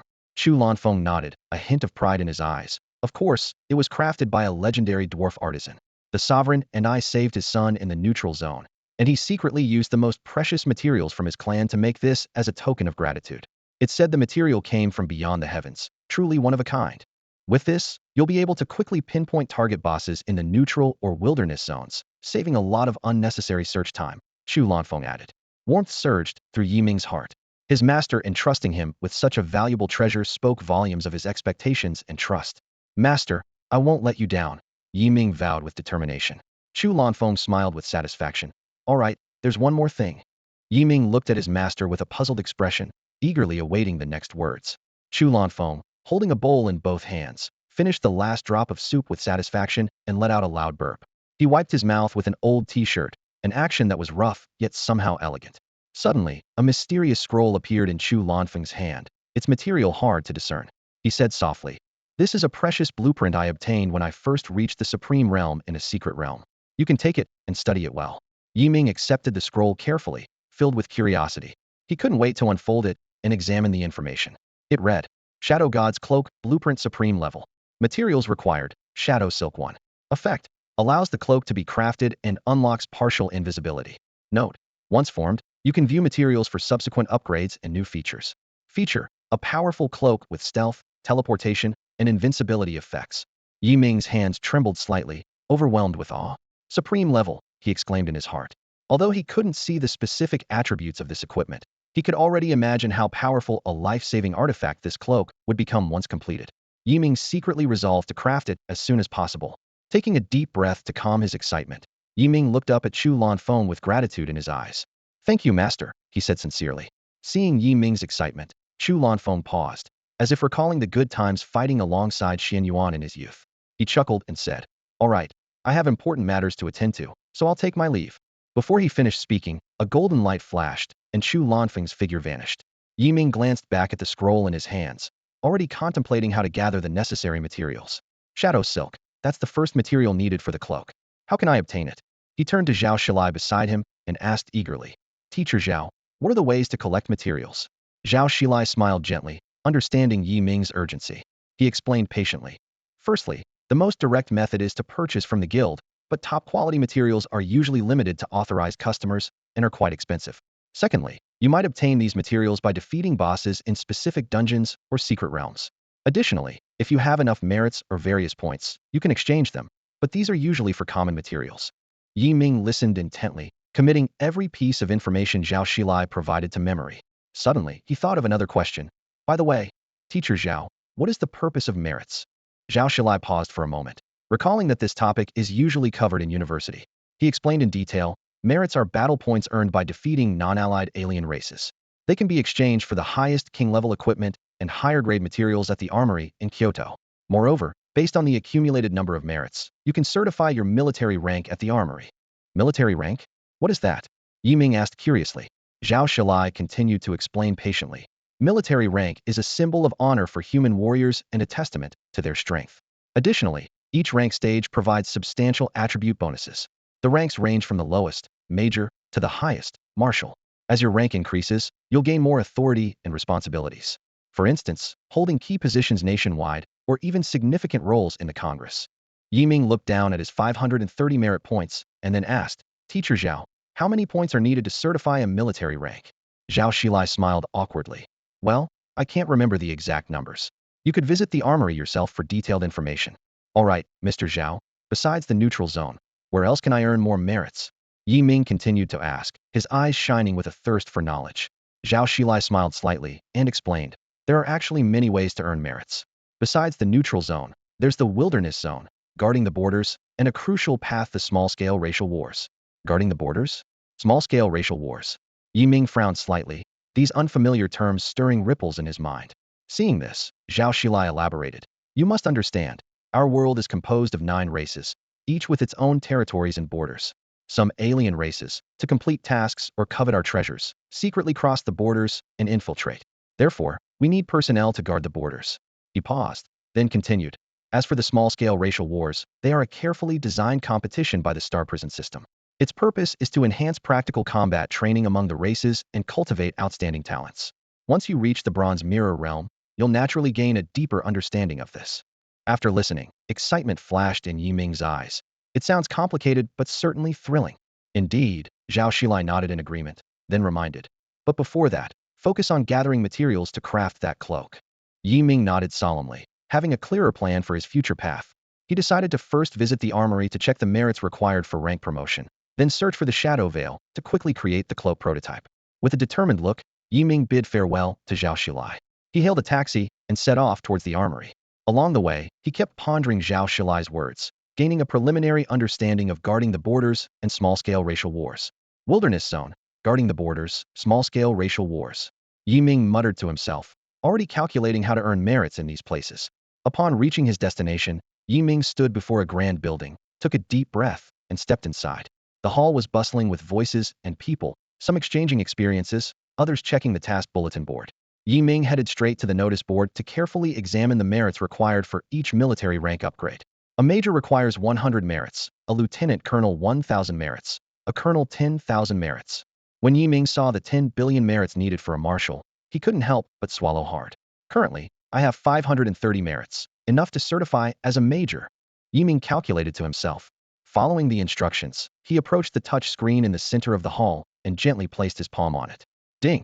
With a clear prompt sound, the screen displayed, Human Yi Ming, accumulated 530 merits.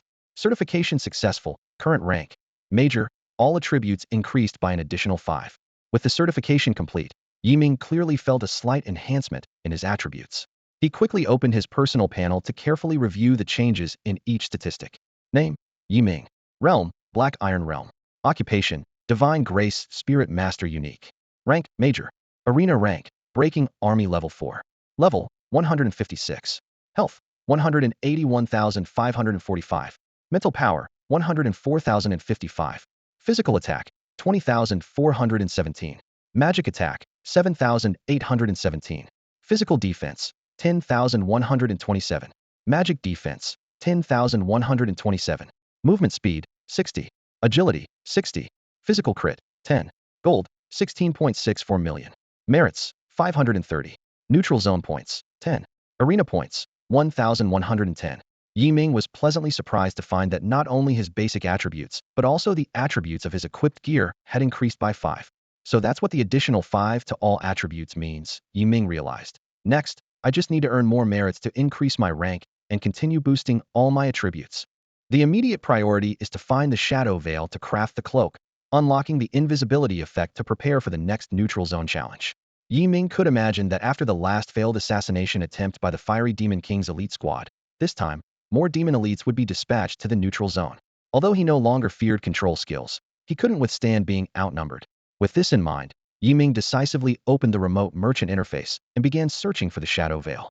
The holographic interface of the Longyao Chamber of Commerce unfolded slowly before Ming, and a welcome message appeared. Welcome, esteemed Dragon Card user Ming. Your privileges have been upgraded to the highest level. You can now purchase the highest grade materials and equipment from our chamber. Ming's heart raced as he eagerly searched for the highest level equipment. The screen showed only one Itema Supreme Grade staff priced at a staggering 500 billion gold coins. Ming gasped, his eyes wide with disbelief as he repeatedly confirmed the astronomical figure. After calming himself, he searched for king-grade equipment. The results showed limited quantities, with prices fluctuating around 50 billion gold coins. Ming smiled wryly, emotions swirling within him. Just a few days ago, he was a poor kid scrimping for 50 gold coins. Now, with over 16 million gold coins in his pocket, he thought he was somewhat wealthy. However, faced with these 100 billion price tags, he realized he was still undeniably poor. Taking a deep breath, Ming forced himself to calm down and began searching for his true gold shadow silk. Yet, neither the Longyao Chamber nor any other merchant had any trace of the material. Do I have to find it in a dungeon? Ming pondered, deciding to first gather information about where the material might drop. After some hesitation, he reached out to Mr. Zhao for help. Through a detailed conversation, Ming learned that shadow silk must be obtained from a black iron level dungeon called Spider's Lair. The final boss of the dungeon, the Shadow Spider, had a chance to drop this rare material. However, dungeons of various levels would randomly refresh worldwide, each existing for only 24 hours. Armed with this information, Ming immediately opened the national channel and posted a request for help in locating the Spider's Lair dungeon. His message quickly caught the attention of many players, and the channel buzzed with activity. Isn't this a low-level dungeon? At most, it drops 1 or 2 black iron level items. Why are you challenging it? Someone asked in confusion. Another player explained, I heard it produces a material called shadow silk, which is essential for crafting certain special equipment. It's quite valuable, but the drop rate is very low. Really? How much can it sell for? I might give it a try, someone responded excitedly. About 2 million gold coins, I think. Wow. Dude, if you find the dungeon, take me with you. Half an hour passed, and Ming's request still hadn't received a helpful response. Just as he was growing bored, a private message popped up. Can you clear this dungeon on the adventure level? If so, please call this number XXX. Ming was taken aback. As far as he knew, dungeon difficulties were usually classified as normal, adventure, hard, and hell. Confident in handling a mere black iron level dungeon, he quickly took out his communicator and dialed the number provided. Hello, Ming said. A sweet female voice answered, sounding quite young. Hi. I can tell you where this dungeon has refreshed, but you need to agree to one condition.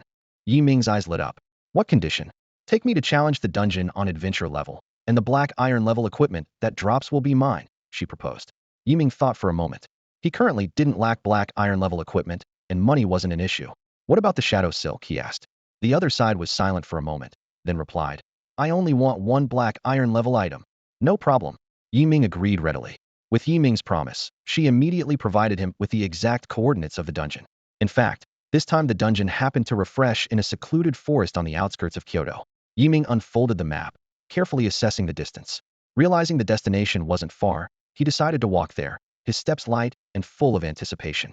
However, Ming didn't notice a sneaky figure following him. The person whispered into a phone, Mr. Wu, this kid is leaving the city. Don't worry, I'll take care of it. Soon, Ming arrived at the designated location. He curiously surveyed the surroundings, quickly drawn to a vibrant, freestanding portal in the middle of the dense woods. This portal was the entrance to the dungeon. A crowd had already gathered at the entrance, including some elves and dwarves. They were forming teams, ready to tackle the dungeon. Ming scanned the crowd. searching for the person who had set the conditions. At that moment, a woman in a black cloak stepped forward and waved to Ming. He approached her and asked, "You were the one who called earlier, right?" She nodded in confirmation, then lowered her voice. "Remember, you promised me the equipment." Ming gave a slight smile. "Are you short on money?" "That's none of your business," she replied coldly, but Ming wasn't bothered. He was more focused on the upcoming dungeon challenge. "Let's get started. Time waits for no one." Ming shrugged, inviting her to team up. After checking her information, he learned her name was Mo Xiaoga, a level 100, 2-star mage. No wonder she needs help. She must be new this year, Ming thought. Mo Xiaoga suddenly recognized Ming, exclaiming in surprise, "You're Ming? The one who ventured alone into the neutral zone, defeated the Demon Prince, ranked first on the new player leaderboard, and first in the Chaos Dragon Challenge." Her expression was complex, eyes filled with shock and admiration. Ming nodded calmly. Mo Xiaoga took a deep breath, trying to steady herself. "I've heard a lot about your feats. I never expected to team up with you today." Her voice carried a clear note of admiration and respect. Ming just nodded with a smile, then reminded her, "All right, we should go in now." With that, he led the way to the portal. A system prompt sounded. "Entering this dungeon requires one black iron-level dungeon invitation scroll." Ming, slightly resigned, spent 80,000 gold coins at the remote trading house to buy one, even at a 20 discount. Ming calculated. This dungeon at adventure level or higher has a chance to drop a level 100 black iron level equipment, worth about 200,000 gold coins. But the dungeon is challenging, generally requiring a team. Whether it's profitable depends on one's skill and luck. Select difficulty: normal, adventure, hard, hell. The system prompt sounded again. Ming chose hell level without hesitation. Mo Xiaoga followed closely, and they both stepped into the portal, disappearing into the forest. "Shun, did you choose hell level?" Mo Xiaoga exclaimed in horror. "This is a fixed level 199 dungeon. We'll be killed by the monsters instantly." Her face turned pale, on the verge of tears. "It's over. I haven't even saved enough money for my brother's treatment, and now I might die here." Mo Xiaoga removed her black cloak, revealing a pure yet slightly haggard face. Her eyes were clear, but couldn't hide her inner anxiety and fatigue. This scene touched Ming's heart, filling him with sympathy and concern. "Don't worry," Ming replied calmly, his gaze steady. "I have my reasons." Despite her anxiety, Mo Xiaoga chose to trust this legendary figure. She took a deep breath, trying to calm herself. Ming looked around and found they were on a circular altar about 50 meters in diameter, with no exits in sight. In the center of the altar was a dark mist, exuding an ever-expanding aura of darkness. The entire space was covered with cobwebs and the bones of unknown animals, creating a chilling and eerie atmosphere. Clearly, this is a defense-oriented dungeon, eliminating the hassle of searching for monsters. Ming murmured to himself as he quickly cast the blessing of the war god and the shadow shield on himself. He switched to the Star Abyss Dream Fan, instantly feeling a surge of powerful energy coursing through his body. His mental strength skyrocketed to 108,255, his shield's health ballooned to 1.13 million, and his physical attack power soared to an astonishing 58,306 points. Ming was secretly pleased. With the 20 damage boost from the Pijun 4 segment title, even a casual strike could deal 420,000 damage. If he charged for 3 seconds, a normal attack could reach an incredible 1.54 million. His power far exceeded what most could imagine. Beside him, Mo Xiaoga looked tense, observing Ming holding a fan. She couldn't help but ask, "Shun, aren't you a support? Are you assisting me?" Ming chuckled and waved his hand. "Please, don't call me Shun. I don't deserve it. Just stand by me and watch." As he spoke, he noticed that the cooldown for both buff skills had ended, and he waved his fan at Mo Xiaoga before switching to the Jingyu Bao. In an instant, a golden light and a powerful shield enveloped Mo Xiaoga. She stared wide-eyed at Ming, as if looking at a monster. Her attack power surged by 37,889 points. At the same time, she was surrounded by a shield with 1,000,000 health points. Remembering her previous meager health and attack power, Mo Xiaoga couldn't help but gasp. Ming smiled slightly, refocusing his attention on the center of the altar. In the black mist, an ominous presence was slowly gathering, as if something was about to emerge. "Ready?" Ming turned to ask Mo Xiaoga. Mo Xiaoga nodded, gripping her staff tightly. With her newfound attack power and shield, she felt confident. Suddenly, the ground of the altar began to tremble. A force erupted from the center of the black mist, and countless figures slowly appeared. In this dungeon, monsters entered with a sense of grandeur, remaining invincible until fully manifested. Ming used this time to quickly check the monster's information. Scout Spiderlings, level 199, 200,000 health, 8,000 physical defense, 9,000 magic defense, 10,000 physical attack, skill, Venomous Fong Assault. As these figures became clearer, it turned out to be a swarm of small spiders. They were continuously emerging from the center of the altar. Explosive flame, Emo Xiaoga shouted, taking the lead. A ball of searing flame gathered at the tip of her staff and, with a gentle wave, burst forth. Emo Xiaoga watched in disbelief as she dealt nearly 30,000 damage, swallowing hard and thinking. With this attack power, I might be able to solo this dungeon on adventure mode. Sizzle. In a 3 by 3 meter area ahead, the spiderlings were engulfed in flames, shrieking in agony. Soon, more spiderlings emerged from the black mist, densely covering the center of the altar. Seeing this, Yiming didn't hesitate and unleashed an uncharged meteor arrow rain. Instantly, countless golden arrows poured down like a torrential rain, covering the area where the spiderlings appeared. The countless spiderlings, just as they emerged, were mercilessly harvested by wave after wave of arrow rain. After several rounds of Yiming's meteor arrow rain, the spiderling swarm at the altar's center suffered a devastating blow. Gradually, the altar's center became densely piled with the bodies of young spiders, and the onslaught of monsters finally ceased. Emo Xiaoga stared wide-eyed, covering her mouth with her hand, shocked by the scene before her. Her gaze fell on Yiming, and she marveled silently. Is this the confidence he has to roam the neutral zone? A single strike causing 410,000 damage. Yiming stepped forward to check the monster's loot, but found nothing of value except for a few coins. He turned to look at Emo Xiaoga and noticed she was still in a state of shock. Snap out of it, Yiming reminded her. The next wave of monsters should be coming soon. What? Oh right. Emo Xiaoga finally snapped back to reality. Sure enough, piercing screeches emanated from the black mist at the altar's center. Yiming and Emo Xiaoga immediately went on high alert, ready to face the new challenge. Yiming gripped his weapon tightly, his eyes fixed on the swirling black mist. Suddenly, another swarm of spiders emerged from the mist, significantly larger than the first wave. Their menacing faces and sharp claws were terrifying. Emo Xiaoga quickly identified the new monsters, shadow venom spiders, level 199, with 220,000 health, 9,000 physical defense, 10,000 magic defense, and 12,000 magic attack. Their skill is venom spray. Be careful, Yi Shun, these spiders can shoot venom from a distance. Getting hit will cause continuous damage and stack poison effects. Faced with monsters with attributes several times higher than before, Yiming did not back down. He continued to rain arrows over the entire area of the black mist, shouting, no matter how many come, they'll all die. Emo Xiaoga stood aside, watching Yiming's performance in awe. The battle lasted several minutes, and finally, no more venomous spiders appeared. Both of them breathed a sigh of relief. Yiming was about to take a break when the hissing from the black mist interrupted him. He quickly adjusted his stance, gripping his weapon as his gaze locked onto the rolling mist once more. As the hissing grew louder, a massive figure slowly emerged from the black mist. It was a gigantic spider, several times larger than the shadow venom spiders. Its 8 eyes glinted with a cunning light, as if mocking the insignificance of the two humans.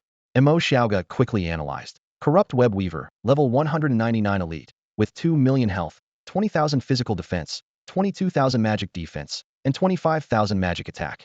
Its skills include Corrupt Venom Spray, Web Bind, and Frenzied Bite. Oh my gosh, 2 million health. Emo Xiaoga stared nervously at the gradually manifesting giant figure, her voice trembling involuntarily.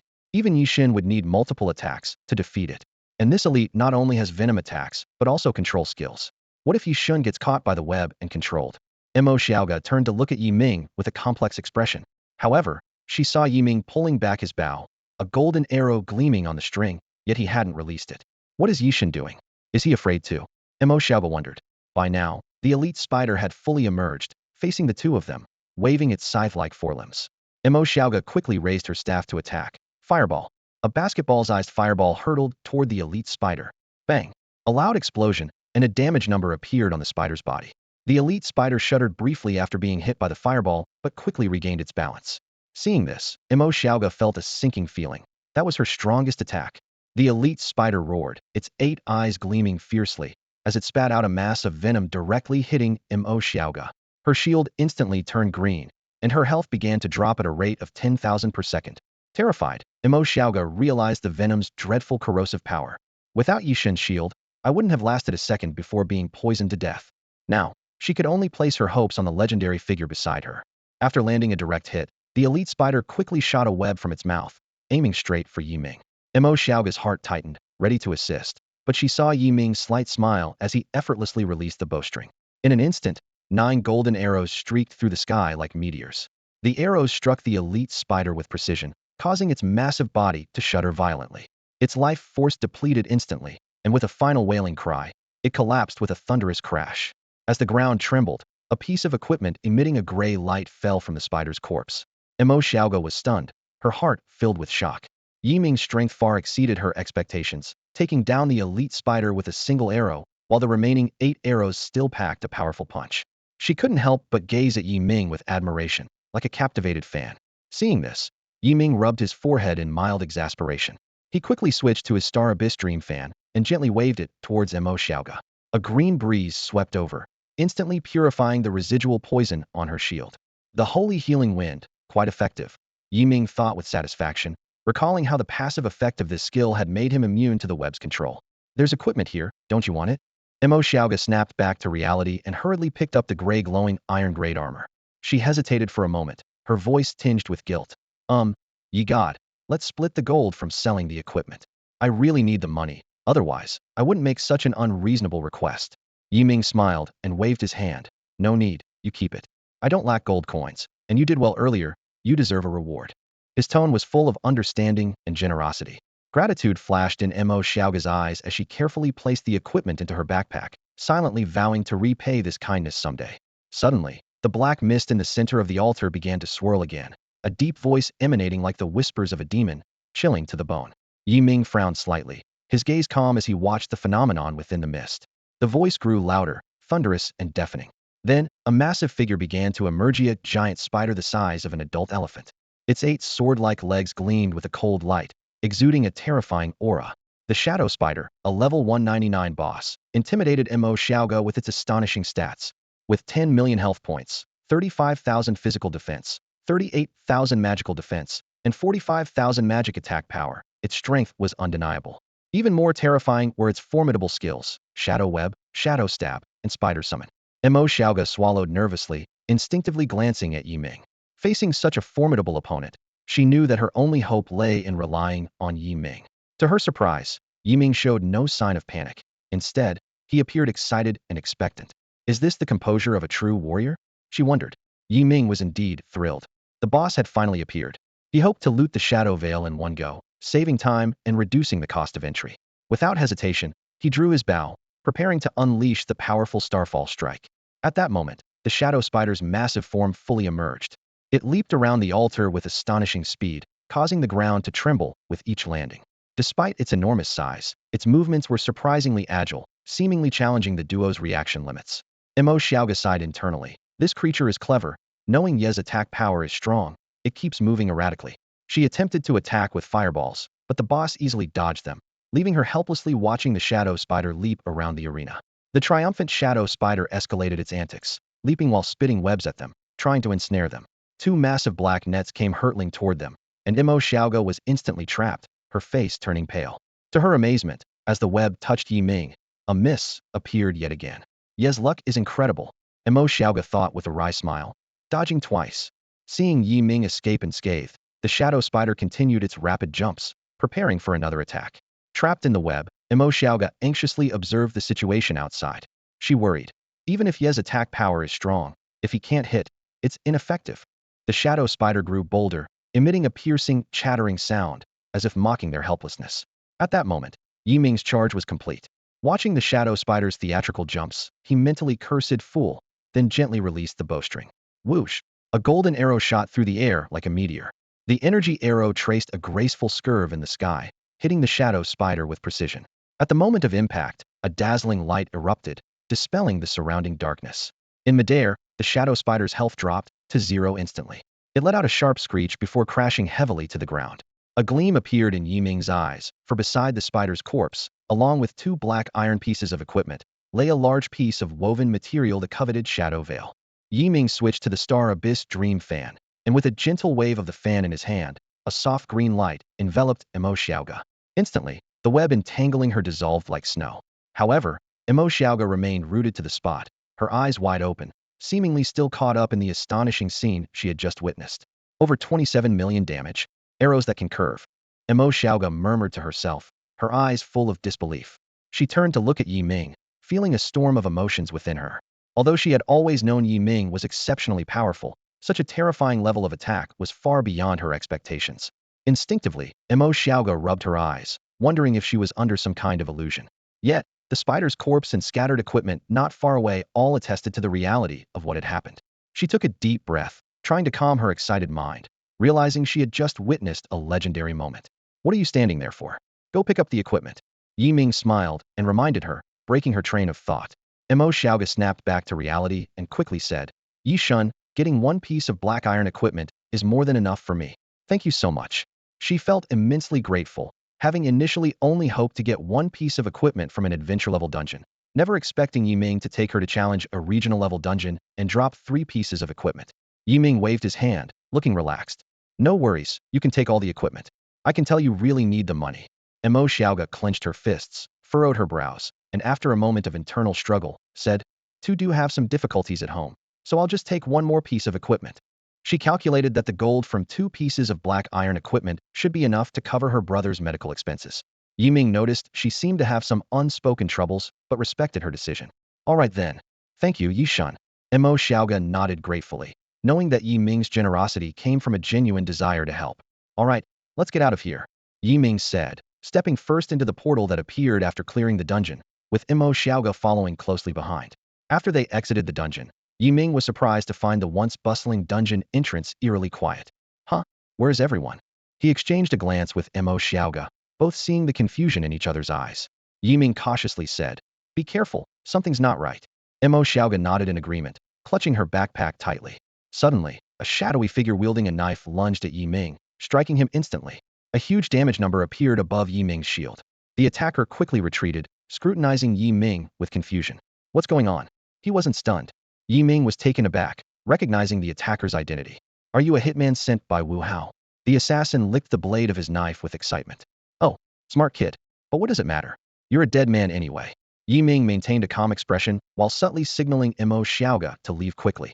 He calmly retorted, Oh? Are you so confident you can kill me? Yi Ming quickly sensed the strength of the approaching figure, realizing they were at least at the silver rank or higher. Although the attack didn't seem particularly powerful, Yi Ming estimated that his shield and health could withstand 4 hits. What gave him hope was that the assassin's control skills were ineffective against him, providing an opportunity for a counterattack. The assassin, understanding Yi Ming's thoughts, sneered disdainfully. Do you really think you 2 iron rank rookies can escape from a level 400 gold rank master like me? Gold rank.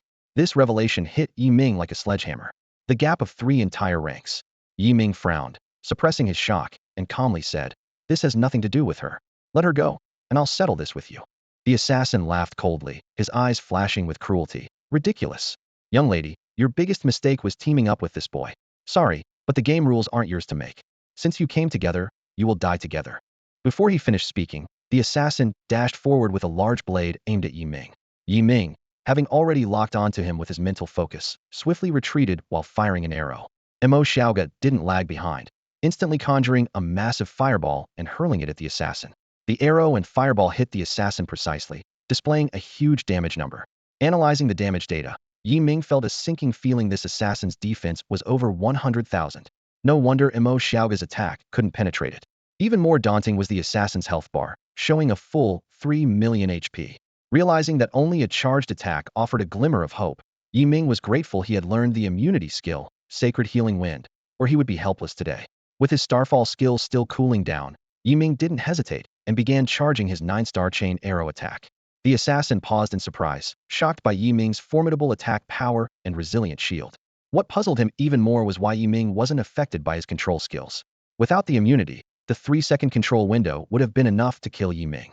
Watching Yi Ming charging his bow, the assassin suddenly recalled the terrifying skill that had dealt millions in damage during the Chaos Dragon battle, causing his expression to change dramatically. Facing his mere 3 million HP, the assassin was filled with panic. Escape? It was too late.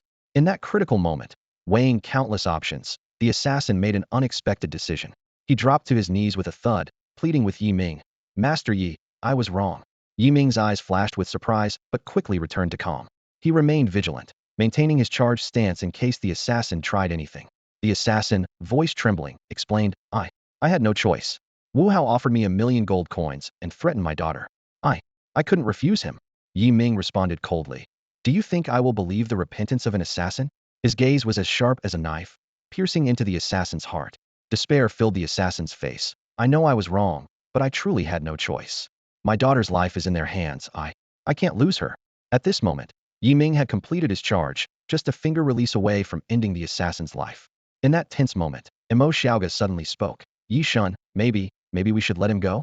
What if he's telling the truth? Hearing the assassin's plea, she couldn't help but think of her own sick brother, feeling a pang of sympathy. Yi Ming, hearing this, rebuked angrily. Xiaoge, do you realize he was about to kill us? If we didn't have the ability to protect ourselves, we'd already be corpses on the ground. His tone was filled with frustration at Imo Xiaoga's naivety, wondering how she could not understand the dangers of the world. Just as Yi Ming was about to release his grip on the bowstring, a sudden thunderous explosion shattered the tense atmosphere. A fireball the size of a wash basin came hurtling from afar, heading straight for the assassin. Boom! A fireball exploded on the assassin, blooming like a fiery flower. A massive damage number appeared above the assassin, as if death himself had delivered a verdict. The assassin's health was instantly depleted, and his body was flung dozens of meters through the air like a kite with a broken string, crashing to the ground lifelessly. Yi Ming and Imo Xiaoge witnessed this shocking scene, their faces changing dramatically. Over 30 million in damage. This number far exceeded their expectations. Even with Yi Ming's health and shield combined, it only amounted to 1.3 million. Such terrifying attack power could easily kill any one of them in an instant. Yi Ming maintained a charged stance, his eyes sharp and focused on the two figures approaching slowly. His expression turned serious, as if facing an unavoidable disaster. The newcomers were Wu Hao and a middle-aged man holding a staff glowing with orange light. Yi Ming smiled bitterly to himself, doubting that this middle-aged man was there to resolve their crisis. Wu Hao respectfully addressed the man beside him. Pa, a supposed expert of the Golden Realm, utterly useless. Only you, uncle, could handle this. The middle-aged man snorted, his tone filled with impatience. Humph, Xiao Hao, this is the last time I'll help you. Don't bother me anymore. I'm preparing to break through to the Starry Realm. If you have anything to say it quickly. I don't have time for your nonsense.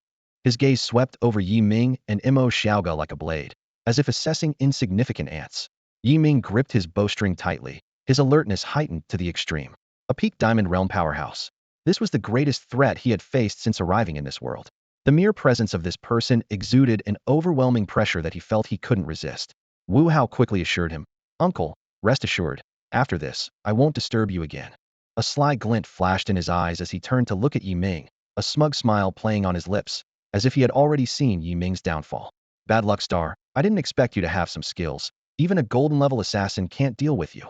Wu Hao mocked. Today, with my uncle Wu Mingchu, a peak diamond powerhouse here, you won't escape. Daring to oppose me. Wu Hao, no matter who you are, you'll die? Next, it'll be Tang Xi's turn. Ha! Look at you now, like a dog with its tail between its legs. Weren't you so mighty? Come hit me. Yi Ming ignored Wu Hao's taunts, focusing entirely on the middle-aged man. In his mind, countless escape plans flashed by, yet none were feasible. Facing this peak Diamond Realm powerhouse, he knew he had no chance of escape. What to do? Is this the end of my journey as Yi Ming? Crossing into this world to become strong? Yi Ming pondered silently. Damn it. If I'm going down, I'll take someone with me. Poor Imo Xiaoge, dragged into this mess with me. Despite the turmoil inside, Yi Ming's exterior remained exceptionally calm. He quietly channeled his mental energy to lock onto Wu Hao. And just as Wu Hao was gloating, Yi Ming suddenly released the bowstring he had been holding. Whoosh, whoosh, whoosh. 9 golden energy arrows shot out like meteors, heading straight for Wu Hao. How dare you? Wu Mingchu shouted in anger, his voice like thunder. With a swift wave of his staff, Wu Mingchu instantly erected a massive magical barrier around himself and Wu Hao. 9 energy arrows struck the shield in quick succession, creating a deafening roar. The barrier gradually turned transparent, but never broke completely. As the barrage ceased, the shield became extremely thin. Wu Mingtu was taken aback, silently assessing. This kid's attack power is incredible. My shield, which can withstand 15 million points of damage, was nearly breached in a single strike. Wu Hao's face turned pale, sweat pouring down his brow. If not for his uncle's timely intervention with the magical barrier, he would have surely perished. Courting death. Wu Mingtu shouted angrily, pointing his staff sharply above Yi Ming's head. Rain of fire. Instantly, fiery clouds churned above Yi Ming and Imo Xiaoge, resembling the apocalypse. Countless fireballs rained down like a meteor shower, engulfing the two of them. Yi Ming's pupils contracted sharply. In this life-and-death moment, he caught sight of Imo Xiaoge clutching her backpack tightly, her eyes filled with reluctance and concern.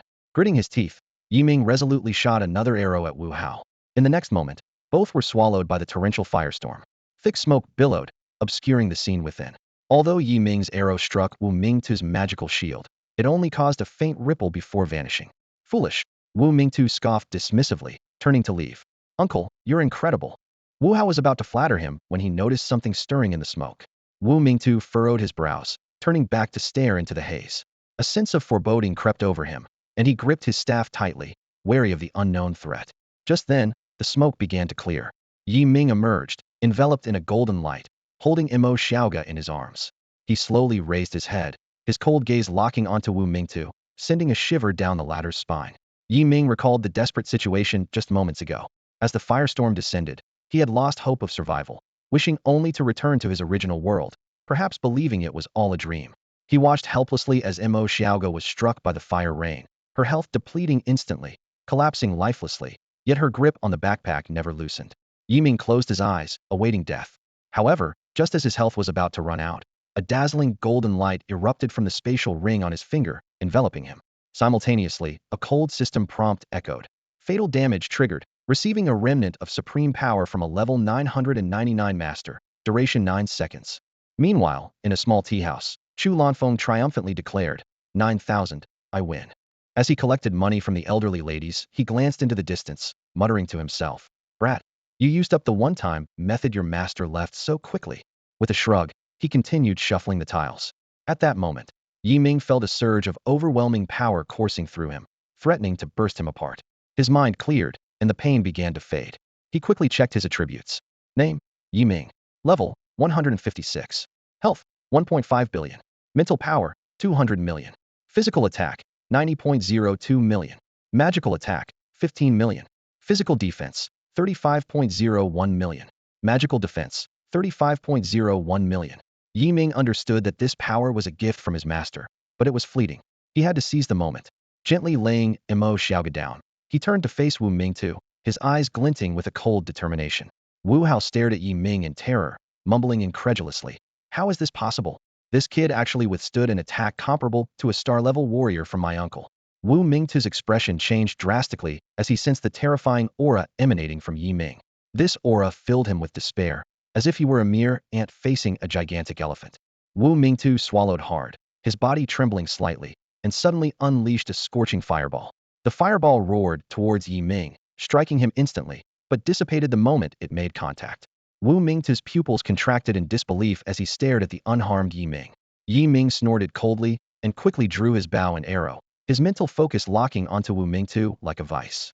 In that moment of being targeted, Wu Mingtu felt as if death had fixed its gaze on him, his entire body stiffening and shaking uncontrollably. He barely managed to raise a magical shield, watching Yi Ming with heightened vigilance. Without hesitation, Yi Ming pulled back the Jingyu bow. An energy arrow, glowing with a golden red light and brimming with destructive power, swiftly formed. Yi Ming's hands trembled slightly, as if struggling to control the immense energy. In just 1 second, the durability of the Jingyu bow dropped by 18 points. Yi Ming released the bowstring decisively. The energy arrow shot forward with a sharp whistling sound, tearing through the air towards Wu Mingtu. The space around it distorted as it passed. With a crash, the arrow shattered the magical shield and struck Wu Mingtu in the chest, obliterating him into fragments that vanished instantly. Yi Ming was stunned by the power of the shot, feeling a surge of awe and apprehension for his master. He turned to gaze coldly at Wu Hao, who was trembling, his face filled with terror, and an unknown liquid trickling between his legs. Wu Hao pleaded in a trembling voice, Hey, Yi Ming, you can't kill me. My grandfather is the king-level warrior Wu Buoxiu. However, Yi Ming remained expressionless, uninterested in saying more, and casually released another arrow. A scream echoed behind him, and Yi Ming did not turn back, knowing Wu Hao had been annihilated. A sense of relief washed over him, as if a long-standing grudge had finally been settled. Yi Ming walked over to Imo Xiaoga's lifeless body, crouched down, and gently touched her cold cheek, his eyes filled with sorrow. He recalled Imo Xiaoga's trust and admiration for him during their adventures, and an indescribable grief welled up within him. Beyond her age, she exuded a sense of weariness and resilience. Yi Ming felt a deep sense of guilt and self-blame, knowing that Imo Xiaoga's death was entirely a result of the feud between him and Wu Hao. He sighed deeply, trying to calm his turbulent emotions. This was not the time to wallow in sorrow. He had to do something for Imo Xiaoga. Yi Ming quickly calculated. He could acquire 9 Chaos Fire Seeds a day, and unlocking the resurrection spell required 36. In 4 days, he would be able to learn this miraculous skill. Although uncertain whether he could revive Imo Xiaoga after 4 days, it was his only hope. With a glimmer of hope for a possible turnaround, Yi Ming decided to first find a safe place for Imo Xiaoga's body. He immediately thought of his reliable friend, Tang Si. Without hesitation, Yi Ming carefully covered Imo Xiaoga's body with old clothes from his spatial ring, then gently carried her on his back, resolutely heading towards the capital. Under the setting sun, Yi Ming's solitary and determined figure cast a long shadow. Each step seemed to speak of his promise and determination for the future. Upon arriving at Tang Si's villa, the two placed Imo Xiaoga's body in a special formation in the basement to prevent decay. Old Yi, are you sure you can bring her back in 4 days? Tang Si asked worriedly. Yi Ming shook his head helplessly. Honestly, I don't know. I'm not fully aware of the skill's attributes yet, so I'm just holding on to a sliver of hope. Tang Si patted Yi Ming's shoulder, pretending to be angry. You, going to raid a dungeon without me. And now, this poor girl got killed by the boss. Yi Ming didn't reveal that Wu Hao had already been killed by him. He simply explained that he and Imo Xiaoga had teamed up to challenge a level 199 hell dungeon, and due to the boss's ferocity, Imo Xiaoga unfortunately died. Out of guilt, he brought her back to find a way. This explanation was also for Tang Si's safety, as he didn't want to drag his friends into trouble because of his own issues. Well, you were sleeping so soundly, I didn't have the heart to wake you. Next time, I'll definitely take you. Yi Ming smiled, changing the subject. By the way, do you know where I can find a blacksmith in the city? Why do you need a blacksmith? Tang Si asked curiously. Yi Ming helplessly took out the Jingyu bow, showing it to Tang Si. The bow's durability was down to 140. The bow's durability is almost exhausted. I need to find a craftsman to repair it, and I want to forge some equipment. Tang Si replied without hesitation. Why bother repairing this old thing? The repair cost would probably be as much as the original price of the equipment. I'll just give you a new one. Yi Ming declined politely. I'll stick with it for now since I can't use higher level weapons anyway. All right, you always have your way. Tang Si conceded. There is a 5-star blacksmith at the guild. Come on, I'll take you to meet him. With that, Tang Si took Yi Ming in his luxurious sports car. Soon, they arrived at a magnificent building in the city center of the capital. At the top of the building, the words Longyao Guild gleamed brilliantly in the sunlight. At the entrance, 2 guards in professional attire, wielding long swords, stood firmly. Yi Ming keenly sensed that these guards were on par with Wu Ming too. They greeted Tang Si warmly, and Tang Si nodded slightly, leading Yi Ming inside. In Cloud City, at the Star Sea Guild, Wu Mingyuan gazed at his father, Wu Boxiong, who had rushed over from the capital, feeling an ominous premonition. His father's eyes were brimming with tears, his face haggard, clearly bringing heart-wrenching news. Father, you said Xiao Hao's life mark has disappeared. What does that mean? Wu Mingyuan struggled to suppress his unease, looking directly into his father's eyes. Wu Boxiong took a deep breath, his voice trembling. Xiao Hao might have met with misfortune. The words hit Wu Mingyuan like a sledgehammer to the heart. His hands clenched unconsciously, nails digging into his palms, yet he was oblivious to the pain. Despite having anticipated this, he still refused to accept the harsh reality. Misfortune. Wu Mingyuan's voice was filled with disbelief and pain. Wu Boxiong slowly explained. When Xiao Hao was born, I spared no effort in secretly placing a protective mark on him. This mark could harness 1/10 of my power. If he ever faced danger, the mark would activate to protect him from harm. No one below the Starshine realm could hurt him. Wu Mingyuan's mind raced, quickly reaching a dreadful conclusion. So, Xiao Hao was harmed by a Starshine realm expert. He couldn't believe a king-level master would disgrace themselves by killing Wu Hao.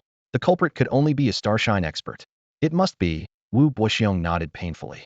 This morning, Xiao Hao left with your second brother, who is a peak diamond realm expert. Yet, we can't even trace your second brother's whereabouts. Hearing this, Wu Mingyuan was overwhelmed with indescribable anger and sorrow. He clenched his fists so tightly that his knuckles turned white, his eyes flashing with determination. He turned to Wu Boxiong, his voice low and filled with murderous intent. Father, we must uncover the truth and avenge Xiao Hao. Bring everyone who had recent contact with Xiao Hao. I will interrogate them myself. Also, issue a bounty notice, offering 1 billion gold coins to find the culprit. Wu Boxiong nodded, his eyes burning with the same fire for revenge. He immediately turned and left to carry out his son's orders. Scene change. Yi Ming followed Tang Si through a lavishly decorated hall, heading straight for the elevator. The elevator doors opened, and the two stepped inside as Tang Si pressed the button for the top floor. As the elevator smoothly ascended, Yi Ming watched through the transparent walls as the cityscape of the capital unfolded beneath them, skyscrapers shrinking like toy blocks. Soon, the elevator reached the top floor. The doors opened slowly, revealing a spacious and bright workshop. It was filled with various forging tools and materials, the air thick with the scent of metal and flames. In the center was a massive forge table, displaying some unfinished weapons and armor, gleaming with a metallic sheen. A middle-aged man in work clothes was focused on hammering a piece of glowing metal, sparks flying and illuminating his wrinkled face. Tang Si led Yi Ming forward, greeting the man. Old Zhao, I brought a friend. He has some equipment that needs repairing. The blacksmith, known as Old Zhao, looked up, his sharp gaze sweeping over Tang Si and Yi Ming. He nodded slightly, signaling Yi Ming to place the equipment on the forge table. Yi Ming carefully placed the Jingyu Bao on the table, wary of causing any damage to the precious item. Old Zhao picked it up casually, a hint of disdain in his eyes, and suddenly shouted trash, before tossing the bao back onto the forge table with a clang. Yi Ming's eyebrows twitched slightly, feeling both surprised and displeased. Seeing this, Tang Si quickly intervened. Ahem, old Yi, don't mind him. Old Zhao sees a lot of top-notch gear, so he's a bit, well, you know. He turned to Old Zhao, his tone slightly pleading. Come on, Old Zhao, never mind whether it's trash or not, just fix it up. Deduct the materials and labor from the guild's funds. I have money, Tang Si. Yi Ming hurriedly said, unwilling for his friend to pay on his behalf. Tang Si smiled slightly, patting Yi Ming's shoulder. No need to be polite, old Yi. It's not like it's anything expensive. Old Zhao waved them off impatiently, his voice gruff. Fine, fine, just a bit of scrap from the bin will do the repair. You two go wait outside and come back in an hour. Tang Si and Yi Ming wisely exited the workshop, leaving Old Zhao alone to focus on the repair work. Tang Si shrugged helplessly and explained to Yi Ming. That's just how Old Zhao is. He's only interested in top-tier equipment. He even treats my sister the same way. Don't take it personally. Yi Ming patted Tang Si's shoulder reassuringly. Don't worry, Xiao Si. I won't mind. Then, lowering his voice, he asked, by the way, is this Old Zhao reliable? You can rest assured on that. Tang Si declared confidently. He's the most trusted person by my sister, and my grandfather once saved his life. Reassured, Yi Ming nodded. Suddenly, to Tang Si's astonishment, an item appeared out of thin air in Yi Ming's hand. Holy crap, a space ring, Tang Si exclaimed in a low voice, knowing full well its value far exceeded ordinary equipment. It was not just a ring, but a symbol of status. Space rings were extremely rare, crafted only by legendary dwarf artisans using rare materials. Even the demon race would go to great lengths to acquire them through trade. Among humans, typically only those at the stellar realm or above were qualified to possess even the most basic space ring. Where did you get it? Tang Si couldn't help but ask, his eyes filled with envy. He had coveted such an item for a long time, but even his father only had one, leaving him to merely admire from afar. Yi Ming smiled slightly. It was a gift from a senior. I'll give you one in the future. With that, he took the blueprint for the Shadow God's blessing cloak and walked toward Old Zhao. Senior Zhao, could you help me craft the initial form of this cloak? Yi Ming asked respectfully. Old Zhao maintained his indifferent demeanor as he casually took the blueprint. However, moments later, his eyes widened, and his hands began to tremble involuntarily. My God! Supreme level? Old Zhao's voice was almost trembling, his expression becoming extraordinarily animated. He could hardly believe it as he confirmed again. A supreme level cloak blueprint? How do you have this? Yi Ming merely nodded with a smile, not saying much. Old Zhao took a deep breath, realizing he had misspoken. After calming his excitement, he said seriously, this is legendary equipment, extremely difficult to make. Even with my 5-star craftsmanship, I can only barely complete the first 3 layers. As for the remaining 6, I'm powerless. I think only the dwarves might have the technology for it. Yi Ming nodded earnestly and handed over the shadow veil to Old Zhao. Please, senior, help me craft the initial form of this cloak. You can name your price. What money? Just letting me see something legendary is satisfaction enough, Old Zhao said, then turned his attention away from Yi Ming and Tang Si, eagerly beginning to study the blueprint. Yi Ming and Tang Si waited patiently beside him, filled with anticipation. Unable to contain his curiosity any longer, Tang Si asked in a low voice, Old Yi, what exactly have you been through these past 2 days? Not only has your strength increased significantly, but you've also acquired so many valuable items. Yi Ming smiled slightly, a hint of mystery in his eyes. It's a long story. I'll tell you slowly later. He turned to look at Old Zhao, who was engrossed in studying the blueprint, as if nothing else around him mattered. The two stood quietly by, waiting for Old Zhao to complete his work. Time passed slowly in their anticipation, while Yi Ming was busy planning his next move. The neutral zone boss hunting event should be starting soon. Yi Ming thought to himself. This time, I'll definitely face fierce pursuit from the elite sent by the Flame Demon King. However, I no longer fear control skills. The only concern is being targeted by concentrated attacks. At that time, even with a 1,000,000 health shield, I wouldn't withstand the focused attacks of hundreds or thousands. Moreover, I'm not sure if Xiao Si will enter with me this time, and I'll need to protect him. Yi Ming furrowed his brows, contemplating strategies, when suddenly a high-pitched voice interrupted his thoughts. It's done. Old Zhao's excited voice announced the completion of the cloak's initial form. Old Zhao excitedly lifted a lightweight, gray cloak and shouted loudly. Yi Ming and Tang Si, hearing this, felt a spark of excitement in their eyes and quickly stepped forward to examine the mysterious equipment. Old Zhao handed the cloak to Yi Ming and explained, "This blueprint is actually one of the materials needed to make the cloak. It needs to be combined with the shadow veil to create the cloak's initial form. In the future, you can check the description on the cloak to find out what materials are needed to upgrade to the next form." Yi Ming took the cloak, filled with immense gratitude. He eagerly checked the attributes of the Shadow Blessing cloak. Black iron level. Enter stealth after standing for 3 seconds in non-town areas. Stealth is broken upon using attack skills or moving. Immune to mental detection from targets not exceeding 100 levels above the wearer's level. No cooldown time. Materials needed to upgrade to bronze level. Shadow Spirit Core X1. Bronze level attributes. Enter stealth after standing for 1 second in non-town areas. Stealth is broken 3 seconds after using attack skills or moving. Immune to mental detection from targets not exceeding 200 levels above the wearer's level. Yi Ming lovingly stroked the cloak, sensing faint energy fluctuations as if it held some mysterious power. Although it was currently only at the black iron level, it featured a powerful stealth skill, offering Yi Ming more tactical options in neutral zones. He could use the stealth ability to hide, evade enemy detection, or launch surprise attacks at critical moments. The arrival of this cloak was perfect timing, resolving many of the dilemmas Yi Ming had been pondering. He began to look forward to the upcoming journey to the neutral zone. Yi Ming then checked the Shadow Spirit Core needed for the upgrade. After searching the remote trade guild, he found that this material indeed existed but was priced at over 10 million gold coins. Considering his balance of just over 16 million, Yi Ming decided to postpone the purchase. After all, he would need to buy teleport scrolls and other items upon entering the neutral zone, which would be costly. He reassured himself, having money in hand keeps anxiety at bay. According to the material description, Yi Ming learned that the Shadow Spirit Core came from the bronze-level secret realm, the King's Ruins. He planned to try his luck there after advancing to the bronze level upon returning from the neutral zone. Tang Si looked at Yi Ming wearing the cloak with envy and couldn't help but exclaim, "That's awesome."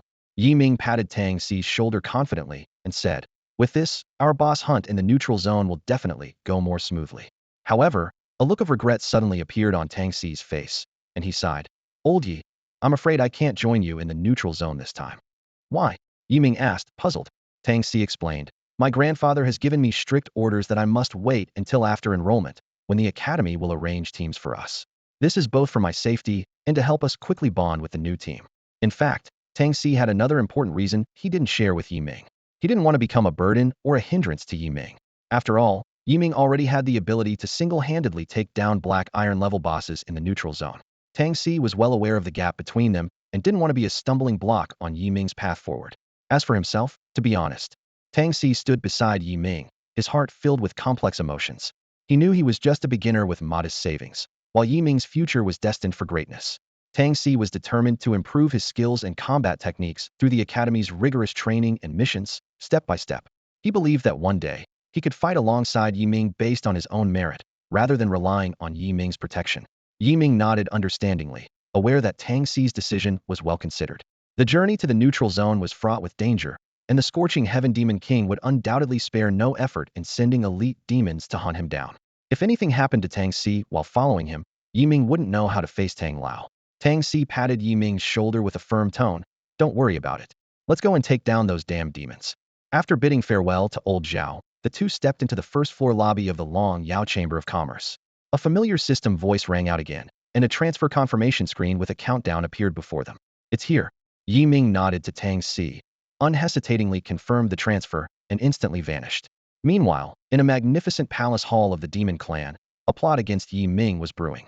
A minor demon officer respectfully reported to the burly Scorching Heaven Demon King, engulfed in eerie blue flames. "Scorching Heaven Demon King, we will send 300 elite demons, all at level 199 with full golden gear, into the neutral zone. Most are melee classes with control skills, and they will surely take down Yi Ming to avenge Prince Fenny." The Scorching Heaven Demon King nodded with a sly glint in his eyes. "Very well. Yi Ming has formidable physical attack power. I will grant you a top-tier piece of equipment to counter him." With that, he tossed a deep blue armor to the demon officer. The demon officer caught the armor, delighted. It was a piece called Thorn Guard, offering strong physical defense and reflecting 20 of damage back to the attacker, with a limit of 2 million health points. Once the reflection limit is reached, the armor shatters and grants immunity to 1 lethal physical attack. The Scorching Heaven Demon King coldly instructed, "Remember, all you need to do is attract Yi Ming's full attack. I will not fail you, Demon King." The demon officer bowed and retreated, leaving the Scorching Heaven Demon King with a grim expression. He thought to himself, "Human brat, even if you escape my traps and counter armor, I have other plans. You won't leave the neutral zone alive this time. After a moment of disorientation, Ming found himself back on familiar ground. Arriving early, he saw only a few warriors from various races in the safe zone. They gathered in small groups, eagerly discussing the upcoming battles and strategies. Standing still, Ming quickly reviewed his attribute panel and organized his gear. His stats remained impressive: Black Iron Realm Divine Spirit Master, Major rank, and Breaking Army 4th Stage Arena rank. He had 181,545 health, 104,055 spirit power, 20,417 physical attack, 7,817 magic attack, and 10,127 physical and magic defense each. His skills included Spirit Melody Rejuvenation, Spirit Shadow Shield, War God Blessing, Holy Healing Wind, Meteor Shower, 9-Star Bead, Starfall, and Celestial Glory. In terms of equipment, Ming wielded the Golden Featherbow Gold, Molten Ring Silver, Steel Weave Bracelet Silver, Furnace Rock Chestplate Silver, Dragon Scale Leggings Silver, Steel Soul Necklace Silver, Demon Abyss Boots Silver, and Star Abyss Dream Fan Gold. Additionally, he wore the Golden Medal of Prestige, Shadow God's Blessing Cloak, and Star Trail Sacred Seal. Ming had a balance of 16.7 million gold coins, 530 merit points, 10 neutral zone points, and 1,110 arena points. He took a deep breath, readying himself for the challenges ahead.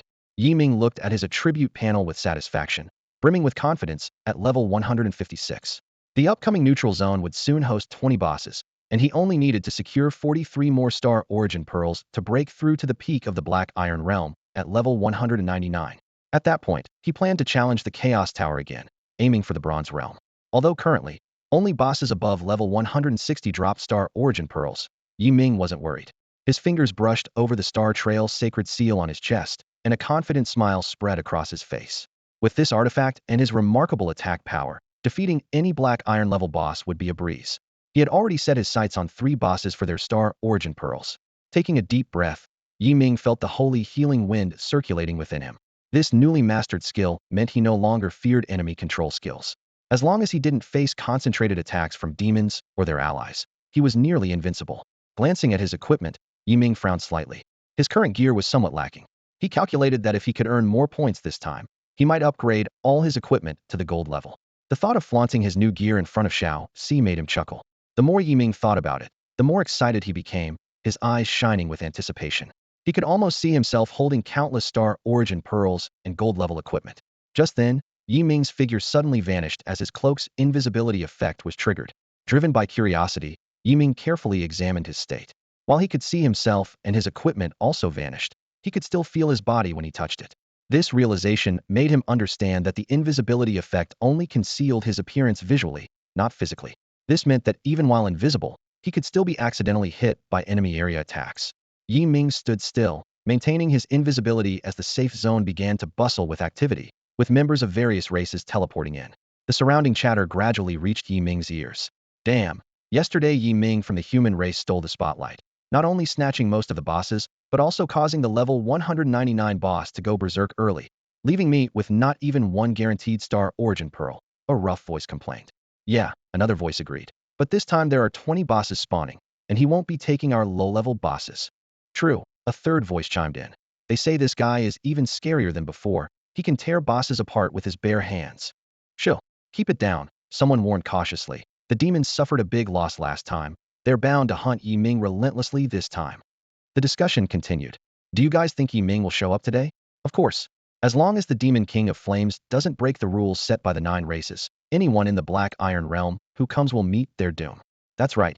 Ming's attack damage reaches tens of millions. He can dominate this area easily. Suddenly, a gasp interrupted the conversation. Whoa, is that?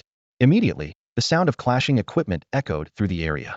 The previously noisy safe zone fell silent.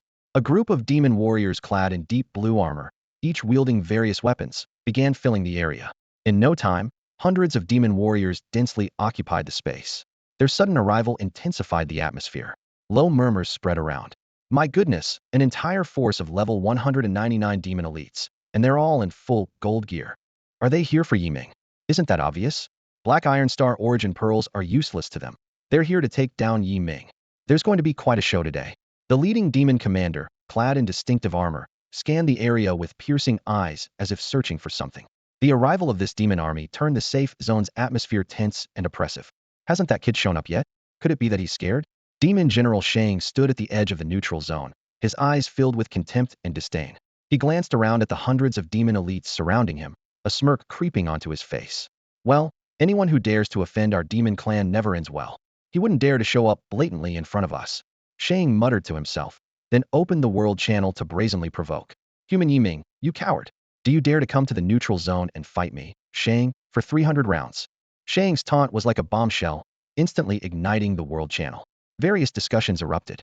Yiming, the human genius who killed Fin Yi in the neutral zone. It looks like the demon clan is planning a full-scale siege on him, this time in the neutral zone. This idiot actually wants to take on Yiming alone? Even 10 of him wouldn't be enough for Yiming to kill. Wait, this guy dares to provoke Yiming so openly. Maybe he has some sort of backup plan. Old Yi, you better be careful of the demon clan's tricks. Meanwhile, Yiming was stealthily observing the situation from a distance. He frowned slightly, pondering. This guy knows my attack power is strong, yet he still dares to challenge me so openly. He's definitely hiding something. Yiming's gaze swept over the hundreds of demon elites on the field, his expression growing more serious. It seems the demon king Fin Tian is determined to kill me this time. Let's see what tricks you have up your sleeve. Realizing the boss was about to arrive, Yiming quickly sprang into action. He cast the War God's Blessing and Spirit Shadow Shield on himself, and purchased 20 random teleport scrolls and 5 teleport scrolls from the Remote Trade Association just in case. His shield health was now at an impressive 1.13 million, and his physical attack power increased to 58,306 points. With the 20 damage boost from the Peijun 4-stage title, a normal hit could inflict 420,000 physical damage, and with a 3-second charge, it could reach 1.54 million. His ultimate move, Starfall, could unleash a staggering 27.7 million physical damage. At that moment, the system's mechanical voice sounded again. The neutral zone boss will arrive on the battlefield in 5 seconds. Shang, growing anxious as Yiming still hadn't appeared, began scanning the area and ordered others to diligently search for him. All this effort for nothing, he cursed. Damn it, we can't go back without causing a scene. So, Shang announced in the area channel, except for the Dragon Clan and Mechanical Clan, all non-demon allies, you have 1 minute to leave the neutral zone, or we'll start clearing out in 1 minute. This statement immediately sparked a wave of dissatisfaction and protests. Why? The neutral zone isn't exclusive to your demon clan. Exactly. If you keep this up, we can call for reinforcements to clear your people out. This won't end well for anyone. Facing these opposing voices, Shang sneered and stood firm. Remember, this isn't a negotiation. Stay if you dare, and you'll bear the consequences. He then commanded all demon elites, show no mercy to anyone from enemy races.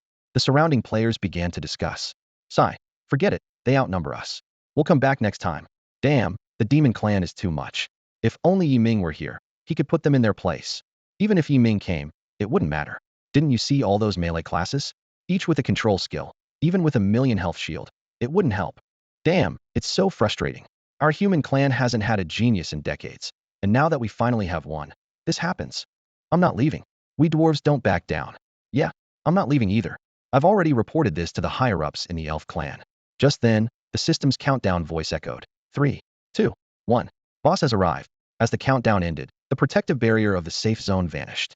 To avoid being ambushed like his first time here, Yiming had already torn a random teleport scroll and disappeared from his spot. Battle erupted, and the situation in the neutral zone instantly became unpredictable. Moments later, Yiming emerged quietly from a lush grove. To his delight, he discovered that his invisibility remained intact even after using the teleportation scroll. This unexpected finding filled him with excitement, and countless possibilities flashed through his mind.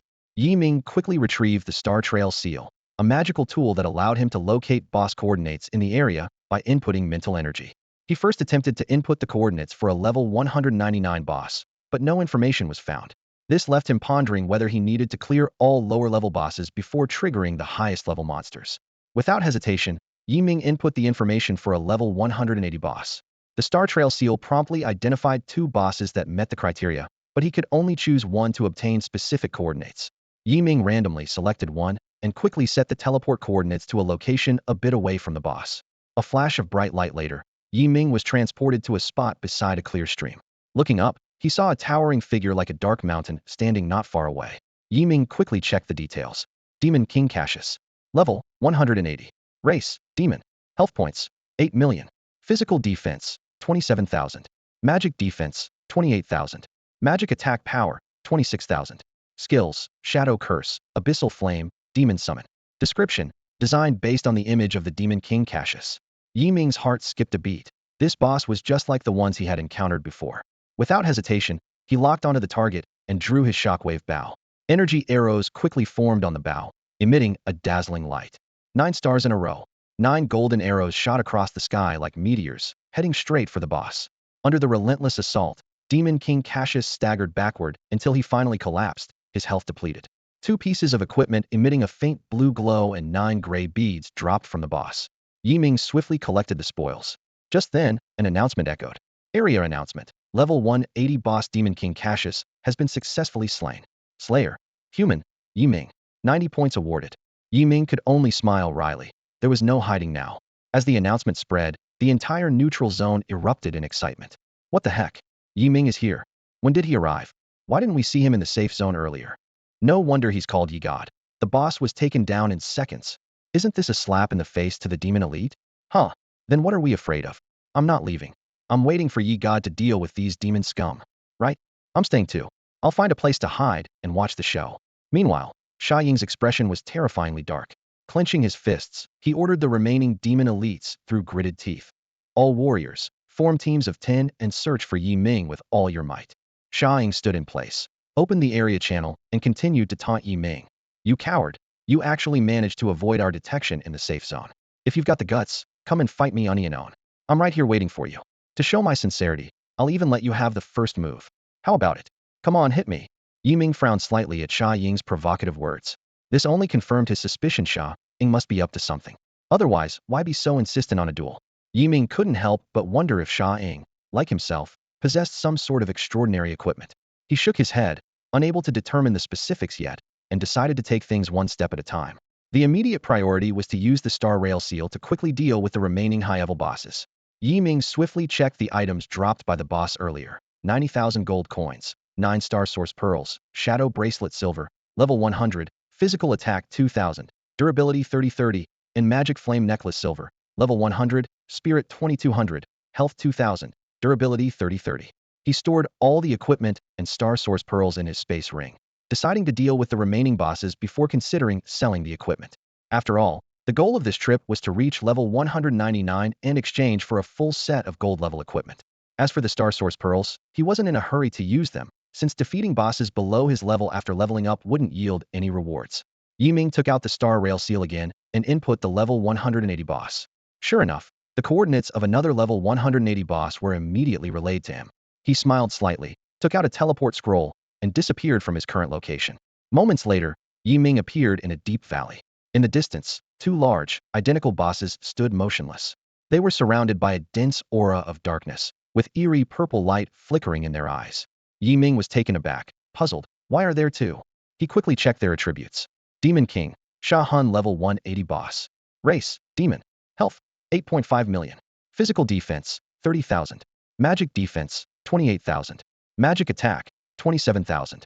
Skills, Shadow Clone, Shadow Vortex, Inferno of Shadows. Description, designed based on the image of the Demon King Sha Hun. Yi Ming's brow furrowed as he thought. The attributes are identical? No, the Star Rail Seal doesn't make mistakes. One of them must be a clone. As long as I defeat the real one, the clone will naturally disappear. However, he couldn't tell which was real and which was fake, so he had to take a gamble. Noticing that the 60-second cooldown for the 9-star arrows was up, Yi Ming quickly locked onto one of the bosses and drew his bow. Whoosh, whoosh, whoosh. 9 energy arrows sliced through the air, heading straight for the boss. Boom, boom, boom. As the arrows hit, the targeted boss fell to the ground. Yet, the other one didn't disappear. Instead, it raised its staff and swiftly attacked Yi Ming. As it entered attack range, it lifted its staff, and a massive purple fireball materialized, hurtling towards Yi Ming. Yi Ming cursed his bad luck, quickly drawing his bow to charge up Starfall. Bang! The enormous fireball slammed into Yi Ming's shield, causing a ripple of energy. A damage number of 80,000 floated above the shield. Seeing its attack fail, the boss raised its staff again. Instantly, a massive black vortex formed rapidly beneath Yi Ming's feet, as if it intended to swallow him whole. Miss! Miss! Yi Ming shouted, holding his Jingyu bow, his eyes sharp as a hawk's. The shield flickered continuously, and his health kept dropping. Quickly assessing the situation, he realized this was a continuous attack and control skill from the boss.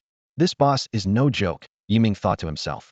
Without the shield and control immunity, even with my 180,000 health, it would be hard to withstand. Probably no one else in the Black Iron Realm could solo it besides me. The boss raised its staff again, energy gathering at its tip. At the same time, Yiming's Starfall arrow was ready. He gently released the bowstring, and the golden arrow shot forward like a meteor, streaking towards the boss. With a loud boom, a blinding light enveloped the battlefield. When the light faded, the boss's health bar was empty, and it fell heavily. Two light blue items and scattered gray star source beads glimmered enticingly. Yiming, pleased with the explosive damage, quickly moved forward to collect the loot. Suddenly, a regional announcement sounded. Level 180 boss Demon King Sha Han has been successfully defeated. Slayer, human, Yiming, earned 90 points reward. The regional channel erupted. What's happening? Yiming killed two level 180 bosses in under 2 minutes. Is random teleportation that powerful? Powerful my foot. I teleported over a dozen times and stepped in some crap. Who's so inconsiderate? Sorry, that was me. I get nervous every time I enter the neutral zone. And then? Just lucky, someone sneered. When the level 199 boss appears, it'll be his end. Exactly. Our demon tribe's 4 great alliances together. No matter how strong Yiming is, he won't escape death. Yiming, my brother. It's AOU, a familiar voice chimed in. You really pulled it off, killing 2 high-level bosses right under the demon tribe elite's noses. Respect, respect. Yishin, you're amazing. I'm Oben Yo from the dwarf tribe, and I bow to no one but you. Sha Ying's face darkened as he taunted in the regional channel again. Yiming, is this all you've got? Just hiding and dodging? I'm waiting at the safe zone coordinates. Don't let people look down on you. Come on, Onion. Whoever calls for help is a coward. Use your most brutal move on me. Sha Ying stared intently at the chat interface, waiting for Yiming's response. Suddenly, a brief voice message popped up in the chat. Unmistakably Yiming's, idiot. Yishun, 666. Standing up to the demon tribe elite leader. Haha, I'm dying of laughter. You've been jumping around, and he didn't even bother with you. The demon tribe's hundreds of elites are just a bunch of clowns. Is this demon tribe lieutenant a masochist? Keeps begging Yiming to beat him up. Don't underestimate him. He probably has a backup plan. Remember, the demon tribe came with 300 elites, divided into 30 teams of 10, all well-equipped. Can you imagine how strong the elite forces of the demon race are? Even a small squad of theirs can sweep through this region effortlessly. With that in mind, does anyone still think they're just minor nuisances? Wow, now that you mention it, that's really true, someone realized. Exactly, we've been so focused on Yiming's extraordinary strength that we've overlooked the fact that the demon elite are equally formidable, another voice chimed in. And Yiming is all alone. How can he possibly handle being surrounded by so many demon elites? Panic began to spread among the crowd. What should we do? If they find Yishun, won't he be in danger? At that moment, representatives from various races began to express their support. Our Princess Leia has already sent a distress signal to the high-ranking members of the elf race. Black Iron level elites are on their way to assist. Our dwarf race will spare no effort to send people to aid Yiming. Our human race. Meanwhile, Yiming, who was at the center of the discussion, ignored the clamor in the regional channel. He was focused on examining the spoils from the recent boss kill. 2 silver-level pieces of equipment and 9-star origin pearls. Yiming looked at the 18-star origin pearls in his spatial ring with satisfaction, resisting the urge to use them all at once to level up 18 times. He decided to continue hunting for bosses and prepared to use the Star Trail seal for one last search opportunity. Just then, the regional announcements rang out. Regional announcement. The level 110 boss, Fury Bloodfang Warlord, has been successfully defeated. Slayer, Machine Race, Steel 18 Squad. Reward, 20 points. Regional announcement. The level 100 boss, Spirit King Whisper, has been successfully defeated. Slayer, Dwarf Race, Oberon Squad. Reward, 10 points. Regional announcement. The level 150 boss, Mechanical Warden Kronos, has been successfully defeated. Slayer, Dragon Race, Ayu Squad. Reward, 60 points. Yiming frowned slightly. Within just a few minutes, 3 bosses had been found and defeated. Clearly, many were participating in this event, and it seemed everyone was having a stroke of luck. I need to hurry, Yiming thought to himself. Without further hesitation, he continued using the Star Trail seal to input information for a level 170 boss. The system responded again, indicating the existence of 2 level 170 bosses, but he could only choose to obtain the coordinates of one.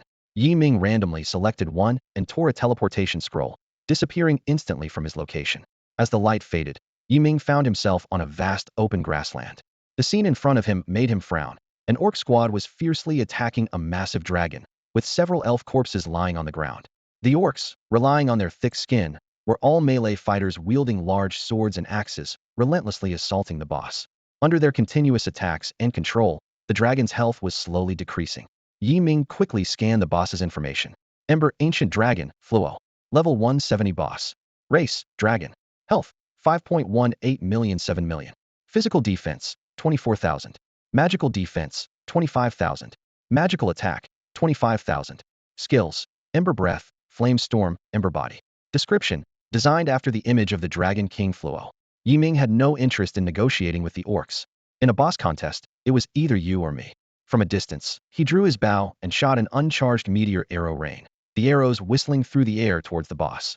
At this point, Yi Ming's meteor arrow rain could deal 420,000 physical damage per second. He believed that in the Black Iron Realm, no one but him could survive such an onslaught.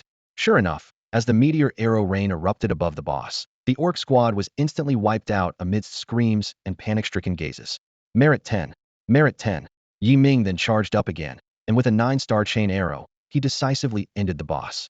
Regional announcement. The level 170 boss, Ember Ancient Dragon Fluo, has been successfully defeated. Slayer. Human race, Yi Ming. Reward, 80 points. Did Yi Xin turn on GPS navigation or something?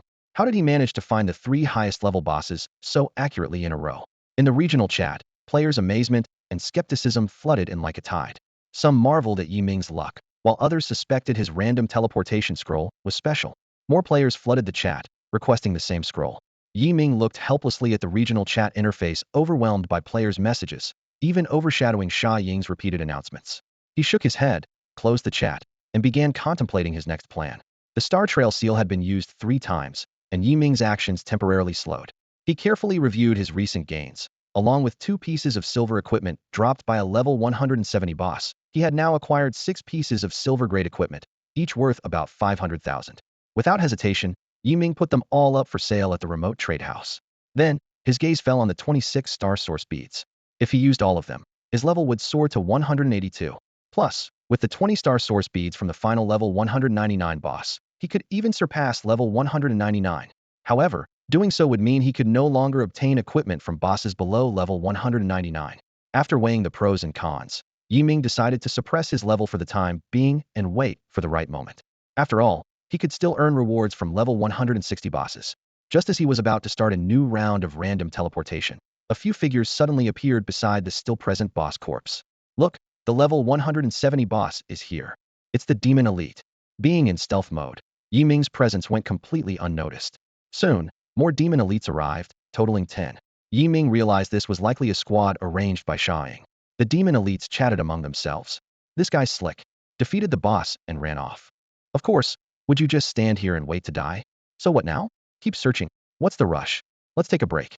Anyone got a smoke? Pass one over. Come on, everyone, have a smoke. Yi Ming watched as 8 demon elites gathered to smoke, feeling slightly tense. He noticed 2 female demons holding staffs did not join in. Yi Ming's eyes narrowed as he thought. Since they've delivered themselves, I won't hold back. He quickly drew his Jingyu bow, unleashing a meteor arrow rain over the 8 demon elites. Instantly, countless golden arrows poured down like a storm, covering the 8 demon elites. Simultaneously, Yi Ming's figure became visible. Before the enemies could react, he swiftly aimed at one of the female demons in the distance and fired a normal attack. The prompt, Merit 10, flashed repeatedly as the 8 demon elites and 1 female demon were instantly killed. The other female demon, witnessing this, was shocked. It's Yi Ming. How did he suddenly appear? She stood frozen in fear, her body trembling uncontrollably. Unexpectedly, Yi Ming did not immediately attack her. Instead, a meaningful smile appeared on his face, his gaze fixed on her. An ingenious idea flashed in Yi Ming's mind. Why not use this opportunity for a fishing operation? Since he could remain hidden and wasn't in a rush to find bosses, he might as well take this chance to diminish the demon elite's morale. The female demon elite felt uneasy under Yi Ming's gaze, unsure of what would happen next. Could this guy be captivated by my beauty and can't bring himself to strike? The female demon elite felt a twinge of pride but quickly reminded herself to stay vigilant. No way, I'm destined to be the future Demon King's woman. I can't lower myself for this human. She discreetly opened the regional channel, her fingers flying over the keys. Come quickly. Yi Ming is at XXX coordinates. As soon as she sent the message, she held her breath, waiting for reinforcements. However, Yi Ming's response was unexpected. He glanced at the regional channel message, a cold smile playing on his lips as he said to her, "Thank you." Before she could react, an arrow sliced through the air, aiming straight for her vital spot. Her eyes widened in disbelief. Until her last moment of life, She couldn't comprehend why Yi Ming thanked her. Yi Ming swiftly went into stealth mode, waiting for the next developments. Just as expected, two more elite demon squads arrived on the scene one after another. Look, it's the 25th squad, exclaimed one demon elite. They've all been killed by Yi Ming, another voice said, filled with fear. Damn, we're too late. Yi Ming has already escaped. Inform the boss, there's no need to send more people. Got it. Yi Ming stood calmly, his gaze sweeping over the 20 demon elites present. For were standing guard at a distance, while the remaining 16 were clustered together, perfectly within his meteor arrow rain's attack range. Yi Ming's lips curled into a slight smile as he drew his bow again. As the arrow rain exploded above the demon elites, his form suddenly appeared. It's Yi Ming. How did he suddenly show up? Cries of surprise were mixed with screams as 16 demon elites fell in an instant. A demon bladesman on the outskirts reacted quickly, turning into a shadow and attacking Yi Ming. His blade struck Yi Ming's shield precisely, only to trigger a big miss. Huh. The bladesman was stunned, then immediately shouted, "Attack quickly." I didn't hold him. The remaining 3 long-range fighters joined the fray, unleashing skills at Yi Ming. His shield withstood several attacks, reducing his health by over 200,000. Yi Ming was unfazed, raising his bow to shoot rapidly. Within seconds, only one demon elite remained. Yi Ming smiled at him, as if savoring the prey's final struggle. The demon elite, terrified, felt his legs go weak and involuntarily wet himself. Master Yi Ming, spare me. He'll tell you a secret, he stammered. Oh, let's hear it. I'll evaluate if your secret is worth sparing your life. Yi Ming casually pulled back his bowstring, causing the demon elite to turn pale. The Burning Heaven Demon King gave Shang a physical attack counter armor specifically to deal with you. The demon elite stammered, while secretly tearing a random teleport scroll. Yi Ming had already noticed his little trick, but he had locked onto him with his mental power. As expected, 3 seconds later, the demon elite disappeared with a look of delight as the teleportation light enveloped him. Yi Ming shook his head and shot an arrow into the sky. Shortly after, he received a notification, merit 10. So, counter armor, huh? No wonder he's been provoking me for a duel. I see now. Yi Ming mused to himself. But since that guy hasn't shown up, it's saved me a lot of trouble. Otherwise, I'd have to check if he was mixed in with the demon elites every time I attacked. Yi Ming looked around, realizing the shift in situation. It seems I can't fish here anymore. If the demon elites come out in full force, I won't withstand their concentrated attacks. He chuckled coldly, glancing at the ground littered with demon elite corpses. Activating the camera function on the regional channel, he snapped a photo of the scene before using a random teleport to quietly leave. With a flash of light, Yi Ming appeared in a dense forest. He opened the regional channel, uploaded the photo to the chat interface, and then ignored it. He continued using random teleport scrolls, searching for level 160 bosses. However, the photo he had just posted caused quite a stir in the area. The ground was littered with the bodies of elite demons. Yi Ming stood in the center of the battlefield, looking around at the fallen figures. He silently counted. There were at least 30 of them. He had taken down 3 elite demon squads all by himself, a truly astonishing feat. No wonder he's called Yi God. Finally, someone who stands up for us humans, an onlooker couldn't help but exclaim. Yi Ming, stay alert and don't get complacent, another voice reminded him. 100 level 199 elite elves are on their way. Yes, a gruff voice chimed in. The dwarves have also mobilized 80 level 199 elites to join the fight. Someone asked in confusion, aren't there any elite humans coming? If we had 100 more, would have the advantage in numbers? It seems like the humans don't have any elites. The reply came with a hint of awkwardness. Meanwhile, in another location, Sha Ying was staring at the photo Yi Ming had sent, his eyes red with fury, fists clenched. Damn it, he roared. Are these 30 elite demons nothing but pigs? Just one control skill each would be enough to take down Yi Ming.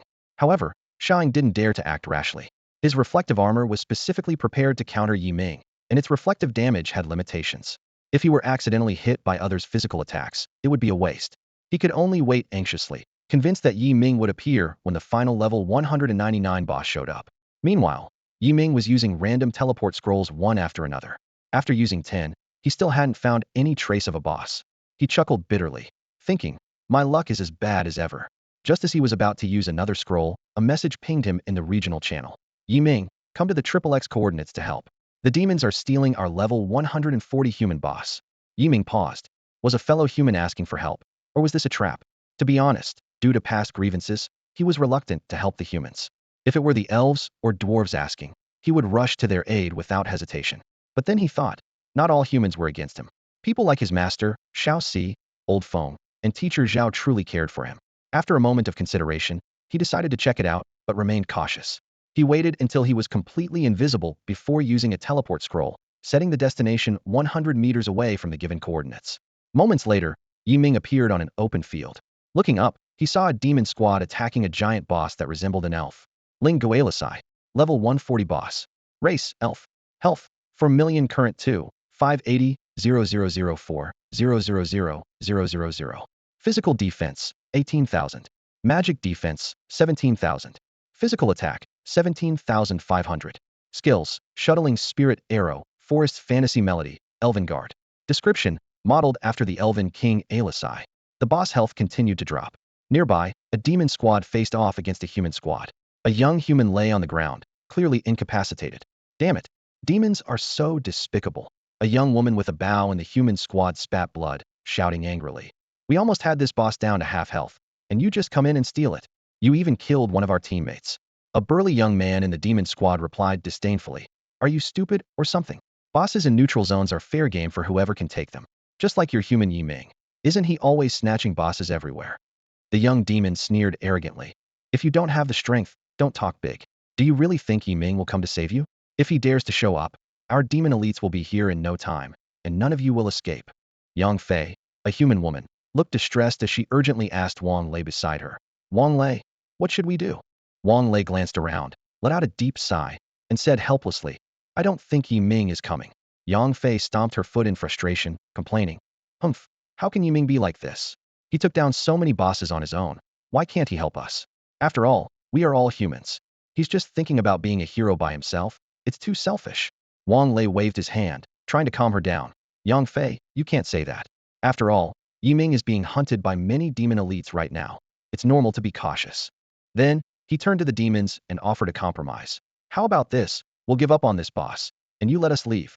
A lecherous glint flashed in the young demon's eyes as he ogled Yang Fei's figure, almost drooling.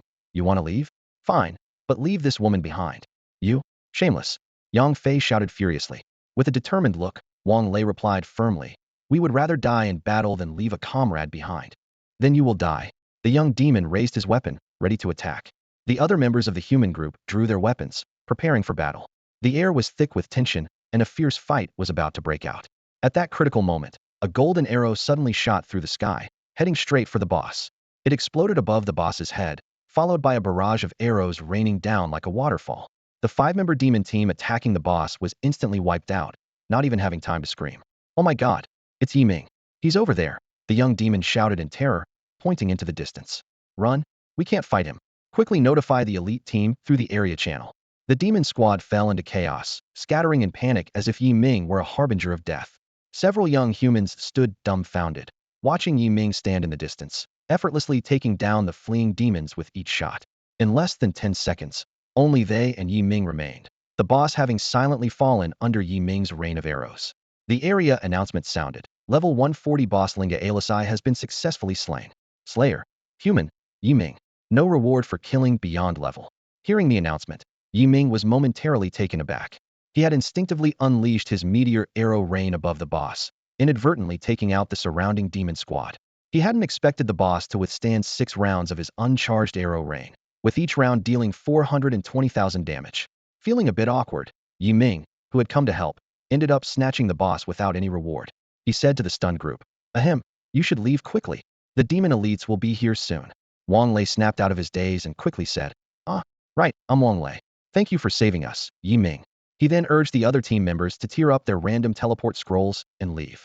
He knew that a demon squad member had already sent out the news of Yi Ming's arrival, and the demon elite team would soon be on their way. However, Yang Fei, to the astonishment of others, pointed at Yi Ming and loudly questioned, Wait, Yi Ming, you came to help us, but why did you have to take the boss too? Yang Fei's words left Wang Lei and the others speechless. They felt like they were teamed up with a fool. Even Yi Ming was momentarily stunned before he responded calmly to Yang Fei. What? Should I not have come to save you? Yang Fei persistently argued with Yi Ming. You should have been here, but why did you grab the boss? Your level is already higher than this boss, so defeating it is pointless for you. Shouldn't you have killed the demon clan members, and then protected us while we took down the boss before leaving? Wang Lei, seeing the situation, quickly apologized to Yi Ming. Ahem, Yi Ming, don't mind her.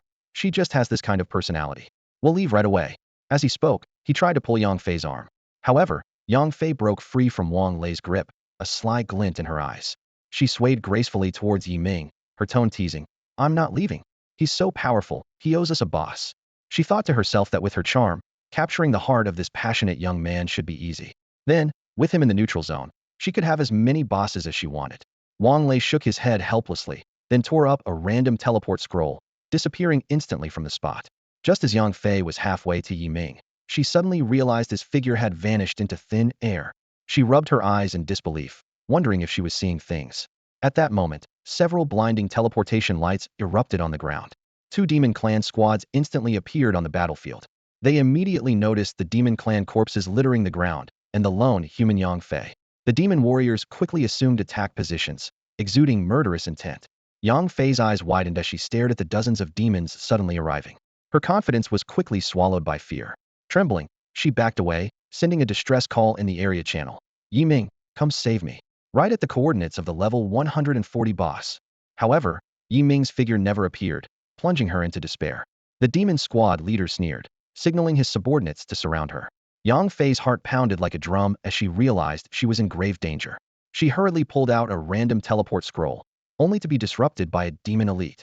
The teleportation process was forcibly interrupted, extinguishing her last glimmer of hope. In this life-and-death moment, Yang Fei couldn't help but think of the human youth who had just effortlessly shot down the demons with a single arrow. He appeared so calm and confident on the battlefield, in stark contrast to her current pathetic state. Her heart was filled with regret and fear. She began to regret provoking Yi Ming so recklessly and testing the boundaries of danger. As the demon squad closed in, Yang Fei's breathing became rapid, her palms clammy with sweat. Suddenly, a female demon elite coldly ordered, "Kill her." Her words carried an undeniable decisiveness that sent a chill down the spines of all the male demons present, causing them to feel a shiver between their legs. Boom, boom, boom. A barrage of powerful attacks rained down like a storm. Yang Fei's figure was obliterated in the intense assault, without even a chance to utter a final cry. Yi Ming stood invisibly nearby, watching everything unfold with a cold gaze. His eyes were filled with complex emotions, indifference, calmness, and a sense of relief in his decision. Taking a deep breath, Yi Ming quickly scanned the battlefield. There were two demon elite squads present. He observed that 10 demons were within the meteor arrow rain's attack range, while another 10 were scattered. He could eliminate 10 demon elites with one round of meteor arrow rain, but the remaining 10 would undoubtedly focus all their attacks on him. Yi Ming began to calculate carefully. Under the influence of a level 199 3-star profession, fully equipped with level 100 gold grade gear and a gold grade attack medal, Yi Ming estimated the attack power of these demon elite warriors to be around 40,000. With skills typically offering a damage boost of 1.5 to 3 times, each attack could inflict a terrifying 60,000 to 120,000 damage. If they possess top-tier skills like Doomsday Judgment, a single attack could unleash up to 10 times the damage.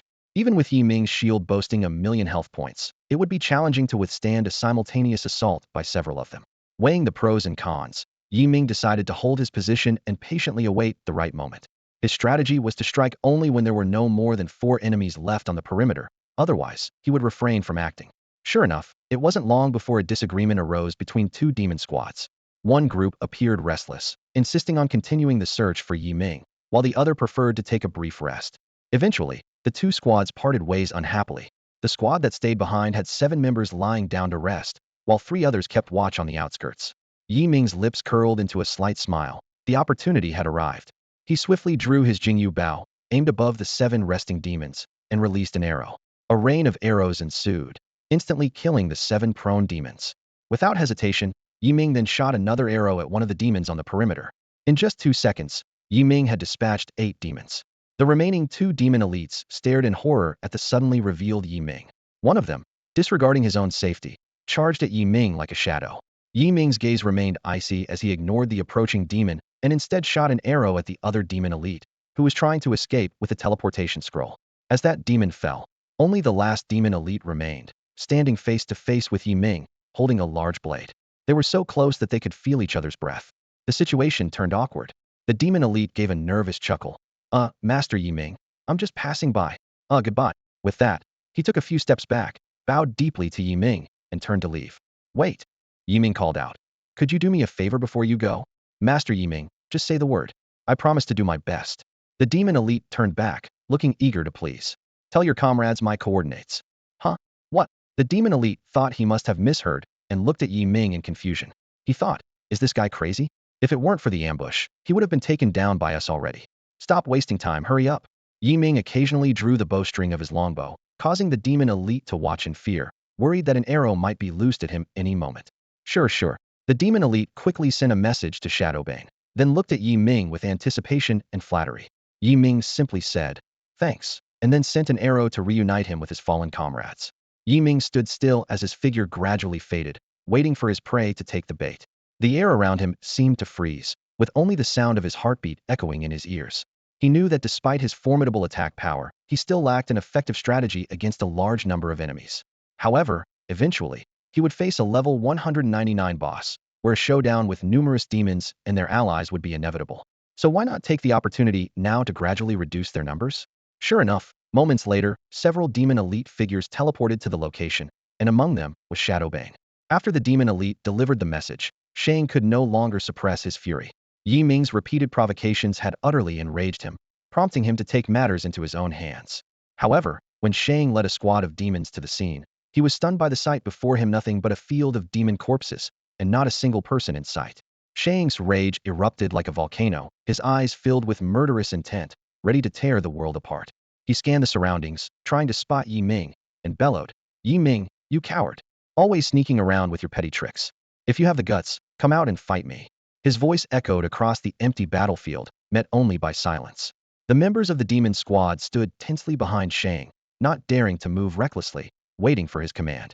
Shang took a deep breath, trying to calm himself. He realized they had been playing a cat-and-mouse game with Yi Ming, but now he couldn't even tell who was the cat and who was the mouse. Forcing himself to remain calm, Shang knew he only needed Yi Ming to attack him with his strongest skill once for his mission to be complete. He issued the order, "Continue the search. Report immediately if you find any trace of Yi Ming." The demon squad quickly sprang into action, each using a random teleportation scroll to leave the scene. Left alone, Shang pondered how to lure Yi Ming into attacking him.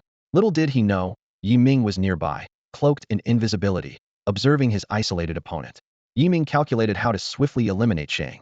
He noticed Shang wore armor that reflected physical attacks, but the exact extent was unknown, making him hesitant to use physical attacks.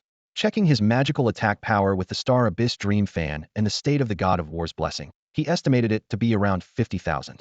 He calculated that, given a level 199 extreme state, Shang's magic defense was at most 20,000, with about 200,000 health. Each fan strike could deplete 30,000 health, meaning at least 7 attacks were needed to defeat him. However, Yi Ming quickly realized a problem. Shang knew he had a million shield and would not stand still for a direct confrontation. Shang would likely summon reinforcements, putting Yi Ming in a very disadvantageous position, making escape difficult.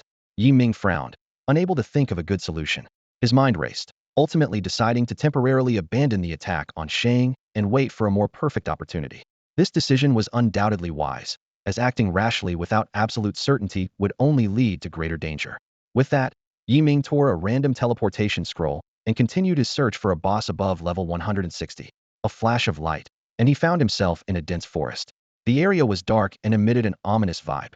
Standing there, Yi Ming had a feeling something was amiss. He looked around, but saw nothing unusual. Suddenly, Yi Ming felt a violent shake. An earthquake? No.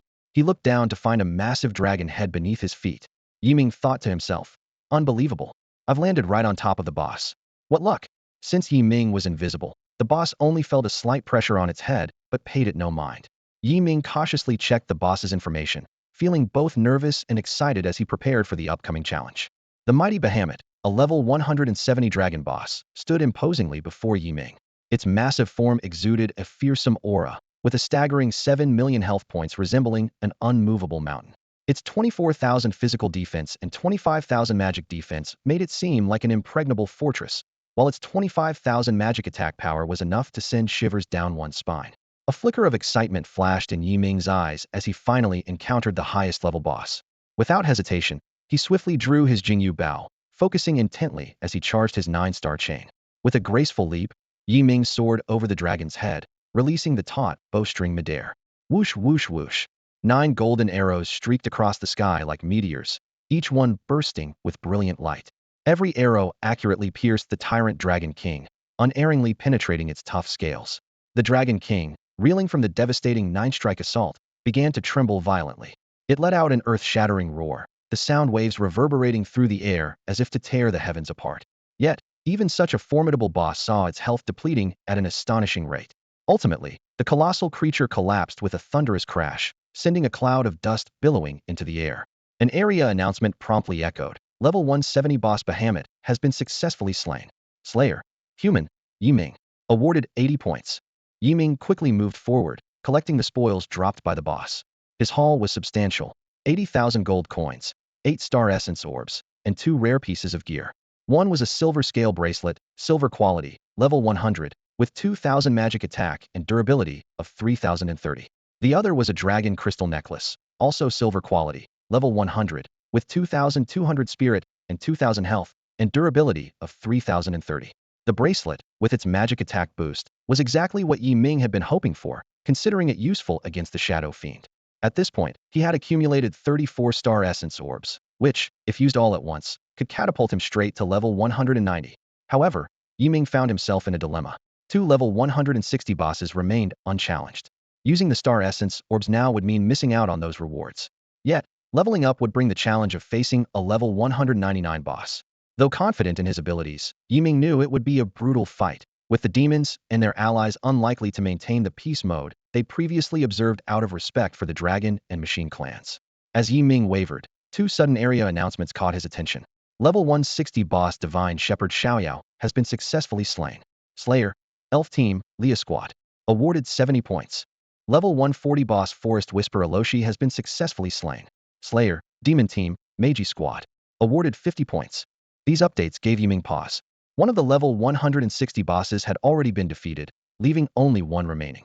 After careful consideration, Ming made his decision. So be it, he muttered to himself. The odds of finding the last boss among thousands of adventurers in this vast area are slim. Besides, I've already taken down 4 of the highest level bosses. I should be satisfied. Having resolved his internal conflict, Ming wasted no time, immediately taking out all his star essence orbs and using them. As each orb transformed into radiant streams of light and merged with his body, Ming's level soared rapidly. Level 1, current level 157. Level 1, current level 158.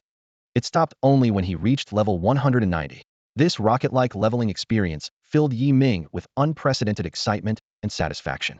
Eagerly, he opened his status panel to check his newly enhanced attributes. Name: Ming. Realm: Black Iron. Class: Divine Grace Spirit Master Unique. Rank: Major. Arena rank: Pajun 4th stage. Level: 190. Health: 217,245. Spirit: 139,755. Physical attack: 22,202. Magic attack: 9,602. Physical defense: 11,912. Magic defense: 11,912. Movement speed: 6,611 milliseconds. Agility: 661.1. Evasion rate. Physical critical rate: 10. Equipment: not displayed. Gold: 19,760,000. Merit: 1,080. Neutral zone points: 350. Arena points: 1,110. Ming examined these statistics closely, feeling ecstatic about his significant boost in power. Ming looked over his newly enhanced attribute panel with satisfaction, excitement gleaming in his eyes. The thrill of surpassing the 200,000 health point milestone hadn't yet faded, and after equipping the Star Abyss Dream Fan, his mental power soared to an impressive 143,955 points, boosting the defense of his Spirit Shadow Shield to a staggering 1.51 million. With the blessing of the War God, both his physical and magical attack power increased by 50,384 points, bringing his physical attack power up to 72,586 points, and his magical attack power to an impressive 64,186 points. As he calculated his damage potential, he couldn't help but swallow hard. The 1-second charged physical attack damage from the Sky-Shattering Strike, combined with the benefits from the 4-stage Break Army title, could unleash a terrifying 520,000 damage. Charging for 3 seconds, it could reach a massive 1.92 million damage. And with a 3-second charge, the Starfall could unleash a cataclysmic 34.5 million damage. Insane, Ming muttered in awe, then turned his attention to his small treasury. With the recent sale of a few silver items, his gold coins were about to surpass the 20 million mark. This fortune, which was unimaginable just days ago, now only brought a faint smile to his lips. Ming knew well that in this world, the value of gold coins was ultimately insignificant. As his level continued to rise, the demand for gold would only increase. Compared to equipment and materials worth billions, this amount of gold was trivial. His gaze fell on his merit points, which had surpassed the 1,000 mark. I can upgrade my military rank again when I return, significantly boosting all my attributes, Ming calculated silently. Indeed, continuously eliminating the alien races is the fastest way to increase merit points. Reviewing his achievements since entering the neutral zone, 40 elite demons had fallen to his arrows. Only the Shadow Killer and 260 elite demons remain. Ming's eyes turned cold.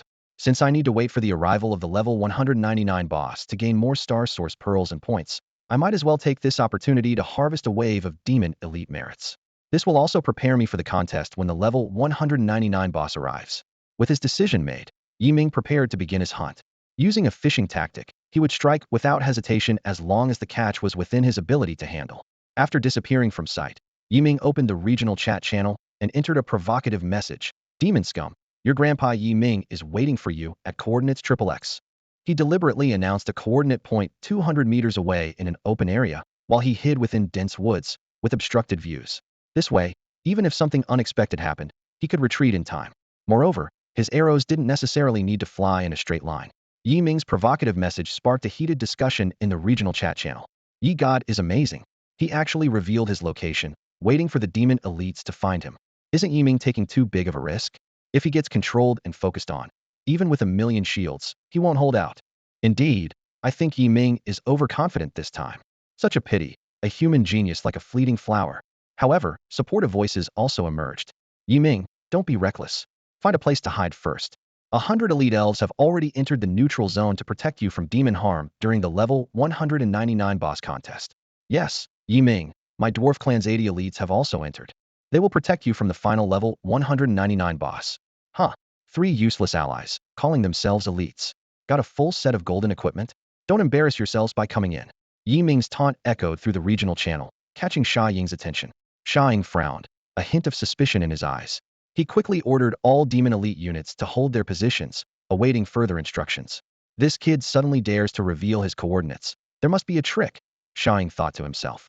Ming is not reckless. There's surely a scheme behind this. Though he inwardly scoffed, believing that any plot would be as fragile as a paper tiger in the face of absolute strength, Sha Ying decided not to go personally. Instead, he swiftly mobilized 5 elite demon squads and dispatched them to the coordinates provided by Ming. As time ticked by, Ming began to feel puzzled. Strange. Usually when I reveal my coordinates, the demon elites swarm in. Why is it taking so long this time? He started to doubt whether these demon elites would actually take the bait. Just as Ming was about to open the regional channel again, he noticed dark spots appearing on the horizon, gradually becoming clearer. Here they come. Ming smirked. Can't resist, can you? A minute later, no more figures appeared. Using his long-distance vision, Ming counted about 50 demon elites arriving, but Sha Ying was not among them. This discovery made Ming ponder. Sha Ying not being here means he doesn't fear a counterattack. If he were present, I'd teleport away to another location and continue taunting them without hesitation. To be cautious, Ming decided to stay put and wait to confirm whether Sha Ying would truly not show up. Meanwhile, the 50 demon elites who had teleported in were carefully searching for any sign of Ming. They soon realized they had been duped. Damn, we've been tricked. Ming isn't here at all. Shit, what a waste. A teleport scroll costs 500,000 gold coins. Just coming and going has cost us millions. What's the worry? Everyone got 2 scrolls, right? Just follow orders. Our squad's 2 scrolls are used up, so what now? Stand by. Of course, I'm not spending my own money on teleport scrolls. Exactly. We were supposed to advance to the Bronze Realm this year, but got called here to deal with a human freshman. So frustrating. Yeah, the demons always have a rotation for guarding the next batch of newcomers while advancing in rank, but this time the Inferno Demon King broke the rules. Sigh. How many demon elites have to be sacrificed for his son to be satisfied? Stop talking. Walls have ears. Let's just lie down and rest. Hey, move over a bit. There's no room. Ming watched speechlessly as at least 30 demon elites lay lazily together.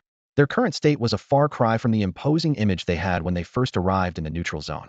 20 more demon elites were spread out on alert. Ming knew he couldn't withstand the concentrated attacks of 20 demon elites, but his advantage lay in his long-range attack distance and immunity to control. At a distance of 200 meters, with a top speed of 148 points at level 199, roughly 24 meters per second, it would take the demon elites at least 6 seconds to close in and reach their 50-meter attack range. This time was enough for Ming to use random teleportation to escape. Although his meteor arrow rain attack lasted for 6 seconds, by the time it was launched, the demons realized and quickly reported to Sha Ying, who then used a teleport scroll, input the coordinates, and took 3 seconds to teleport over. More than 6 seconds would have passed. By then, his arrow rain would be over, and even if Sha Ying received the message and rushed over, the arrow rain wouldn't hit him. After confirming his plan, Ming took a deep breath and aimed his Jingyu bow at the group of demon elites lying on the ground. Ming's meteor arrow rain pierced through the sky. The arrow exploded above the fallen demons, transforming into a downpour of meteor-like arrows. In an instant, over 20 elite demons in the central area were killed on the spot, their screams and shouts echoing throughout the demon ranks. "It's Ming. He's in the woods over there," someone exclaimed. "Damn, from such a distance," another voice marveled. "Everyone, charge over and focus your attacks on him," the commander urgently ordered. "Warriors, use charge to control him first." However, as the elite demons swarmed forward, Ming was already prepared. He quickly tore a random teleportation scroll, and his figure vanished instantly. The demon camp plunged into chaos. Not good. He used a random teleportation scroll to escape. "Damn it, report to Captain Sha Ying immediately." Ming now appeared in a desolate desert. Without hesitation, he shot another arrow into the sky. Moments later, the system notification sounded, crediting him with 10 points of merit. He stood for 3 seconds before casting teleportation again and disappearing. When he reappeared, he was satisfied to see his merit points had increased by 260. This was equivalent to instantly killing 25 elite demons. Ming, feeling smug, decided to repeat his tactics. He opened the regional channel and provocatively announced, "Hey demon scum, your grandpa Ming is at coordinates XXX. Come and get me." The world channel exploded with chatter. Haha, is Ming playing hide and seek? I think he's deliberately wasting the demon's elite teleportation scrolls. Those things are super expensive. At that moment, AOU from the dragon camp interjected, "Brother Ming, why not join our dragon camp? As long as you don't contest the level 199 boss, AOU, guarantee your safety." Shortly after, the mechanical race also expressed their stance. The mechanical race shares the same attitude as the dragon camp. Meanwhile, Sha Ying listened to his subordinates' reports, burning with anger. He couldn't fathom how Ming managed to strike like a ghost, always hitting them precisely. Sha Ying decisively ordered the entire army not to head to the coordinates Ming announced, determined to thwart Ming's schemes. Yet, Sha Ying felt uneasy. If this continued, the number of elite demons he brought would dwindle, and he would have to answer to the higher-ups. As one plan failed, Sha Ying immediately devised another sinister strategy. He openly challenged Ming on the world channel. "Ming, I challenge you to a unknown duel. I promise in front of everyone, no backup. If you agree, you can have the dragon and mechanical races as witnesses. Plus, you can have elite reinforcements from the elf and dwarf races. I, Sha Ying, swear by my soul that during our duel, no demons or allies will attack you. Even after our fight, there will be a 30-second window where we won't attack you, and you can't attack us either. How about that? Am I not sincere enough? My coordinates are XXX, and I'll be waiting for you."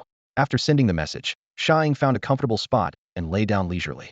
He was convinced that with Ming's personality, he would surely fall into this meticulously crafted trap. After all, Ming had always been confident in his strength and would likely not regard him as a threat. Sha Ying's lips curled into a cold smile, waiting for his prey to walk into the snare.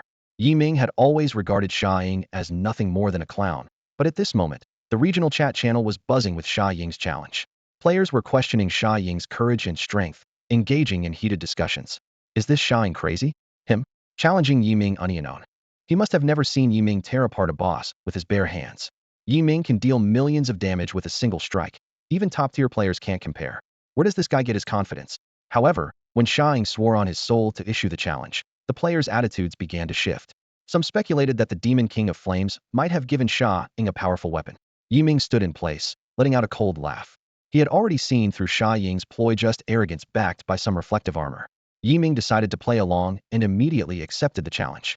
The news caused an uproar in the regional channel. Players from various races expressed their support for Ming, with the elf and dwarf clans sending elites to observe the situation, while the dragon and mechanical clans volunteered to act as witnesses. Ming was deeply moved by this spirit of unity and solemnly promised in the channel to repay the generosity of all the clans in the future. 15 minutes later, the scene was set. Ming received confirmation from the elves AOU and Leah, then deactivated his stealth mode and stored his cloak in his spatial ring. He took a deep breath, adjusted his state, and used a teleportation scroll to reach the designated coordinates. A flash of light, and Ming appeared at the center of the duel arena, under the watchful eyes of thousands of players. Surrounding him was a circular area with a diameter of about 50 meters. Elites from the elf, dwarf, and demon clans lined the sides, weapons at the ready. The dragon and mechanical clans maintained order, keeping the two factions separated. The crowd erupted in cheers as players shouted their support for Yi Ming. Yi God is here. He's so handsome. Yi God, we're behind you. You're the best. I want to have your children. At this moment, elf representative Leah quickly approached Yi Ming, extending her hand in welcome. Yi Ming gently grasped her soft, warm hand, his eyes reflecting genuine gratitude. Then, a dwarf representative stepped forward to show support, bringing 80 dwarven elites to aid him. Yi Ming sincerely thanked both clans for their unwavering support, earning cheers from the dwarfs present. Finally, Yi Ming smiled and nodded at AOU, and after receiving a nod in return, he turned to face Sha Ying, who had been waiting, ready to engage in this highly anticipated duel. Sha Ying's heart was pounding with excitement, almost ready to leap out of his chest. Finally, he could complete the mission assigned by the Demon King of Flames. His gaze was locked onto Yi Ming, his mind racing. Yi Ming's attack damage reached a staggering 10 million. If he dared to strike, Sha Ying's 20 damage reflection would inflict 2 million damage in return, and even with a shield of 1 million, Yi Ming couldn't withstand it. Sha Ying gripped his large sword tightly and took a slow step forward, pointing the tip directly at Yi Ming. His voice was filled with provocation. Yi Ming, you've finally appeared. I've long heard of your formidable strength, the brightest talent of the human race in a century. But I, Sha Ying, refuse to believe in this myth. Come on, show me your strongest skills in a duel. Yi Ming's lips curled into a slight smile, a hint of cunning in his eyes. He calmly replied, all right. However, his next move left Sha Ying wide-eyed with disbelief. Yi Ming took out a fan and began gently fanning himself. Sha Ying was dumbfounded and asked in confusion, are we starting? Wait, are you a healer? Aren't you an archer? Yi Ming answered innocently. Yes, to show my respect for you. I've decided to use my strongest attack skill from my class to duel with you. Sha Ying urgently insisted. No, you should use your bow and your strongest move. That's the only way to give our duel meaning. His words carried a sense of urgency that almost made Yi Ming burst out laughing. The surrounding crowd began to murmur. Someone impatiently said, are you going to fight or not? Stop dawdling. I'm waiting to find a boss. Another voice chimed in. Exactly. Why are demons so long-winded? It's Yi Ming's choice what weapon to use. Why make such a fuss? Someone else speculated. I think Sha Ying must have some kind of scheme. Otherwise, why would he keep urging Yi Ming to use a bow? Hearing the increasing chatter, Sha Ying's expression grew grim. He started to ponder how to deal with this opponent who didn't play by the rules. What's with this guy? Clearly a strong physical attacker, yet he insists on using magic skills. Could he have seen through my tactics? Sha Ying thought to himself. I refuse to believe his magical attacks are equally strong. If that's the case, we might as well have a fair duel. With my 5-star class and full set of gold tier equipment, can I really lose to a healer? Sha Ying sneered, his gaze becoming as sharp as a knife. Very well, since you're seeking death, I'll oblige. With those words, his figure transformed into a blur, swiftly charging at Yi Ming. However, a miss, damage number, and an ineffective prompt appeared on Yi Ming's shield. Yi Ming wasted no more time, raising his fan to deliver a fierce strike at Sha Ying. As Yi Ming's wind blade hit Sha Ying, he roughly calculated Sha Ying's basic attributes. With 200,000 health points, 22,000 magic defense, and 50,000 attack power, Yi Ming can inflict 44,000 damage with each fan strike, making him lethal in 5 blows without using potions. Sha Ying was stunned as his control skills were evaded, and he witnessed the damage Yi Ming caused. In desperation, Sha Ying unleashed his ultimate move, Rage Burst, which delivered 3 stages of physical attacks at 5 times the normal damage. This move had a long cooldown of an hour and was extremely powerful. Yi Ming's shield was instantly halved, bringing a moment of joy to Sha Ying's heart. However, hope was fleeting. Yi Ming waved his fan lightly, forming a new shield. Sha Ying's face turned pale with fear, realizing his life was hanging by a thread. Stop, stop, wait Yi Ming. I have something to say. Sha Ying cried out urgently, but Yi Ming ignored him, continuing to swing his fan with determination, showing no mercy to the demon intent on killing him. Yi Ming's fan traced elegant arcs in the air, each swing accompanied by a sharp wind blade. The surrounding elves and dwarves were ecstatic, sensing Yi Ming's impending victory. In contrast, the demon elites were somber, struggling to accept the impending defeat of their leader. A few demon elites secretly tightened their grips on their weapons, eager to act, but under the watchful eyes of the elves, dwarves, and 2 neutral races, they dared not make a move. At this moment, Sha Ying's health was reduced to less than 80,000, and 2 more hits would be fatal. In despair, Sha Ying ceased his attack and began pleading. Yi Ming, wait, don't kill me. I have a secret to tell you. Yi Ming unleashed another wind blade and coldly asked, is it about the anti-armor? His fan was poised to deliver the fatal blow. Sha Ying was taken aback, realizing Yi Ming already knew about the anti-armor, which explained why he didn't use bow attacks. He hurriedly explained, no, it's not about the anti-armor. It's a secret only I and the Demon King of Flames know. If you spare me, I'll tell you everything. Oh, let's hear it, Yi Ming said indifferently. Sha Ying, panting heavily, slowly approached Yi Ming, indicating that this secret was for his ears only. A glimmer of hope flickered in his eyes, knowing he had to use this secret to bargain for his survival. Lowering his voice, Sha Ying began to reveal. This secret is the Demon King of Flame's last resort against you. He is already. Suddenly, Sha Ying's voice stopped abruptly. His body trembled violently, his health instantly drained, and he collapsed lifelessly. Hey, what are you doing? Aou demanded, pointing at a demon elite holding a staff among the demon ranks. The demon elite replied dismissively. I'm cleaning up traitors. That's not against the rules, is it? His staff emitted a dark glow, ready for combat. Other demon elites raised their weapons, their eyes filled with unyielding coldness. A mechanical warrior spoke slowly with a cold voice. It was their own doing. It doesn't violate any rules. Sha Ying's body lay motionless on the ground, surrounded by silence. Yi Ming put away his fan, his gaze icy as it swept over the demon elites, whose eyes were filled with anger. The elf and dwarf elites gripped their weapons tightly, watching the demon elites warily, ready to respond to any potential conflict. You demons have some nerve. Leah scolded angrily. Humph, dealing with traitors is only right. The demon elite sneered. Now, you have 30 seconds to leave this place. Consider it a courtesy to the dragon and mechanical races. After 30 seconds, we demon elites will start a massacre. You overestimate yourselves, the dwarf elite captain retorted, swinging his battle axe with a cold smile, his tone full of disdain and provocation. If you want to die, be my guest. The demon elites, angered by the dwarf's arrogance, glared fiercely. Bring it on. Who's afraid? The dwarves and demons exchanged insults, but under the supervision of the dragon and mechanical races, neither dared to act rashly, as the 30-second countdown continued. Seeing this, Yi Ming approached Leah and the dwarf elite captain. Thank you again for your support. Leave the rest to me. There's no need for the elf and dwarf elites to make unnecessary sacrifices. Since these demon elites are so eager to die, let's grant their wish. Yi Ming's voice was deep and resolute, his eyes glinting with undeniable confidence. With the threat of the counter-armor gone, he could finally unleash his full strength and face the demon elite heathen. Although the Burning Heaven Demon King's hidden cards were still unknown, Yi Ming was certain that any threat to him in this area was less daunting than that piece of equipment. Leah exchanged a glance with the elite dwarf captain. They both knew Yi Ming's capabilities and understood he wouldn't boast without reason. They nodded in agreement, supporting Yi Ming's decision. All right, be careful, Leah softly reminded him, a hint of concern in her eyes. The dwarf captain clapped Yi Ming on the shoulder with his rough hand, his voice booming like thunder. Yi Ming, leave these demon scum to you. We'll go protect the newcomers of the Three-Race Alliance. As soon as he finished speaking, the elite elves and dwarves activated their teleportation spells, vanishing instantly. The surrounding onlookers from various races quickly retreated, fearing getting caught in the imminent bloody battle. Yi Ming gave Aou a slight nod of thanks. Then, he pretended to tear up a random teleportation scroll, his figure gradually fading from sight. Despite his formidable power, he wasn't arrogant enough to take on 235 demon elites alone. At this moment, guerrilla tactics were undoubtedly the smartest choice. Damn, that kid is hiding again, a demon elite cursed, frustration evident in his voice. What do we do? We have the numbers, but Yi Ming's attack is too strong. We can't withstand a single blow. Another demon elite exclaimed angrily, brandishing his weapon, his eyes burning with unwillingness and rage. It's all Shang's fault, overestimating himself and challenging Yi Ming.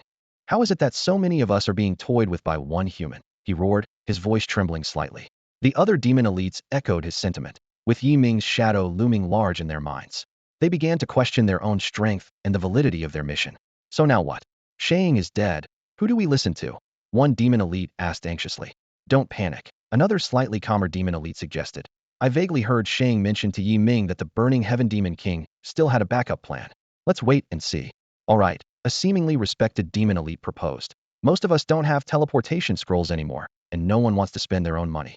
I suggest we split our remaining 235 elites into 5 teams of 47. This is safer than smaller teams of 10. Agreed. Let's do that. Another demon elite concurred.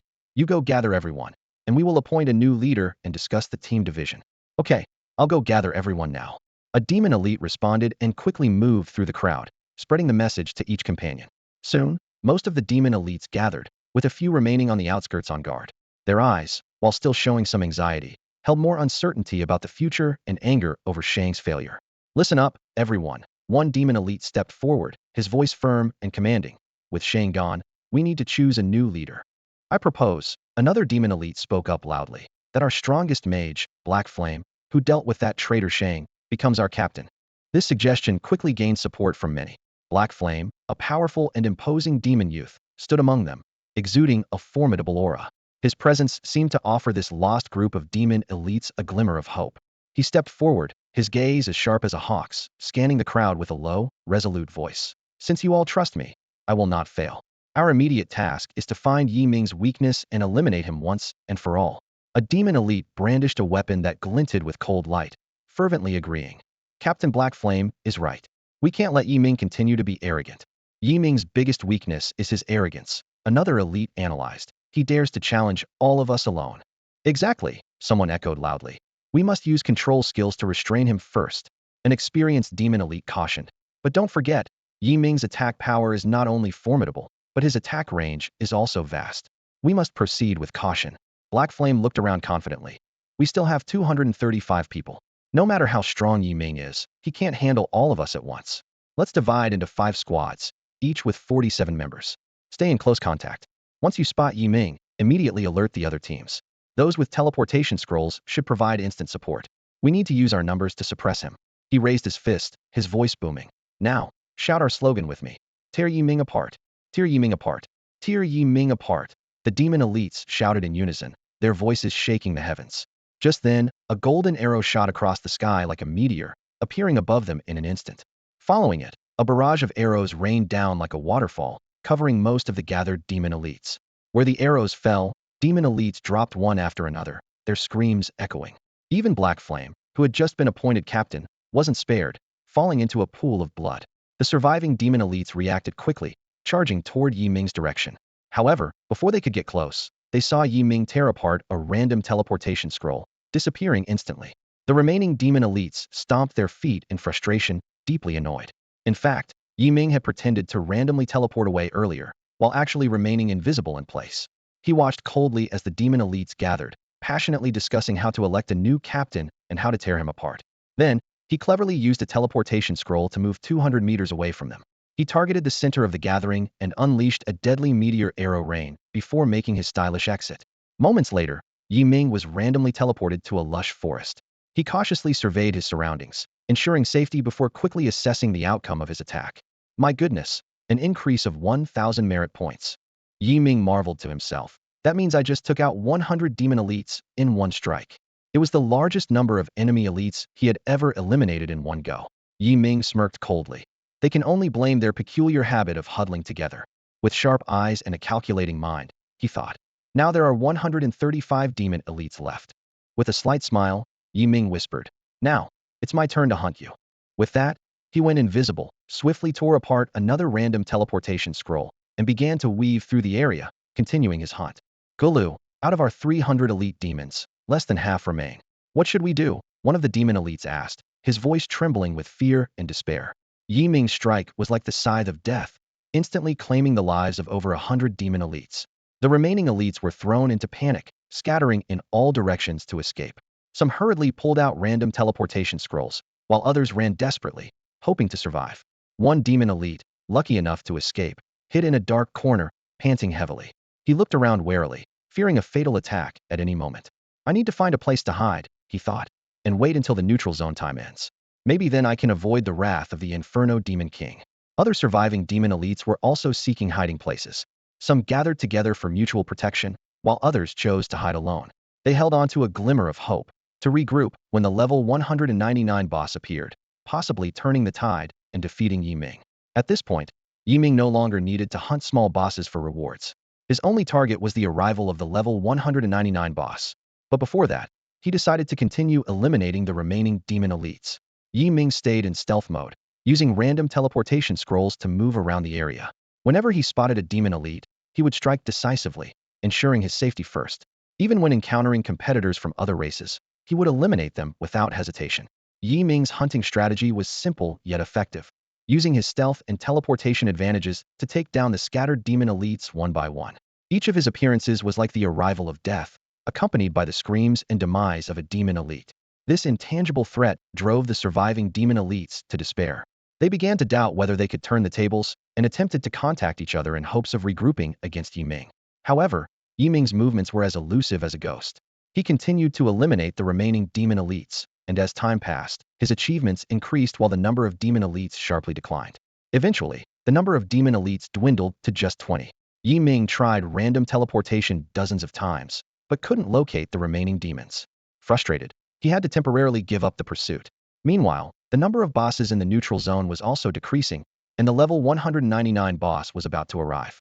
Ming opened the regional channel and began to taunt. Demon elites, my coordinates are XXX. Stop hiding and come on. Let's settle this once and for all. Ming's taunt received no response from the demon elites, but it sparked discussions among warriors of various races. Ming has really turned the tables on the demons this time. So many elites lost. Yeah, while searching for bosses, I saw corpses of demons and their allies everywhere. This really served the three-race alliance justice. Indeed, we've swallowed our pride for years, and now someone finally stood up to them. However, some were skeptical of Ming's actions. This Ming is really audacious, daring to openly provoke our orc alliance. He might be a hero in the Black Iron realm, but in the bronze-level neutral zone, he'll meet his end. Ming's provocation received no response, as he expected. After all, those demon elites had been terrorized by him and were too afraid to show themselves. Ming sighed, ready to use random teleportation again. Suddenly, he noticed a shadow appear at the coordinates he had announced. It was a middle-aged human holding a long knife, cautiously looking around. Suddenly, Ming's eyes widened as he saw a middle-aged human walking straight towards him. Ming's brow furrowed, and alarm bells rang in his mind. The fact that this person could spot him while he was invisible indicated they were at least 100 levels above him. Yet, the neutral zone was currently hosting a Black Iron level boss hunting event, making this person's presence a blatant breach of the rules. Ming couldn't help but wonder if this person wasn't afraid of inciting the wrath and punishment of the 9 tribes. Years of vigilance prompted Ming to swiftly switch to full attack mode, simultaneously using his Starfall ability to lock onto the stranger. He held his breath, focusing intently on observing the mysterious middle-aged human. The man stopped abruptly 50 meters away from Ming. Stop! Ming called out sharply, his bow already drawn, aiming at the approaching figure. The middle-aged man was momentarily taken aback, then smiled. Ming, my name is Zhao Lixia. Relax, we're from the same tribe. Suspicion flickered in Ming's eyes, but his grip on the bow remained steady. He replied coldly, with your level, why are you here? This is a blatant violation of the neutral zone rules established by the 9 tribes. Zhao Lixia seemed unfazed by Ming's skepticism, explaining slowly. Ming, I'm here under the orders of teacher Zhao Shilai to quietly assist you against the elite demons. But it seems you don't trust me. Ming scoffed. In times like these, how can I trust you? Unless you can provide convincing evidence. Zhao Lixia sighed helplessly. All right, in that case, let me show you the token. He pretended to reach into his pocket. Ming's eyes instinctively followed his hand. In a split second, Zhao Lixia's expression turned icy, and his entire body became a blur, rushing towards Ming. He was secretly pleased, intending to use a powerful attack to instantly defeat Ming. With an attack power nearing 500,000, his special move could inflict over 2 million damage, enough to shatter Ming's million-point shield. He hadn't expected Ming to be so cautious, not allowing him to get close. Zhao Lixia had to change tactics, planning to use his superior level to perfectly control Ming and prevent him from releasing skills. He was confident he could break Ming's shield in one move and complete the mission given by the Burning Heaven Demon King. Bang! A loud crash miss. The afterimage struck Ming's shield, the force causing Ming to stagger back, his fingers loosening, releasing the charged arrow. How is this possible? I didn't control him. Zhao Lixia was shocked, but his years of battle experience kicked in, and he raised his sword to unleash a special move. However, what met him was a massive, meteor-like beam of light. Bang! Zhao Lixia fell heavily, eyes wide with disbelief and terror. Even in death, he couldn't comprehend how the intelligence suggested Ming only had over 20 million damage. Ming looked at Zhao Lixia's fallen body, unfazed. Was this the Burning Heaven Demon King's backup plan? To bribe a human expert to betray their kind? He recalled his parents' situation and everyone's attitude towards him. Traitors were indeed despicable, but he firmly believed his parents were not among them. He needed to quickly enhance his strength and uncover the truth. In this perilous world, only the strong survive. Ming knew that only by continuously improving himself could he protect himself and those around him. He took a deep breath, scanned the surroundings to ensure there were no other threats, and began planning his next move. Ming remained vigilant, fully aware that although he had thwarted the schemes of the Blazing Sky Demon King this time, the enemy's power extended far beyond this encounter. He clearly understood that the Demon King would not let this go easily, and would undoubtedly seek another opportunity to eliminate him. This sense of danger drove Ming to act with increased caution and prompted him to quickly locate the remaining elite demons to prevent them from regrouping. With a random teleportation scroll in hand, Yi Ming moved like a phantom through the neutral zone, searching for traces of the demon elite. Every step he took was cautious, fearing that the demon king might have other tricks up his sleeve. Time was of the essence. He needed to weaken the demon's forces as much as possible before the level 199 boss appeared. Suddenly, after a teleportation, Yi Ming found himself directly in front of a small group of demon elites. Holding his breath, he swiftly surveyed his surroundings. 16 demon elites were huddled in a thorn-filled grove, their faces etched with fear and anxiety. Without hesitation, Yi Ming unleashed a meteor arrow shower. The arrows streaked across the sky like meteors, descending with destructive force. The demon elites looked up in terror, but there was nowhere to run.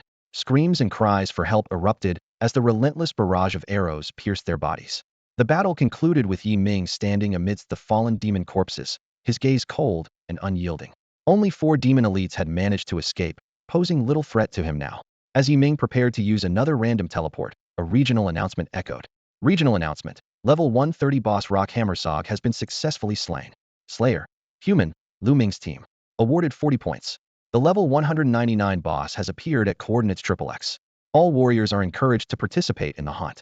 Participants will receive 1-star Origin Pearl, while the one who claims the boss will receive an additional 19-star Origin Pearls. Simultaneously, a free teleport option appeared before Yi Ming. He checked the time. Only 10 minutes remained until the neutral zone closed. While he had the capability to swiftly defeat the boss, doing so might provoke dissatisfaction among the 9 races. After all, this boss was a chance for everyone to earn rewards, with participation guaranteeing a star Origin Pearl. Considering the presence of allied races, Yi Ming decided not to eliminate the boss too quickly this time, ensuring they could at least secure 1-star Origin Pearl. With a sigh, Yi Ming confirmed the teleport while remaining in stealth mode. In an instant, he appeared in a small valley surrounded by mountains. Numerous adventurers from various races had already teleported in, quickly gathering with their kin or allied factions. Yi Ming chose a strategic position between the elf and dwarf camps, 200 meters from the boss and maintaining a similar distance from the demon camp. His gaze locked onto the familiar massive figure in the distance, and a plan formed in his mind. The Star Prison Guardian, a level 199 special boss of unknown race, boasts a staggering 20 million health points, with both physical and magical defenses set at 50,000, and a magical attack power equally high at 50,000. It possesses a skill called Thunderstrike Star Prison Punishment, though its specific effects remain unclear.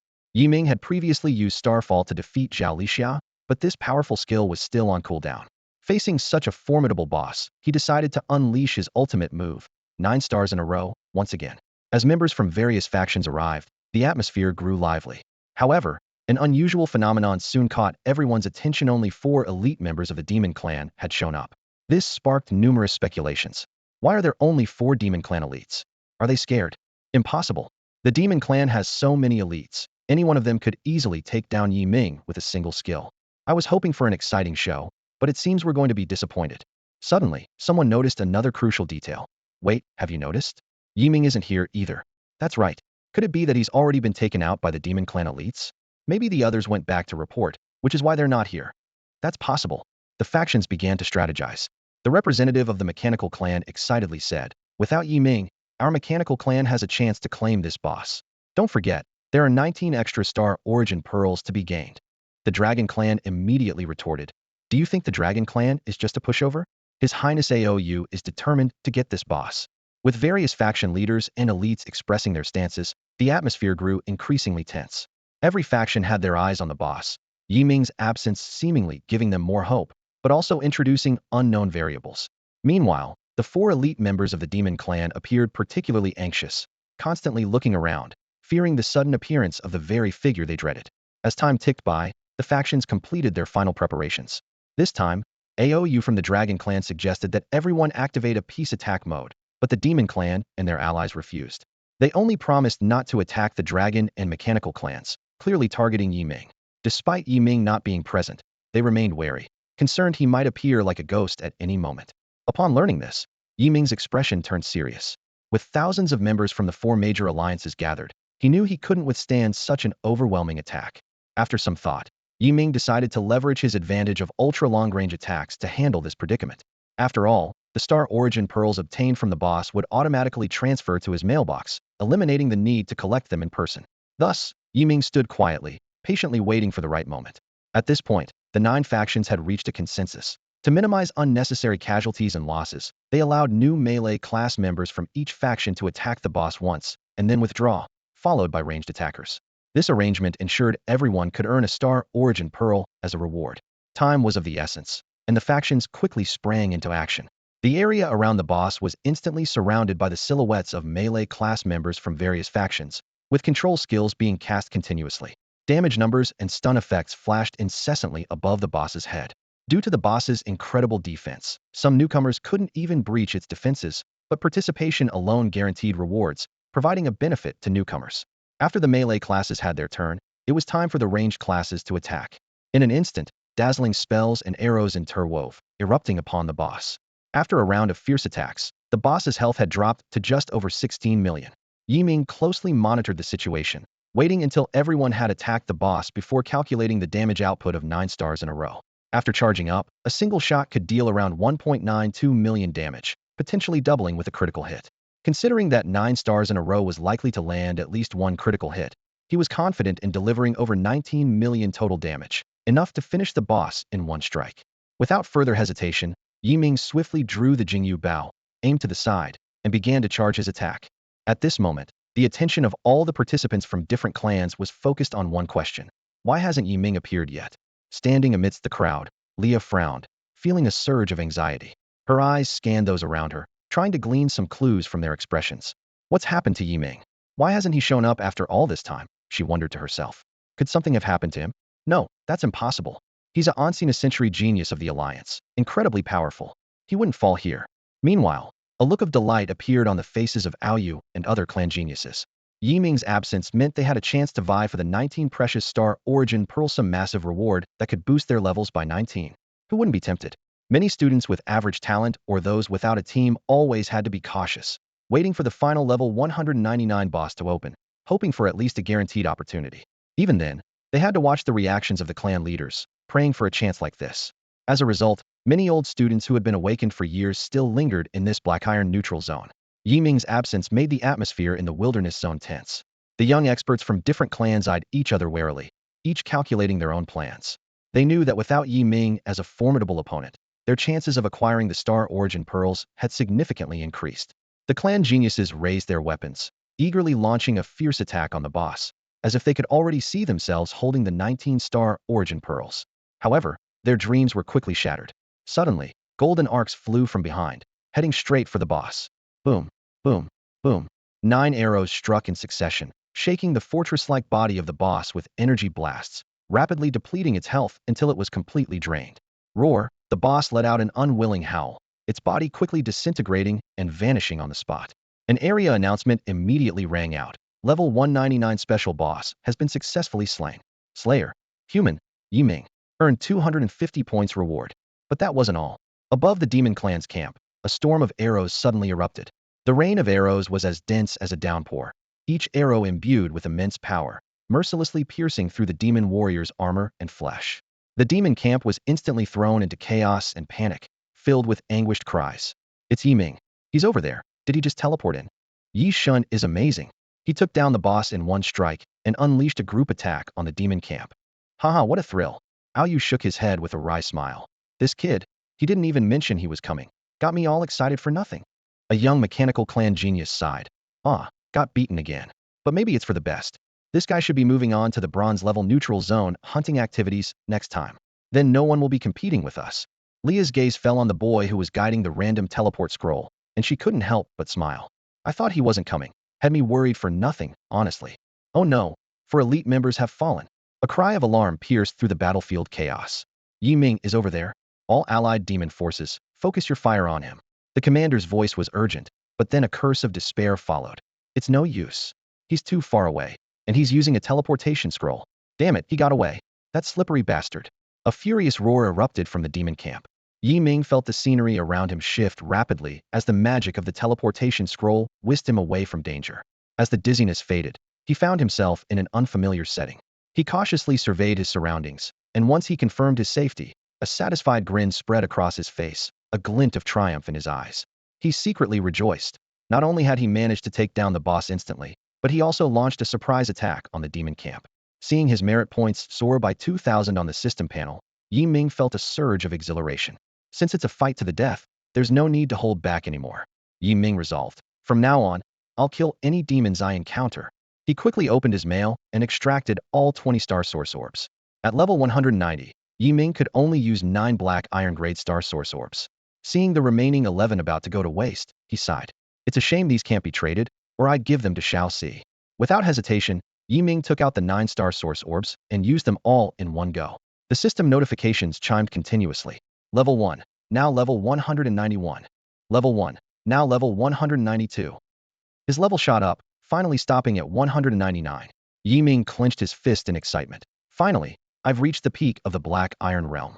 Time to challenge the Chaos Tower and break through to the Bronze Realm.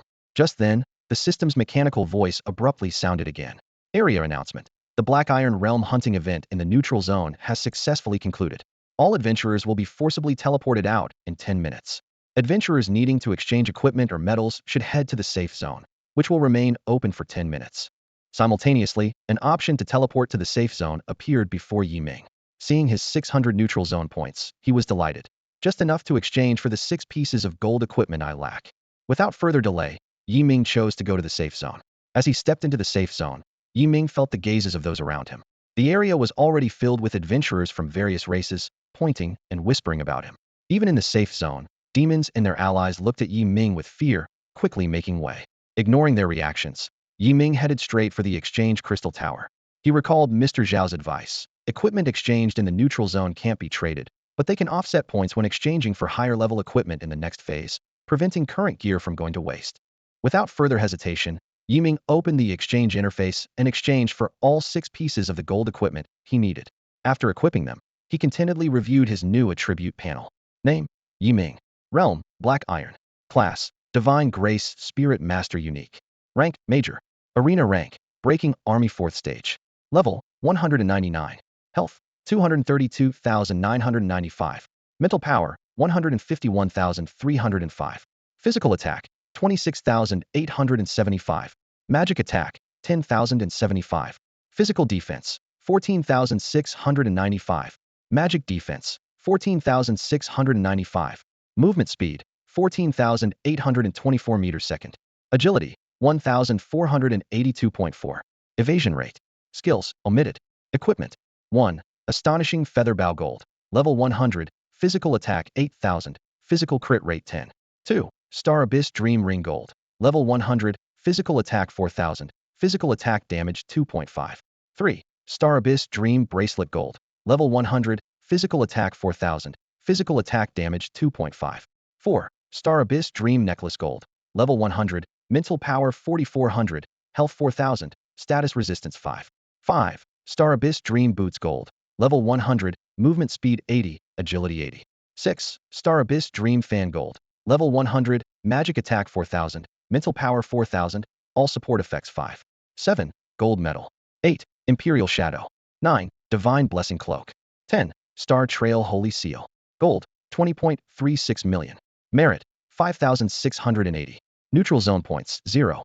Arena points: 1,110. Looking at his body adorned in dazzling deep blue gold grade equipment, Yi Ming couldn't help but feel a surge of pride. While all except the astonishing Featherbow were non-tradable, they were hard-earned through relentless battles in the neutral zone. Purchasing a full set of gold-grade equipment in the guild would cost at least over 10 million gold coins. This saved him a significant amount. These pieces not only looked magnificent, but each carried a powerful attribute, making him more formidable in future battles. He glanced at the 6 silver pieces he had replaced, their durability mostly below half, and reluctantly put them up for sale at a low price in the guild. At that moment, the area announcement rang out again. Area announcement. All adventurers will be forcibly teleported out of this area in 10 seconds. Yi Ming's lips curled into a slight smile, a glint of anticipation in his eyes. It's time to break through to the Bronze Realm. With a flash of light, Yi Ming suddenly appeared in the center of the Longyao Trading Hall. His gaze immediately landed on a familiar figure sprawled on a nearby sofa. Tang Si, who was comfortably snoring, clearly having waited for quite some time. Yi Ming gently shook his head, a warm smile playing on his lips. He quietly approached the sofa and lightly tapped Tang Si's shoulder. "Hey, sleeping beauty, time to wake up." Tang Si groggily opened his eyes, and upon recognizing the person in front of him, he instantly sprang up from the sofa. "Old Yi, you're finally back," he exclaimed excitedly, scrutinizing Yi Ming from head to toe, worried he might be injured. "How are you?" Not hurt, are you? Yi Ming smiled and nodded. Rest assured, I'm perfectly fine. Tang Si couldn't wait to ask, did you take down the boss this time? His eyes sparkled with anticipation. Yi Ming gave a mysterious smile, not answering directly, but instead showed his level to Tang Si. Tang Si stared in disbelief, exclaiming, oh my god, level 199. Old Yi, it's like you've taken a rocket ride. He continued in astonishment. Didn't the demon clan send 300 elites to hunt you down? Weren't you supposed to be hiding? How did you manage to collect so many star origin pearls? A sharp gleam flashed in Yi Ming's eyes as he casually replied, just a bunch of demon rabble. They're all dead now. Tang Si's face was filled with admiration. 300 elites? You wiped them all out. Wow, that's just like you. He couldn't help but marvel. If it were me, I probably couldn't handle even one demon elite. Then, rubbing his hands eagerly, he added, I'm really looking forward to our trip to the neutral zone in a few days. Yi Ming's expression suddenly turned serious, and he frowned. Shall see. The neutral zone isn't as harmonious and fun as you think. It's a real test of life and death. He paused, then continued. Also, from what happened this time, it's clear the demon clan is becoming more rampant. So, you must stay vigilant in there, ready for any sudden situations, and don't act recklessly. Understand? Tang Si nodded earnestly. I understand. After all, we only have one life. Yi Ming patted Tang Si's shoulder, speaking earnestly. You have courage, but courage isn't recklessness. Only by ensuring our safety can we pursue greater achievements. Listening quietly, Tang Si silently resolved to showcase his abilities in the neutral zone adventure while keeping Yi Ming's advice in mind. Suddenly, his excitement surged again, and he pushed Yi Ming towards the exit. Old Yi, hurry. Go break through to the Bronze Realm now. Meanwhile, in the distant palace of the Inferno Demon King, a storm was brewing. In the center of the palace throne, a fiery glow erupted, casting light on the surrounding demon warriors standing in attendance. They all lowered their heads, not daring to meet the overwhelming presence. The Inferno Demon King's roar thundered through the palace, his fury seemingly capable of igniting every molecule in the air. Useless. All of you useless, the Inferno Demon King bellowed. 300 elites, plus the top-tier reverse armor I bestowed, and a platinum-level human. Yet you couldn't even handle a mere black iron realm Yi Ming. The palace was deathly silent, only the Demon King's roars echoing. Even the king's personal guards felt chills running up their spines. At that moment, a trembling voice spoke up. Demon King, that Yi Ming possesses immense attack power, almost invincible at his level, and he moves like a ghost. It's not surprising that Sha Ying and his team failed this time, but losing even a platinum-level warrior was unexpected. Inside the demon palace, the atmosphere was tense. A demon general mustered his courage and cautiously approached to report the battle's outcome to the Demon King Finshin. The king's eyes blazed with anger, his voice dripping with disdain. So what do you suggest? Should I personally go to the neutral zone? His gaze, sharp as a knife, swept over every demon warrior in the palace. Everyone lowered their heads, avoiding eye contact with the king, as if rooted to the spot by his imposing presence. At that moment, a figure in the corner of the palace moved slightly. It was the king's advisor, a demon elder renowned for his wisdom. He spoke slowly, his voice hoarse but wise. My king, Yi Ming will enter the bronze-level neutral zone next time. He only has early-stage bronze strength. We can send our bronze-level elites to surround him. The Demon King Finshin shook his head, his tone filled with helplessness. I'm afraid not. This time, I risked the wrath of the Demon Emperor by sending many iron-level elites to the neutral zone, and they were completely wiped out. Such losses cannot happen again. The Demon Elder pondered for a moment, a glint of insight in his eyes. My king, though Yi Ming's attack power is formidable, his weaknesses are clear. First, he fears concentrated attacks. Second, he is vulnerable to control skills. Third, and most importantly, he is afraid of physical counterattack equipment. We were too careless last time, which allowed him to exploit these. Next time, if we use these strategies, we will surely succeed. A spark of interest flickered in the Demon King Finshin's eyes as he considered the proposal. He nodded and said, very well, proceed with your plan. His voice carried a hint of anticipation. Meanwhile, the central square of Kyoto was bustling. Tang Si drove Yi Ming there at high speed. After parking, they headed together toward the entrance of the Chaos Tower. The square was alive with chatter as adventurers from various professions came and went, their discussions filling the air. Did you hear? In the recently concluded Iron-level Neutral Zone event, Yi Ming single-handedly wiped out 300 demon elites and killed 5 bosses, including the level 199 ultimate boss, one adventurer said excitedly. My gosh, that guy is incredible, another exclaimed. Exactly. I heard Yi Ming was like a ghost on the battlefield, harvesting the lives of demon elites, causing them to flee in terror. Yi Ming's fearsome reputation will surely spread across the 9 clans now. But the demons took a massive hit. The Demon King Finshin won't let it slide. So what? The Demon King can't break the rules of the 9 clans and personally go to the neutral zone. True, who can match Yi Ming in the same realm? It's just a pity he's the son of a traitor. What does being a traitor's son matter? Yi Ming isn't a traitor. He fights fiercely on the battlefield, slaying demons and their allies. Exactly, Yi Ming's heroic deeds will inspire more people to join the fight against the demons. He's shown that despite a controversial background, personal courage and strength can earn respect. The surrounding adventurers nodded in agreement. Suddenly, a voice interrupted their discussion. Ahem, have you heard the big news? Stop teasing us, just spill it. One of the 10 kings, Wu Buxiong's grandson, Wu Hao, is dead. What? You mean the genius Wu Hao, who had the same awakened profession as the national leader? Tell us more. It happened this morning. They can't even find the body. Then how do they know Wu Hao is dead?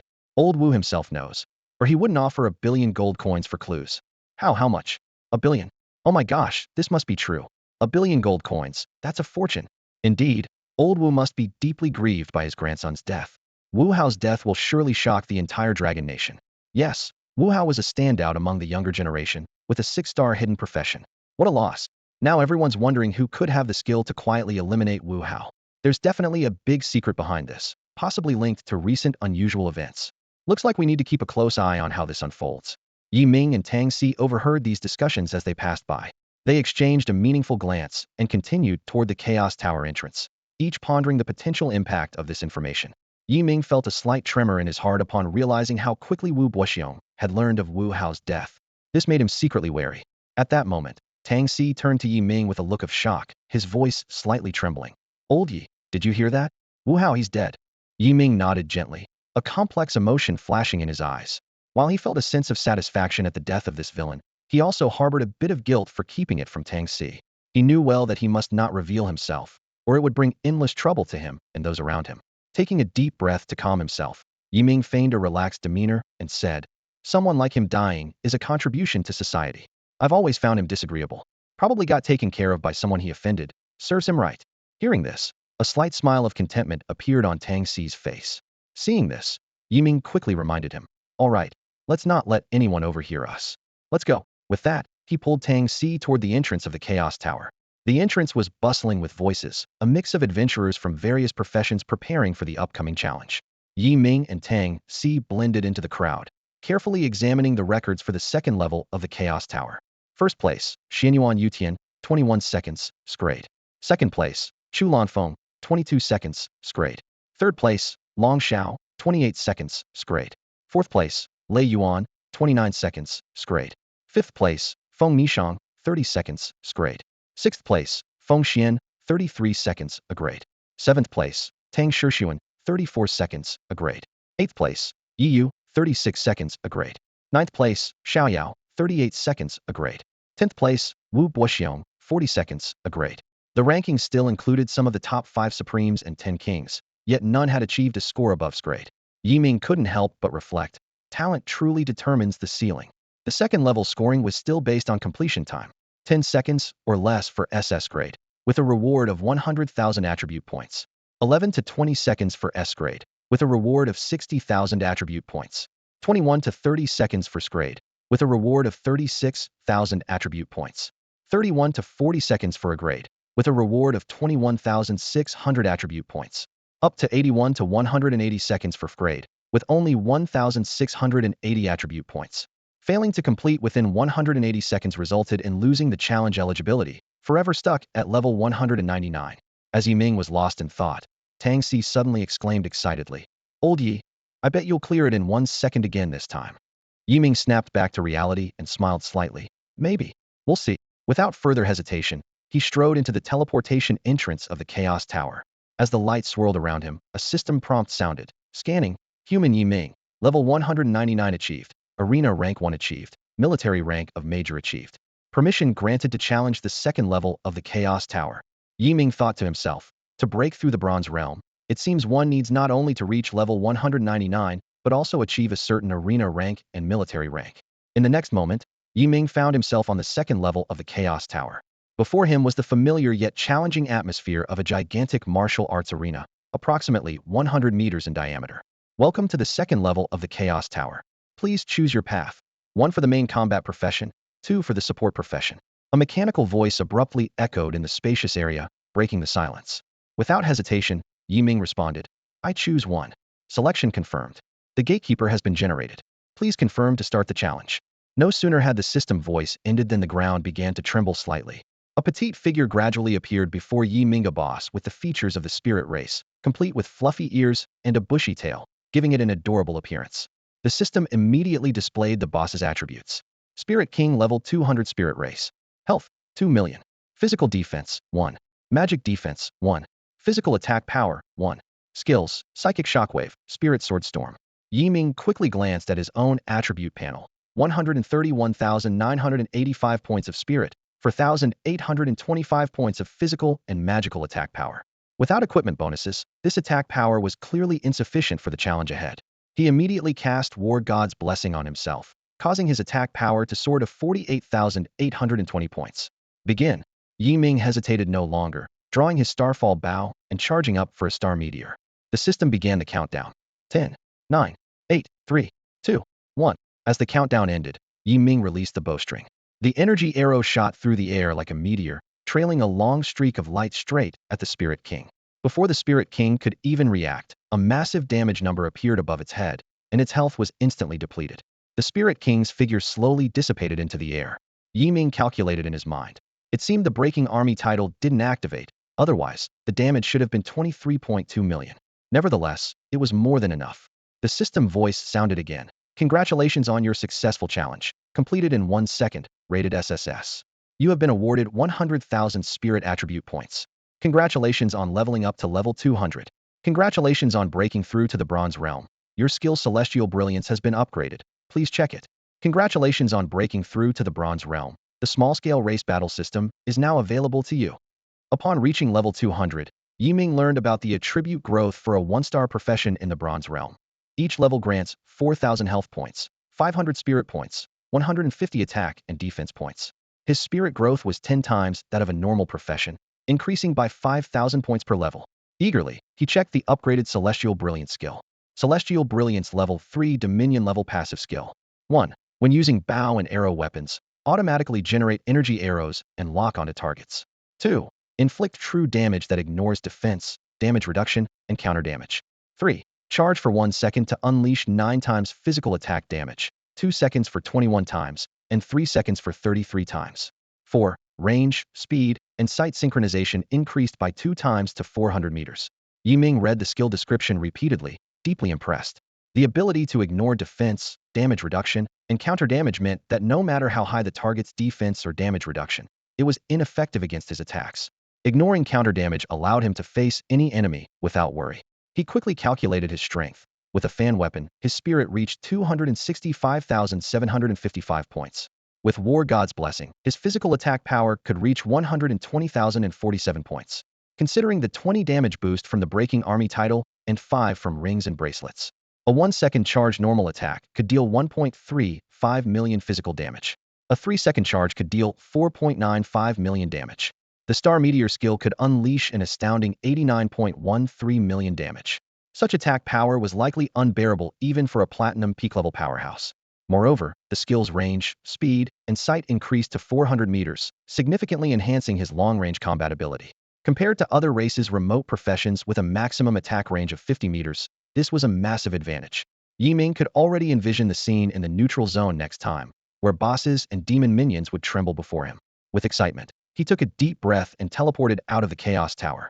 Yi Ming had just emerged from the 2nd level of the Chaos Tower when Tang Si eagerly sidled up to him, speaking in a low voice. Old Yi, you never disappoint. Another record, just 1 second. With that, he grabbed Yi Ming's arm and quickly led him towards the plaza exit. Behind them, waves of shock and chatter erupted. Look, the record for the 2nd level of the Chaos Tower has been broken again. Again it's Yi Ming, and again it's just 1 second. Is he planning to claim the 1-second record for every level? I'm so envious. An SSS rating on the 2nd level awards a whole 100,000 attribute points. I barely managed an F rating and only got 1,680 points. How can there be such a huge difference between people? How does he do it? Is the auxiliary ability of a 9-star healer really that strong? Even cheating couldn't be this outrageous. Not even the national leader or Lord Chu managed under 20 seconds. Amidst the discussions, a sudden exclamation caught everyone's attention. Wait, haven't you noticed something even more terrifying? Yi Ming passing the second level of the Chaos Tower means he's already surpassed level 200. That statement hit the crowd like a bolt of lightning. Holy crap, I didn't even realize. This guy awakened just 3 days ago, and he's already over level 200? Is this neutral zone his personal playground? Most freshmen this year are still struggling to reach level 99. I just checked the newcomer leaderboard. All the other prodigies are at level 100, but this guy stands alone at level 200. His speed is faster than a rocket. He's practically a monster. The focus of the discussion quickly shifted to the reasons behind Yi Ming's rapid rise in strength. What do you think? Did he get some kind of god-tier equipment or a skill manual? At best, equipment could be golden level. But as for skills, I heard something about a connection with Lord Chu. What? Connected to Lord Chu? Isn't he the son of a traitor? Could it be that Yi Ming joined the Hidden Dragon? Stop guessing. This is beyond what we ordinary folks can understand. Still, with Yi Ming's talent and power, could he attract the attention of the Dragon Nation's higher-ups? Who knows? Though he was the top scorer in the college entrance exams, no academy dared to accept him. We should just focus on our training instead of thinking about what doesn't concern us. Yeah, Yi Ming's path isn't one we can follow. Let's stay grounded. Meanwhile, Tang Si had already hustled Yi Ming into a car. Unable to contain his curiosity, he asked, "Old Yi, did you join the Hidden Dragon? I heard you have some ties with Lord Chu." Yi Ming shook his head, answering truthfully. "Lord Chu took me as a disciple and taught me 2 powerful skills. But he didn't ask me to join the Hidden Dragon." Tang Si's eyes lit up with excitement. "So the rumors are true. My grandfather was speculating about this, and I can't believe it. Congratulations, Old Yi. Lord Chu is not only the guardian of our race, but also the leader of the Hidden Dragon." Tang Si's face was full of admiration and joy, genuinely happy for his friend who had found such a strong backing. Yi Ming smiled slightly. "Thank you, Xiao Si." They exchanged a smile, their friendship seemingly stronger than ever at that moment. "Where are we headed now?" Tang Si asked excitedly, starting the sports car and looking at Yi Ming. "Let's head to the armory first. I need to get a rank promotion." Yi Ming replied. Tang Si exclaimed in surprise. "What? Another promotion? You're already at the rank of major, aren't you? Just how many aliens did you kill in the neutral zone?" Yi Ming simply shrugged with a light smile, not offering any further explanation. Tang Si nodded resignedly, stepped on the gas, and the sports car sped down the road towards the armory. Yi Ming and Tang Si quickly got out of the car and headed to the armory. Yi Ming expertly guided Tang Si through the hall, making a beeline for the central touchscreen. Tang Si curiously observed their surroundings, while Yi Ming confidently placed his hand on the screen. Ding! The system chimed. Human Yi Ming. Accumulated 5,680 merits. Authentication successful. Current rank, Lieutenant Colonel. All attributes increased by an additional 10. Yi Ming immediately felt a surge of power coursing through his body. He quickly checked his attribute panel. Name, Yi Ming. Realm, Bronze. Profession, Divine Grace Spirit Master Unique. Rank, Lieutenant Colonel. Arena rank, Pajun level 4. Level, 200. Health, 248,490. Mental power, 274,010. Physical attack, 28,320. Magic attack, 10,720. Physical defense, 15,560. Magic defense, 15,560. Movement speed, 15,525 meters second. Agility, 1,552.5. Evasion rate, 15.525. Seeing his mental power exceed 270,000, even surpassing his health, Yi Ming couldn't help but smile with satisfaction. This meant his spirit shield would have an astonishing 2.7 million health, greatly enhancing his survivability. "Lieutenant Colonel Yi, what's your plan now?" Tang Si teased, noticing Yi Ming's silly grin. Yi Ming snapped back to reality, gave Tang Si a playful glare, checked the time, and after a moment of thought, said, "I'm planning to go to a bronze-level secret realm to obtain some materials." "Is it for upgrading your cloak? I could give you a few. Why bother with a secret realm challenge?" Tang Si sounded a bit worried. Secret realms are nothing like regular dungeons. The monsters inside are incredibly strong, at least 10 times stronger than those in normal dungeons. Yi Ming shook his head and explained, "It's still early, and the Chaos Dragon event starts at 7 in the evening. I want to try my luck and see what makes the secret realms so daunting." "You're not taking me along." Tang Si feigned disappointment, waving his hand. "It's so boring. I won't enroll until the day after tomorrow, when I'll enter the neutral zone." "But you're already challenging a bronze-level neutral zone boss. When will we get to fight side by side again?" Yi Ming patted Tang Si's shoulder, comforting him. "Don't worry, once you're enrolled, we'll have plenty of chances for adventures together. For now, focus on preparing yourself to shine in the neutral zone." Seeing Yi Ming's determination, Tang Si stopped persuading him and simply reminded, "Be careful when you challenge the secret realm." "Don't worry," Yi Ming replied with a smile. The two walked out of the armory hall together. Just as they stepped outside, A middle-aged man, whose aura was no weaker than Teacher Zhao's, approached them. Yi Ming cautiously sized up this starry realm expert and directly asked, "Who are you?" The middle-aged man scrutinized Yi Ming for a moment before speaking. "Are you Yi Ming?" "That's right." Yi Ming replied firmly, without backing down. The man nodded. "Our master would like to meet you." "Who is your master?" Tang Si asked disdainfully. "Wu Buxiong." The middle-aged man replied calmly. When Yi Ming heard the name Wu Buxiong, his eyebrows furrowed ever so slightly. He was inwardly surprised that one of the top 10 leaders, Old Master Wu, had come to him so quickly. It must be about Wu Hao. Although Yi Ming felt a bit uneasy inside, he remained outwardly calm, simply looking at the middle-aged man who claimed to be the envoy of the Wu family head. "The family head has some questions for you," the middle-aged man said flatly, with a tone that brooked no argument. Before Yi Ming could respond, Tang Si interjected loudly. "Let him come himself. We don't have time." Tang Si's tone was full of disdain, clearly not holding Wu Buxiong in high regard. The middle-aged man frowned slightly and was about to speak when Tang Si interrupted again. I know.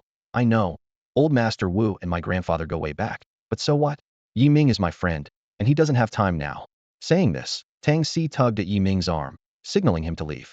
Yi Ming gently shook his head and said to Tang Si, "Shao Si, you go back first. I'll go see Old Master Wu with this gentleman and find out what he wants."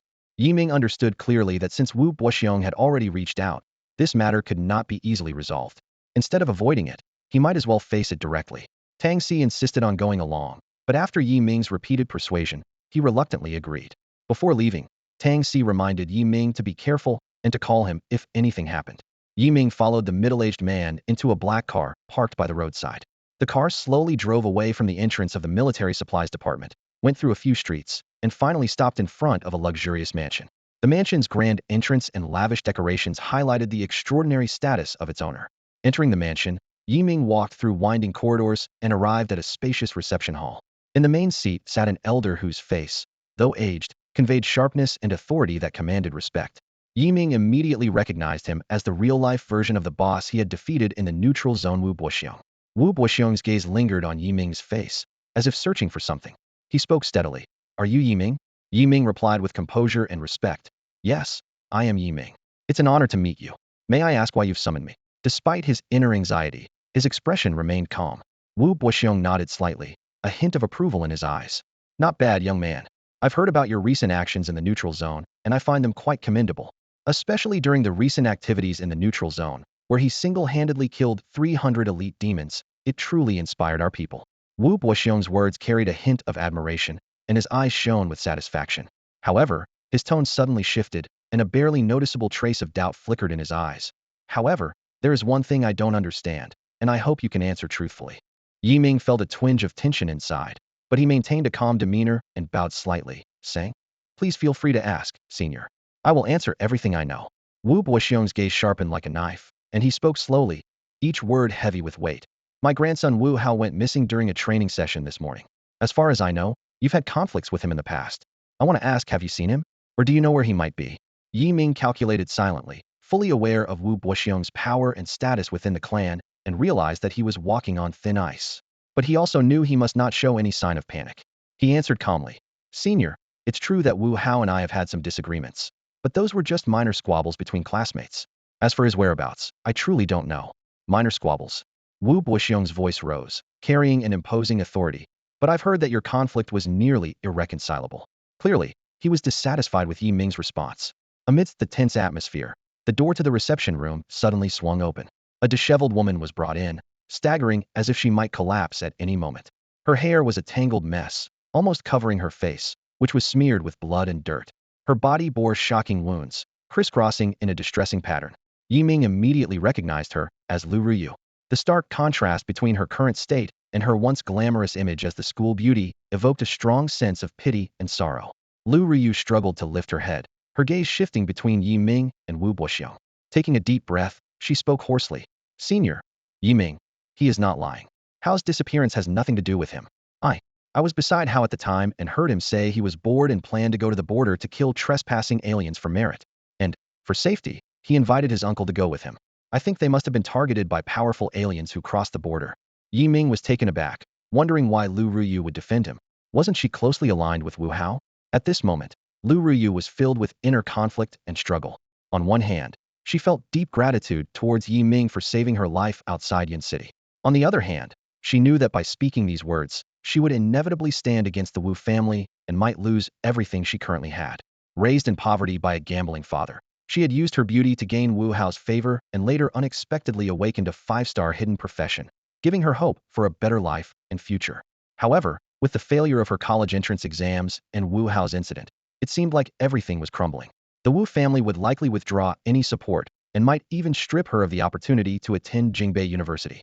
Yet her eyes revealed determination and resolve. She would no longer live timidly. She was ready to face all consequences. Wu Boxiong heard her words and frowned, turning his gaze back to Yi Ming, seemingly weighing the credibility of Lu Ruyu's statement. Yi Ming remained silent, knowing that saying more would be futile. After a moment of contemplation, Wu Boxiong finally spoke. If that's the case, I will continue to investigate this matter. But if I find that any of you have concealed anything, you will bear the consequences. With that, he gestured for his men to take Lu Ruyu away for treatment and ordered someone to escort Yi Ming out. He then stood in the reception room, pondering silently. Master, why did you let Yi Ming leave like that? The butler beside him asked, puzzled.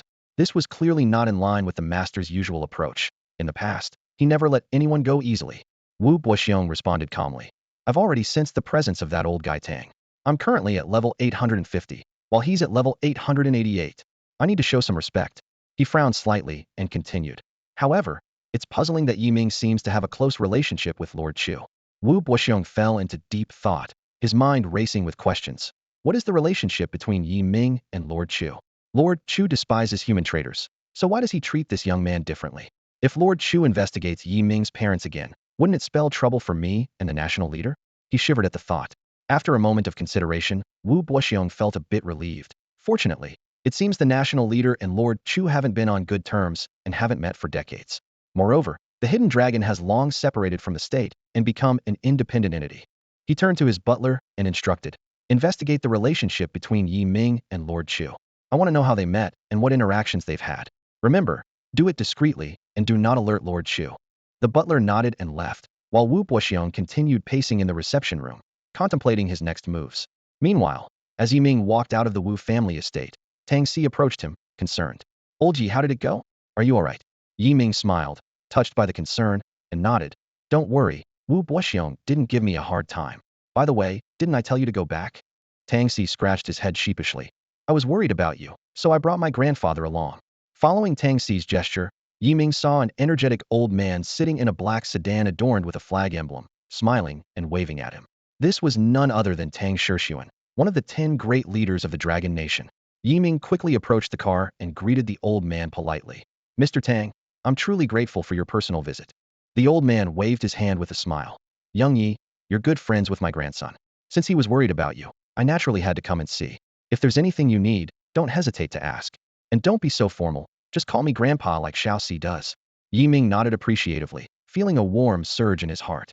Since the last college entrance exam incident, this old gentleman, like Feng Lao, genuinely valued talent, not only securing rewards for him, but also stepping up in times of need. Thank you, Grandpa Tang, you're too kind. Although there are some minor issues, I believe I can handle them. Yi Ming said sincerely. Tang Shixuan smiled slightly, his eyes reflecting a hint of admiration. Young people should have confidence. But if you ever need help, just let me know. Grandpa Tang, I'll remember your words. If I encounter any difficulties, I won't hesitate to seek your help. Yi Ming promised earnestly. Good, good. Then I shall take my leave. Remember to visit us often. Tang Shixuan was about to signal the driver to start the car, but suddenly turned back to Yi Ming with a mysterious look. Young Yi, remember, don't easily trust the words of other leaders or supreme beings. Yi Ming was taken aback, and before he could react, Tang Lao's car had already left. He watched as the sedan drove away, then got into Tang Si's sports car, leaving quickly. In the car, Yi Ming remained silent, pondering the meaning of Tang Lao's last words. Yi Ming was lost in thought, with his parents' words and memories of being ostracized swirling in his mind. He privately speculated whether these experiences were connected to other kings or supremes. Although he had no clues at the moment, he was convinced that as his strength grew, all mysteries would eventually be unraveled. Just as Yi Ming was deep in thought, Tang Si interrupted. Old Yi, Wu Boxiong is looking for you. Is it about Wu Hao? Yi Ming nodded. Yes, he suspects that Wu Hao's death is related to me. But it's just his unfounded assumption. Tang Si furrowed his brow, his tone revealing concern. Wu Boxiong is a cunning old fox, ruthless too. Since he suspects you, he won't let it go easily. I think you should reveal your identity as Master Chu's disciple if necessary. That way, this old guy won't dare to act recklessly. Yi Ming chuckled softly, his demeanor calm. Don't worry, Shao Si. I know what I'm doing. His gaze was firm, as if he was well prepared for any situation. Seeing Yi Ming so composed, Tang Si said no more, silently admiring Yi Ming's calmness and wisdom. Yi Ming then changed the subject, not wanting Tang Si to worry too much. Let's head to the secret realm next. I wasted a lot of time at the Wu family earlier. I need to speed up the process. Tang Si shrugged, seemingly unsurprised by Yi Ming's actions. What kind of secret realm is it? I can help you find out more about it. Yi Ming checked the source of the Shadow Spirit core needed to upgrade his cloak to bronze level. The system showed that this material was found in a secret realm called King's Ruins, but the drop rate was very low. He explained to Tang Si, a secret realm is different from a dungeon. You can challenge a dungeon unlimited times in a day and even team up. But a secret realm can only be challenged 3 times a day and must be done solo. Also, the tickets for secret realms are several times more expensive than regular dungeons. Tang Si, one hand on the steering wheel, took out his phone with the other and dialed a number. Hey, Lao Zhang, can you check the coordinates for the King's Ruins secret realm today? Yi Ming listened quietly, grateful for Tang Si's support. Moments later, Tang Si's phone rang with a jarringly loud ringtone. Grandpa, answer the phone. That brat's calling. Tang Si quickly answered. Hello, where is it? Okay. Thanks. I'll treat you to a meal another day. After hanging up, Tang Si's expression turned grim.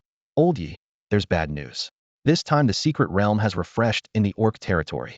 Hearing this, Yi Ming's expression also became serious.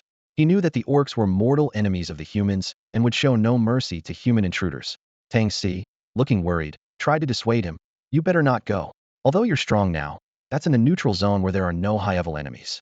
Outside is different, with countless high-level foes. If you're discovered, they'll kill you without hesitation. Yi Ming took a deep breath, understanding Tang Si's concerns were not unfounded. He nodded. All right, I won't go. Tang Si finally breathed a sigh of relief, while Yi Ming opened the remote trading platform to search for the Shadow Spirit core.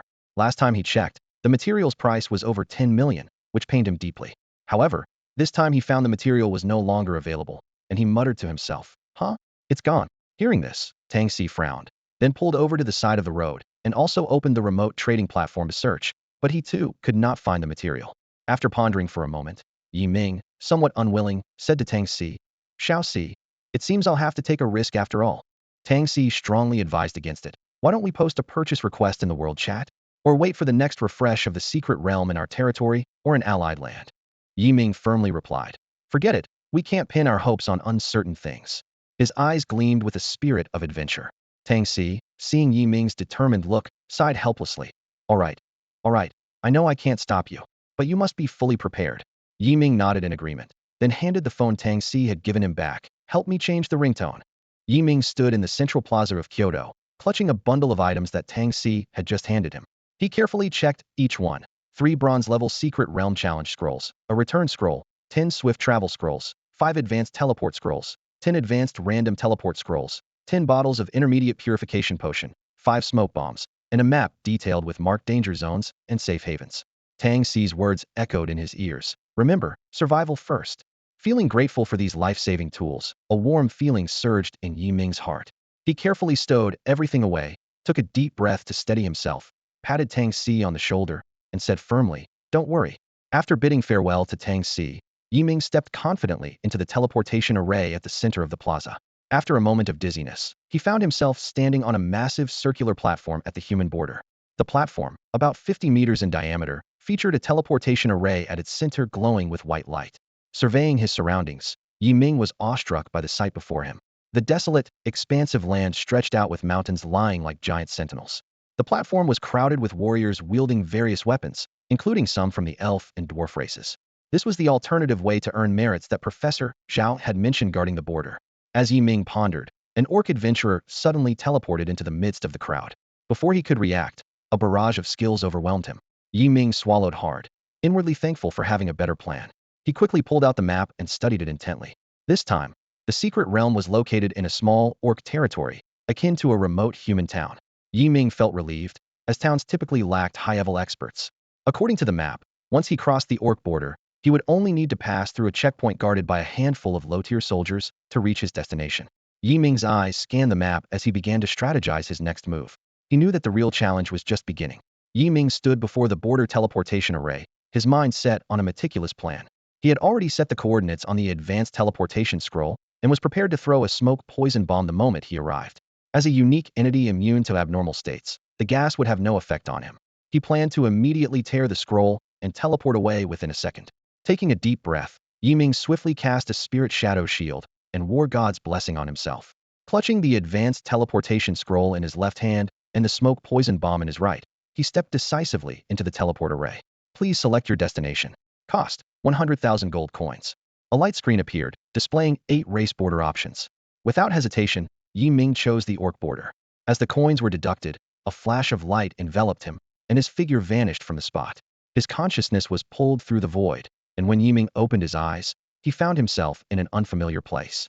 He immediately threw the smoke poison bomb at his feet, while tearing the advanced teleportation scroll. However, just as the teleportation light began to glow, he was surprised to find no orcs around him. It turned out luck was on his side.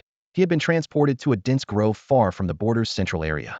Ming quickly aborted the teleportation, relieved not to have wasted the precious advanced scroll.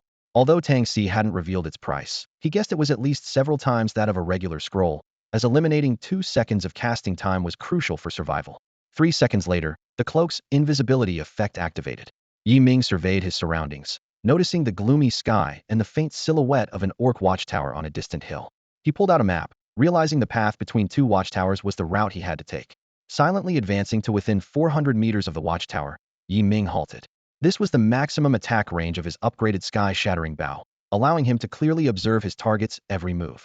After careful observation, Ming assessed the checkpoint guards, 8 in total, 7 of whom had slightly stronger auras than his, likely below the gold rank of orc warriors. There was also one with an immeasurable aura, at least above gold rank, but not as strong as Wu Hao's second uncle, likely the squad leader. Ming quickly calculated his own strength. With the war god's blessing, his physical attack power reached 125,694 points. A normal attack, charged for 1 second, could deal 1.41 million damage, and a 3-second charge could unleash 5.18 million damage. His Starfall attack could deal an astonishing 93.33 million damage, enough to instantly kill a platinum peak-level powerhouse. Noting that the 2 watchtowers were over 10 meters apart, with 4 guards each, his meteor arrow rain could only cover the targets of 1 tower. After some thought, Ming decided to take out the squad leader first, then eliminate the lesser guards one by one. He was confident he could kill them all before they crossed the 400-meter distance to reach him. Without further hesitation, Ming drew his dazzling feather bow and began charging for the Starfall attack. On the orc border watchtower, the dawn light was just breaking.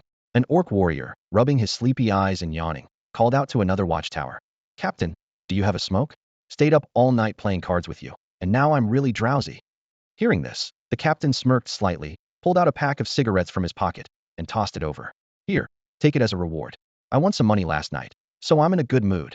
The orc warrior deftly caught the pack, his face lighting up with a satisfied grin. He quickly tore open the pack, handed out cigarettes to the other warriors, and lit one for himself.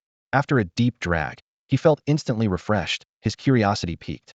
"Captain," he exhaled a cloud of smoke and asked, "why would someone as strong as you, at the peak of platinum, come to this godforsaken place to hang out with us bronze and silver rookies?" The captain blew out a smoke ring, gazing deeply into the distant wilderness. His tone carried a hint of firmness. "You young guys know nothing. This place may be remote, but it's a stronghold for our orc tribe. I'm here to prevent adventurers from enemy races from sneaking in." After a pause, he added, "Besides, as a senior, it's my duty to train you and make you stronger." Hearing this, the orc warriors stood in awe, admiration shining in their eyes. They were unaware that the captain they idolized was actually stationed here as punishment for peeping at a superior's wife bathing. The captain's face bore a wry smile, but he knew he needed to maintain his authority and set a good example for these young orc warriors. "All right, everyone, stay sharp." The captain's voice carried an undeniable command. "The glory of our orc tribe isn't just talked about. It's something we earn, bit by bit, with our swords and shields. Now, stand guard properly, and don't give any enemy a chance." The orc warriors immediately straightened up, determination gleaming in their eyes. The captain's words washed over them like a warm current, inspiring their hopes for the future and loyalty to their tribe. At this moment, the captain's image in their minds grew even taller. The captain is invincible, they silently vowed to themselves, determined to learn from him, willing to sacrifice their promising futures for the orc tribe. Suddenly, an orc warrior widened his eyes, pointing into the distance in astonishment. "Hey, what's that? It's so bright." Everyone's gaze followed his finger. A meteor-like light streaked across the sky, leaving a long tail, gracefully arcing toward them. In an instant, it was upon them. Boom! A loud explosion. Captain! Damn! The captain's been taken out in an instant. Enemy attack! Enemy attack! Quick! Find out where the enemy is. Before they could react, another barrage of arrows rained down. Uh, uh, uh. The screams were relentless. Is this an arrow rain? Oh no, only 3 of us left. Run for your lives. Forget looking for anything. In mere seconds, chaos consumed the 3 remaining orc warriors on the watchtower. Not far away, Ming lowered his starfall bow. He had just taken out the captain with a single arrow and swiftly followed up with a meteor arrow rain, wiping out the 4 panicked orc warriors on the other tower in one volley. The remaining 3 orc warriors were terrified, their will to fight shattered, and began shredding scrolls in preparation to flee. However, Ming had no intention of letting them escape. His eyes glinted with cold determination as he raised his starfall bow once more. Although Ming's arrows couldn't charge up in 3 seconds to instantly kill the 3 orc warriors, he keenly realized he could disrupt their teleportation casting. With sharp eyes, he aimed at the first orc warrior about to tear the scroll and released an arrow that sliced through the air. With the upgrade of his bow, Sangxiong Yaosher, Ming's arrow speed had reached 8 times that of an ordinary profession. Covering the 400-meter distance, the arrow almost arrived in the blink of an eye. Before the first orc warrior could react, Ming's second arrow was already flying toward another warrior. In this manner, Ming unleashed a series of precise arrows. The 3 orc warriors, in terror, found that no matter how hard they tried, they couldn't use the scrolls to escape. Even worse, their proud millions of health points were depleting at an alarming rate. He's over there. One of the orc warriors shouted in disbelief. From such a distance. Damn it, let's fight him. I've already sent out the enemy attack signal. Charge, another warrior roared. Ming smirked, watching the orc warriors rushing towards him. He remained calm and continued to shoot arrow after arrow. Eventually, all 3 orc warriors, with expressions of unwillingness and fear, fell under Ming's arrows. Time was of the essence, and Ming couldn't afford to loot the bodies or check his rapidly increasing merit points. He had already noticed the enemy attack message sent by one of the orc warriors in the regional channel and knew he had to pass through the checkpoint immediately. Otherwise, a large number of experts from the orc border would soon come to hunt him down. Without hesitation, Ming quickly took out an advanced teleportation scroll, set the coordinates for the checkpoint entrance, and tore it decisively. A second later, as he appeared at the checkpoint, he felt several powerful presences rapidly approaching from behind. His heart raced, and Ming dared not relax for a moment as he swiftly crossed the checkpoint.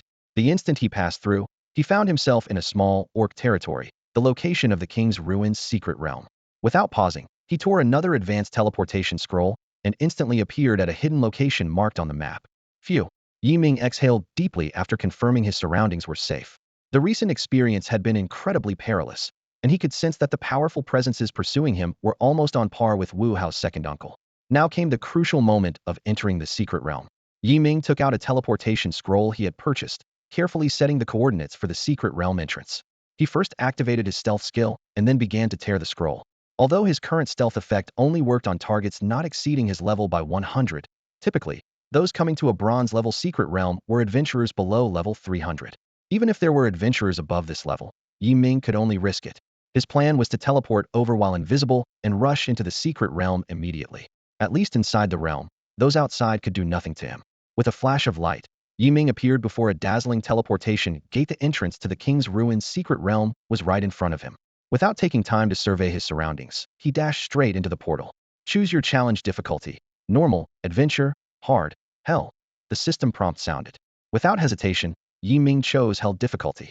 At this moment, the orc tribe and their allied adventurers in front of the teleportation gate only saw a flicker, as if something had entered the portal. Did a human just enter the secret realm? An adventurer asked in confusion. Are you stupid? With so many warriors guarding here, would a human dare come? Another scoffed. Strange, maybe it was an illusion. Hurry up and get your gear and potions ready for the challenge. Oomph. This time the secret realm refreshed in our territory, and with my level 299 and full platinum gear, I swear I'll make it into the top 10 of the secret realm's challenge leaderboard, an orc warrior confidently declared. You? I'm not trying to discourage you, but even with your 5-star hidden profession, you can't compare to the big shots of the 9 tribes. A companion poured cold water on his enthusiasm. The 5-star profession orc warrior glanced at a light screen in front of the teleportation gate. It recorded the fastest completion times for the hell difficulty of the secret realm by challengers from the 9 tribes, all under level 300. First, Jin Shizhuan Demon Tribe 1 hour 06 minutes. Second, Yutian Sheng Dragon Tribe 1 hour 09 minutes. Third, Chuangshi Xinghuang Mechanical Tribe 1 hour 15 minutes. 4th, Selena Elf Tribe, 2 hours 06 minutes. 5th, Xianyuan Yutian Human Tribe, 2 hours 11 minutes. 6th, Chu Lanfeng Human Tribe, 2 hours 12 minutes. 7th, Ming Feng Demon Tribe, 2 hours 22 minutes. 8th, Xiongba Orc Tribe, 2 hours 30 minutes. 9th, Yiyu Spirit Tribe, 2 hours 48 minutes. 10th, Lanxi Water Tribe, 3 hours 06 minutes. After a moment of disorientation, Yiming found himself in a roughly 30 square meter cave. The light was dim, with faintly glowing stones embedded in the walls, barely illuminating the path ahead. Yiming took a deep breath, adjusting his state. From the secret realm guide given by Tang Si, he knew this was a dungeon secret realm consisting of 6 stages. Each stage had a powerful guardian he needed to defeat to clear the level and earn rewards. The secret realm challenge is about to begin. The mechanical voice of the system echoed in Yiming's ears as the countdown started. He held his breath, muscles tense, ready to face the challenge. Suddenly, a warrior clad in green armor and wielding a massive sword appeared before Yiming. The system instantly provided detailed information. Wind Shadow Spirit Envoy Yifeng, level 299 elite, with 50 million health points, 200,000 physical and magical defense, and 200,000 physical attack power. It also possessed 2 special skills, invisibility and wind assault. Yiming reacted quickly, casting War God's Blessing and Spirit Shadow Shield on himself. He drew his longbow, charging up the 9-star beads, eyes locked on his opponent. To his delight, all skills had reset their cooldowns upon entering the secret realm, yet he chose to reserve his most powerful Starfall skill as a trump card. No wonder it's a hell-level bronze secret realm, Yiming thought to himself, amazed at the Guardian's staggering attributes. He recalled strategies he had read. Once the Guardian entered combat, it would immediately turn invisible, significantly boosting its speed and agility. It would use its invisibility to ambush challengers, appearing for only 3 seconds before vanishing again. Ordinary adventurers could only rely on sharp instincts and agile movements to dodge attacks and unleash all their power during the Guardian's brief appearances. However, the Guardian's towering 200,000 attack and defense stats, along with its 50 million health, deterred many from attempting the hell-level challenge. But for Yiming, this was not a problem. His target-locking ability rendered the opponent's invisibility and escape futile. More importantly, his attacks could bypass defenses, inflicting true damage, making the high defense meaningless. Yiming took a deep breath and fully drew his bowstring. The 9-star beads were ready to fire, energy gathering at the arrowhead, gleaming coldly. 3, 2, 1. Challenge start. As the system's prompt ended, the Wind Shadow Spirit Envoy instantly turned invisible. Got you, Yiming smirked, releasing the bowstring effortlessly. Whoosh, whoosh, whoosh. 9 streams of light shot through the air, following in shaped curve to strike the invisible Wind Shadow Spirit Envoy precisely. Under the relentless barrage of arrows, the envoy was forced to reveal itself, staggering back until its health was depleted, collapsing with a crash. 2 green items dropped beside the envoy's corpse. Yiming quickly picked them up, contemplating his next move. He realized that to defeat the subsequent guardians swiftly, he would need to rely on the 9-star beads or Starfall. Using ordinary attacks or meteor shower would be futile. Thus, he decided to wait for the 9-star beads cooldown to end before proceeding. During this interval, Yiming carefully examined the newly acquired items. 1. Wind Spirit Crystal Bronze level, basic material for crafting certain equipment. 2. Wind Shadow Bronze Armor Bronze level 200, physical defense 2200, health 2000, durability 3030. Yiming estimated that the bronze level material was worth about 100,000 gold coins, while the level 200 bronze armor was priced around 500,000 gold coins. He also noted that the attributes of the level 200 bronze equipment were comparable to level 100 silver equipment, despite the 100 level difference. He stored these items, planning to deal with them later. Once the 9-star beads cooldown was over, Yiming immediately proceeded to the next level. The new challenger was a guardian with a unique defense mechanism, cyclically switching between physical and magical defense states. Yiming squinted, strategizing on how to tackle this new opponent. When in a physical defense state, any physical attack will reflect 100 damage, and only magical attacks are effective. Conversely, the same rule applies. This guardian can also unleash a powerful spiritual field, causing knockback and dizziness to challengers. Ordinary individuals can only attack by observing the pattern of its defense state changes and avoid the spiritual field to prevent being controlled. However, Yiming has no need to worry about these. His true damage and control immunity completely disregard the guardian's mechanisms, making him its nemesis. As Yiming stepped into the second stage, a valiant warrior wielding a giant sword and clad in golden armor appeared opposite him. Phantom Shield Guardian, level 299 elite, health 50 million, physical defense 250,000, magic defense 250,000, physical attack 150,000. Abilities: Reflect Armor, Spiritual Field.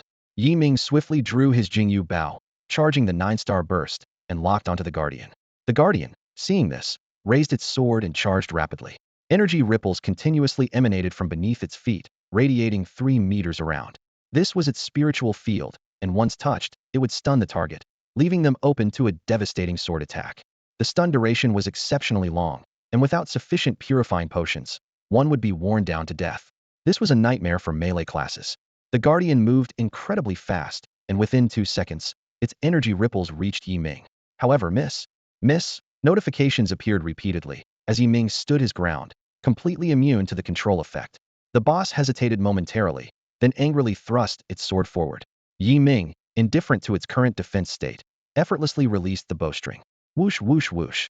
9 arrows consecutively struck the Guardian, causing it to stagger violently. Its health rapidly depleted, and with an unwilling growl, the Guardian fell to the ground. 2 green items dropped, which Yi Ming happily picked up. To him, they were like gleaming gold coins. Nothing brought him more joy than picking up money. For someone once plagued by poverty, gold coins were an irresistible temptation. Thorn Fragment Crystal, bronze-grade material, essential for crafting reflect armor equipment. Guardian Leggings, bronze level 200, magic defense 2200, health 2000, durability 3030. Yi Ming cheerfully stored the items and began reviewing the strategy for the next stage. It was a magic-type Guardian capable of summoning numerous sharp ice pillars for tracking attacks. Being hit results in being frozen and suffering continuous damage. The attack frequency is extremely high, and without purification potions, survival is impossible. Challengers need to constantly maneuver to dodge, striking back at the right moment. This stage demands high agility and speed. Though Yi Ming is immune to control, he must still guard against the continuous ice pillar attacks. Being only level 200 while challenging a level 299 hell-level dungeon, his movement speed is certainly lacking. Most adventurers only attempt this after reaching level 299 and with fully equipped gear, starting from the normal level. Despite Yi Ming's ability to deal instant kills, his own defenses are limited. Even with over 2 million shields, he cannot withstand tens of thousands in continuous damage. Ultimately, Yi Ming relies on the extraordinary attributes of his celestial glare and the 2 skills taught by his master to dare challenge this. He watched the cooldown of the 9-star burst end, a slight smile on his lips as he confidently stepped into the entrance of the next stage. As Yi Ming stepped into the 3rd stage, he wasted no time in drawing his bow and charging up, targeting the Guardian of this level, the Frost Crystal Demon Lord, Ning Xuan. This level 299 elite possesses 50 million health points, 210,000 physical defense, 220,000 magic defense, and 180,000 magic attack power. Its skills include tracking icicles and ice freeze domain. The Frost Crystal Demon Lord sensed Yi Ming's presence and immediately raised its staff to launch an attack. Sharp icicles rapidly formed beneath it, moving toward Yi Ming as if guided by a conscious will. Within 2 seconds, 4 icicles had taken shape, with 2 of them swiftly closing in on Yi Ming. Miss. High damage values continually appeared over Yi Ming's shield, but it was never enough to freeze him. The other 2 icicles followed closely, as Yi Ming endured the ongoing damage with unwavering determination. With the 9-star beads technique fully charged, Yi Ming released his fingers. Whoosh, whoosh, whoosh. 9 golden arrows pierced the sky, carrying destructive power straight to the Frost Crystal Demon Lord. Ding, ding, ding. The arrows struck its crystalline body, producing a crisp sound. With each hit, its body rapidly disintegrated, eventually shattering into countless ice crystal fragments that scattered in all directions. With the defeat of the Frost Crystal Demon Lord, 2 green items dropped to the ground. Yi Ming cast a new shield on himself before quickly stepping forward to collect the spoils. The first item was an ice crystal, a bronze-grade material used for crafting accessory equipment. The second item was the Frost Staff, a level 200 bronze weapon that increases magic attack by 2,000 points, with a durability of 3,030. Satisfied, Yi Ming carefully stored these valuable items, thinking that the value of this weapon far exceeded that of armor. Continuing to review the strategy for the next Guardian, Yi Ming's brow slightly furrowed. Next, he would face a powerful flame beast with a tricky defense mechanism. Firstly, each attack it received would inflict a layer of flame on the challenger, causing a continuous burning effect that stacks, dealing massive damage per second. Secondly, if hit 5 times within 2 seconds, the Guardian would trigger an all-encompassing explosion, dealing damage equivalent to the accumulated total damage received. Yi Ming wasn't worried about the first mechanism, as his immunity to negative effects was sufficient to handle it. However, the second point was troubling. Using the 9-star beads would inevitably trigger the explosion mechanism, leading to mutual destruction. This was clearly not what Yi Ming intended. After careful consideration, Yi Ming sighed and decided to use the Starfall skill instead. Once the decision was made, he hesitated no longer and prepared to face the next challenge. Without waiting for the cooldown of the 9 stars aligned, Yi Ming boldly stepped into the entrance of the next level. As soon as he entered, a wave of heat almost suffocated him. The lava flowing along the walls emitted an intense heat, making the entire space feel like a massive furnace. Yi Ming quickly adapted to the environment, his eyes sharply scanning the surroundings. He swiftly drew his Jingyu bow, charging up his Starfall, while cautiously checking the information of the Guardian at the other end. Flame-held Beast Blaze, level 299 elite, HP 50 million, physical defense 280,000, magic defense 280,000, magic attack 250,000. Skills, Flame Reflection, Blaze Explosion. Yi Ming memorized these stats, evaluating silently. Its offense and defense are much higher than the previous Guardians, truly formidable. In the distance, a gigantic beast clad in fiery red armor stood silently, seemingly mocking this insignificant human challenger. It didn't attack immediately, as if waiting for Yi Ming to make the first move. Yi Ming smirked, understanding its intent. You want me to attack first, then use Flame Reflection or Explosion to torment me to death? As you wish. The charged Starfall arrow shot out with a whistle, cutting through the scorching air, heading straight for the flame-hell beast. Boom! The moment the arrow collided with the beast, a deafening explosion echoed through the space, sparks flying everywhere. A hint of surprise flashed in the flame-hell beast's eyes as its massive body was pushed back by the enormous impact, eventually crashing to the ground. Gotcha! Yi Ming shrugged, quickly running towards the fallen beast to collect the dropped items. Fire Crystal Fragment, bronze level material, basic material for crafting jewelry equipment. And the Lava Ring, bronze level 200, magic attack 1000, durability 30-30. Not bad, a fortune in hand. He tossed the ring in his hand with satisfaction, then strode towards the next level. Before entering the 5th level, Yi Ming recalled the strategy he had read before. The guardian of this level is a warrior with powerful light abilities, capable of summoning light element guards and emitting blinding holy light, causing challengers to be blinded for 5 seconds. The strategy is to quickly turn away when it releases the holy light to avoid being directly exposed. However, this blinding effect was ineffective against Yi Ming. As he entered this level, he immediately drew his bow, charging up the 9 stars aligned. The scene before him transformed into a small palace, with a guardian holding a staff and clad in white armor standing opposite, gazing at him with disdain. Holy Light Guard Radiance, level 299 elite, HP 50 million, physical defense 260,000, magic defense 270,000, magic attack 250,000. Skills, Summon Light Guards, Holy Light Shine. Yi Ming quickly noted down this information. Upon seeing Yi Ming, the Holy Light Guard immediately raised its staff to summon reinforcements. In an instant, the formation around it lit up, and 8 light guards wielding long spears slowly rose. Yi Ming continued charging up, while glancing at the attributes of these minions. Light Guard, level 299, HP 5 million, physical defense 30,000, magic defense 30,000, physical attack 50,000. Skills, Thrust, Double Thrust. Not too strong. Once the 8 light guards appeared, they swiftly attacked Yi Ming. Simultaneously, the Holy Light Guard raised its staff again, unleashing Holy Light Shine. Instantly, blinding white light filled the entire palace for a full second. Miss. Miss. An ineffective prompt appeared on Yi Ming. After the light faded, the Holy Light Guard was visibly stunned. It couldn't comprehend why this human dared to stare directly at it, becoming furious. It angrily commanded the light guards to accelerate their assault on Yi Ming, while raising its staff again to prepare a magical attack. However, just as it raised its staff, a series of golden light points attacked at an astonishing speed, interrupting its attack. Ding ding ding. 9 golden arrows continuously hit its body, forcing it to retreat, its health rapidly depleting until it was completely drained. Finally, the Holy Light Guard fell heavily with a look of confusion and unwillingness. Yi Ming quickly moved forward, picking up 2 items at Dropita material and a piece of bronze-level armor. Seeing that both Starfall and 9 stars aligned were on cooldown, Yi Ming paused. He stood still, contemplating how to face the upcoming final boss. The final boss stands imposingly at the center of the arena, its formidable attack and defense capabilities striking fear into any challenger.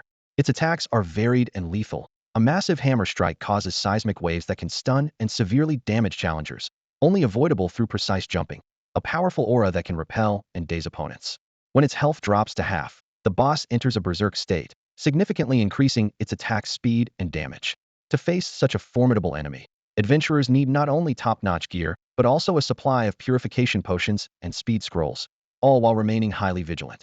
Yi Ming did not wait for the half-hour cooldown of the Starfall skill. Instead, he boldly stepped into the final challenge the moment the cooldown for the 9 stars convergence completed.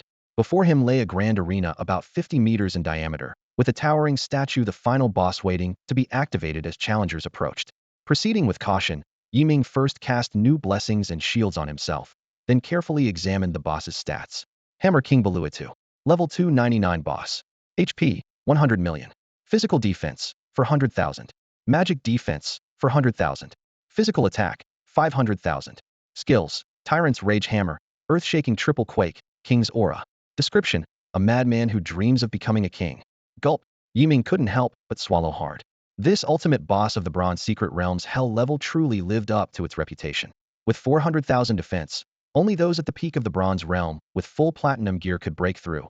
A staggering 100 million health, and an attack power of 500,000 meant that without a shield, surviving even a single hit would be difficult. Ming quickly calculated. The 9 stars convergence could only deplete half of the boss's health, leaving the rest to be chipped away using strategy from the guides. With his plan set, he wasted no time, swiftly moving forward to activate the statue, then retreating to the edge of the arena to charge up the 9 stars convergence. As the stone shell gradually crumbled away, a 3-meter-tall, imposing warrior clad in black armor and wielding a massive black hammer emerged. Who dares awaken me, the king? Baluatu growled, his eyes blazing with fervor, raising his giant hammer to announce his arrival. It was you, you insignificant insect. You who sealed me here. I will kill you all. With a thunderous roar, the boss charged at Ming, the ground shaking beneath its feet. Ming's brow furrowed slightly as he watched the furious boss approach, decisively unleashing the long-charged 9 stars convergence. Whoosh, whoosh, whoosh. 9 golden arrows shot through the air. Clang, clang, clang. The arrows struck Baluatu's massive frame in rapid succession, the powerful impact causing the frenzied boss to stagger back unsteadily. The pineapple head's health suddenly dropped to less than half, and it let out an ear-piercing roar. "Ah, you little insect. You've completely enraged me." Instantly, a dense aura of blood erupted from its entire body, enveloping it like a dark red mist. Ming felt a pang of anxiety, realizing that this boss would enter a berserk state when its health fell below half, significantly boosting its attack power. With the situation rapidly changing, he had to adapt quickly and respond to the boss's moves. Without hesitation, Ming shot an uncharged meteor shower arrow, sending a barrage of arrows raining down between him and the boss. His strategy was clear. Use the sustained attack of the meteor arrows to chip away at the boss's health. Ming calculated that apart from the ground shake, the boss mainly relied on close combat attacks. Moreover, all its skills had cooldown periods, so it couldn't constantly use the ground shake. If the boss wanted to attack him, it would have to step into the range of the meteor arrows. This way, he could use his positioning to trap the boss within the rain of arrows. He quickly worked out that his normal attacks, combined with a round of meteor arrows, could inflict a significant 1.41 million damage. If everything went according to plan, just a few rounds of meteor arrows would be enough to defeat the boss. Even if the boss didn't attack, he could wear it down with normal attacks from a distance. In the worst-case scenario, he could keep evading until the cooldown for the 9-star beads ended in 60 seconds. Sure enough, the berserk pineapple head charged at Ming, swinging its massive hammer. At the same time, ripples spread from its feet, showcasing its kingly aura. Ming knew that an ordinary challenger would be stunned for more than 3 seconds upon contact. Without timely use of a cleansing potion, they'd be crushed by the hammer, leaving a psychological scar even if they survived. Fortunately, Ming was immune to control effects and wasn't afraid of this threat. This evidently infuriated Pineapple Head, causing it to speed up its charge. Ming furrowed his brow, thinking, this thing is fast. He quickly pulled out a swiftness scroll. A stream of light infused his body, making him feel as light as a swallow. He began to run around the outer circle of the arrow rain, skillfully keeping Pineapple Head trapped within its range. Seeing it couldn't catch Ming, Pineapple Head grew even more frustrated. It stopped in its tracks, raised its hammer high, and assumed a position to smash it into the ground. Ming immediately realized the boss was about to unleash its stunning and highly damaging triple earthquake wave. Although he wasn't afraid of the stun effect, he couldn't withstand the high damage heat. Pineapple Head roared, "You, kneel before me." With its roar, it slammed the hammer into the ground 3 times. The entire level felt like it was experiencing a small earthquake, the ground shaking violently, as if it could collapse at any moment. In this critical moment, Ming, agile as a swallow, precisely timed each jump to successfully dodge all the earthquake waves. After Pineapple Head stopped pounding the ground, Ming resumed his strategy. He maneuvered deftly, continuously releasing meteor arrows and interspersing normal attacks to steadily deplete the boss's health. Through this ongoing skirmish, Pineapple Head's health continued to dwindle until it finally collapsed with an unwilling roar. The system notification sounded. Congratulations on successfully challenging the Hell-level dungeon in 6 minutes. Yi Ming's gaze shifted past the 2 light blue equipment items on the ground, fixing on a green material. He took a deep breath, silently praying. Let it be a shadow core. Rubbing his hands together, he eagerly moved forward to pick up the items. When he saw the item's information, his eyes widened with joy. It was indeed a shadow core. This material, essential for crafting special equipment, had dropped after just 1 run. It seemed Hell level was indeed the best choice, with a significantly higher drop rate than other difficulties. Additionally, the boss had dropped 2 silver-level equipment items. Yi Ming didn't bother to inspect them closely, instead tossing them into his spatial ring to deal with later. Staring at the portal that suddenly appeared in the level, Yi Ming pondered whether to run the dungeon 2 more times or return to the human realm immediately. No way. This is a rare opportunity. Yi Ming was secretly thrilled, thinking happily. There are still 2 more chances. I'll finish them all before leaving. If I get another material, I'll be rich. This stuff is worth over 10 million gold coins. However, a tricky problem surfaced in his mind. To re-enter the secret realm, he must first exit and then re-enter. Without the protection of invisibility, he would immediately become the focus of all the other races present. Even with a shield boasting over 2 million health points, it would be hard to withstand such a fierce onslaught. Yi Ming quickly devised a plan. Throw smoke bombs to disrupt the nearby races? No, the distant ones could still attack him. Worse still, there might be high-level beings lurking around. He stood before the secret realm's portal, deep in thought. How could he escape safely? It seemed every plan had a fatal flaw. Just then, a strange sound interrupted his thoughts. 2 little tigers love to dance. Little Bunny obediently pulls the carrot. Yi Ming looked around in confusion, searching for the source of the sound. Finally, he realized, with a mix of amusement and exasperation, that it was his phone ringing. What ringtone did Xiaoxi change it to? Yi Ming sighed, holding his forehead, and answered the call. Hello, Xiaoxi. Really? All right. I understand. After hanging up, Yi Ming's expression turned serious. It seemed he had to abandon his plan to continue in the secret realm. Tang Si had urgently called to inform him that a trap was set outside, waiting for him to walk into it. Apparently, Yi Ming had just broken the record for the hell-level difficulty of this secret realm, causing a sensation outside. He quickly opened the world channel, and sure enough, most discussions revolved around this astonishing news. Oh my god! Human Yi Ming cleared the bronze-level secret realm's hell difficulty in just 6 minutes. How did he do it? Even dodging any gatekeeper's skill mechanism would take longer than that. Remember, in hell difficulty, the first 5 gatekeepers have a total of 50 million health. Their defense and attack are over 200,000. Even with my level 299 full platinum gear and 5-star attack talent, it would take me over 10 minutes to beat any gatekeeper standing still. Not to mention that crazy pineapple head at the end. This is unbelievable. Even the 3 great dominators in their youth took more than an hour. He's an hour faster than the demon dominator. Does human Yi Ming have more than an 8-star talent? You only just found out? This little guy has been making waves lately. In the previous Black Iron Neutral Zone boss event, he killed a demon genius with an 8-star talent. The discussions in the world channel surged like a tide, and Yi Ming realized he had become the focal point of the entire game world. Messages on the global channel surged like a tide. Yi Ming's incredible feat of single-handedly annihilating 300 elite demons in the neutral zone, along with his astonishing leap from level 100 to 200 in just 2 days, sparked intense discussions among the various races. Is a 4th dominator about to emerge among humans? Will the balance among the 9 races be disrupted?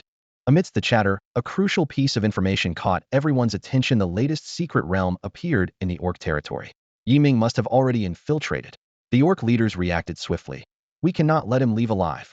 Factions from all races mobilized quickly. The Inferno Demon King dispatched 2 royal-level warriors. The orc tribe urgently summoned 3 star-level experts, while strong figures from the spirit and water tribes also rushed to the scene. Though they were bound by rules in the neutral zone, outside of it, they would seize any opportunity to strike him down. The alliance of 3 races worried about this most gifted genius in decades. Without a town portal scroll, even supreme warriors couldn't recklessly enter enemy territory to assist, as it would trigger a world war. Meanwhile, Yi Ming calmly closed the global channel. He took out a town portal scroll, a slight smile on his lips. Want my life? I'm afraid you'll be disappointed. Suddenly, his phone rang. It was Elder Phone calling. I'm fine. I have a town portal scroll. Please don't risk coming, Yi Ming said gratefully. After hanging up, a warm feeling filled his heart. Elder Feng and Elder Tang were willing to risk danger to rescue him, even preparing to contact the rulers of the elf and dwarf tribes to join them. This camaraderie deeply moved him. I, Yi Ming, will never forget this kindness, he vowed silently. Then, Yi Ming decisively tore the town portal scroll. A gentle white light enveloped him, and the next moment, he vanished from where he stood. By now, a large number of powerful beings from various races had gathered at the secret realm's entrance, lying in wait for Yi Ming to appear. After all, the secret realm existed for only 24 hours, and 6 hours had already passed, leaving Yi Ming with a maximum of 18 more hours to hide. With a flash of white light, Yi Ming safely returned to the center square of Kyoto. Looking at the used town portal scroll in his hand, he couldn't help but marvel at the power of this magical item. Searching the remote commerce network, he found none for sale. I'll have to ask Xiao Si where this came from, Yi Ming thought. But first, I need to find old Zhao to upgrade my cloak to bronze level. With that, he pulled out his phone and dialed Xiao Si's number. After hanging up the phone, Tang Si instructed Yi Ming to wait where he was, as he would drive over to pick him up. Yi Ming found a spot to sit and began to tally the gains from his journey to the orc tribe. His eyes swept over the equipment in his hands, 5 bronze-grade items and 2 silver-grade ones, all glinting faintly in the sunlight. He quickly calculated in his mind. A bronze item was worth about 500,000 gold coins each, with the weapon being worth double. A silver item was priced at 1 million gold coins each. Additionally, there were 5 pieces of small bronze-grade materials, each valued at 100,000 gold coins. Yi Ming promptly listed all the items on the market, and after deducting the transaction fees, he estimated his earnings would be around 6.5 million gold coins, thanks to his black card privileges. However, Yi Ming was well aware that the value of the teleportation scrolls, potions, and tickets provided by Tang Si far exceeded this amount. He checked the minimum price for a secret realm ticket, 2 million gold coins each, not to mention the mysterious return scroll. For a moment, Yi Ming found it difficult to determine whether this trip was profitable or not. But the biggest gain was undoubtedly the unexpected Shadow Spirit Core, which made him breathe a sigh of relief. Yi Ming opened his panel to review the results from passing through the orc tribe's border checkpoint. When he saw the merit points, he widened his eyes, incredulously confirming it multiple times. 109,080 points. Killing a platinum-level expert earned him 100,000 merit points. This discovery thrilled Yi Ming, as he was now eligible for a rank promotion. Although he had little interest in working for the government, the attribute bonuses from a rank increase were something he eagerly anticipated. Suddenly, a car horn interrupted Yi Ming's thoughts. He looked up to see Tang Si had parked the car outside the square, waving at him. Yi Ming smiled in understanding, got up, and strode over. Once in the car, Tang Si couldn't help but complain. Old Yi, you really took a huge risk this time. Luckily, we were well prepared, or the consequences could have been dire. Yi Ming looked at Tang Si gratefully and said, yeah, thanks to the life-saving items you gave me, especially that crucial return scroll. By the way, that must be pretty valuable, right? Name your price, and I'll pay you back. Tang Si waved his hand dismissively, saying, don't mention money. I'm just worried about how to spend all these gold coins. You're torturing me by offering to pay. Besides, they're just small trinkets. As for the return scroll, it's rare for outsiders, but old Zhao has plenty of them. He makes 3 a day, just doesn't sell them outside. He paused, then added, and we're brothers. How could I let anything happen to you?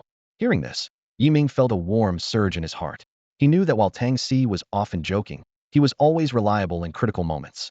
The two exchanged a smile, and the atmosphere in the car immediately lightened. By the way, where to next? Tang Si asked. Yi Ming pondered for a moment. Let's head to the armory. I think I can get another rank promotion. The car sped down the road and soon reached the armory. The two headed straight for the central touchscreen in the hall, and Yi Ming unhesitatingly placed his palm on it. A mechanical system voice promptly sounded. Ding.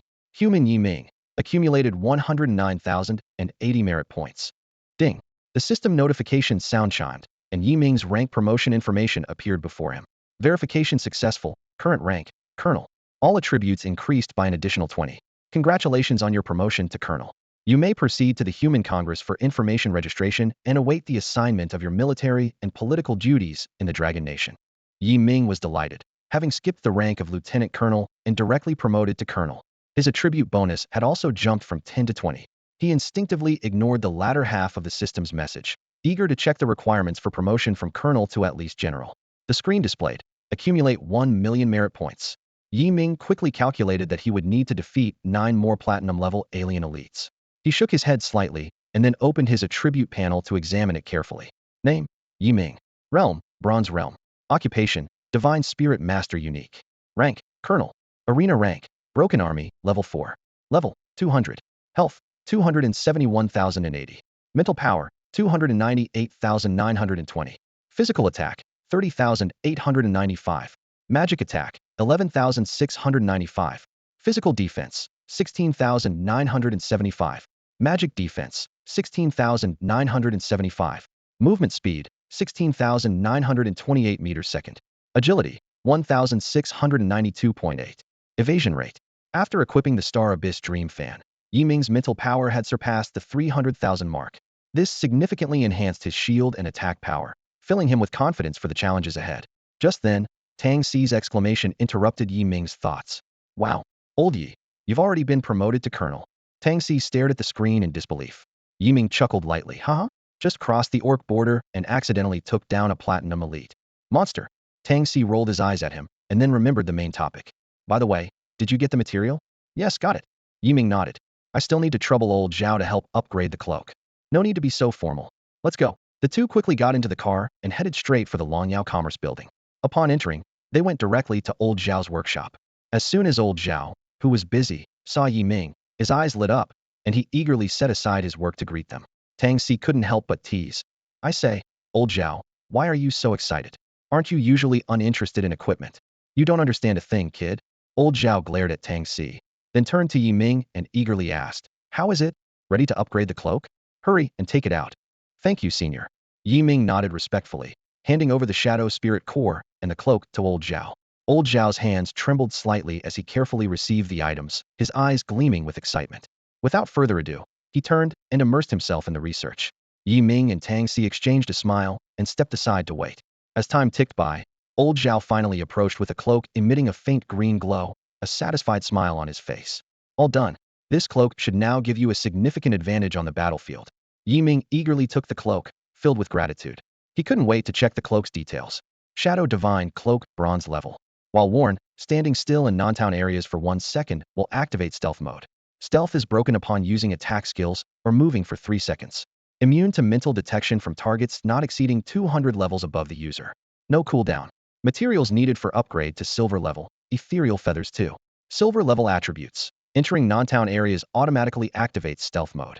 Stealth is broken upon using attack skills. After stopping attacks for 1 second, stealth mode can be re-entered. Immune to mental detection from targets not exceeding 300 levels above the user. Yiming donned the cloak and immediately felt the immense power it contained. Compared to the iron level, the bronze level cloak offered a significant upgrade. First, the time to enter stealth mode was reduced from 3 seconds to 1 second, greatly minimizing the risk of exposure. Secondly, he could now move for 3 seconds while in stealth mode, which, given his current speed, meant he could cover dozens of meters while remaining undetected. Yiming's eyes returned to the silver level attribute description, already planning the next steps for the upgrade. Yiming was deeply moved, his gaze fixed on the silver tier cloak. This magical item completely changed his understanding of invisibility. As soon as he stepped out of town, he would become invisible and could move freely without breaking the effect. Even more astonishing was that opponents up to 300 levels higher than him couldn't detect his presence. Quickly calculating, Yiming realized that even peak gold tier experts would struggle to find him at his current level. As he leveled up, this advantage would only grow. He clenched his fist, determined to upgrade the cloak to silver tier today, preparing for tomorrow's bronze tier neutral zone boss hunt. His mind already pictured the potential bloodshed in the neutral zone. To survive the dangerous hunt, he needed to be prepared and enhance his survival skills. Yiming's eyes fell on the materials needed to upgrade the cloak ethereal feathers. This was an extremely rare material, only dropped by silver tier bosses in the wilderness. These wilderness leaders were said to be more ferocious than hell-level dungeon bosses of the same rank. He opened the market interface to check the price of ethereal feathers and fell to paying 20 million gold coins, with only one set available. Yiming glanced at his balance. 28.35 million. Clenching his teeth, he bought it without hesitation. Yiming didn't tell Tang Xi about this. He knew that if he mentioned it, Tang Xi would buy it for him without a second thought. But Yiming didn't want to overly rely on Tang Xi's help, fearing he'd lose the ability to face challenges independently. As expected, Tang Xi asked, so, old Yi, do you need any other materials? I'll prepare them right away and have old Zhao upgrade it to the highest level in one go. Yiming shook his head and smiled. I need one more ethereal feather. But the market doesn't have any listed, so I'll have to go to the wilderness to find it. Tang Xi frowned at this. The wilderness is even more dangerous than the neutral zone. Not only are adventurers of all levels hunting bosses there, but there's no level restriction. What if you encounter high-tier outsiders? Yiming explained, I know the wilderness is dangerous, but it's vast, 100 times larger than all the 9 tribes' territories combined. I'll just be on the outskirts, hunting a silver-tier boss. As long as I don't reveal my identity, high-tier experts won't be drawn. They don't gain rewards for killing low-level bosses. Plus, there's no merit gained from defeating someone below their rank. If they recklessly kill low-level adventurers on the outskirts, it would only anger all 9 tribes.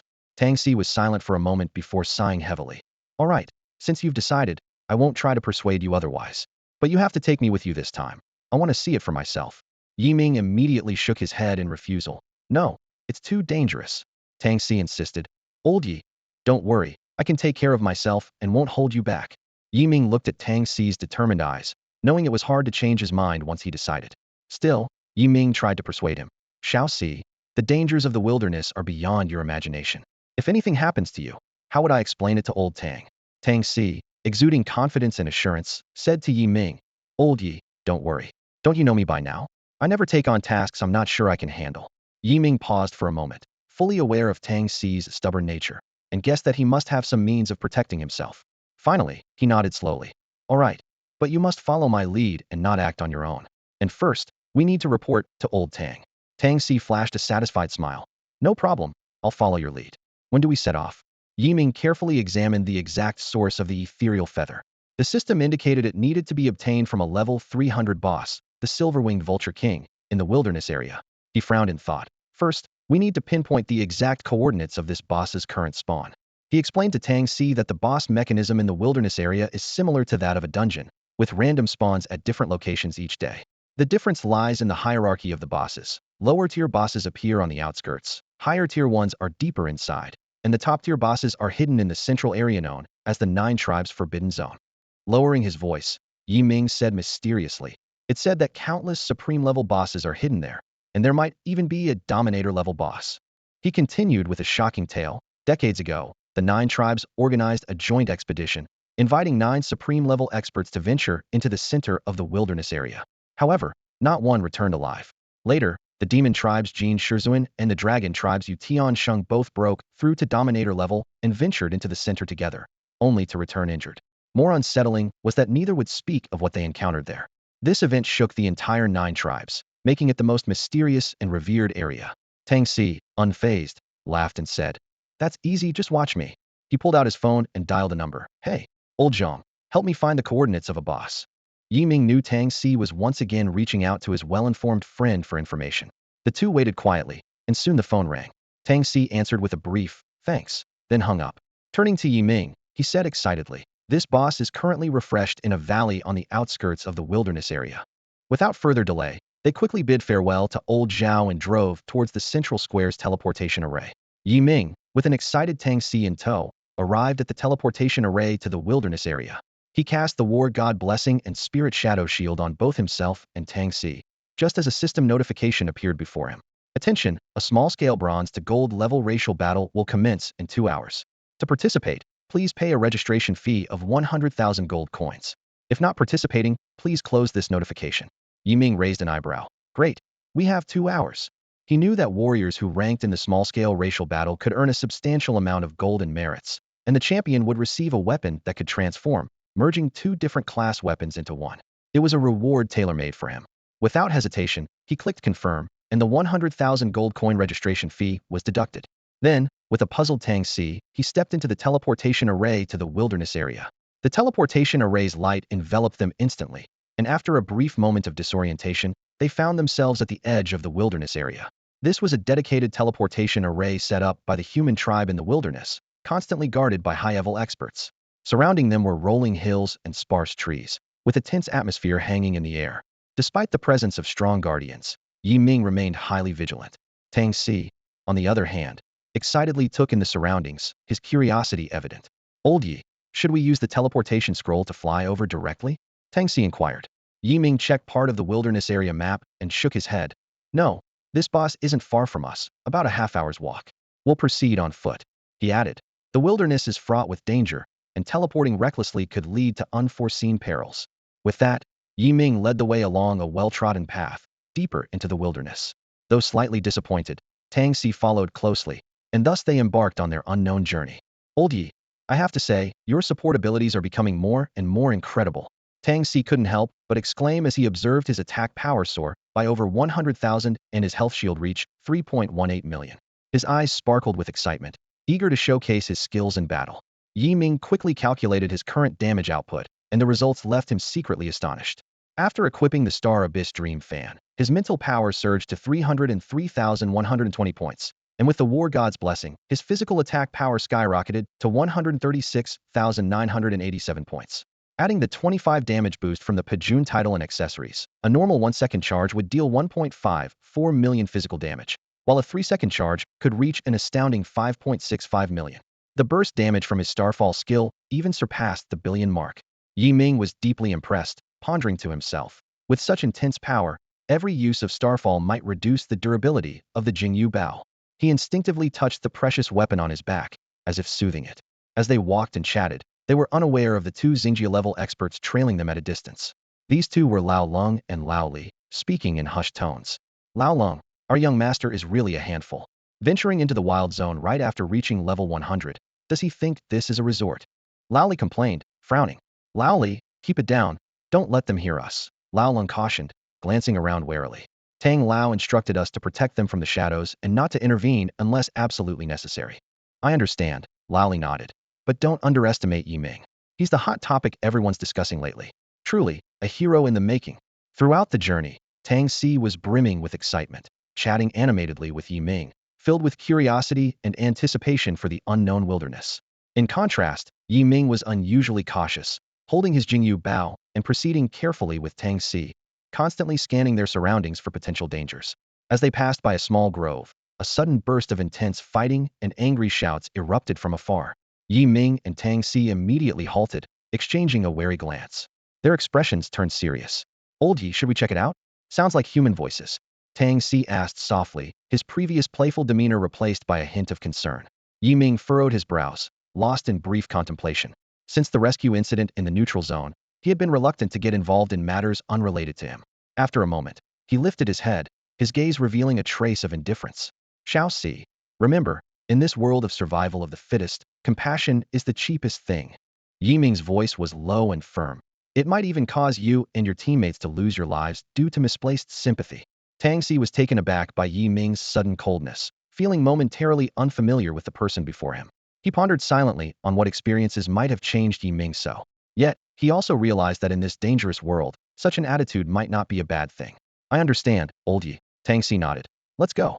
Yi Ming patted his shoulder, turning to continue.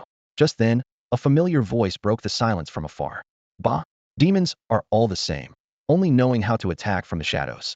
I've finally seen it firsthand. Jun Moku. Jun Moku. Yi Ming and Tang Si paused again, exchanging a surprised look. Old Yi, it's an old acquaintance. Shouldn't we at least take a look? Tang Si asked tentatively, his tone tinged with expectation. Yi Ming took a deep breath, weighing the pros and cons. Finally, he made a decision. Let's go take a look. The two moved cautiously towards the source of the voice, trying not to make any noise. As they got closer, they could hear the intense argument between the humans and demons more clearly. Yi Ming signaled Tang Si to stay alert as they slowly approached the grove, ready to investigate further. Through the sparse thicket, a gripping scene unfolded. Jun Moku and Luoli stood back to back, one wielding a sword and the other a fan, surrounded by 4 demon clan members. Not far away, another demon wielding a staff continuously launched ranged attacks, while further in the distance, a massive boss stood still, seemingly waiting for the right moment. The battle had been raging for some time, and everyone present bore bloodstains, clearly indicating significant injuries. Jun Moku's sword slashed through the air, casting a cold light and forming a protective sword domain that not only blocked enemy attacks, but also continuously restored health for the two of them. Meanwhile, Luoli occasionally cast healing spells, which, though limited in effect, provided additional survival assurance. Boss, this guy is too strong. He could rival our Prince of the Burning Night. One demon clan member spat out blood, gritting his teeth as he spoke. Another demon agreed. That's right. Although his level is comparable to ours, his equipment is top-notch, probably all gold tier. My best gear is only silver tier. We have to take him down today, but he's too powerful. It's hard to get a hit in. Yeah, even though we outnumber them, his sword domain can continuously heal, and with that girl's healing spells, we can't deal with them right away. A third demon complained. His blade storm is too formidable. We can't get close and have to rely on Old Five's ranged attacks to wear them down. Unfortunately, Old Five's attack power is too low. No worries, the last demon said calmly.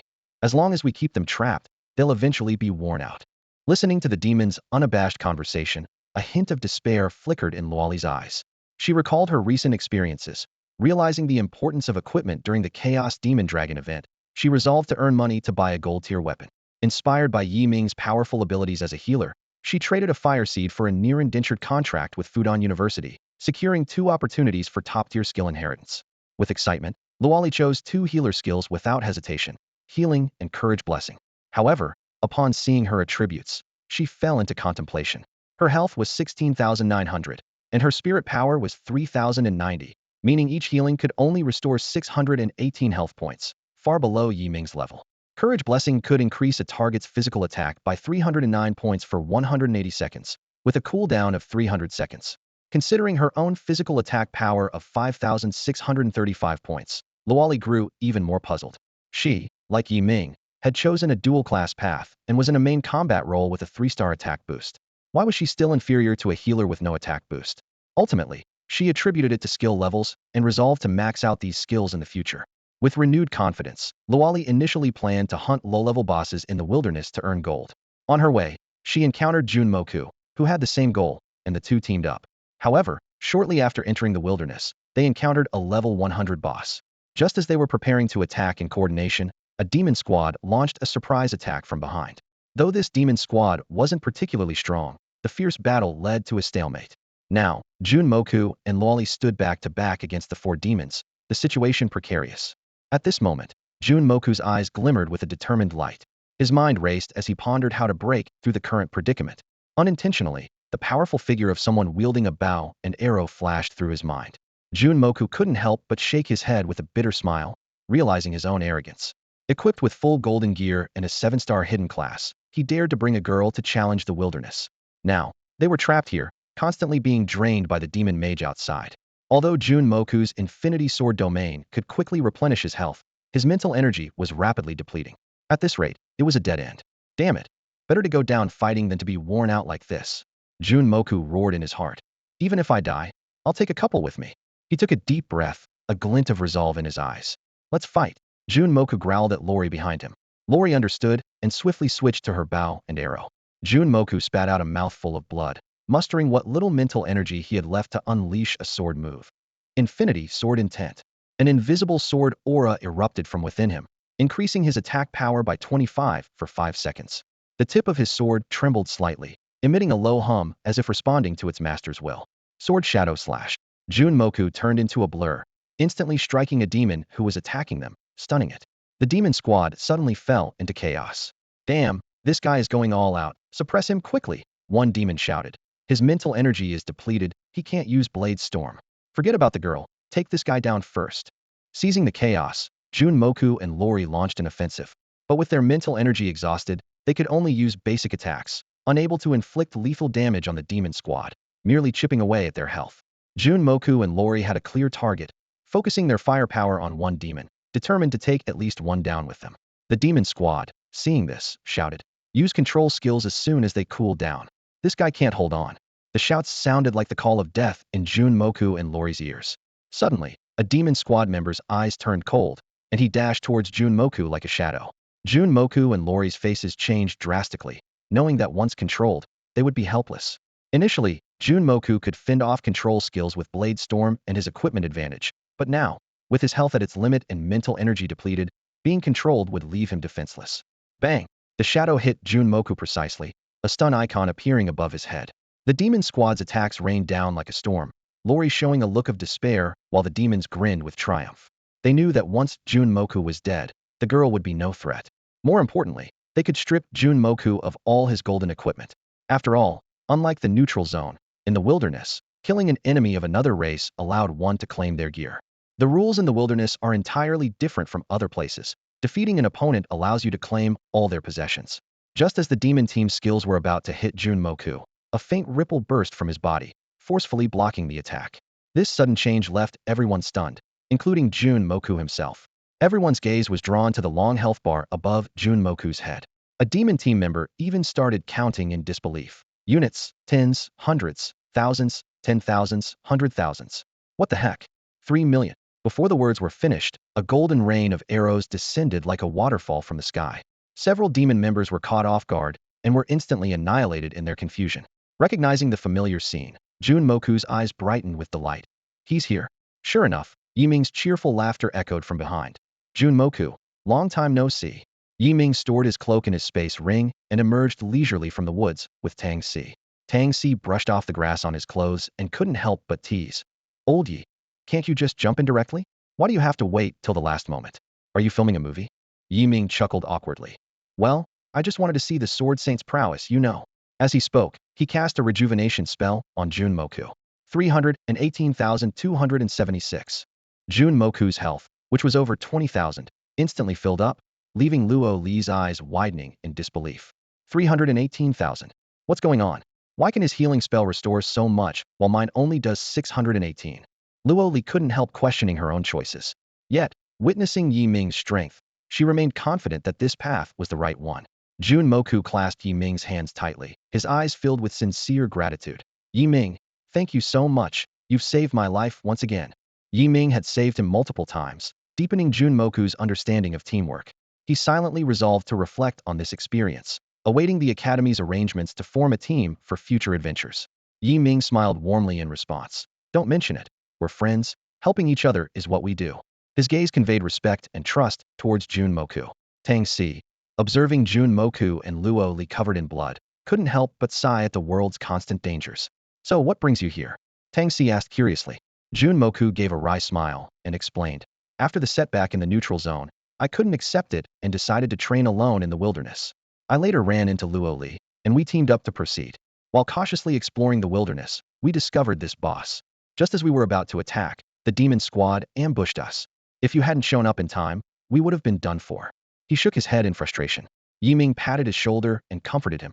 Don't be too hard on yourself. Holding out against 5 demons is quite an achievement. Jun Moku nodded slightly, then turned his attention to the massive boss still standing in the distance.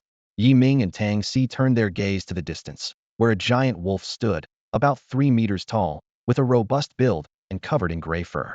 Its eyes glowed with a ghostly green light, and its 2 sharp, hard fangs glistened coldly in the sunlight. Steel Fang Explosive Wolf, level 100 boss.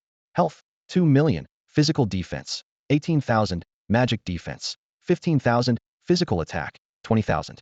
Skills, charge, bite, wolf howl, intimidate. Yi Ming analyzed quickly. Wow, no wonder it's a powerful beast born from the Star Prison realm. Its stats are nearly double those of a level 100 boss in the neutral zone. Jun Moku, full of confidence, said, if Luo Li and I coordinate well, with my attack power of over 20,000, taking it down is just a matter of time. He turned to Yi Ming. What do you think? Interested in this boss? He didn't notice Luo Li frowning as she finished tidying up the battlefield. Yi Ming smiled slightly and shrugged. Haha, you forgot that I've surpassed level 100? Defeating this boss won't earn me any rewards. Besides, I'm not here for it. Realization dawned on Jun Moku. Oh, right. I almost forgot. So what level are you now? Yi Ming smiled mysteriously without answering, unwilling to further discourage the young man. But Tang Si, standing by, revealed, Old Yi, this freak, is already level 200, having broken through the bronze realm. Jun Moku was so shocked he couldn't speak, his mouth agape wide enough to fit an egg. He had always believed that with enough effort, he could catch up to Yi Ming, but the gap only seemed to widen. Luo Li was equally astonished. She knew Yi Ming was strong but hadn't imagined he had reached such a level. Seeing their reactions, Yi Ming gave Tang Si a sidelong glance. So, are you guys ready to tackle this boss now? Tang Si suddenly exclaimed with excitement. Old Yi, I want to give it a shot too. With the 3 million shield and over 100,000 attack power bestowed by Yi Ming, he was eager to test his skills. Hearing this, Luo Li frowned and whispered, but we found it first. Tang Si was taken aback. Miss, you don't think I'm here to steal your boss, do you? Don't worry, I don't want anything from defeating it. Just want to have some fun. Jun Moku waved his hand. Tang Si, don't say that. It's just a boss. It doesn't matter who defeats it. Yi Ming smiled to mediate. All right, stop arguing. Jun Moku, the items dropped by this boss are yours. Little C and I are just passing by. He hasn't encountered such a powerful boss before, so let him have some practice, a warm-up for entering the neutral zone. How about it? He didn't mind as Luo Li's frown relaxed. Jun Moku twirled his sword. Of course. But I also want to practice with this boss. With a shield of 3 million health, he was fearless. And with Yi Ming, the 9-star god-level healer, by his side, it was an opportunity not to be missed.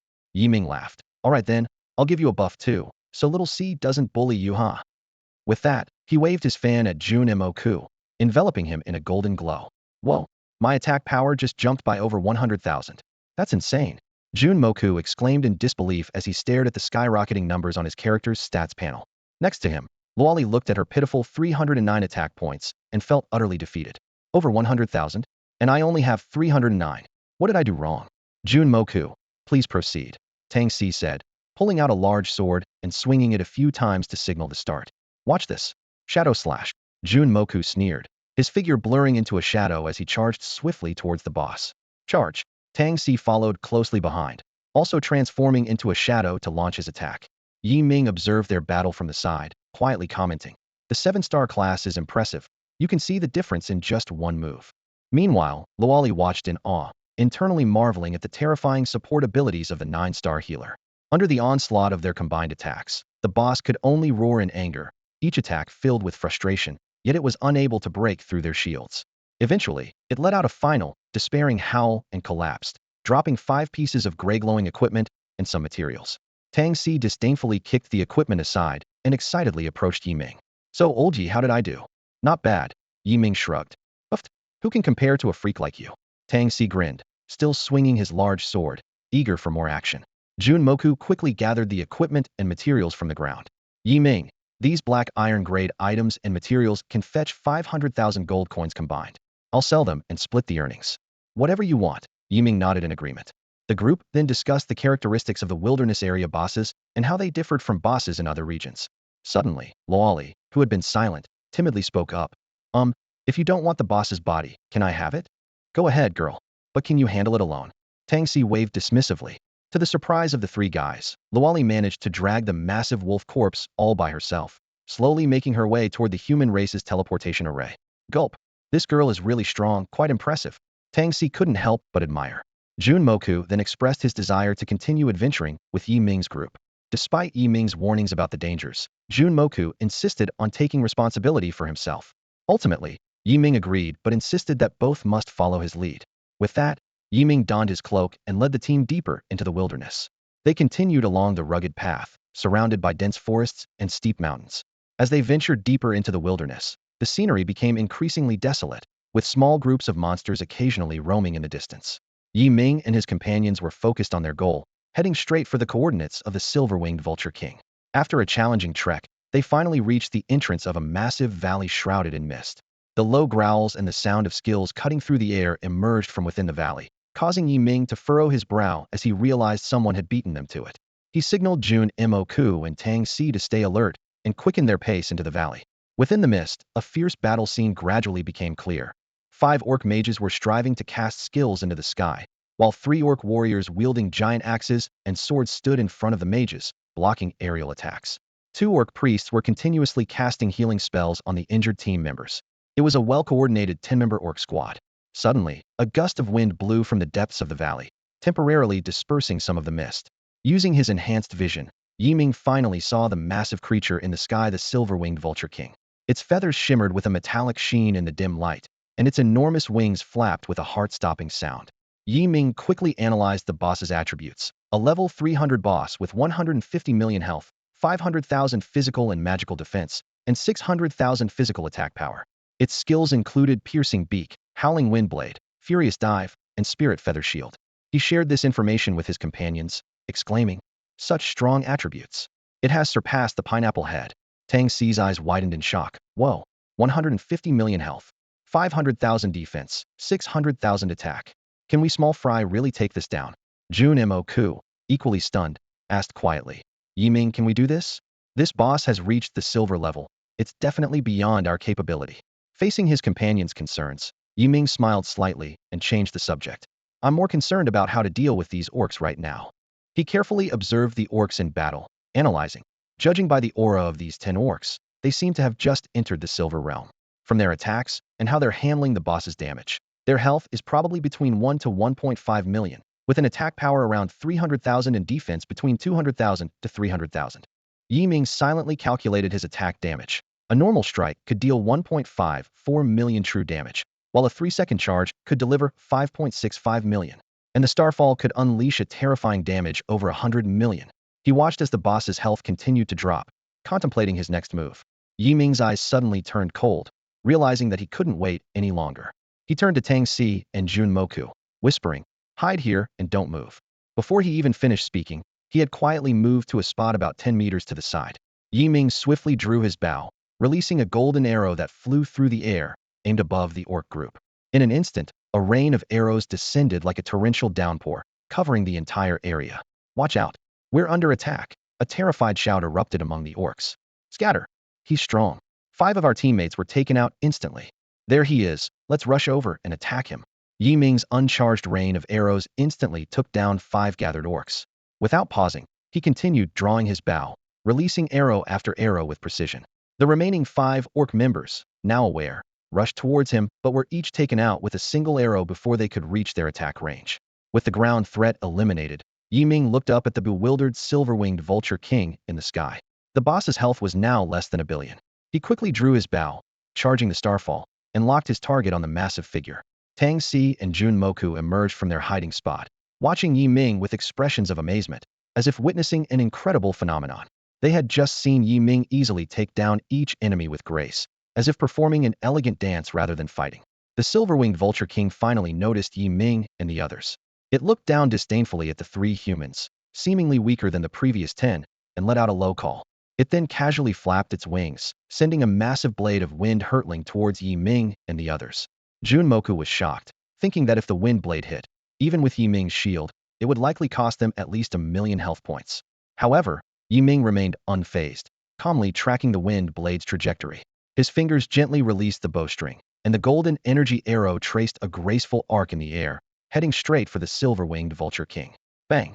The arrow collided with the wind blade midair, causing a violent tremor. The wind blade was instantly destroyed, while Yi Ming's arrow continued unaffected, speeding towards the boss. The silver-winged vulture king in the air was momentarily surprised, which quickly turned into deep fear. Boom! Like a meteor, the arrow struck the vulture king's abdomen with a deafening sound. The boss's health rapidly depleted, and its massive body plummeted from the sky. Tang Si and Jun Moku watched in disbelief. They had just witnessed Yi Ming dealing 1,000,000,000 damage in a single hit. Given that he had only recently entered the bronze tier, such damage was something even Diamond Pinnacle experts would struggle to achieve.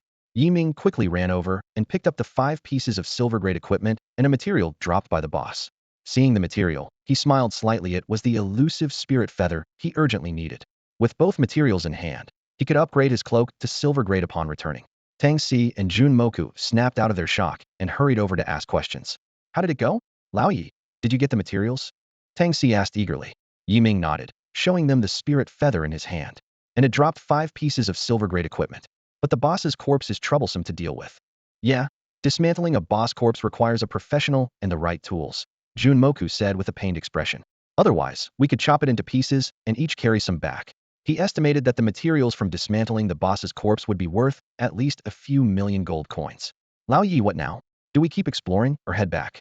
Tang Si looked at Yi Ming, his voice tinged with excitement. Yi Ming checked his phone for the time and shook his head. "We don't have enough time. Let's call it a day. I have an event to attend later." "All right, next time, make sure to bring me along," Tang Si said, a bit disappointed, while Jun Moku looked like he hadn't had enough. Yi Ming shook his head with a smile. "Don't get ahead of yourselves. The dangers of the wilderness are unimaginable, so it's best not to come here if you can avoid it." He then glanced at the 10 orc bodies on the ground. "Quick, check if there's anything valuable on that orc squad." Jun Moku's eyes lit up, just as he was about to go check. Suddenly, a powerful mental pressure emanated from the entrance of the valley, interrupting their movements. "Human boy, leave behind the ethereal feather dropped by the boss, and I'll spare your lives." A crisp voice suddenly echoed through the valley, and Yi Ming and his 2 companions were immediately on high alert. Yi Ming's brow furrowed, and his sharp gaze swept towards the valley entrance like lightning. A petite figure slowly emerged, holding an exquisitely crafted longbow. This unexpected guest was covered in soft fur, with large ears that twitched slightly, and a fluffy tail swaying gently behind. Despite the cute appearance, Yi Ming could sense the formidable aura emanating from this individual, even more terrifying than Teacher Zhao. Without a doubt, this was a Starry Realm expert from the Ling clan. Following this expert were 5 young members of the Ling clan. Yi Ming quickly assessed that their auras were comparable to the 10 orcs he had previously defeated, all at the silver rank. Clearly, this group was also after the boss, but they had brought a Starry Realm guardian with them.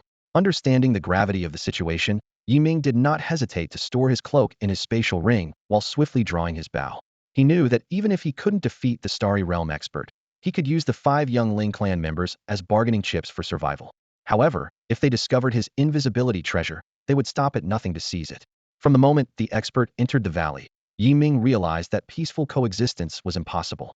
The humans and the Ling clan were sworn enemies, and with the ground littered with the bodies of their orc allies, there was no way Yi Ming and his companions would be allowed to leave easily. The expert's hesitation to kill them outright was likely due to maintaining his dignity. As the Ling clan expert led the young members closer, Yi Ming and his companions grew even more tense. They were acutely aware that their chances of victory against a Starry Realm expert were slim.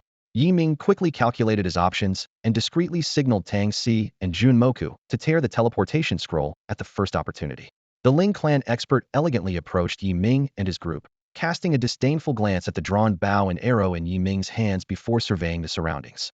After a moment, his gaze turned icy as he coldly questioned, "Did you kill all these orc warriors?"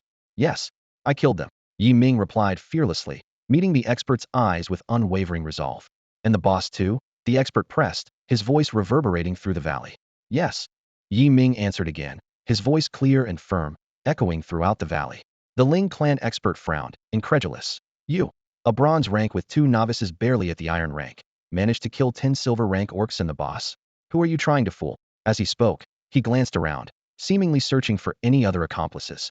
Yi Ming responded calmly, "It's my own method, no need for further questions, senior." Meanwhile, his mental focus was locked onto the young Ling clan members behind the expert. Seeing through Yi Ming's intentions, the expert scoffed, "Boy, I advise you to put away your weapon and hand over the ethereal feather. Otherwise, I might have to bully the weak." Yi Ming's expression remained impassive, his gaze steadfast as he replied, "Senior, how about we make a deal?" "Huh?" The Ling clan expert seemed intrigued by the proposal from the ant of a bronze rank. "Do you really think you're in a position to negotiate with me?" Yi Ming's eyes gleamed with determination as he tightly gripped the Jingyu bow, addressing the arrogant Ling tribe warrior. "You can try, but the moment you make a move, I can shoot this arrow. I'm ready to exchange my life for yours." He paused before continuing. "I assume the young member of the Ling tribe you're personally guarding must have quite a notable status, right?" The Ling tribe warrior frowned, clearly affected by Yi Ming's words. He regretted not acting earlier, despite the risk to his reputation. The 5 young Ling tribe members he was protecting were all descendants of the Ling tribe's royalty, with incredibly valuable identities. If anything were to happen to any of them, he'd be in serious trouble upon returning. "What exactly do you want to say, kid?" he asked, his voice tinged with impatience. Yi Ming smirked slightly and said slowly, "First, let my 2 friends go. Then I'll give you the feather of the void." "No way, Yi. We live or die together," Tang Si shouted from the side. "Yeah, we're ready to fight them," Jun Moku added. Yi Ming gave Tang Si a look, signaling him to go back and get help. With their teleportation speed, they could return quickly. The Ling tribe warrior snorted, his gaze sharp as he stared at Yi Ming. "Kid, drop your little schemes. You think I don't know what you're planning?" He paused, his tone carrying undeniable authority. "In front of me, don't even think about playing tricks. And don't try to use phones or national channels to send messages. If you dare make any reckless moves, I guarantee you'll be dead the next second." After speaking, he casually revealed a longbow emitting a pink glow, lightly pulling the bowstring. The 3 of them frowned, thinking, "It's a stellar-grade weapon. This weapon tier is the ultimate weapon that can be exchanged in neutral zones and arenas, with immense attack power." The Ling tribe warrior said calmly, "I advise you to put away your weapon and hand over the feather of the void." Yi Ming understood that although the Ling tribe warrior seemed indifferent, he was also anxious. He feared Yi Ming might go all out, leading to mutual destruction. After all, Yi Ming had the strength to kill someone of the silver rank. Yet, Yi Ming felt increasingly uneasy. He had been charging the meteor shower skill. Although not as powerful as the energy of a starfall, it would eventually deplete the durability of the Jingyu Bao. Once its durability hit 0, the weapon would shatter. Without a weapon, he couldn't use his archer skills. The Ling tribe warrior would then have no reservations, and the fate of the 3 of them would be grim. Yi Ming took a deep breath, realizing the situation had reached a critical point. He had to make a decision quickly. "Senior, how about this?" Yi Ming suddenly spoke, trying to break the deadlock. "We'll hand over the feather of the void, but you must promise not to harm us. Swear it on your soul." The Ling tribe warrior laughed mockingly. "How ridiculous. Do you think I'd care about a mere feather of the void? I can just wait for the boss to respawn tomorrow and take them to kill another one. It would just take some time. A small bronze rank like you expecting me to swear on my soul. You're overestimating yourself." Yi Ming's heart sank, realizing he had underestimated the Ling tribe warrior. "Then what do you suggest?" Yi Ming asked tentatively. The Ling tribe warrior, growing impatient, replied, "Put away your weapon and hand over the feather of the void immediately, and I might consider letting one of you leave. Otherwise, you all die. Make your choice." Yi Ming's voice carried a hint of determination as he coldly said, "Senior, don't push me. I have nothing to lose." He was fully aware that the Spirit Clan expert's delay tactic was merely a ploy to launch a deadly attack the moment they let their guard down. The Spirit Clan expert's eyes were cold as he signaled the 5 young members behind him to retreat. He didn't believe this young man had the guts to actually shoot, but Yi Ming's calmness and courage took him by surprise. Yi Ming saw through the Spirit Clan expert's intentions. The opponent wanted the young ones to retreat beyond the valley to eliminate the threat before mercilessly killing the 3 of them. What the Spirit Clan expert didn't know was that once Yi Ming's arrow locked onto a target, escape was nearly impossible, even to the ends of the earth. This misunderstanding led the Spirit Clan expert to devise such a plan. Stop! Yi Ming suddenly shouted. If you move, I'll unleash my skill. Senior, this is an area attack skill. Even if you block one, you won't be able to save another. The Spirit Clan expert was furious. How dare you? Boy, do you really think my patience is endless? Yi Ming's threat made him and the young members halt, clearly not expecting such boldness from the young man. You can give it a try. Yi Ming's voice echoed through the valley, escalating the tension to its peak. A flicker of hesitation crossed the Spirit Clan expert's eyes as he reassessed this seemingly weak opponent. But soon, disdain and anger replaced his hesitation. He couldn't accept that a mere bronze-level ant could threaten a formidable star-level peak expert like himself. His eyes turned cold as he slowly raised his bow. Yi Ming and his companions' expressions changed drastically, alarm bells ringing in their minds. Tang Si and Jun Moku also raised their weapons, ready to go down fighting. The wind in the valley seemed to sense the tension, becoming eerily still. At that critical moment, 2 powerful presences suddenly rushed in from the valley entrance, arriving between Yi Ming and the Spirit Clan expert in an instant. Their arrival shattered the standoff, the air in the valley seeming to freeze. The newcomers were 2 men, one clad in black armor with a stern face, the other in silver armor, exuding confidence. Seeing them, Tang Si let out a sigh of relief and couldn't help but complain. Uncle Lung, Uncle Li, couldn't you have shown up a bit earlier? You had to pull an old Yi and arrive at the last minute. Uncle Lung shrugged and chuckled. Well, we just wanted to see Yi Ming in action. Uncle Li smiled at Yi Ming and said, Yi Ming, you did well, upholding the honor of our people. Uncle Lung turned to the Spirit Clan expert and said amicably, friends from the Spirit Clan, how about we all take a step back today? It's just a minor scuffle between the youngsters, no need for a big conflict. He knew that both he and Uncle Li were only mid-star level in strength, while the Spirit Clan expert was at least at the peak. Even if they fought with all their might, it would only end in mutual destruction. If that old man went all out to kill Tang Si and the others, they wouldn't be able to stop him. At most, he and Old Li could also take down the young Spirit Clan members, but neither side wanted that outcome. The Spirit Clan warrior's expression shifted as he weighed the pros and cons. After a moment, he snorted and slowly put away his bow and arrow. He glanced at Tang Si with indifference and said coldly, in that case, let's end today's matter here. Seeing this, Yi Ming quietly lowered his weapon, feeling a sense of relief. He knew that if these 2 seniors hadn't arrived in time, the situation today might have spiraled out of control. Spirit Clan friends, you should leave first. Old Lung and Old Li stood protectively in front of Yi Ming and the others, their eyes sharp and focused on the Spirit Clan warrior's every move. Human friends, we'll meet again. The Spirit Clan warrior responded coldly, also shielding the young Spirit Clan members as they slowly retreated out of the valley. Once all the Spirit Clan figures disappeared at the valley's entrance, the remaining 5 people collectively exhaled, their tense nerves finally relaxing. Old Lung turned to Yi Ming, his eyes glinting with approval. Yi Ming, your performance today was outstanding. You faced a formidable enemy with calmness and composure, upholding our human dignity. Yi Ming smiled humbly, expressing his gratitude to the 2 seniors. Thank you for your praise, seniors. We owe our safety today to you. Otherwise, we might not have made it back. Tang Si chimed in. Uncle Lung, Uncle Li, did Grandpa send you to protect us? Haha, surviving this ordeal, we should really celebrate when we return. Old Lung and Old Li nodded silently, then looked at everyone with a serious expression. All right, this isn't the time for celebration. Although the Spirit Clan warrior has retreated, our location has been compromised. We need to leave here immediately. Yi Ming and the others quickly nodded in understanding. They swiftly took out their teleportation scrolls, ready to transport to the human teleportation array in the wilderness. Just as the teleportation light enveloped them, whoosh, a sharp whistling sound suddenly pierced the air. An arrow, gleaming with a cold light, descended from the sky, aimed directly at Tang Si. Everything happened in the blink of an eye, too fast for Old Lung and Old Li to react. Tang Si was struck by the arrow, collapsing heavily to the ground, blood spurting from his mouth. Xiao Si, Tang Si, young Master Tang, the others cried out in shock. Yi Ming's eyes widened as he quickly rushed to Tang Si's side. He immediately equipped the Star Abyss Dream Fan and infused Tang Si with a dense green energy. Old Li snorted and dashed out of the valley like a shadow. Meanwhile, Old Lung hurriedly pulled out a top-grade healing potion and poured it into Tang Xi's mouth without hesitation, vigilantly scanning the surroundings for any further attacks. Damn it! It's useless! Yi Ming shouted in anger. As soon as the cooldown for the healing spell ended, he cast it again on Tang Xi, but it still had no effect. It's useless! Useless! I'm a damn failure! Yi Ming slammed his fist into the ground, his knuckles instantly cut by sharp stones, blood flowing freely, but he was oblivious. His mind was consumed with endless guilt and sorrow. Xiaoxi, wake up. You haven't explored the world with me yet. Wake up, please. I can't lose you, my brother. Yi Ming's hot tears fell uncontrollably, large drops splashing onto Tang Xi's increasingly pale face. He dropped the fan, his body trembling violently, clutching Tang Xi's hand tightly, shaking it desperately, continuously calling his name, hoping for a response. However, Tang Xi's face was as pale as paper, his life force completely drained. In an instant, Yi Ming slumped to the ground, his eyes becoming vacant, filled with helplessness. Yi Ming, you need to pull yourself together. Tang Xi, he can't be revived anymore. Jun Moku, watching Yi Ming's despondent state, couldn't help but express concern.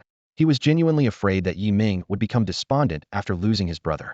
Suddenly, Yi Ming lifted his head to look at Jun Moku, his eyes lighting up. Revive? Yes, there's still a chance. I have a resurrection spell. He turned to Old Lung, urgently saying, Senior Lung, call Senior Li back quickly. He can't face that old guy alone. We can't let him sacrifice himself. At the same time, he stood up, equipped the astonishing feather bow, and drew the bowstring, charging up the meteor arrow rain. Earlier, he had locked onto one of the young spirit clan members without attacking. As long as he hadn't changed the target, the mental imprint would remain. This was the dominance of the divine archer skill, celestial glory. Now he had no reservations. Damn it! Yi Ming shouted, releasing the arrow. Old Li stormed out of the valley, his face full of anger, his steps quick and furious as if each one was venting the fire in his heart. The howling wind outside the valley mirrored his intense emotions. His eyes were sharp, constantly scanning the surroundings, searching for the trace of the powerful Ling clan member. He had only one thought in mind: find him and kill him. Suddenly, Old Li's gaze fixed on a few familiar figures not far away. The Ling clan strongman was leading several young members of the clan, clutching a teleportation scroll, ready to leave. Old Li's eyes were cold, and his overwhelming mental powers surged like a tide, instantly interrupting their teleportation guidance. You think you can kill my kin and just leave? Leave your life here. Old Li's roar was thunderous, shaking the air around. He moved like lightning, appearing before the Ling clan strongman in a few flashes, his long sword in hand, emanating a chilling intent to kill. The Ling clan strongman was taken aback, surprised by Old Li's rapid arrival. I didn't expect you to come so quickly. But do you think you alone can stop me? He exclaimed. Old Li's eyes flashed with determination, showing no hint of retreat. Instead, his resolve grew stronger. He gripped his long sword tightly, exuding a powerful aura that made the young members of the Ling clan behind the strongman tremble uncontrollably. The Ling clan strongman realized that today's encounter wouldn't end peacefully. He recalled the earlier situation. After leaving the valley, he had instructed the young members of the Ling clan to hide at a distance while he quickly returned to ambush. Using the opportunity when they were guiding the teleportation, he targeted the young human with his one long-range aerial archery skill, then quickly withdrew. He hadn't expected to be caught up with so soon. Old Li's sword flashed like lightning, sending several sword energies straight towards the young Ling clan members. He intended to retaliate by first killing the young members. The Ling clan strongman was alarmed and quickly shielded them, launching his own skill to attack Old Li. Swish, swish, swish. The direct sword energies were all blocked by the Ling clan strongman's body, though he sustained some damage. His arrows also hit Old Li, causing him to grunt as his internal energy surged, indicating the arrow's formidable power. Old Li calculated silently, realizing he was just testing the old fellow's attack strength. He prepared another sword move, this time planning to use a control skill to restrain the Ling clan strongman. Even a brief control would be enough for him to unleash a skill to kill the young members behind him. The Ling clan strongman quickly discerned Old Li's intent, his brow furrowing. If Old Li succeeded, the 5 young Ling clan members behind him would not survive. Even if he tore this human strongman to pieces afterward, he wouldn't escape severe punishment upon returning. The Ling clan strongman discreetly retrieved an advanced purification scroll from his spatial ring, holding it in his palm. This scroll, once used, could grant 1 second of immunity from control, with a cooldown of 5 minutes. He needed to seize the moment and use the scroll quickly as Old Li advanced, to counteract his control skill. Indeed, Old Li did not notice the Ling clan strongman's subtle actions. Tension hung in the air, and a fierce battle was about to erupt. With a swift flick of his sword, Lao Li's figure blurred into a shadow, striking towards the spirit tribe warrior like lightning. The warrior's eyes sharpened as he quickly activated an advanced purification scroll in his hand the moment Lao Li made his move. With a soft pop, a faint glow enveloped him, as if he were surrounded by an invisible barrier. Lao Li's control skill collided with this barrier, rendering it ineffective. He scowled, cursing under his breath. Damn, it didn't work. Meanwhile, the Spirit Tribe warrior's eyes lit up, sensing a perfect opportunity to counterattack. Just as the warrior prepared to draw his bow and unleash a powerful attack, a scream from behind interrupted his thoughts. He spun around to see countless golden arrows raining down like a storm, precisely targeting and eliminating several young Spirit Tribe members hiding behind him. The arrows pierced through their bodies, killing them instantly. The warrior's pupils contracted sharply as he stared in disbelief at the 5 fallen youths. Shock, fear, and anger flashed across his face. How is this possible? It's all over. His face turned ashen as he clenched his fists so tightly that his nails dug into his palms without feeling any pain. You will all die, he growled through gritted teeth, his eyes turning cold and ruthless. Lao Li shivered at the sight, thinking, this guy is going all out. Damn it, where's Lao Long? He knew that the Spirit Tribe warrior had lost all restraint and was in a state of madness. The warrior's eyes turned blood red, his aura swelling with a suffocating intensity. Lao Li quickly adjusted his stance, holding his sword defensively across his chest, ready to face the impending onslaught. The Spirit Tribe warrior drew his bow, preparing to strike. Lao Li's expression was grim. He knew this next attack would be formidable, requiring all his strength to minimize the damage. Die, the warrior shouted, releasing the bowstring. Boom! The arrow shot towards Lao Li like a cannonball. Despite his desperate defense, the arrow's immense force sent him flying backward, coughing up blood. Lao Li watched in shock as his health plummeted by half. So strong, he exclaimed in disbelief. He quickly retrieved a healing potion, drinking it as he struggled to his feet. Wiping the blood from his mouth, Lao Li shouted, come again, as he prepared to launch a counterattack with his sword. The Spirit Tribe warrior wasted no time, drawing his bow once more. Just then, a series of golden arrows flew from behind Lao Li, precisely hitting the warrior. The 9 arrows struck in succession, causing the warrior to tremble slightly. This sudden attack momentarily cleared the warrior's mind. Although his massive 9 billion health was barely affected, the fact that he couldn't identify the attacker was unacceptable. He attempted to bypass Lao Li to find the source of the attack. Trying to leave? You'll have to get past me first, Lao Li declared, blocking his path with his sword. Foolishness, the warrior scoffed, ready to draw his bow and unleash another skill. At that moment, another shadowy figure struck, stunning him. It was Lao Long. Lao Li, attack now. It's 2 against 1. He won't have the upper hand. Lao Long shouted.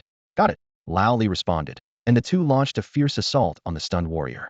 Meanwhile, another arrow flew from behind them. As they attacked, Lao Li asked in confusion, do we have backup?